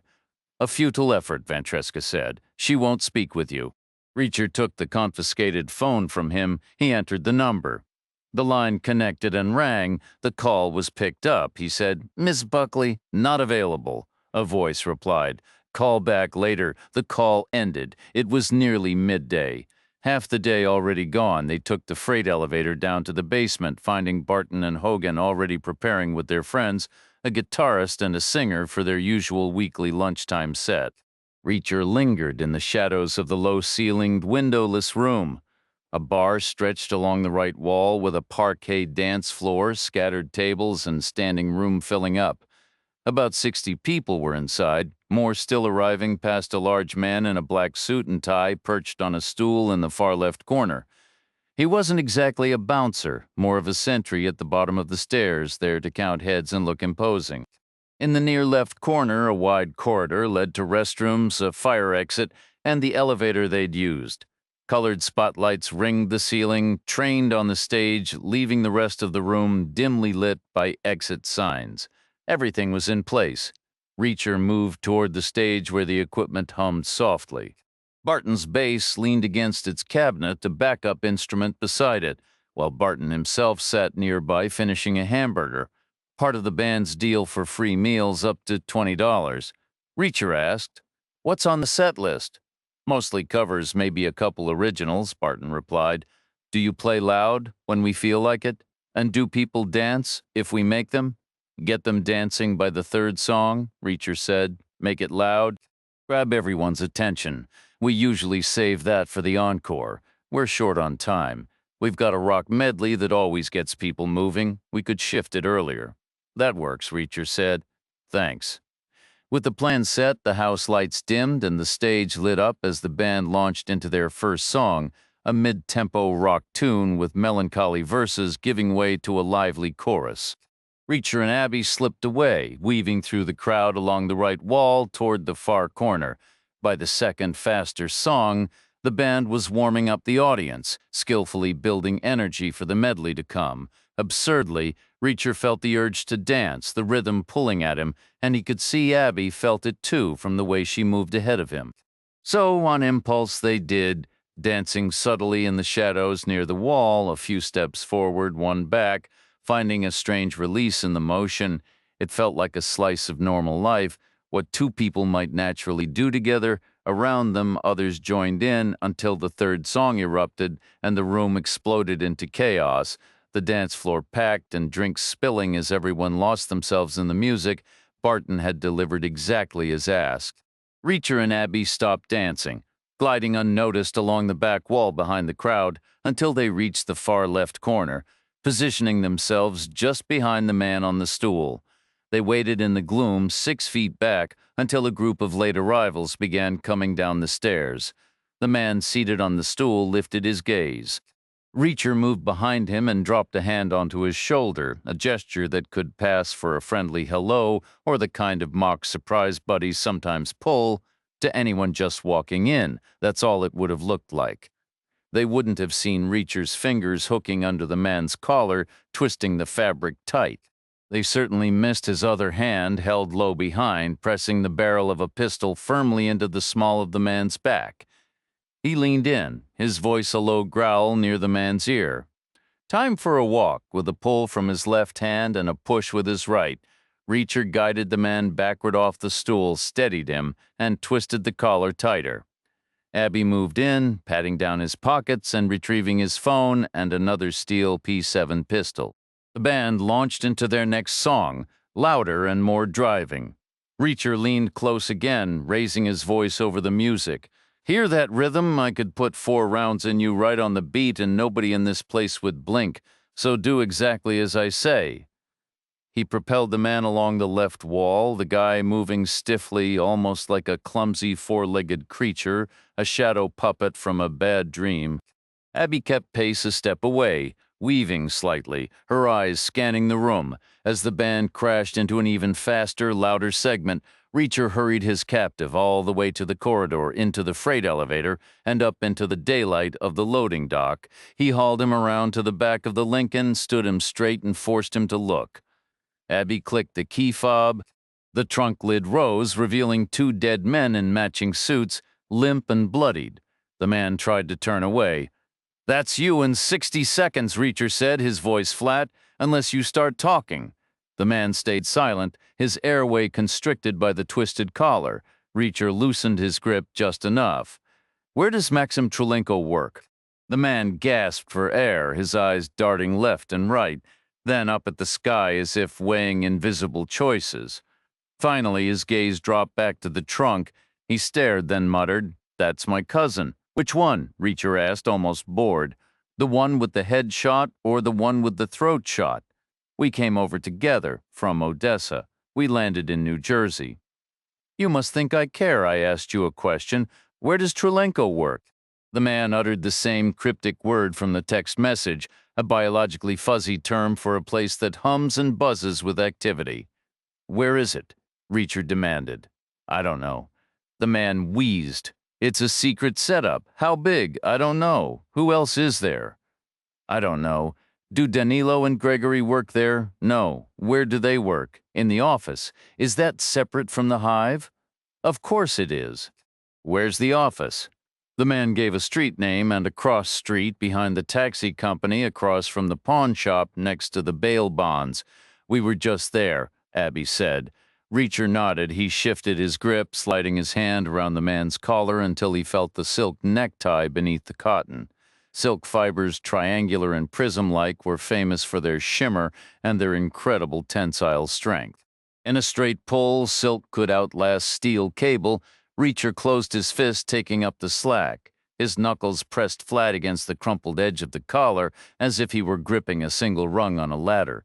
With a deliberate twist, he rotated his thumb inward and his pinky knuckle outward, mimicking the motion of spinning a propeller or giving a subtle tug on a horse's rein. This drove the small bone hard into the side of the man's neck, tightening the impossibly strong strap against the opposite side. Reacher held the position, then adjusted his hand by another fraction, and then another. The doorman remained eerily calm. The pressure was lateral, not constricting his windpipe, so he wasn't gasping for air or thrashing in panic. Instead, the arteries in his neck were compressed, cutting off the flow of blood to his brain. A relaxed, almost peaceful sensation washed over him, warm and drowsy, like slipping under a narcotic haze. Nearly there, nearly finished, Reacher maintained the hold for a full extra minute, just to be certain, then tipped the unconscious man into the trunk beside his cousin and slammed the lid shut. Abby watched him, her expression not disapproving or accusatory, but curious, as if silently asking, "Are we going to kill every last one of them?"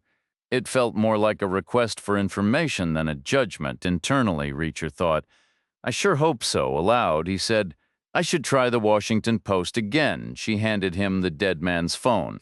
On the screen was an unread text message displaying Reacher's own picture inside a bright green bubble, that surprise snapshot from the money-lending bar taken when the pale guy raised his phone. Beneath the photo was a block of Cyrillic text, some lengthy rant about who knows what. "What the hell is their problem now?" Reacher muttered. "Van Treska will tell us," Abby replied. He dialed the Washington Post from memory, having done it not long before. The phone rang, was answered, and once again he said, "Miss Buckley." "Yes," a voice responded. "Barbara Buckley? What do you want?" "I have two things for you," Reacher said, "some good news and a story."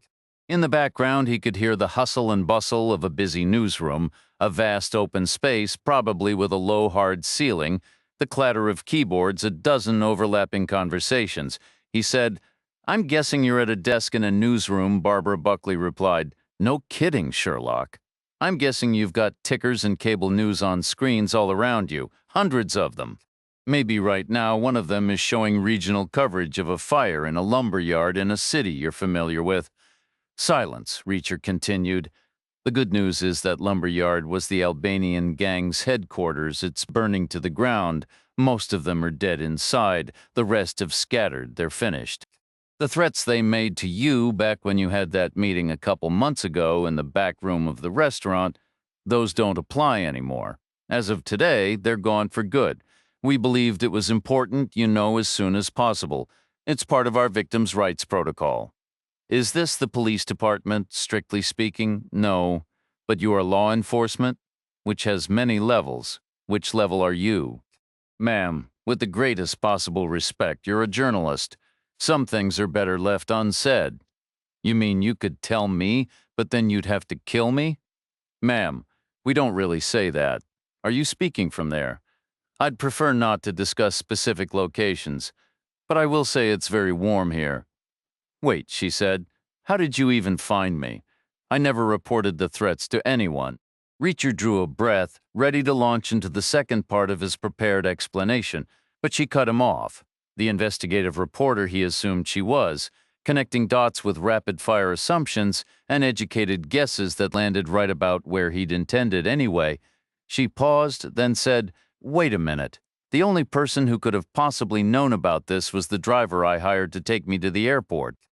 He was local help, ex-military, a fairly high rank. I made sure to check his background. It had to be him who reported it, probably to a friend or a contact with a specific interest, maybe in the Pentagon, which is likely where you come from.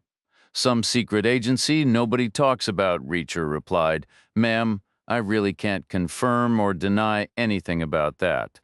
"Fine," she said. She took a breath and her tone softened slightly. "I do appreciate the call, though. Thank you. Your procedure seems effective. Feeling any better? You mentioned you had a story for me. Is that it? The Albanians are out of the picture?" "Not exactly," Reacher said. "This is about something else. It involves you. I'm not going public. I dropped that story, not exactly what a bold reporter is supposed to do. This is the flip side," Reacher told her. "This is where the bold reporter cracks the case wide open thanks to the research you did. You came here for a reason, and it wasn't the Albanians. You seemed far more focused on the Ukrainians. It would help us to understand what sparked that interest. I'm not following. What did you believe the Ukrainians were up to? I understood the question. What I don't get is why you're asking me. You're from some covert agency. Surely you know why you're there, or is this the new approach, outsourcing the real investigative work to journalists?" Reacher drew a breath and moved into the next phase of his plan. "Clearly you got your information from somewhere, just as we got ours. But your source and ours are definitely not the same. I can almost guarantee that. So if we put you in the spotlight, we stay in the shadows. We misdirect suspicion. We shield our sources who might be crucial down the line. But the rules require us to hear a plausible accusation from a credible individual before we can move forward. We can't just invent it. Everything gets reviewed. Are you recording this? I'd need your permission for that, and you'd really say I broke the case. I think we'd have to present it that way. It works best for everyone. No one looks our way, and frankly, I have no interest in being on television." "I'm a journalist," Buckley said. "No one's going to call me credible. These are just formalities. We'd take a tip from a fortune teller if we had to." It started with a rumor, something a friend of a friend passed along. The story was that despite the political claims, intelligence experts had actually traced online disinformation all the way back to the Russian government in Moscow. They'd gotten pretty good at blocking it too until they hit an unexpected snag. The rumor was the Russians had found a way inside, they were operating on U.S. soil, and the countermeasures stopped working. "Okay," Reacher said, "but here's what I started thinking. Obviously, nothing was coming from their embassy. We'd have known since we monitor that place around the clock. And they didn't relocate the whole operation here because they're not just targeting us, they're hacking the world. So they must have outsourced the American side to someone already here, like a business arrangement or a franchise, but to whom the Russian mob in the U.S. isn't skilled enough, and besides, the Russian government would never want to partner with them. I tried to piece it together.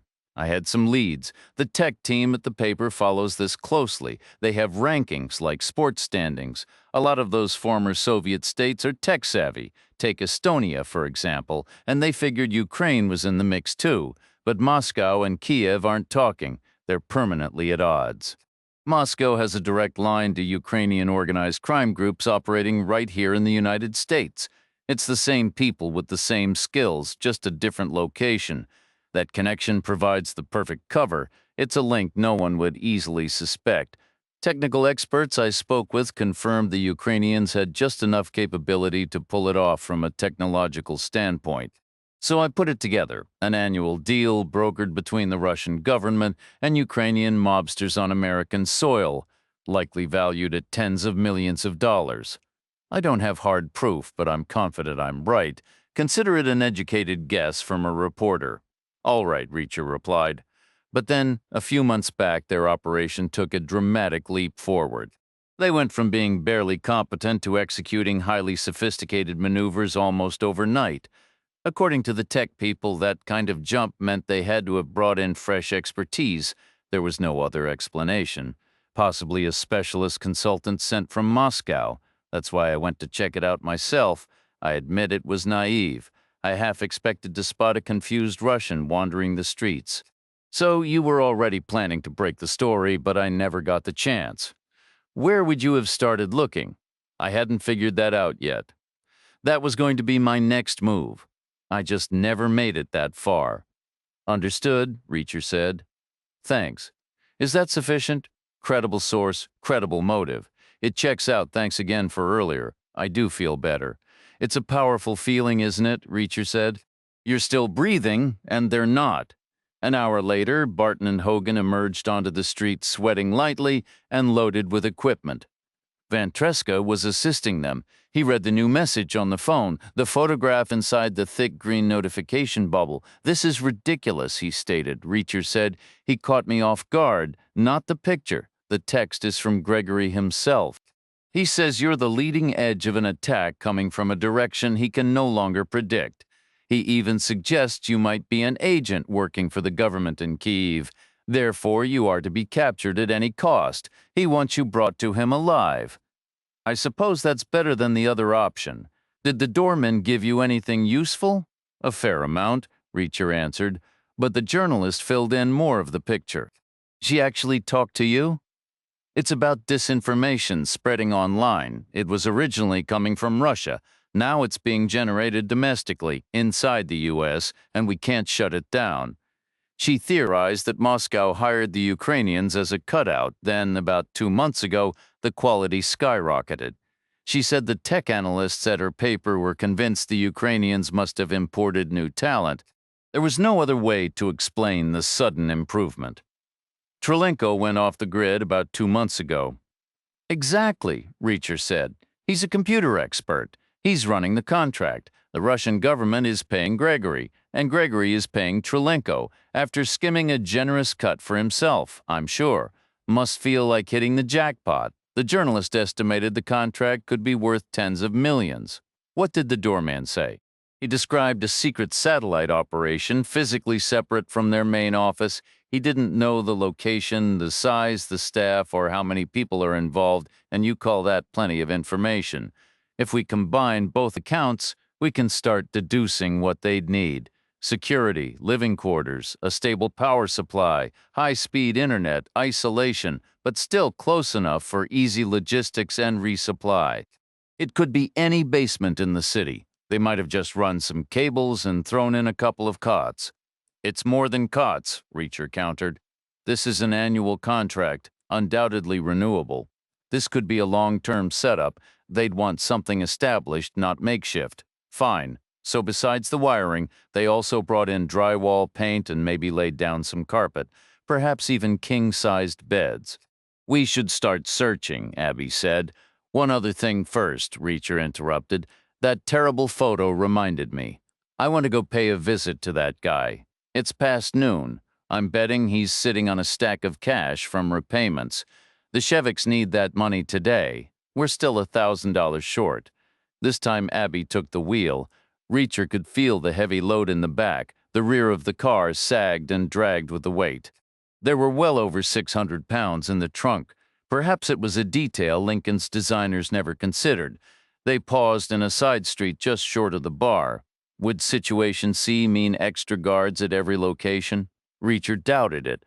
There simply weren't enough people. They'd concentrate their forces only where it counted most on their highest value assets. Did a small-time loan operation make that list? He wasn't convinced. He stepped out of the car and took a quick look around the corner, pressing close to the brick. The street was deserted. No vehicles were parked near the bar's entrance, and no suited men loitered against the walls. He slid back into the passenger seat, and they rolled forward, crossing the main street and circling around to the alley and back. This was the old section of town, its bones laid down around the time Alexander Graham Bell was tinkering with the telephone. Everything added later felt like a clumsy afterthought. Telephone poles tilted under the weight of tangled wires that drooped and looped in every direction. Water, gas, and electric meters were bolted haphazardly to the walls. Tall, grimy dumpsters lined the alley. Parked behind the bar was a black Lincoln, empty, undoubtedly the pale man's ride, waiting to take him home at the end of his shift. Abby pulled in behind it. "Need me to do anything?" she asked. "You offering?" he replied. "Yes." Walk around to the front. Go in like any other customer. Stop just inside the door for a second. Our guy sits at the back table on the right. Start walking toward the rear wall. "Why?" I want him distracted. "He'll watch you the whole way. Partly because you might be a new client, but mostly because you're the best thing he's laid eyes on all day, maybe in his entire life. Ignore the bartender no matter what he says. The guy's a jerk." "Got it," Abby said. "You want me to carry a gun? Would it help?" "Couldn't hurt," Reacher said. "All right?" He handed her the H&K taken from the lounge doorman. In his own hand it had seemed almost delicate. In hers it looked oversized and serious. She tested its weight a couple of times before tucking it into her pocket and heading off down the alley. Reacher located the bar's rear door, a plain, dull steel slab, scarred and dented near the bottom from hand trucks moving kegs and crates. The handle turned easily. It was unlocked, likely a city fire code requirement. He slipped inside, finding himself at the end of a short hallway. Restrooms were to the left, and right next came a door marked for employees only, probably an office or storeroom. Then the corridor opened into the main room, which he now saw from the opposite side. The square bar occupied the near right corner, with the worn path between the long rows of four top tables stretching out ahead. Nothing had changed. The light was still dim, the air still carried the sour tang of stale beer and disinfectant. This time 5 solitary customers hunched over their drinks at separate tables, each looking thoroughly defeated. Behind the bar was the same heavy-set man, now sporting several days of stubble but with a clean towel draped over his shoulder, and there at the back table on the left was the pale man, just as before. He seemed to glow faintly in the gloom, his hair gleaming, his thick white wrists and large hands resting on a heavy black ledger. He wore the same black suit, white shirt, and black silk tie. The same tattoo was visible on his neck. Right on cue, Abby stepped through the front door. She paused as it swung shut behind her, a moment of pure performance. Every eye in the place turned to her. The dull neon from the windows backlit her softly, highlighting her petite, slender frame, dressed entirely in black. Her short, dark hair and lively dark eyes, along with a shy but infectious smile, gave the impression of a stranger just hoping for a friendly welcome. She didn't get one. The 5 lonely drinkers quickly looked away, but the bartender didn't. Neither did the pale man. As she began her walk toward the back, their gazes locked onto her. Reacher took a step forward. He was now about 6 feet behind and to the side of the pale man, likely in his peripheral vision. But with any luck, Abby was commanding all of his attention. She continued her approach, and Reacher took another silent step. Then the bartender called out, "Hey." He'd spotted Reacher, too, there in the corner of his eye. What followed was a sudden, intricate flurry of motion, less like a barroom confrontation and more like a perfectly timed triple play in baseball, each movement flowing into the next with startling precision.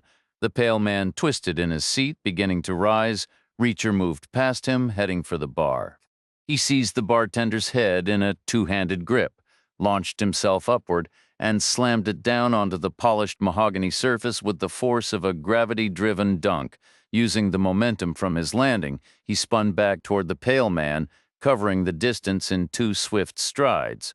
As the guy pushed up from his chair, Reacher threw a massive right hand, every ounce of his moving weight behind it, connecting squarely with the center of the man's face.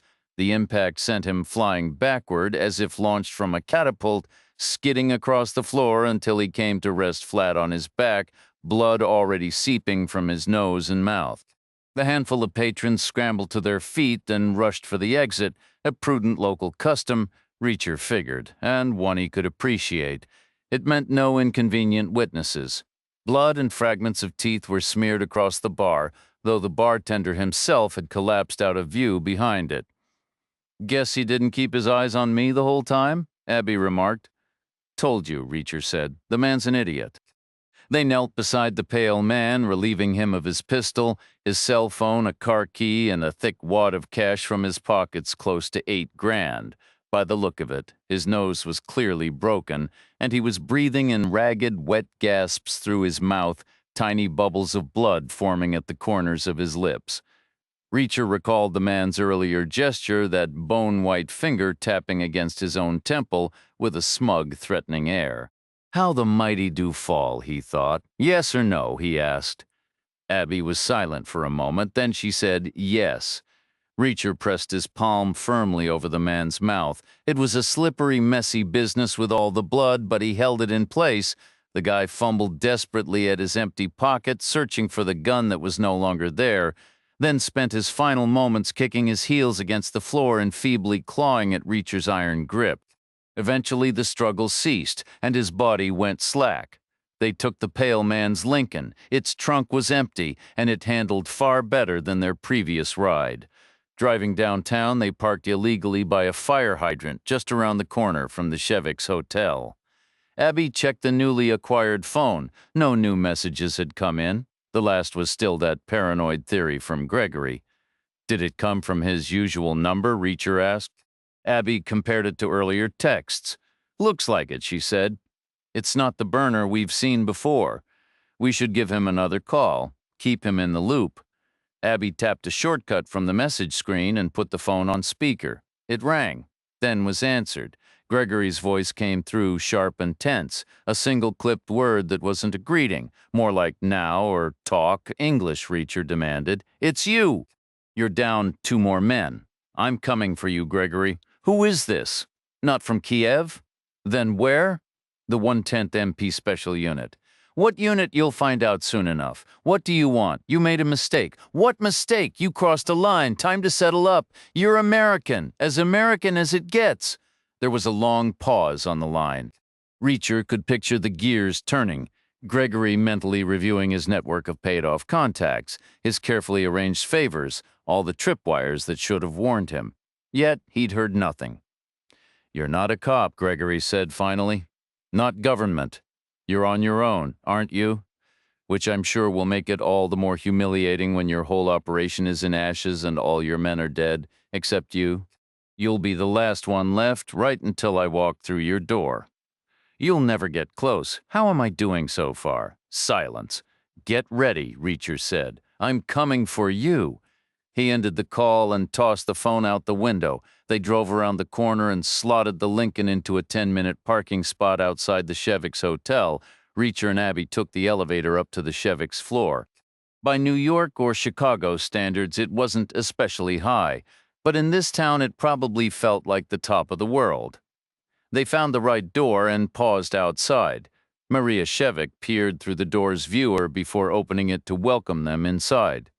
The space was a proper suite, complete with its own sitting area, and everything felt bright, crisp, and impeccably clean. 2 massive windows meeting at a corner stretched from the floor to the ceiling. It was just past noon with a high sun and crystal-clear sky, making the panorama absolutely breathtaking. The entire city was laid out below, like the hotel map Reacher had memorized, suddenly springing into vivid, 3-dimensional life. Abby produced the cash, the bound 10,000 from the grim shed behind the lumber yard, plus nearly 8,000 more from the Lone Shark's bar. It was such a substantial stack that it landed with a heavy thud on the table, a few bills fluttering loose to the floor. The Cheviks nearly laughed aloud with sheer relief. Today's urgent crisis was handled. Aaron decided he would deposit it at a bank and then wire the funds to the hospital through normal channels, clinging to that last fragment of dignified procedure. Abby offered to walk with him to the downtown branch, just for the companionship. No other motive was needed. Aaron was moving much more easily now, and the area east of Center Street felt perfectly secure, so why not? It would be a pleasant stroll. They headed out together, and Reacher returned to the windows, to the expansive view. Maria settled on a slim sofa behind him. "Do you have any children?" she asked. Not that I'm aware of. Reacher replied, his gaze fixed on the city below, the wide middle of its pear-shaped layout. The corner windows gave him a sweeping look at the entire northwest section from roughly 9 o'clock to 12 on a dial. Center Street was almost directly beneath him. Just beyond it, slightly to his left, stood two modern office towers and another tall hotel, all appearing brand new. They rose assertively from a sprawling uniform carpet of older 3- and 4-story structures, mostly brick and somewhat worn. Those lower buildings had flat roofs, often patched and painted a reflective silver, air conditioning units perched on angled frames, metal exhaust vents rose from restaurant kitchens, satellite dishes as large as trampolines dotted the landscape, and parking garages with open top decks were visible. The streets were narrow, clogged with traffic in some spots, and eerily quiet in others. Tiny figures of people walked about, turning corners, entering and exiting doorways. The scene faded into a distant haze. "Could be any basement in town," Van Treska had remarked.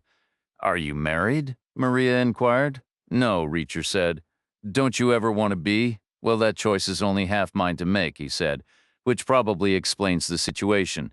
He turned his attention back to the urban landscape, studying it as intently as he had the map. Where would a capable commander conceal a covert satellite operation? What kind of location? He considered the necessities: security, lodging, power, internet access, seclusion, and simple logistics. He scanned the sea of small, dun-colored buildings, the glinting roofs, the flow of traffic. "Abby likes you," Maria observed. "Maybe," Reacher conceded. "You don't want to acknowledge it?" "I'll admit she's putting in considerable effort here. I assume she has her reasons. You don't think you're the reason?" Reacher allowed a faint smile. "What are you, my mother?" he asked. Maria didn't reply. Reacher continued his visual search. As usual, the answer varied. If the southwest quadrant mirrored the northwest, then there were either fewer than 10 or more than 100 potential spots. It all hinged on one's standards. It depended on which aspects of security, accommodations, power, internet, isolation, and easy supply a person was willing to compromise on. "Any news about Meg?" he asked.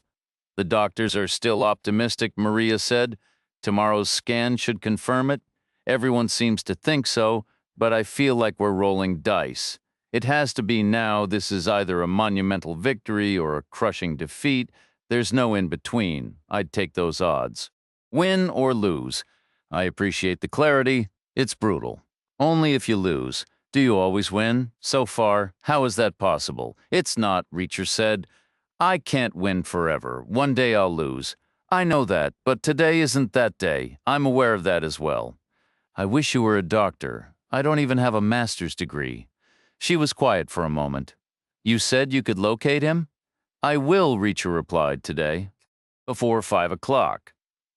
The group reconvened at Frank Barton's place, situated in what was once considered Albanian turf. A haze from the lumberyard fire still lingered in the air. Barton and Hogan had returned from their job. Van Treska was already there, and Reacher and Abby arrived straight from their meeting with the Sheviks. They packed into the front room, which was once again cluttered with equipment. It couldn't be left in the van without risk of theft. Hogan started. "The trick here is deciding whether you're outthinking someone who's just clever, extremely clever, or an outright genius.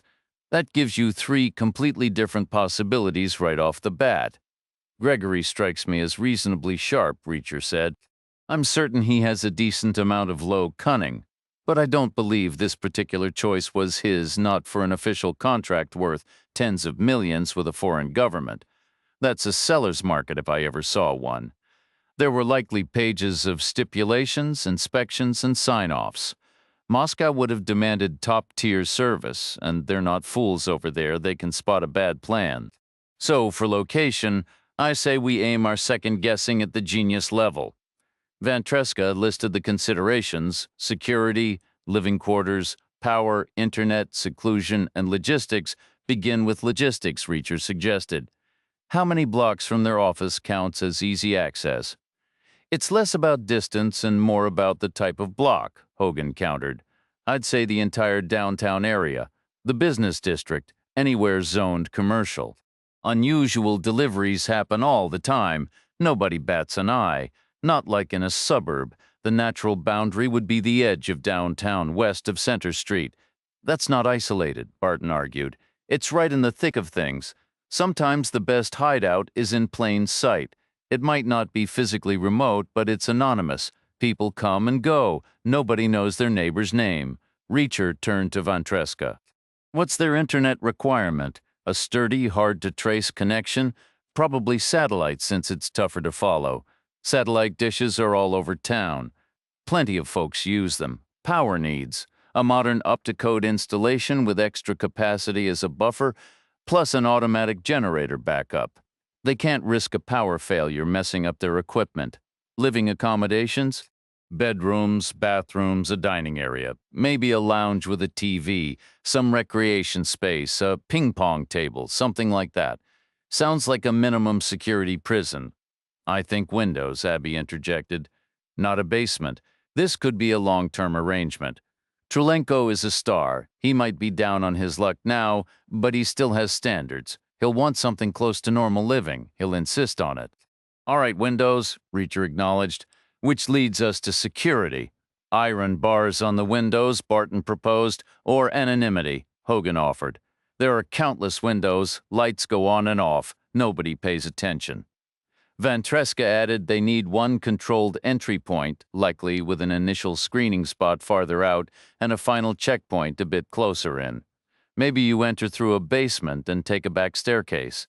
Something that keeps you under observation the whole way, like moving through a narrow passage, metaphorically, if not literally. So where does that leave us? There are 1,000 buildings like that. You've seen them.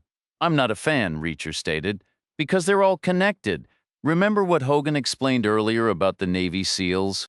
They would search for any possible way in, emergency exits, loading docks, air vents, plumbing lines, even the sewers, but their main focus would be on finding shared walls with neighboring buildings that could be broken through.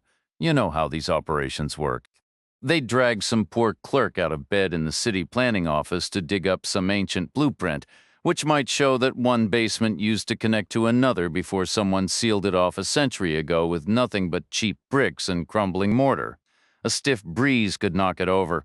Or they might try coming in sideways through a wall on the first floor, or a window, or even from the roof on a rappel line. Don't forget, this was a decision made at the highest levels in Moscow. Big money, long-term contracts. They'd want the perfect spot, and they're experts at judging exactly that. They know our playbook. They train their special forces in cities built just like this one, but moving outside the city makes resupply a nightmare. You can't have it both ways. Nothing's impossible, just poorly planned. I think they got exactly what they were after.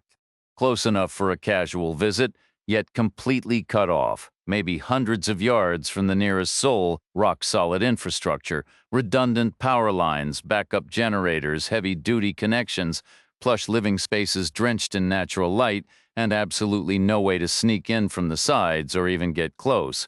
No vulnerable water lines or ventilation shafts to exploit. One single entry point they can monitor and control, plenty of advance warning, and as many defensive layers as they care to add.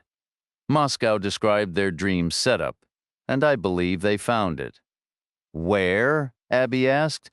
I was staring right at it from the hotel window while Maria Shevik was talking to me. She asked if I ever thought about getting married. To her, I think she meant in general. What did you tell her? I said, it takes two to tango. So where's Trulenko? It's more like an eagle's nest than a hive or a den. They're up in the sky. They leased 3 full floors in one of those new downtown office towers. There are 2 of them just west of the city center. They use the top and bottom floors as empty buffers and live and work on the middle one. No way to reach them from above, below, or either side. They went through the requirements one by one: security, comfort, reliable power and internet, seclusion, and easy logistics.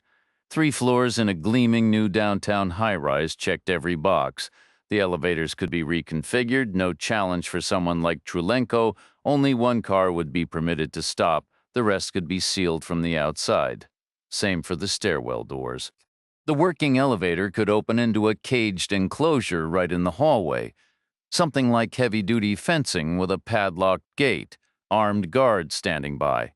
Once the elevator doors shut behind a visitor, they'd be trapped inside that wire cage with plenty of time for inspection.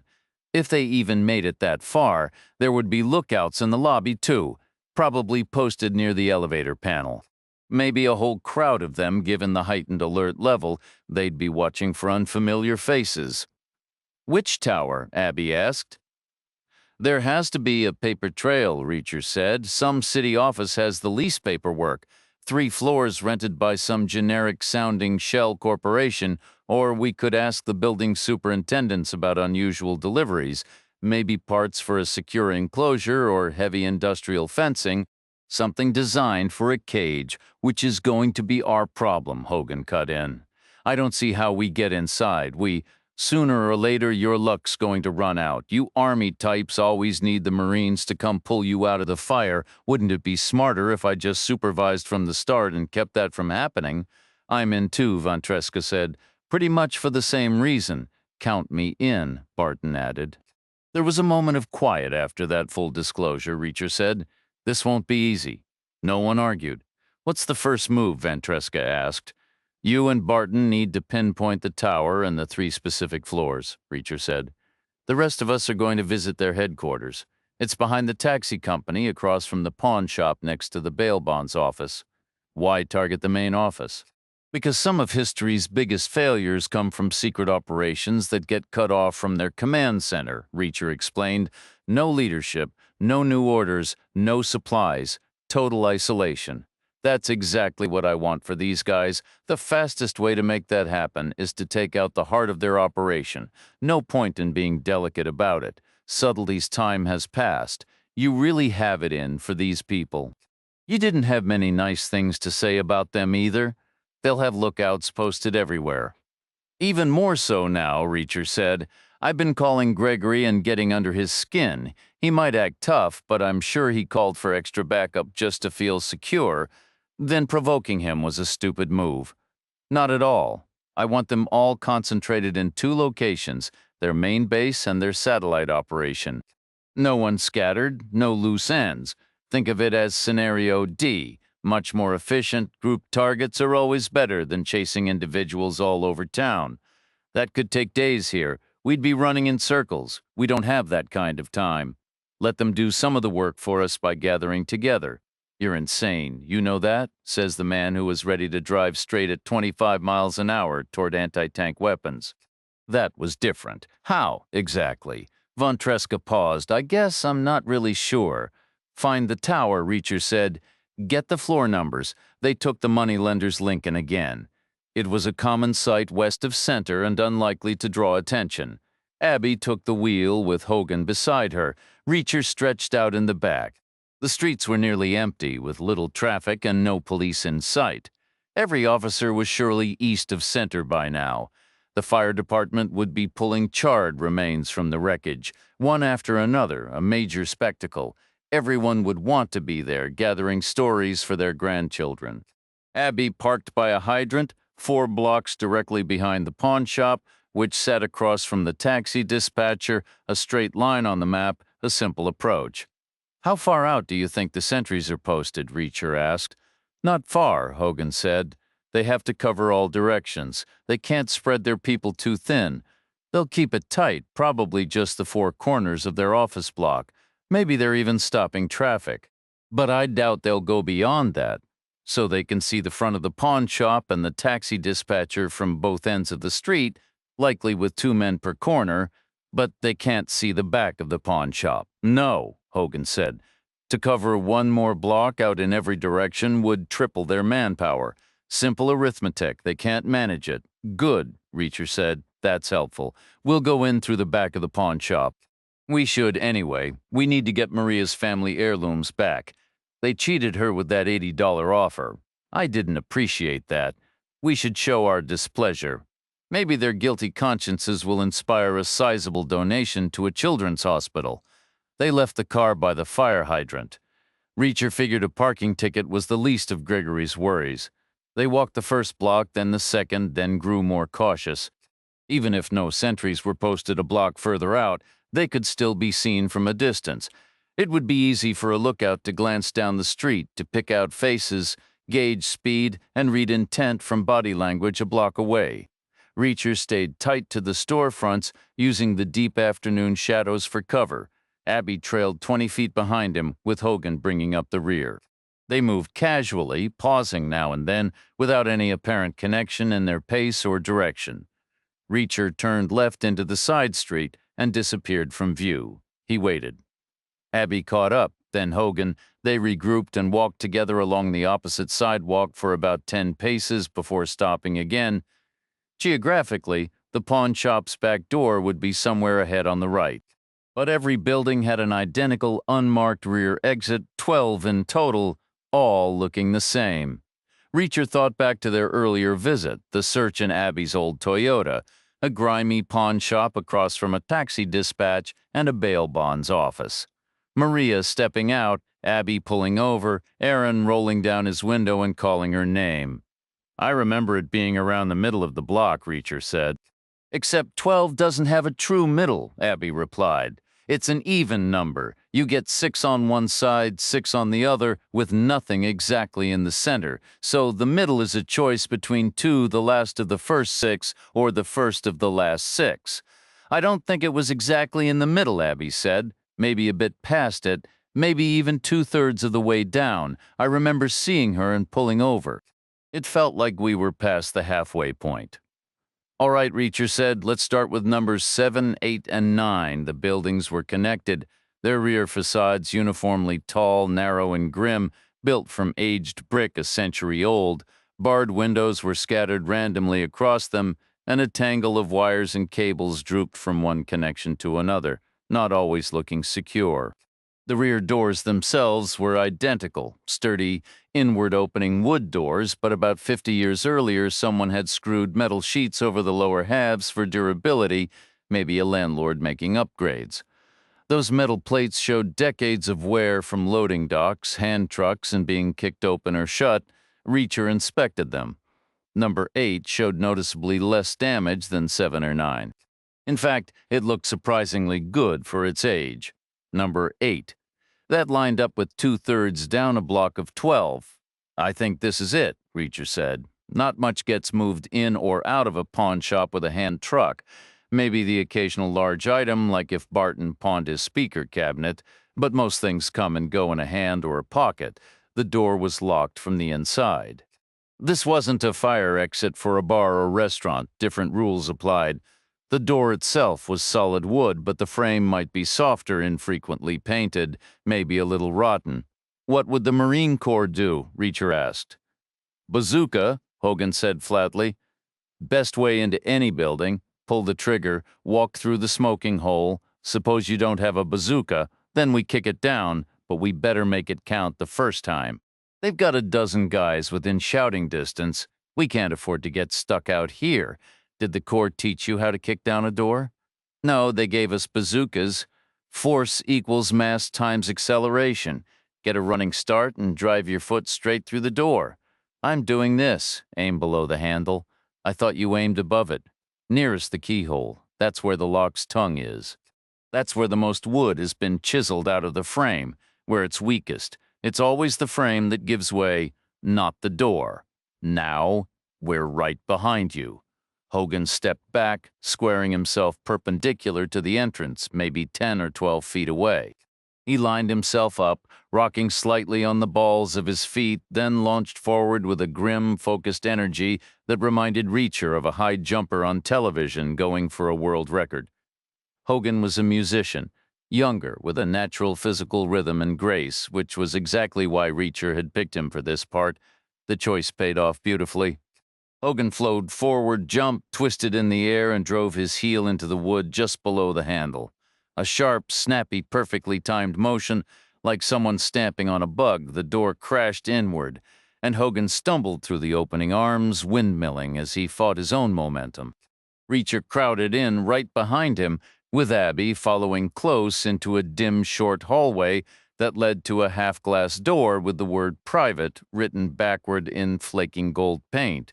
There was no reason to stop, no real chance to, either. Hogan burst through that second door, Reacher and Abby on his heels, and they found themselves behind the counter of the shop itself, right by the cash register. A small, weasel-faced man was standing in front of it, turning toward the noise, his face a mask of shock.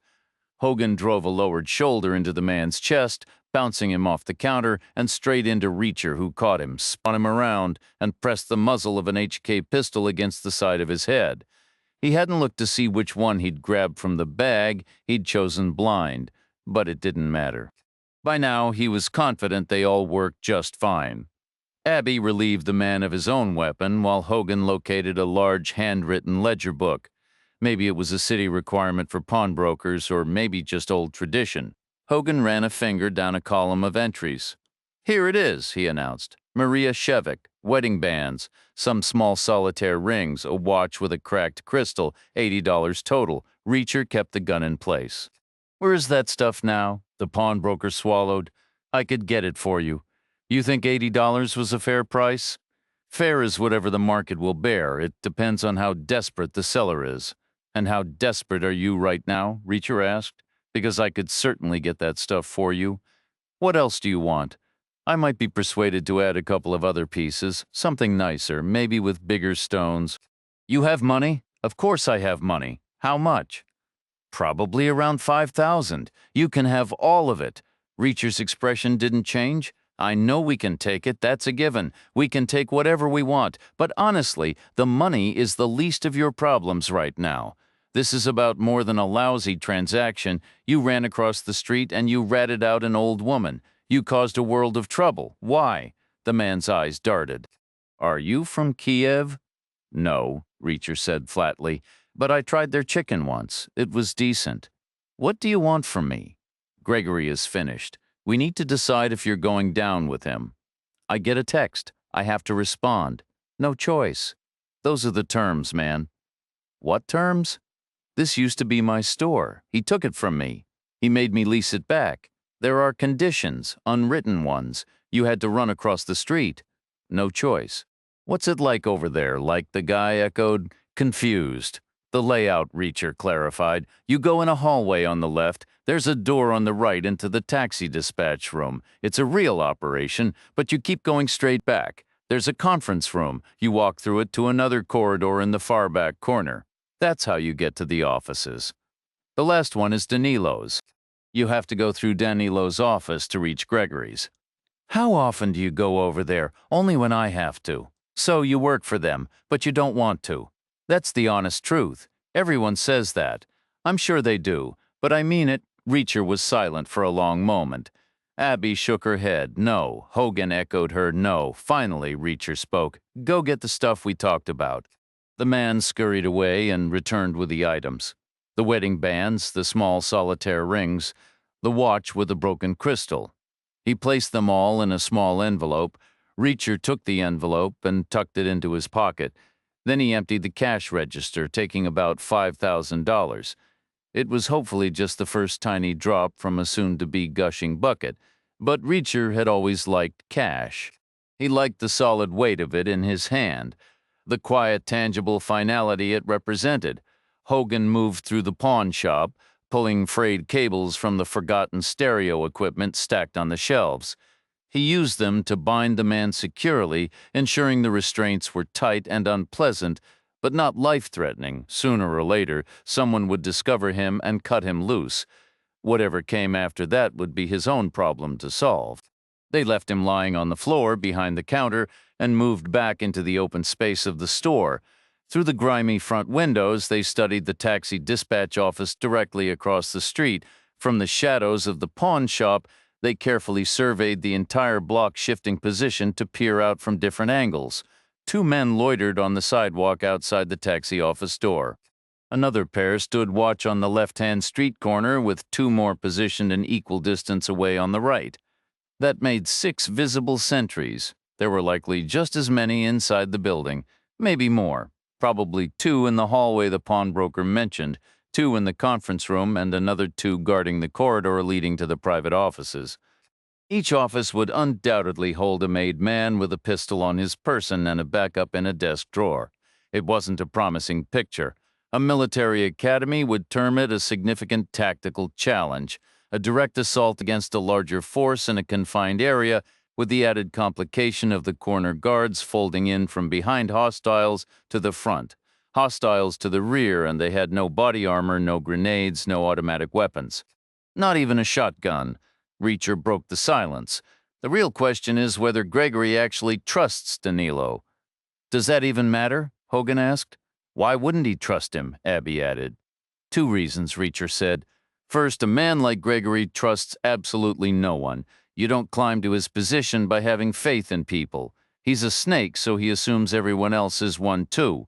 Second, Danilo is his single biggest threat. The second in command. The heir apparent, you see it on the news all the time.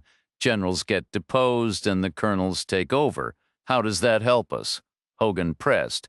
You have to pass through Danilo's office to reach Gregory's office.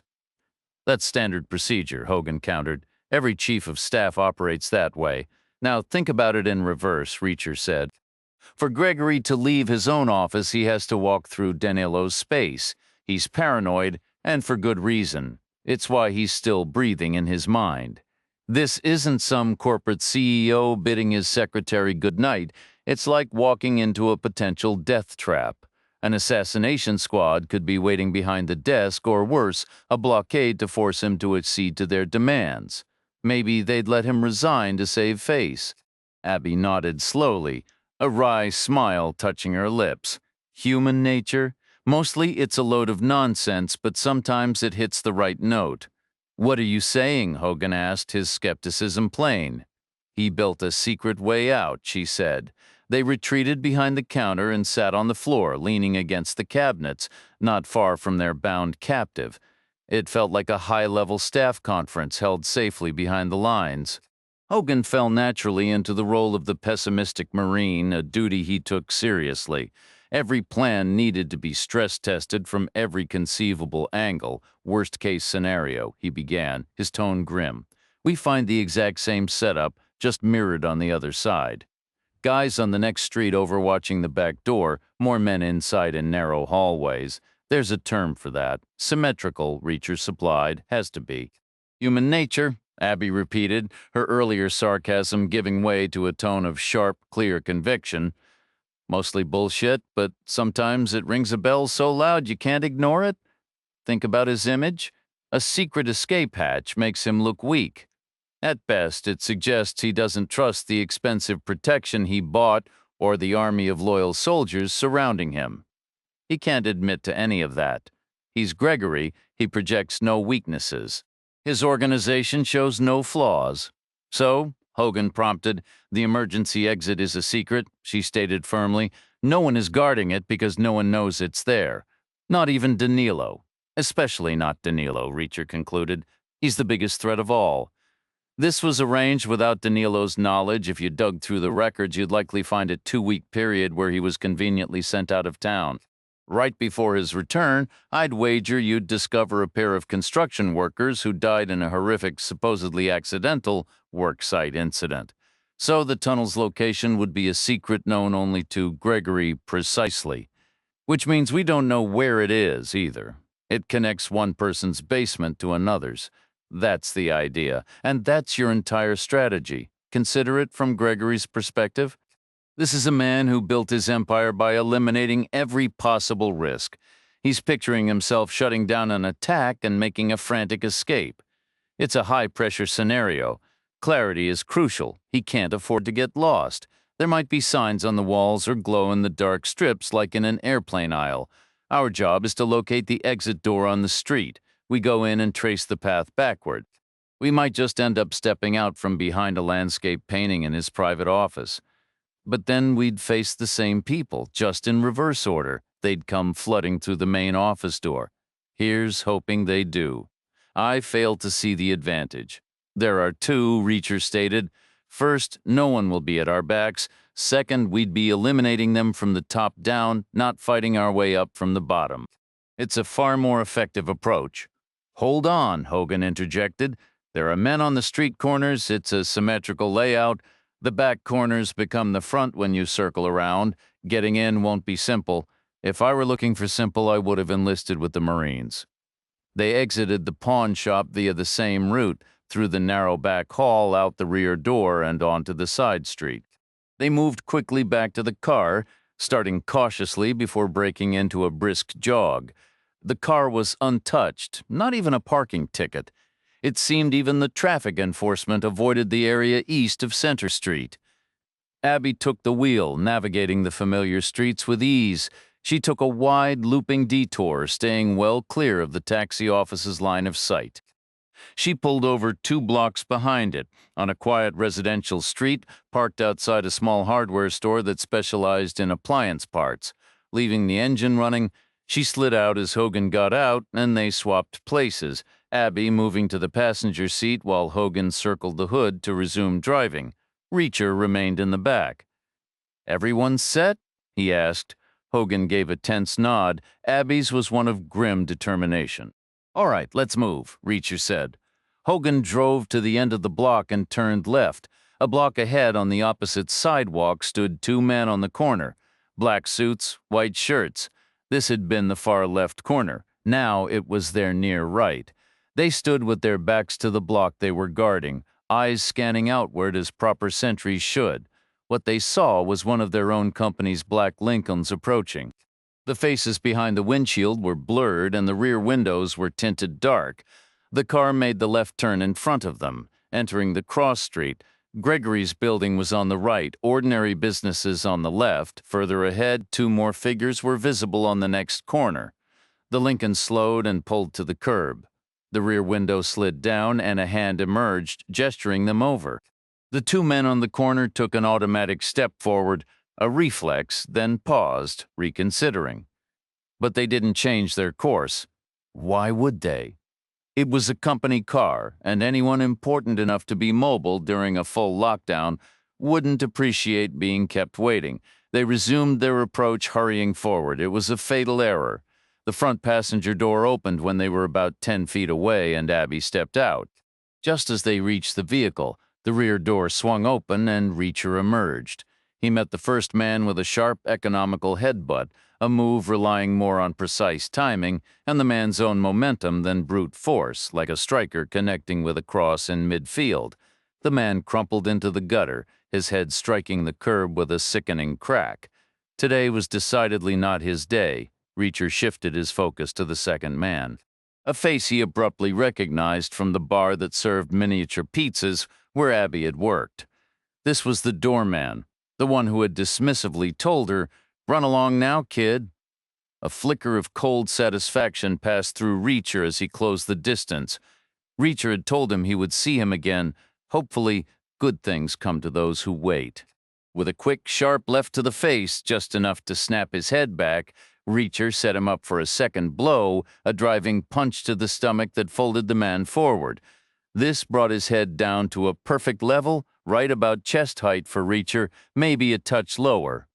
Reacher seized it, wrenching with the full coiled power of his shoulders and back. There was a sickening crack, and the man collapsed, landing near his partner. Reacher dropped into a crouch between them, swiftly ejecting the magazines from their handguns. The Lincoln sped off into the night. From the far corner, the other 2 men were closing in. It was predictable, almost symmetrical. Driven by the same grim logic, they broke into a run. Hogan gunned the engine, veered up onto the sidewalk, and plowed into them. The collision was brutal, not neat or clean. Their bodies were flung upward, twisting through the air like discarded toys, proving every old saying about violent impacts true. They were likely dead before they hit the pavement. They certainly made no move to break their fall. They just slammed down, tumbling and skidding in a tangle of limbs. Hogan stopped the car and stepped out. Reacher rose and began walking. They met Abby halfway down the block. She gestured behind Hogan. "It's back that way. How can you be sure?" Reacher asked. The street wasn't what he had pictured. It wasn't the grim, decaying lane behind the pawn shop with its grimy brick and rusted bars. This was a row of freshly renovated buildings, clean and bright, reminiscent of the street with the legal aid office.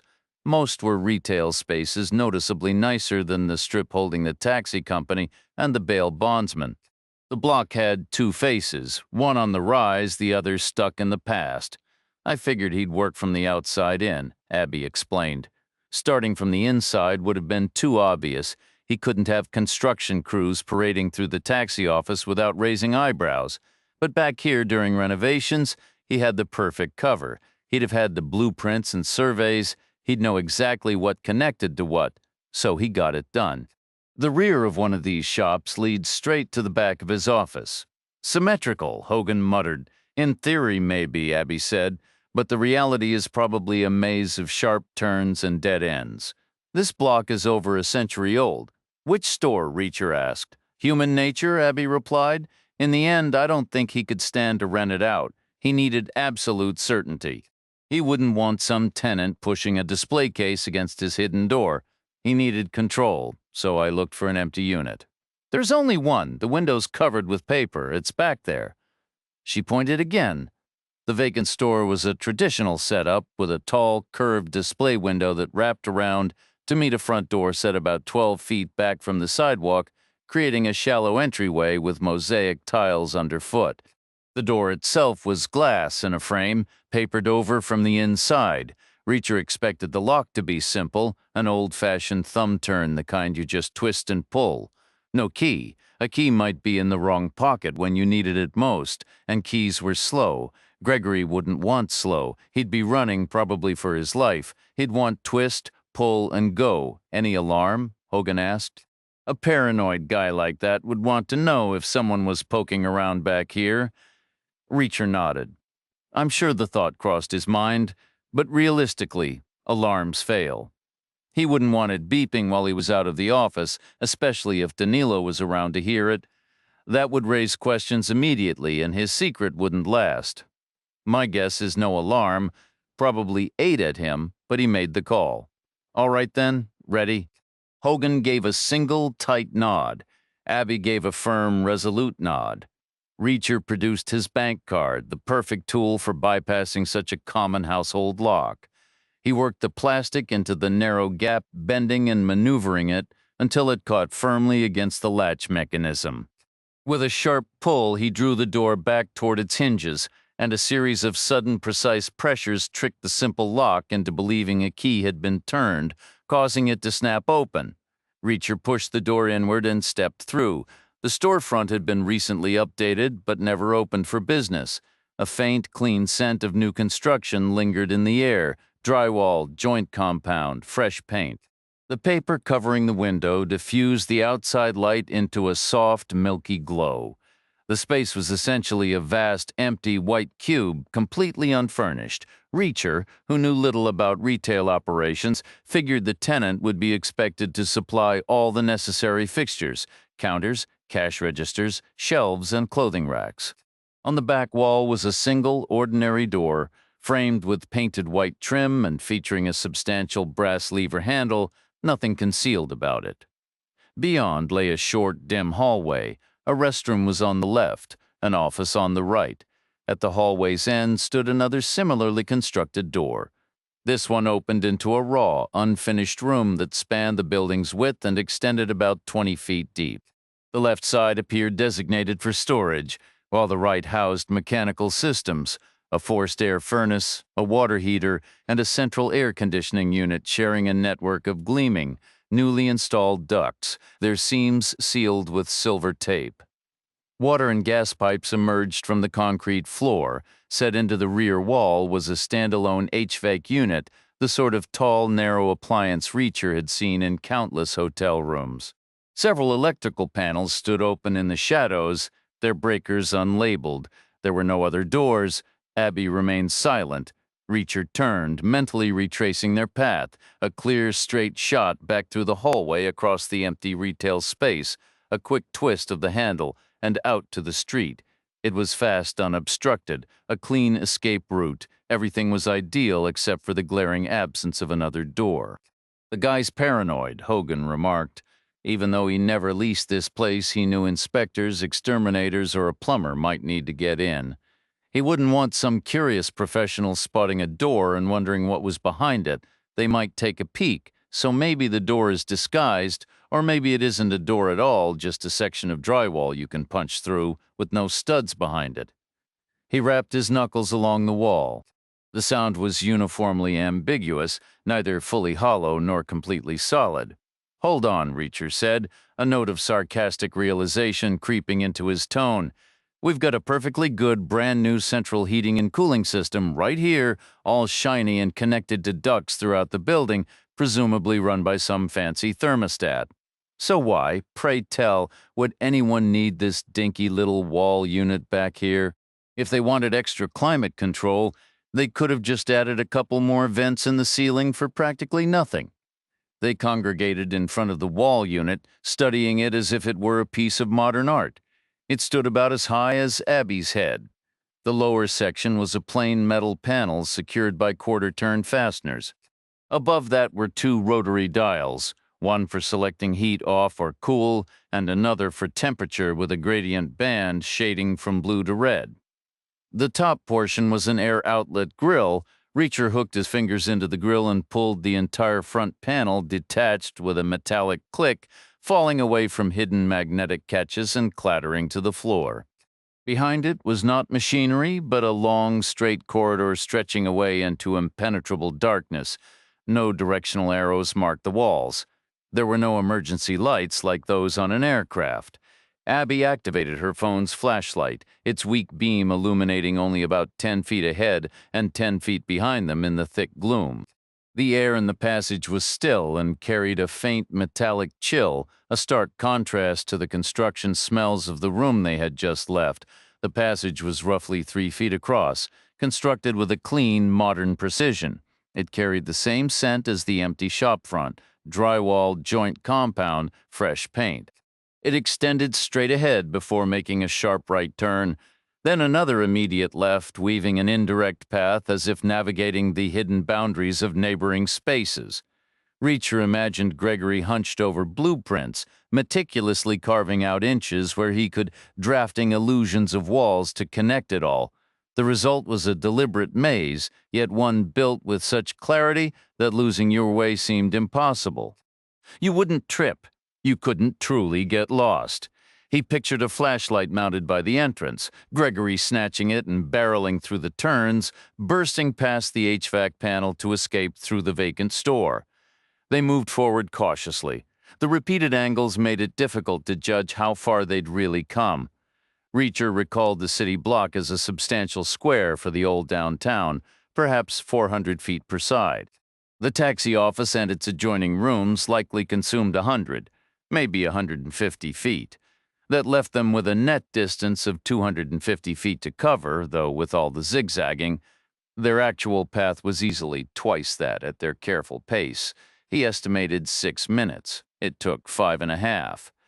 One final turn brought the corridor's end into the faint glow from Abby's phone. The entire wall was a solid plate of steel, floor to ceiling, side to side. Set into it was a hatch roughly the size of the HVAC panel they'd come through, a duck-and-step maneuver like on a submarine.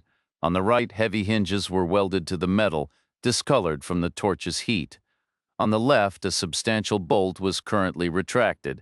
Gregory's routine would have been simple: push through, slam the hatch, throw the bolt. No key needed, no pursuers possible. Faster, a flashlight was clipped to the wall beside the bolt. They retreated 2 corners back and spoke in whispers so faint the words were almost lost. "The real question," Reacher murmured, "is whether those hinges scream. If they do, we go fast. If not, we go slow. Ready?" Hogan gave a tight, quick nod. Abby's was slower, more resolute. They returned to the steel barrier. Abby held her phone close to a hinge. It was a well-made piece, forged steel with a smooth finish, but completely dry without a hint of lubrication. Unpredictable. The hatch lacked a proper handle, just 2 thick iron hoops for the bolt. Reacher hooked a finger through one. In his mind, he ran through the next moves, fast or slow. Inside, the hatch would be concealed by some kind of camouflage, nothing too elaborate that would have required outside workers or altered the room's ordinary look, something Danilo wouldn't have noticed, probably a piece of furniture about Abby's height, A bookcase, most likely he'd have to open the hatch and shove it aside, either fast or slow. It turned out fast. As Reacher eased the hatch open, both hinges emitted a sharp, grating squeal within the first inch of movement, so he threw his weight against it, swinging it wide open. The light from Abby's phone revealed the rough, unfinished back of a heavy wooden piece. He shoved hard, and the unstable unit, definitely a bookcase, toppled forward with a crash. Reacher scrambled over it into the room. Gregory had been seated at his desk in a deep green leather chair, turning important matters over in his mind. Then he heard the shrill complaint of the hinges behind him. He spun his chair halfway around just as the bookcase fell toward him. It was built from solid Baltic oak, no veneer, and laden with books, trophies, and framed photographs. The leading edge of the shelf shattered his shoulder, and in the same fleeting instant the shelf above it split his skull. The entire monstrous weight of the bookcase then drove him downward, tilting his chair and slamming the side of his head against the unforgiving lip of the desk. The rest of his body was propelled to the floor, his neck bending at a hideous angle until it snapped with the dry finality of a dead branch, ending his life before he could even register the pain. Reacher's additional bulk, as he climbed over the wrecked furniture, did nothing more to the man. It was already over ahead. Reacher saw the back of the fallen bookcase angled like a ramp where it had crashed against a heavy desk. He scrambled over it and through a set of open double doors into an outer office. A man was rising from a chair behind a desk there, his face a mask of utter shock.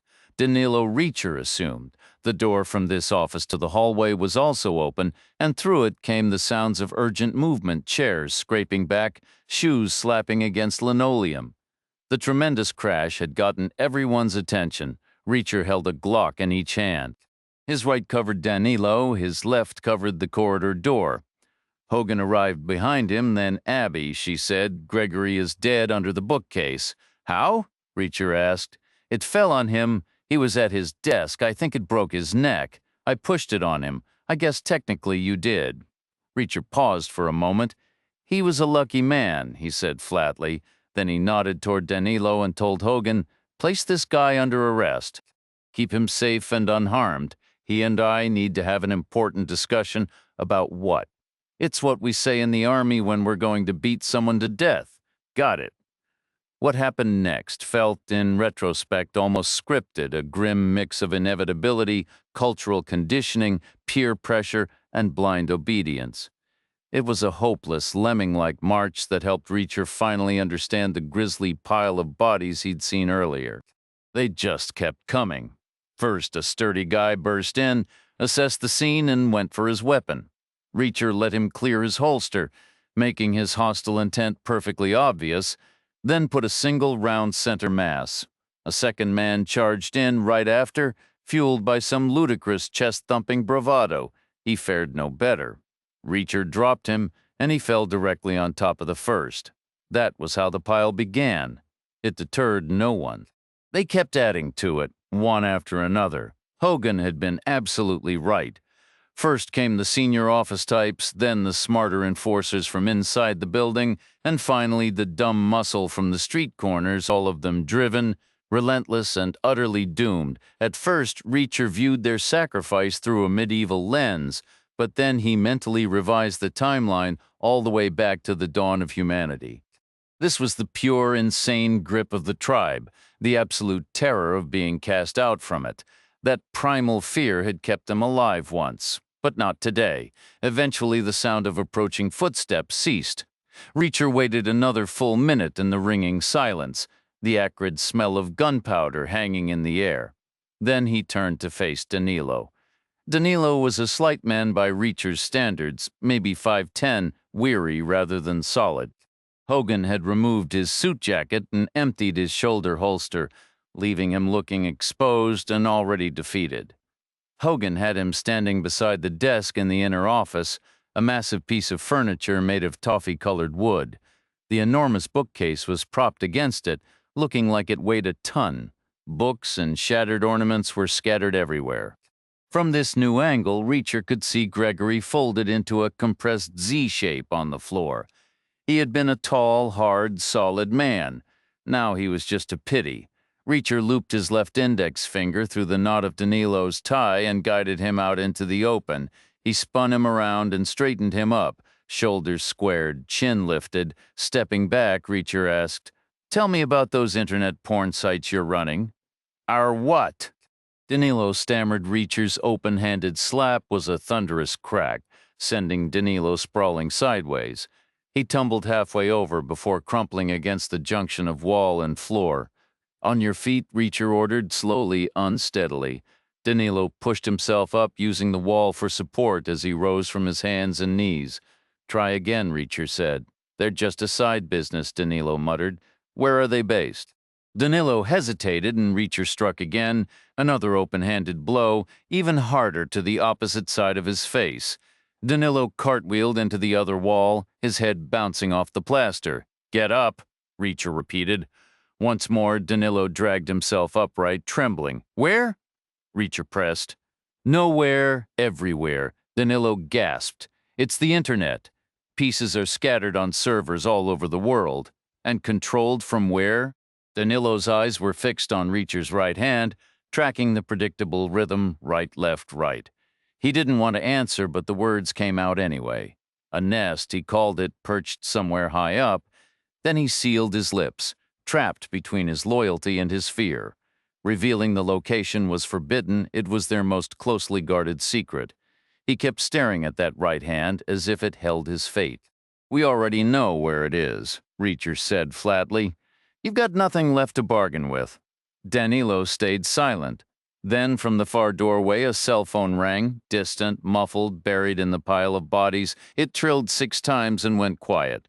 Another followed, then 2 more, a chorus of unanswered calls signaling a mothership gone silent. "I'm sorry," Danilo whispered. "For what?" Reacher asked. "For things I've done." "But you did them?" "That doesn't change." Danilo had no reply. Abby said, "Yes." Hogan echoed. "Yes." Reacher raised the HNK P7, German police issue, taken from Hogan, likely part of a bulk order from some corrupt officer, and fired a single shot into Danilo's forehead. Danilo collapsed, his ruined head coming to rest in his own office, his body spilling into Gregory's. Reacher scanned the scene. "We'll clear them from the top down," he thought. Much more efficient. The layout resembled a corporate flowchart. Gregory, Danilo, the heap of senior deputies. Cell phones kept ringing, a dissonant requiem. They exited the way they came, through the emergency corridor past the vacant storefront. Twist, pull, go back on the street. The men from the corners still lay where they had fallen. No one in this part of the city would dream of calling the cops about dead bodies near a black town car. That kind of trouble was clearly someone else's private affair. "Where to next?" Abby asked. "You holding up?" Reacher replied, "Doing just fine." "So where?" Reacher's gaze lifted to the downtown skyline. 6 towers, 3 offices, 3 hotels. "I should say goodbye to the Cheviks," he said. "Might not get another chance." "Why not?" "That lumberyard fire won't burn forever. Sooner or later, the police will return west of Center. Their grand week will be over, and they'll be looking for someone to blame. Always better not to stick around for that kind of party. You're leaving? Come with me." She didn't answer. "Call Van Treska," Reacher said. "Tell him to meet us." They left the Lincoln where it stood, a kind of insurance, a silent road sign that read not "Don't walk," but "Don't ask." The afternoon sun was bright, the sky cloudless. They walked back the way they had driven, then rode the elevator up to the Cheviks' room. Maria checked the peephole and let them in. Barton and Van Treska were already there. Van Treska pointed out the window toward the leftmost of the 2 office towers west of Center, his expression grim. Outside, the city hummed, oblivious to the quiet reckoning that had just taken place. The building was a simple glass rectangle, maybe 20 floors high, its mirrored surface throwing back the clouds. Just below the roof, a generic and forgettable corporate name was etched into the facade. It could have been a data processing firm. It could have been a vitamin supplement brand. "This is the place?" Reacher asked. "The sole new lease that fits the timeline. The top 3 levels, a company nobody recognizes, reports of unusual activity with the freight elevator. Solid information, credit goes to Barton. He's acquainted with a saxophonist who moonlights at the city permits office. Vantreska had evidently ordered food soon after checking in, as a room service attendant arrived with a cart laden with refreshments. There were small tea sandwiches, miniature pastries, and a platter of cookies that still radiated warmth. Alongside were pitchers of iced water, soft drinks, and both hot and iced tea, but the star was the coffee, served from a gleaming chrome pot that caught the light. They shared the meal. Vantreska mentioned he had already dispatched a specialized cleaning team to the Shevik residence, followed by a contractor and a painter.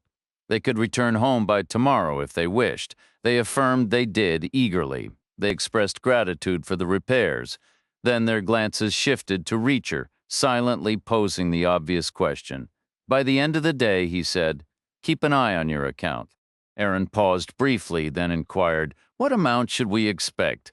I generally deal in round numbers. If it's more than you need, pass it along. Help others in a similar bind.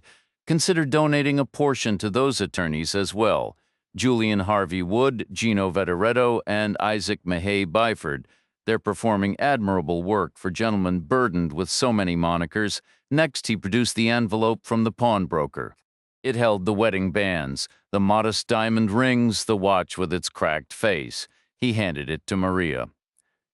Their establishment has permanently closed, he said. Then the group departed. Reacher, Abby, Barton, Hogan, and Vantreska descending together in the elevator and emerging onto the sidewalk. Just a short walk from the office tower's main entrance was a narrow coffee shop with a few tables tucked in the rear. They entered and squeezed in. 5 people around a table meant for 4, their legs nearly touching. Vantreska and Barton summarized their findings. The structure had been finished 3 years prior. It contained 20 stories and 40 individual units. Commercially, it was largely a failure, a victim of the shaky local economy. The mysterious corporation had secured a very favorable lease for the 18th, 19th, and 20th floors. The only other occupants were a dental practice on the 3rd floor and a real estate brokerage on the 2nd. The remainder stood vacant. Reacher turned to Hogan. What's the Marine Corps approach here? Standard procedure would be to clear the dentist and the broker, then ignite the building. The targets on the upper floors would either navigate the emergency stairs or be consumed by the flames. Either outcome is acceptable for minimal exertion. Reacher asked Vantreska and the armored units. Standard urban doctrine is to demolish the ground floor support walls, causing the building to collapse inward. You want to avoid clogging the streets with debris. Anything that stirs a moment later gets finished with mounted machine guns, understood, Reacher said. Vantreska then asked, what would the military police do? Undoubtedly something more subtle and inventive, considering our relatively limited means, such as... Reacher concentrated for a long moment, and then he laid out the plan. 5 minutes later, Barton left the cafe, claiming a fictitious dental appointment. Reacher and the others remained at the table. It was a useful vantage point nearby and inconspicuous. The man behind the counter was likely an informant for the local syndicate, but his usual contacts had suddenly gone silent. Reacher watched him attempt a couple of phone calls. Neither was answered. The man examined his device, confused. Then Hogan and Vantreska departed, pretending to discuss potential office space. Reacher and Abby stayed put. Their faces were the ones likely stored in the enemy's phones. It was best not to show themselves prematurely. The counterman tried a 3rd call. Again, there was no answer. Abby looked at him and said, I suppose that means we can head back to my place tonight. Don't see why not, Reacher replied, unless you decide to take off before then. That depends on how things play out. All 5 of us might be on the run. Assume we aren't. Then we'll go back to your place tonight for how long? He turned the question back on her. What would your answer be? She paused, then said, I guess not forever. That's my answer too, though I should be up front. My idea of forever is a lot shorter than most people's. How short? He gazed out the window at the street, the brick buildings, the long afternoon shadows stretching across the pavement. Honestly, I already feel like I've been stuck here forever. So you're leaving no matter what? You could come with me. What's so bad about staying put? What's so bad about moving on? Nothing. she said softly. "I'm not complaining. I just want to know what to expect." "Expect what? How much time we have left so I can make it count?" "You don't want to come along. Seems like I've got two choices. Either a good memory with a clear start and finish, or a long, slow fade where I get sick of cheap motels, hitchhiking, and walking everywhere. I'll take the memory of something that actually worked." "That's rarer than you might think." "We did good, Reacher. We're not done yet. Don't start celebrating early. You worried? Let's call it professionally concerned. Maria told me what you said to her, that one day you're going to lose. Just not today." I was trying to lift her spirits. "That's all. She was taking it hard. I would have said anything. I think you meant it. It's something they drill into you in the Army. The only thing you truly control is how hard you push. So if you buckle down, get the intel perfect, plan flawlessly, and execute without a hitch, you're going to win." Sounds motivating. It's the Army. What they really mean is, if you fail, it's entirely your own fault. We've managed all right so far, but now the game's changed. Now we're up against Moscow, not just some local pimps and thieves. They're the same people, but backed by a better system, guaranteed. Better planning, their best people, fewer weak spots, fewer mistakes. Sounds grim. I'd say our odds are about 50-50, win or lose, which is fine by me. I like the clarity. So how do we do it? Intel, planning, execution. First we think like they do, which isn't hard. We studied them for years. Ventresca could tell you they're smart, organized, bureaucratic, cautious, careful, scientific, and painfully rational. So how do we beat them? We use that rationality against them, Reacher said. We do something a rational person would never even consider, something completely unhinged. Just then, the first intel report came in. Barton walked into the room, gave a quick nod, and headed to the counter for coffee before joining the table. Before he could speak, the second report arrived.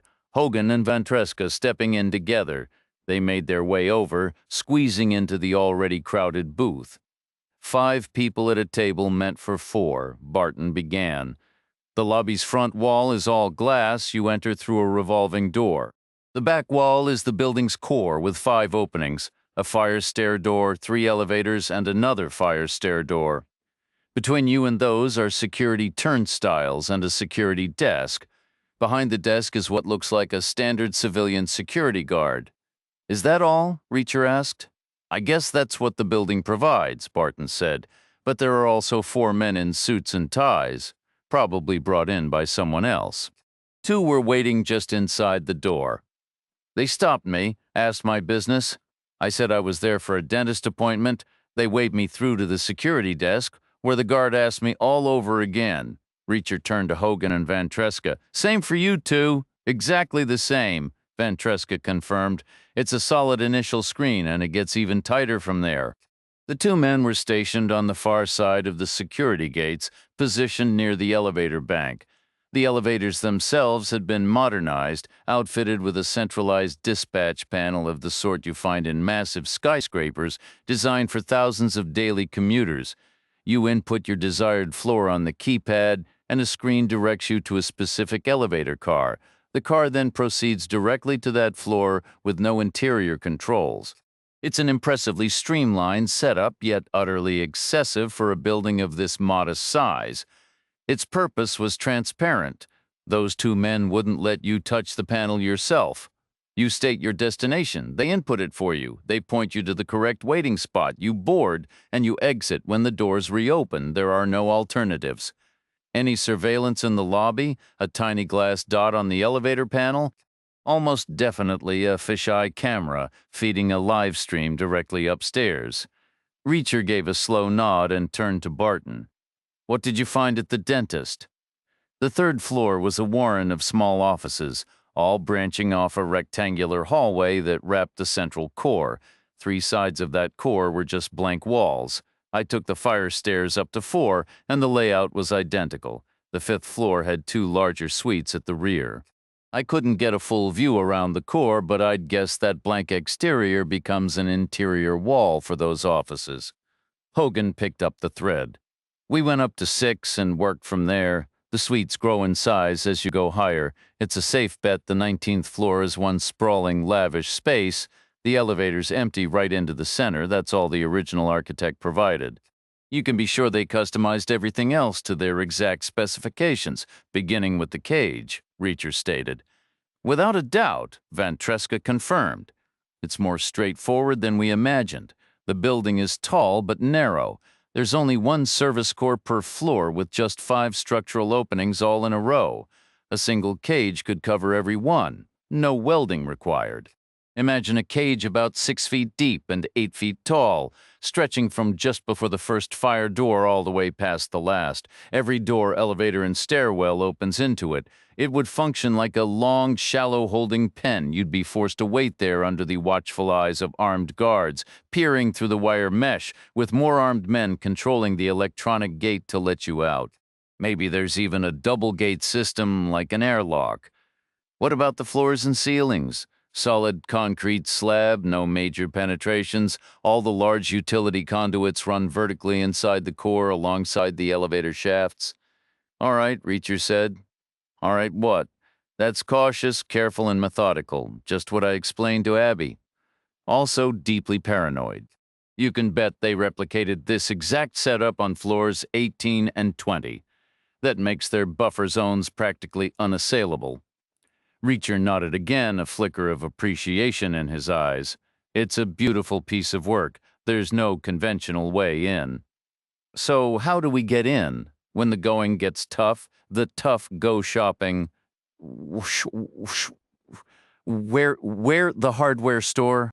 The closest option was a national chain, its walls plastered with cheerful slogans about teamwork and immediate action. A mentality even Moscow would have endorsed. The store was big enough to have the essentials, but not so vast as to offer confusing variety, which sped up the process. A linoleum knife was just a linoleum knife. A cross-cut saw was a cross-cut saw. They each selected a sturdy tool bag, emblazoned with the store's logo but looking suitably professional. The hospitalized Gazim Hoxha funded the entire purchase through his lumpy potato-like wallet. They packed their bags with deliberate care, slung them over their shoulders, and set off on foot, retracing their earlier route. This time they didn't pause at the coffee shop. This time they continued the extra half-block directly to the office tower's main entrance. As Barton had described, the lobby's front wall was a sheer sheet of glass. Consequently, the men stationed at the door spotted them early, from a good 30 feet away. At their current walking pace that still meant several long seconds of approach, Reacher counted on the guards experiencing brief moments of mild uncertainty. Just enough hesitation to keep them off balance. A group of 5 people moving with purpose might raise alarms, but 5 people carrying tool bags could be something else entirely. Maybe they were emergency plumbers rushing to fix a burst pipe, or electricians. The fact that one of them was a woman didn't matter much. This was America, after all. But one of them had a face that matched the description Gregory had texted from Kiev before he went silent. Was a guy from Kiev likely to be a plumber? These small, flickering doubts would create just enough delay, making their eventual reactions fatally slow.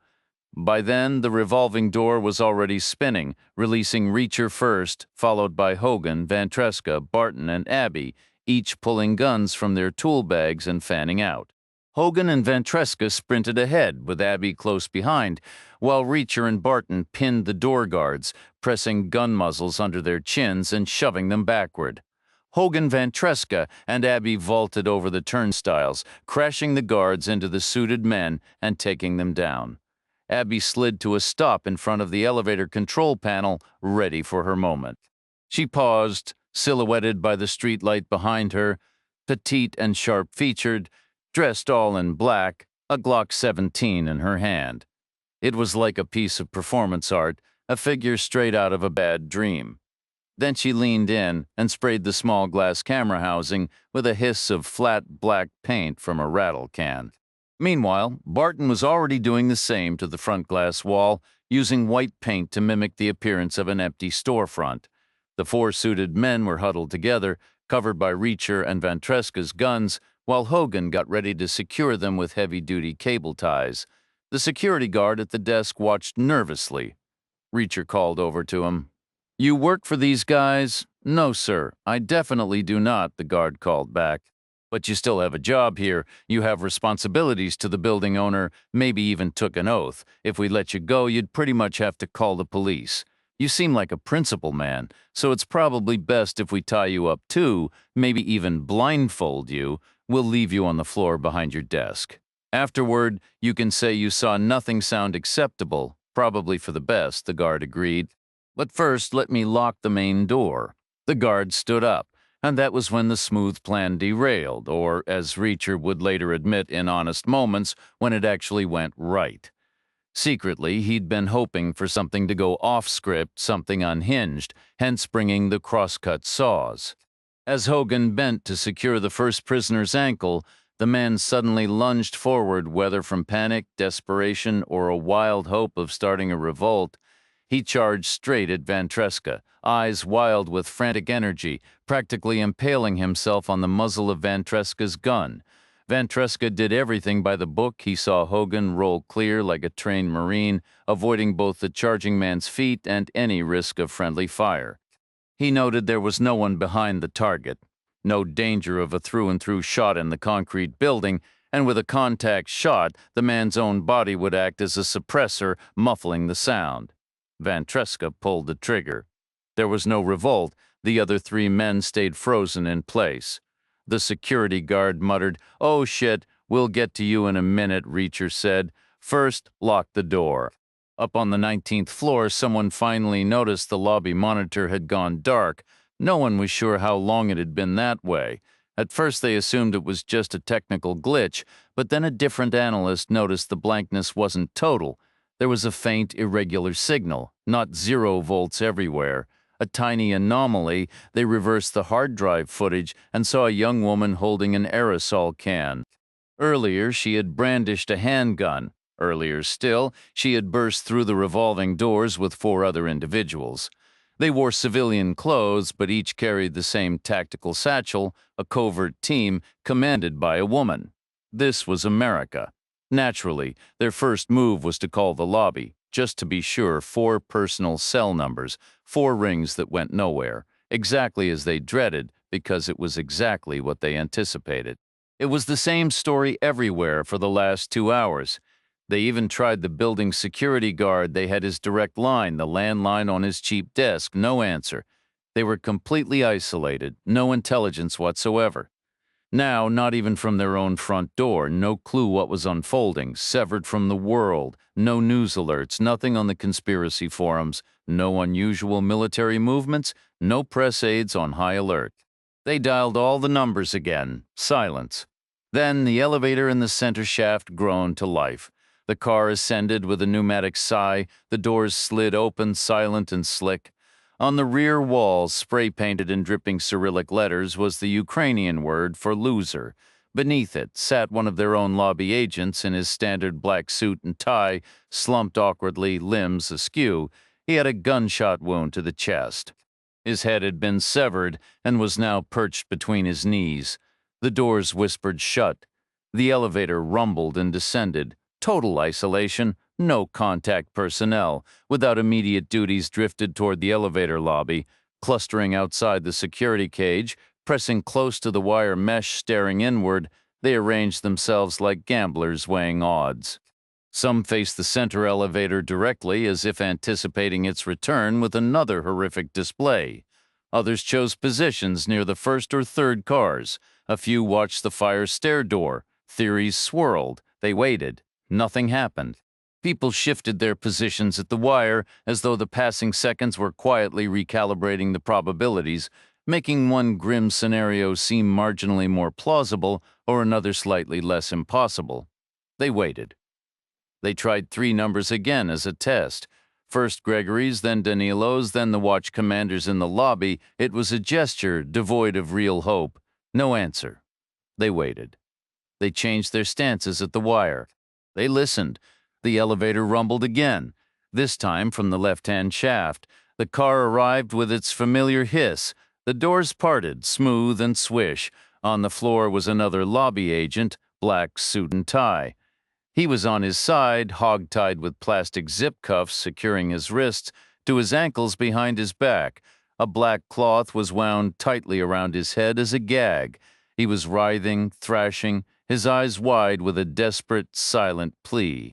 He mouthed against the gag as if screaming, "Please come get me. Please come get me." Then he began nodding urgently, beckoning, trying to convey, "Yes, yes, it's safe. Please come get me." His body flopped in a frantic effort to reach the doorway threshold. The doors closed on him, smooth and swish. The car descended for a moment. No one spoke. Then a voice said, "We should have saved him." Another replied, "How could we? We should have been faster. He got free down there somehow. We should have helped him. There wasn't time." The first speaker scanned the area. He looked from his spot to the gate, to the keypad, then from the gate to the interior of the left elevator shaft. He mentally calculated the timeline. The doors open, the doors close. No, not enough time, especially factoring in that initial paralyzing moment of shock. Just not possible. "What a shame," he muttered. "He escaped and we just sent him back down." Escaped how? Maybe they tied him up ready to behead him, but he managed to roll into the elevator. He came up here hoping we'd save him. He was right there, 6 feet away. No one responded, the man said. "Listen." The elevator rumbled. The left-hand shaft, it was coming back up. The man demanded, "Open the gate, not permitted." "We need to get through now." "Open it." Silence followed, broken only by the deep rumble of the elevator. Another voice cut in, "Just open the damn thing. We can't make that poor guy go down again." They were utterly on their own with no chain of command. A third person insisted, "Open the gate." The guard at the gate finally entered the code. After a brief, programmed pause, the lock disengaged with a sharp click. The heavy panels swung inward. 4 men moved through, weapons drawn, cautious and alert on the balls of their feet. The others remained outside, watching intently through the wire mesh. The elevator's rumble grew louder as the car arrived, accompanied by a hiss of pressurized air. The doors slid open smoothly. On the floor was a figure in a black suit and tie, seemingly bound and gagged, writhing and pleading with desperate eyes. The 4 men inside rushed forward to assist. But it wasn't the same captive. It was Van Treska, of average build. He filled out the suit well. He wasn't restrained at all. His hands were tucked behind his back, concealing 2 Glock 17 pistols. He brought them forward and fired 4 rapid, precise shots. At that exact moment, the elevator on the right opened, and Reacher stepped out with Hogan, Barton, and Abby. All 4 were armed. Hogan fired first, following Reacher's earlier briefing to prioritize any threats near the gate's control point. 3 rounds were sufficient. Meanwhile, Reacher cleared the fence area, firing at the backs of those stunned by Ventresca's performance. Barton covered one end of the lobby, Abby the other. It was over, swiftly, almost inevitably so. The attackers held the element of surprise and then concentrated overwhelming fire from a tight corner of the rectangular space. Their only ally was safely inside a bulletproof elevator shaft, providing effective flanking fire. The whole operation felt routine. Their prize was the gate, which stood open, its complex electronic lock disengaged. A keypad was mounted on the post. Reacher stepped through the gate into the concealed area beyond, followed by Hogan, Abby, and Barton. Ventreska brought up the rear, brushing dust off the borrowed suit after his dramatic floor routine.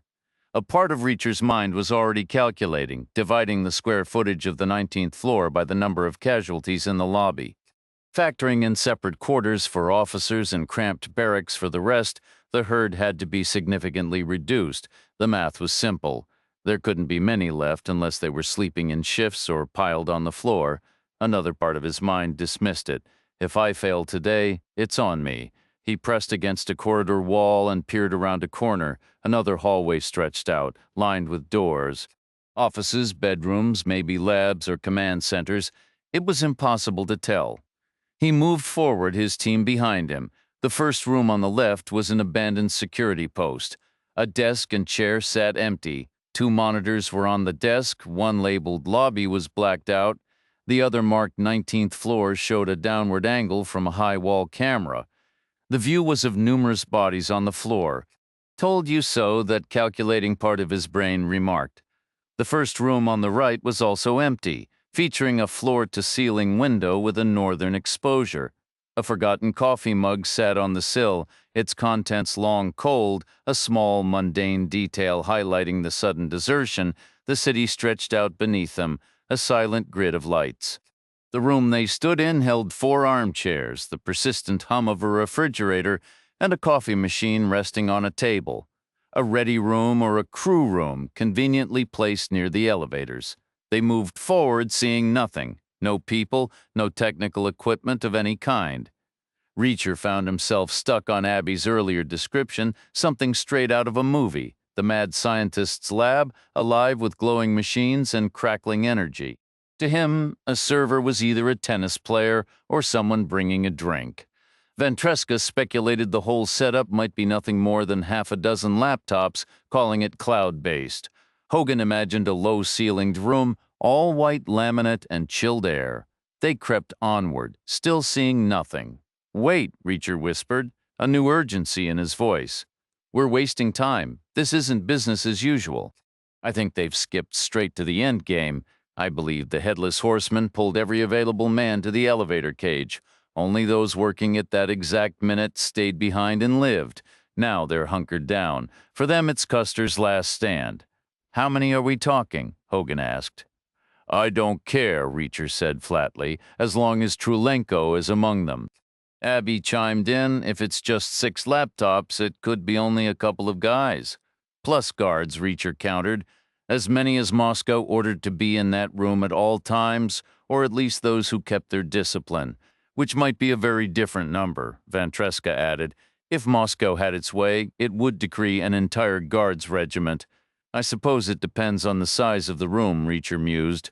Hogan said, "If it's 6 laptops, it could be in a broom closet, could be anywhere, could even be behind a secret door in a broom closet." "No," Abby insisted. "Trulenko would want windows, especially these windows. I bet he loves that view. I can picture him standing there, looking out through the glass, lording it over everyone below, even though he's practically a prisoner and a failure by his own standards. That view probably makes him feel powerful, if only for a moment." The irony wasn't lost on her. Here was a man who built digital empires, yet he craved the most basic human validation, to look down from on high. "Wait," Reacher said again, his mind clicking pieces into place. He turned to Barton. "You mentioned that on the 4th floor you could walk all around the building's core. It was blank on 3 sides. But on the 5th floor you couldn't get all the way around because of larger suites in the back. Inside those, the long blank face of the core would become an interior wall." "That's right," Barton confirmed. "It's a pretty good wall to have, isn't it?" Reacher said, a slow smile forming. "It's as close as you can get to all the risers and services running behind the elevators." He looked at Ventresca. "Back in your day, if you had to lay wired communications, how long would you want your wires to be? As short as humanly possible." Ventresca answered immediately. "Because wires are vulnerable." Reacher nodded. "Not mechanically robust, plus that wall gets first call on power, water, and whatever the emergency generator kicks out. I'd bet anything that's the wall Moscow wanted." He pictured it then, not a sterile lab, but a hive, a nest, something alive with a constant low hum.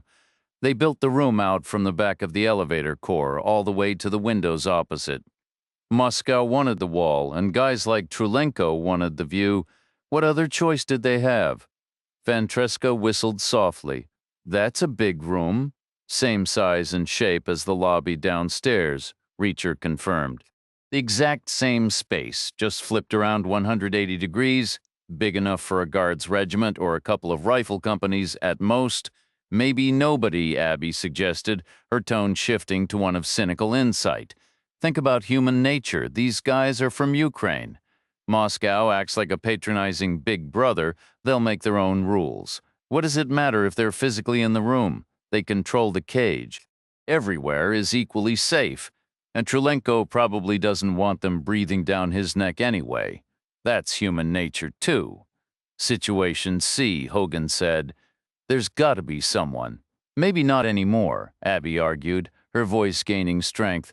They've been cut off for 2 hours. I think the instinct would be to come out and fight at the barricades, right at the wire. I believe that urge would be irresistible. It's in their nature. She paused, recalling a story her grandfather once told about men trapped in a mine, how after a while the silence became a greater enemy than the darkness. A trapped animal eventually tries to chew its own leg off. These aren't animals, but the principle is the same. Isolation breeds desperation, not patience. You wouldn't want to be stuck in a hallway just waiting for whatever comes next. Reacher shrugged. This is what the analysts would call a broad spectrum of possibilities. Could be an empty room, or it could be a whole security team. What's your take? Doesn't matter to me, he repeated. As long as Trelenko's in there, give me a real answer. It's a numbers game, depends on how many techs they've got. Could be a whole crowd of them crammed inside, desks lined up in rows. Not here, Vantreska countered. This is the specialty division, the innovation lab. The regular programmers are somewhere else, probably working remotely, or from their parents' spare room, Hogan added. Wherever, Vantreska said. Trelenko is the creative mind. It's him and maybe a couple of key people, 2 or 3 at most. All right, Reacher said, so that means either 4 guards in that room or just 1. The standard close protection protocol for a high-value asset like this usually requires a 4-person team in constant proximity. Worst case scenario, they're sticking to that playbook. Best case, Abby's correct and Trelenko finds it suffocating. They might have worked out a private deal, I've seen it before. Often the lead guard just blends into the background like another piece of furniture. Sometimes they even get friendly. You could write a book about it. In that case, the other 3 from the team would be posted somewhere nearby, along with any additional personnel the security plan requires. So which is it? 1 or 4? Instinct whispered, 1. But he said, 4. They checked the next corner, and Barton indicated the matching door, the one that on the floor below had led to the larger rear suites. The narrow side of the elevator shaft was at Reacher's left. The door was directly in front of them, positioned outside the shaft's footprint. That meant it wasn't the main room, but an outer hallway or an entry foyer. Reacher pushed the door open slowly with his fingertips. An anteroom empty. 3 chairs haphazardly placed as if brought in from elsewhere. The back of his mind concluded, this is where they waited. The other 3 from the team, then they heard the trouble at the elevators. They ran toward it, now they're gone. His conscious focus shifted to another door, ahead on the left wall, perfectly aligned with the end of the elevator core, the entrance to the room itself. It was a substantial piece of engineering, almost certainly soundproof, like the doors he'd seen in movies about recording studios. It swung outward. Heavy and slow-moving, a security feature in itself. To open it, you'd have to brace against the wall and heave with serious force, all while pulling your own body into a widening, vulnerable opening. Not a tactic you'd find in any manual, because whether there was 1 man or 4 inside, they'd be covering that entry point. Weapons-ready standard procedure. Their final defensive position, Reacher communicated the plan with gestures. He tapped his own chest. "I'll do it," he mimed, yanking the door open with a sudden powerful jerk. He tapped Abby's shoulder and mimed her kneeling to aim at the opening. He tapped Vantreska, miming him crouching to aim over Abby. Then Hogan to aim over Vantreska. He positioned Barton at a right angle, just in case the door opened to a different sight line. The others took their places, kneeling, crouching, standing ready. Reacher gripped the door with both hands, set his feet, and took a breath. He counted down with a nod. 1, 2, 3. He hauled the door open. Abby fired, Vantreska fired, Hogan fired, almost in unison, a single shot each, then quiet. Only the sound of a weapon clattering to the floor, the dull thud of a body collapsing, and a hollow, ringing silence. Reacher looked around the door, 1 man, the watch leader, no longer part of the furniture, no longer building a friendship. He had been standing alert, watching the door, weapon likely held in a 2-handed grip, but the wait had been long, time drags, concentration fades, arms grow heavy. The gun muzzle had drifted downward. Past the fallen man, the room stretched out exactly as Hogan had described. White laminate surfaces gleamed under cold, sterile light.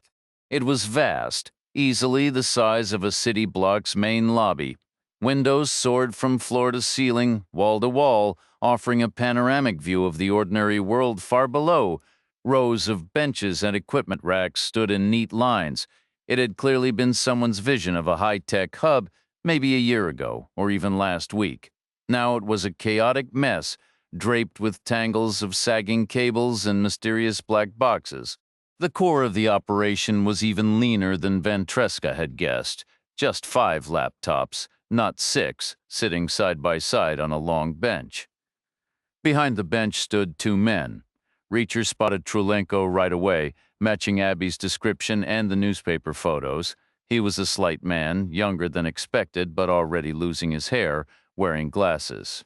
He looked like he'd never done a day of hard labor in his life, dressed in casual chinos and a plain tee. Beside him was a younger guy, taller but wiry, with the beginnings of a permanent slouch from too many hours hunched over a keyboard.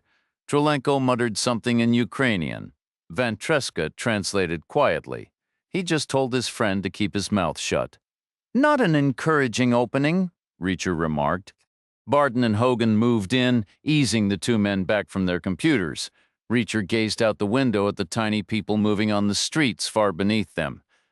"Let's say you're writing a program," he began, his voice calm but firm.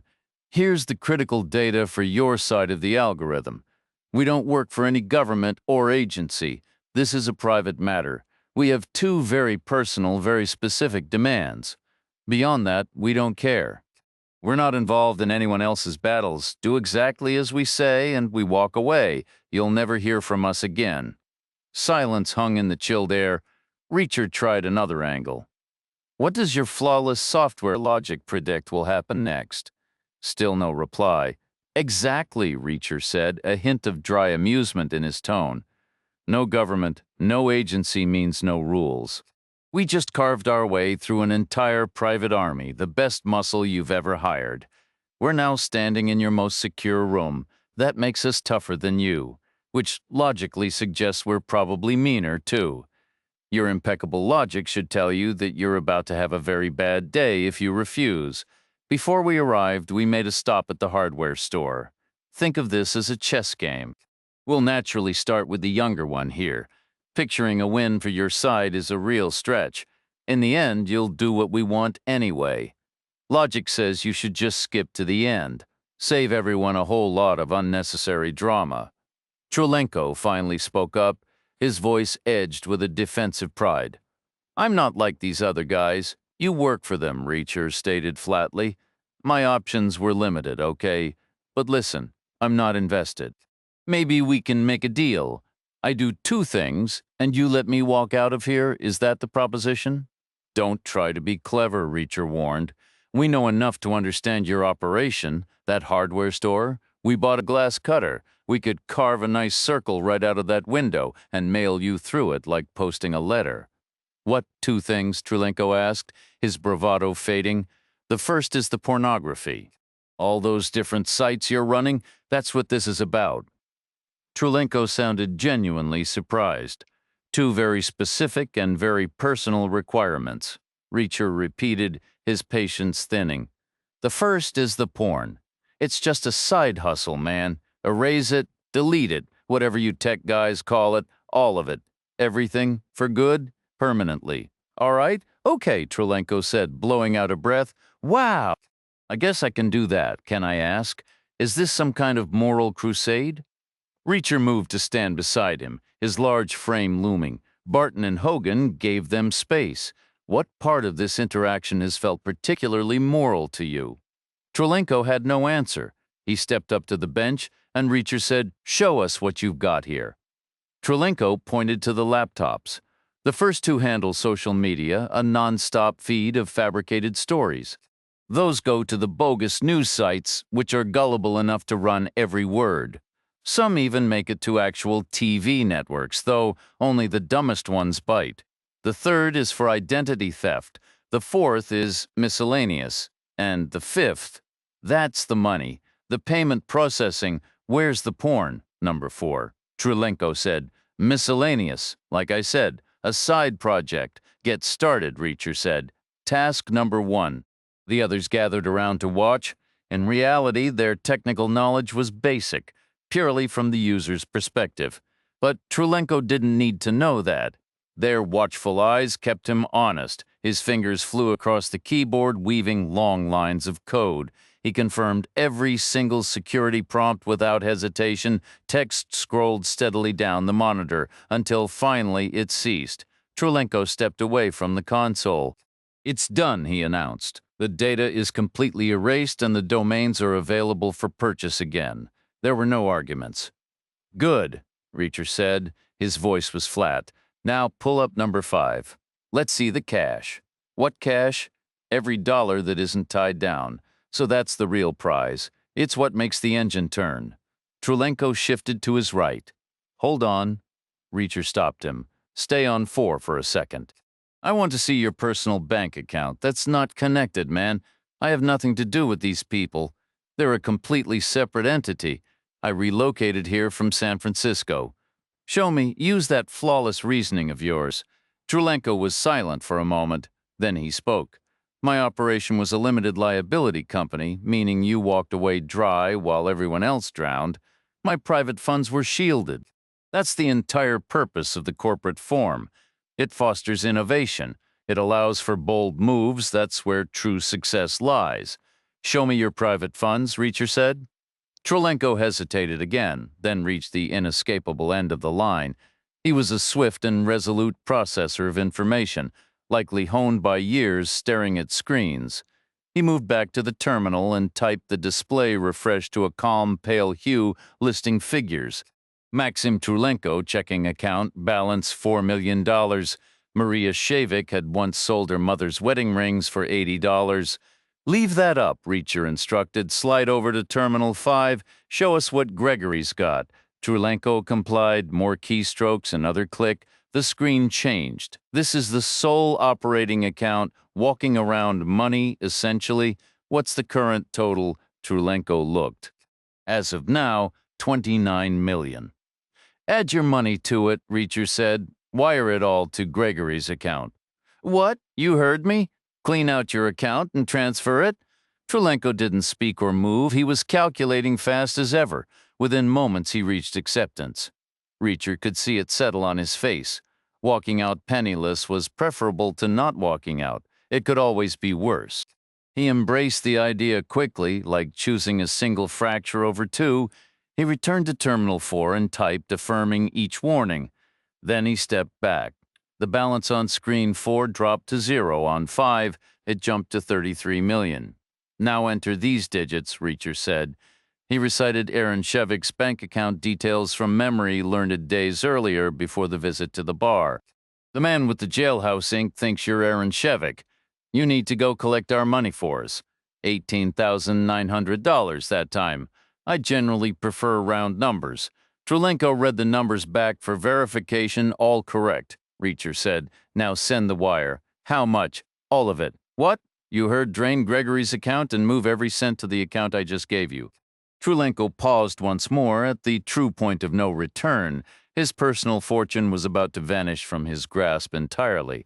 But one broken leg was still better than both. He typed and clicked. Yes, yes, and yes. He stepped away. The balance on the screen plummeted to 0, $33 million embarking on a one-way trip. Reacher glanced at the others. He said, "You all head out. I'll meet you at the elevator." They nodded. He figured only Abby understood why. They filed out past the fallen man. Van Treska was the last to leave, casting a final look back before he disappeared. Reacher moved to stand beside Trulenko. He said, "There's something you should know." Trulenko said, "What?" "That part about you walking out of here." "What about it?" "It wasn't true." Reacher shot him between the eyes and left him on the floor. They stayed the night at Abby's apartment in the living room with its soft, subdued colors, its well-used, inviting furniture, and its comforting feel. The kitchen held the scent of coffee from the machine, a row of white mugs waiting by the window's small table, but the real story unfolded in the bedroom. They began with long, steaming showers, a ritual that was as much about washing away the past as it was about warming up. Stepping out, they carried the clean, floral scent of soap feeling renewed and strangely pure. Abby, reading the unspoken certainty between them, treated the night as a final chapter but one written without a trace of regret. Not forever, but for now, her actions seemed to say. She was fearless and playful, moving with a dancer's grace, curious and inventive. Between moments of passion, she'd curl close, not for comfort, but for closeness, then stretch out lazily like a sun-warmed cat, her smile broad and unguarded. It was a powerful, life-affirming feeling. You're here, alive, and the shadows of yesterday aren't. Morning arrived abruptly with the Shevik's call. Abby put it on speaker. Maria's voice came first, brimming with joy. The scan was a triumph, their daughter's recovery so dramatic the medical team was celebrating. Then Aaron got on, his tone shaken, describing his shock over the wire transfer, saying it nearly stopped his heart. Reacher repeated his earlier advice. Share the remainder with others facing similar hardship, set aside a portion for legal fees, and after reclaiming their home from the bank, consider letting Meg stay there to recuperate. Buy a new television, he suggested, maybe even a car, something with character, something enjoyable. I've heard a Jaguar can be a very satisfying machine, he said it, with the conviction of someone who'd seen a few. Afterward, Reacher left. He wove through the downtown streets, crossed center, and gave the expensive neighborhoods a wide, polite berth. A half-mile walk brought him to the bus depot. Inside, he studied the schedule, purchased a ticket, and felt the solid weight of $5,000 in his pocket. The pawn shop proceeds. He appreciated its substantial feel. It was a cushion that would cover his needs for weeks, perhaps longer with frugality. 10 days later, he was riding a bus north, following the warm weather. By chance, he picked up a discarded Washington Post. A lengthy article detailed how a certain troubled city had been purged of organized crime. 2 rival gangs vanished. The extortion, the drugs, the random violence, all gone. The new police commissioner was soaking up the acclaim, calling himself a reformer with fresh energy and ideas. Political whispers suggested a future run for mayor or even governor. His record for now was spotless.